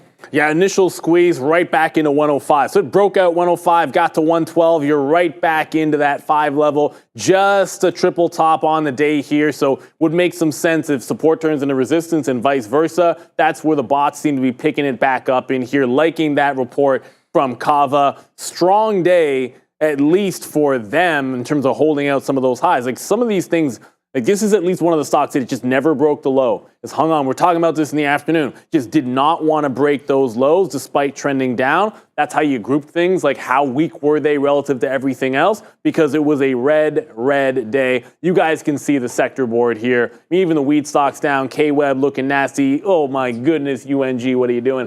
SMH down 3 points today, clearly leading the way. I mean, the TAN ETF, they've been absolute trash. You had gold to the downside here. This was one of those days where pretty much everything was getting rinsed a little bit. Banks did okay. That's worth pointing out. Sean talked about JP Morgan. You had XLF do okay in here today. You had Berkshire kind of do okay. You had USO do okay. But you know what? Everything is A-okay now because we've got Mrs. Shea.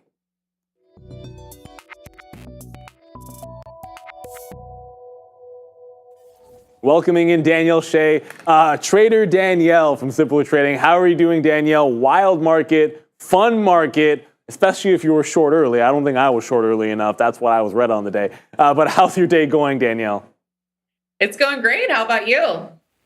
Well, it's a lot better now. Sean and I were talking about this. There are times where if you're bullish in a general sense, like every single day in a move, and you start things out looking for dip buys, looking for breaks, to a certain extent, the day where it dumps on you, it's going to be hard not to take some L's. And it's just kind of like lose as little as possible, try to claw back as much as you can by joining the trend. And sometimes you get all the way back, sometimes you get as much back as you can. The key is not to bleed yourself out. So I'm happy because that didn't happen today. It got pretty close to back to green, which is sometimes all you can ask for. But wow, life of a trader never rests. And we get absolutely no rest. I don't know if you know where to start, Danielle. We get this revision of 800,000 on the non-farm, which obviously was moving the market. We haven't even gotten Nvidia yet next week. Microsoft bleeded. All of the big caps were bleeding before we even got to the earnings on Nvidia. And I felt like that was going to be a big turning point for us, like whatever Nvidia did. We didn't wait for them and their report yet here. Well, when you look at what the market's doing, let me tell you that it's my birthday this weekend, and this happens every single year. It's like a birthday pullback. I don't know what the deal is, but I promise you it's seasonal. It's normal. We have Jackson Hole. We also have the fact that the market went, directly higher for at least 8 days in a row. So I'm looking at this as a normal seasonal pullback move, and I'm just looking for spots to buy the dip. Well, I'll tell you this much. The market's wise. The market knows that you're such a nice person that they've got to give you a discount on your birthday. That's what it's all about. Now, the market may be rigged, but at least sometimes it's rigged in a good way. So first off, happy early birthday. Enjoy your 25th. It's always an important one and a fun one to celebrate, so I want to make sure you enjoy that. So if we're buying dips, tell us what to buy, Danielle. Well, the first place that I'm always going to look is going to be the semiconductors. So if you look at the semiconductors and look at the way that, this is pulling back right now, I mean, first of all, yes, it was getting hit pretty hard. I don't normally like to see a relative strength sector like this down, more than 2%. So it's not 100% ideal as far as the pullback is concerned. But with the way that the market has traded this month, we've seen these deeper pullbacks and we've seen it correct really well. I mean, if you look at SMH on a weekly chart, this is a perfect bounce off of the 50 simple. I mean, you can't get any more gorgeous than that. So, I have been buying SMH in my long-term accounts. It's one of my top holdings and it's done very well for me over the course of the last 5 years or so. If you look at the daily chart, it does not look as good on the daily chart. So, it's broken down below the 50 simple. But I will say that it's still holding support at 240. It's clinging to that ledge, so it could be worse. And as you pointed out, we have Nvidia earnings coming up and we have Broadcom earnings coming up. Yeah. So those two events are going to be the most important, and that is what is going to determine if this thing can hold and go higher from here, or if we're going to have a little bit rougher of a month in the tech and semiconductor space. So you said something very wise that probably, at least I'm trying to, we might have some like novice traders and investors out there who was very wise, but I think it's pretty poignant. And that's SMH looks fantastic on the weekly, but on the daily, it's not a very strong looking stock. And I think, I know for myself, I try to keep it really simple. For the long-term account and the long-term investments, I like to look at a weekly chart and try to base as many decisions as I can off of that. But when I'm thinking about trades, I tend to go back and look at that daily chart because I've heard you say this, you like things above that 50 period. Well, on that weekly, fantastic. On that daily, we just failed the 50 period on the SMH. And at least before the earnings, my first thought would be we're going into a Friday. Wednesday is going to be gigantic, AVGO, Nvidia as well. Like, could we continue a little bit of a risk off? Just because we've rejected that 50 period, I'm sort of thinking we might be a little bit bearish, even though that's been dead wrong after the panic days to the downside. Like, it's like we rejected 50 on SMH. My first thought would be, okay, continuation, at least to the downside if people go risk off. Yet that's been exactly wrong on all of the weakest days. You usually want to go on the next day thinking where to buy. So what's your thought, if you have any, specifically, if we go into some options expiration tomorrow? Well, the 50 simple is absolutely critical, and it's a level that I use to buy or sell all the time. I mean, if we have a breakout on high volume up above the 50 simple, that's a great spot to buy, especially because it's right near support where you can define your risk. And at the same time, if you have a breakdown below the 50 simple, those are great spots to sell. But the most important thing with this ETF right now is going to be those relative strength leaders and which direction those relative strength leaders go. Because here's the thing is that if Nvidia comes out with earnings next week and the hype has been so big and Nvidia is up 30% this month and everything else, and then the report isn't that exciting, that thing is going to get crushed along with SMH. And so that's why, for me, it's not necessarily like, should we buy it right now because it's above or it's below? For me, the number one most important event is going to be that Nvidia earnings report, and the direction that it breaks will determine which way we can trade it on a short-term basis. But regardless of what happens next week, I am still buying SMH in my long-term accounts because this is one of my top holdings. It's done really well. I think it's going to continue to do well. And it's not that often that we get pullbacks like this. So I like to dollar cost average when we get corrections like this. Yes, and I feel like I try to trap you every single time you come on. I try to trap you with a question where I know the answer for your plan, and you never deviate from it. So for everyone that maybe you're tuning in for the first time watching Danielle, you're going to be back now every single week if you're watching for the first time, because I'm sure you're enjoying it. But going into earnings, you make those plays 2-3 weeks going into the earnings, and you're not touching that sucker like right before. So when I threw that leading question in there about Nvidia, the 50 period, and the SMH and the 50 period, I kind of knew what the answer based on your plan should be, and of course, stick to the plan. And I do this on purpose because everyone's going to be different. Some people like to make bets going into earnings. I'm not here to say that's right or wrong, but you've got to be able to do you. Daniel, we have a question from one of our in the chat here that I know Adara has. So I'm going to throw you over to Adara because one of our viewers has a question.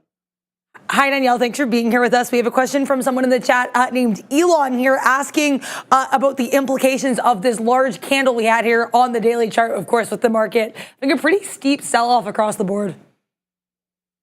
Yeah, of course. What chart do you want to look at? NASDAQ or S&P? It's not specified, so I guess let's do the Qs. Let's do NASDAQ. Thank you.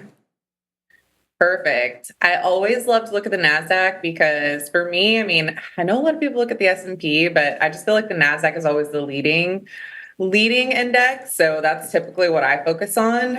Okay, let's look at the daily chart of the NASDAQ futures. That's the one that I generally use. So there's a couple things I'll point out here. Number one, if you look at this daily chart, you can see that we had a bit of stagnation, right? We had about 4 days where we're hanging out right at the 50 simple. So like I said before, that 50 simple is just such a key level. If you break up above, it's a buy. If you break below on high volume, it's a sell.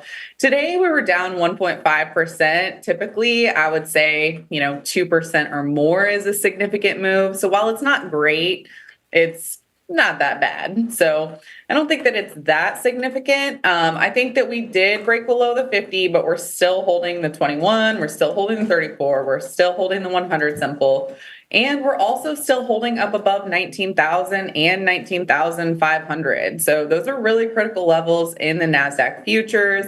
So, I just feel like, yes, it is a little bit of a volatile day here. And, yes, you did see high volume selling throughout the course of the session. But here's the thing is that everybody was long. The market has shot directly higher. The put call ratio was incredibly low, which was demonstrating the fact that everyone has calls and everyone was long. So when you have a low put call ratio like that, and then you also have the index that stagnates for a few days, all you need is just a little bit of a catalyst to cause people to panic and start to sell. So I'm looking at this kind of reaction as just completely normal after we've had a big rally. I don't think it's that concerning yet.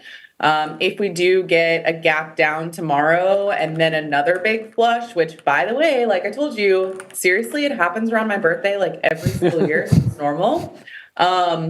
I would just say that I would want to see the NASDAQ stay up above, definitely 19,000, but let's call it at the 21 EMA, let's call it 19,300, 19,400, because that's where we have some other critical support. And I think we would still have room to the upside. Fantastic answer. Thank you so much, Daniel. I love that we can put you on the spot, and I know you're going to always give a great answer to everybody. So we're looking for potentially not disaster just yet. I want to remind everybody, I said options expiration tomorrow. It's Jackson Hole as well, so I should point out we're going to get Powell's speech tomorrow. That could be a little bit of a catalyst. Is it going to spook things more than that revision and the move that we already had? I'm kind of thinking he's not going to move us more than we had today. And a lot of times you go with these expectations after a big volatile day, and it doesn't end up any bigger. Before we get you out of here, Danielle, because hey, you dropped a heck of a lot of knowledge for us. I just want to make sure, is there anything else that you were looking at, something that caught your eye that you wanted to make sure you got out to us? And then, of course, let everybody know where they can find you. Yeah, of course. Well, you can find me on YouTube or on Twitter. I guess I should stop calling it Twitter, on X at Trader Danielle. Both of those spots. Actually just posted a new video yesterday with an SPX day trade that I did after I finally started feeling better from being sick. But, I think I'll just leave you with the stats for Nvidia earnings, because Perfect. I think that that's, the most important factor here. Yes, like you mentioned, Jackson Hole, I agree with you. I think that for the most part, it's probably priced in, but I also think that there's still a little bit of worry surrounding it. So I feel like once we get through that event, the Fed will be kind of pushed to the side until September. But I'm just going to leave you with these Nvidia stats and this Nvidia move.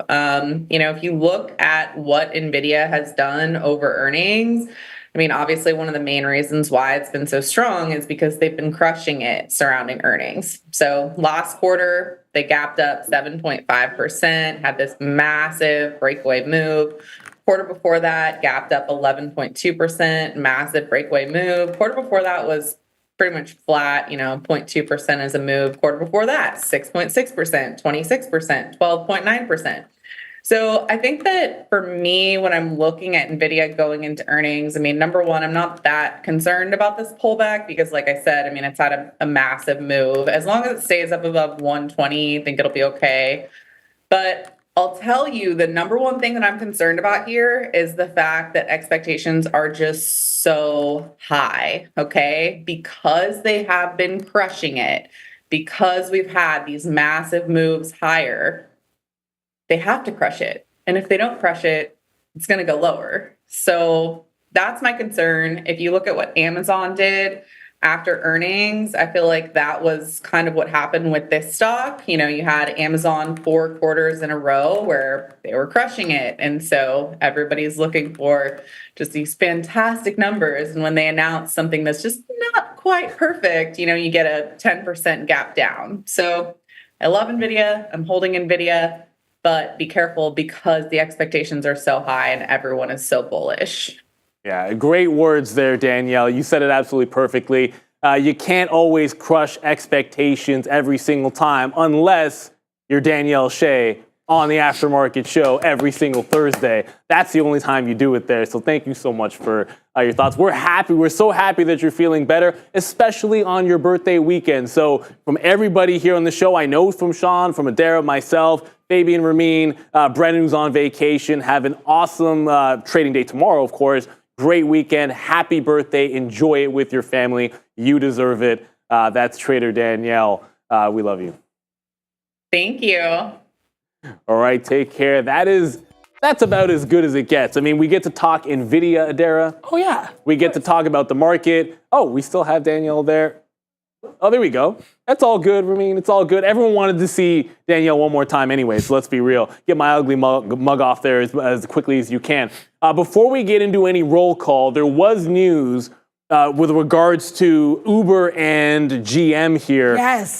So Uber, just quickly, Uber down about 3 points, and then a reversal move here, like an opposite move here in General Motors, where they're upside breaking out here. Adara, what's the story? So the story is we have GM and Uber set here to have this partnership with regards to GM's Cruise, their autonomous vehicles, which you know has been a little bit of an embattled sector. Cruise actually did have a recall of about 1,200 robo-taxis pretty recently, but it is worth noting here, this collaboration going to start in 2025.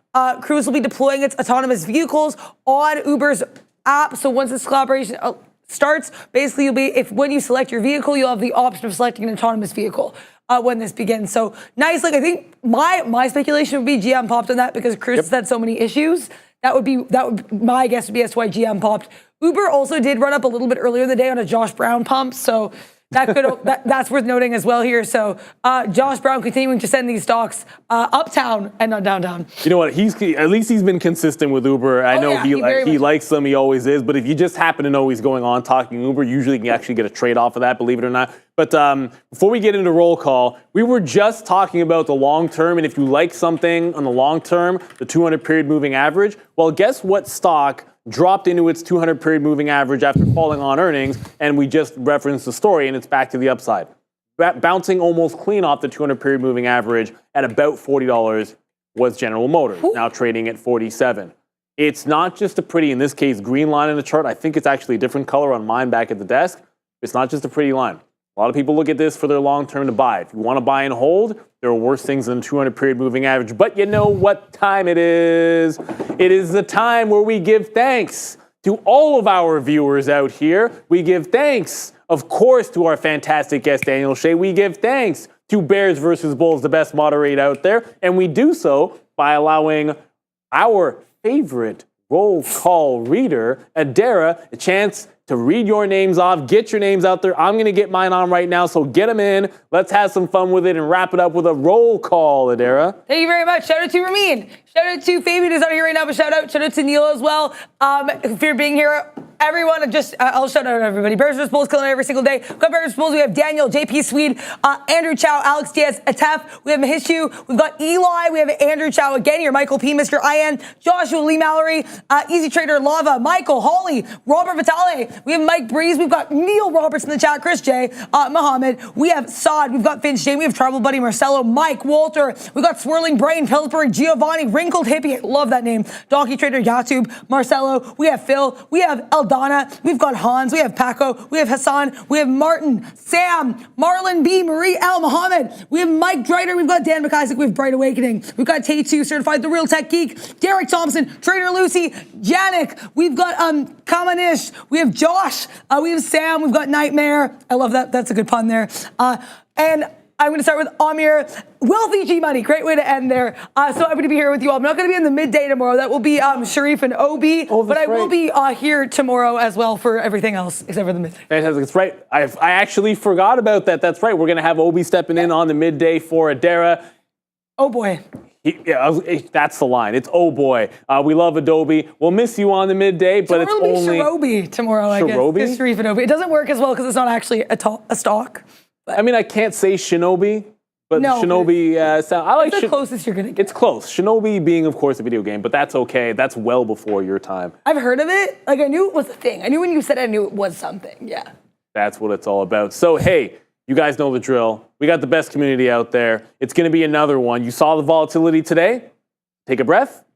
Remember that at 8:30 tomorrow morning, we do this all again. The market is the greatest gift in the world because every day is a new day and a new market and a new opportunity. And we'll be bringing it right back for you live. All the fire, all the trades, win, lose, or draw. We'll just give you the goods here at Trader TV Live. So buckle up. We'll end the week on fire. Shout out to the entire team. Thank you so much to Fabian, Ramin, Sean, Brennan on vacation, Obi, Sharif, Adara, and of course, all of you. See you at 8:30 tomorrow morning. Guys.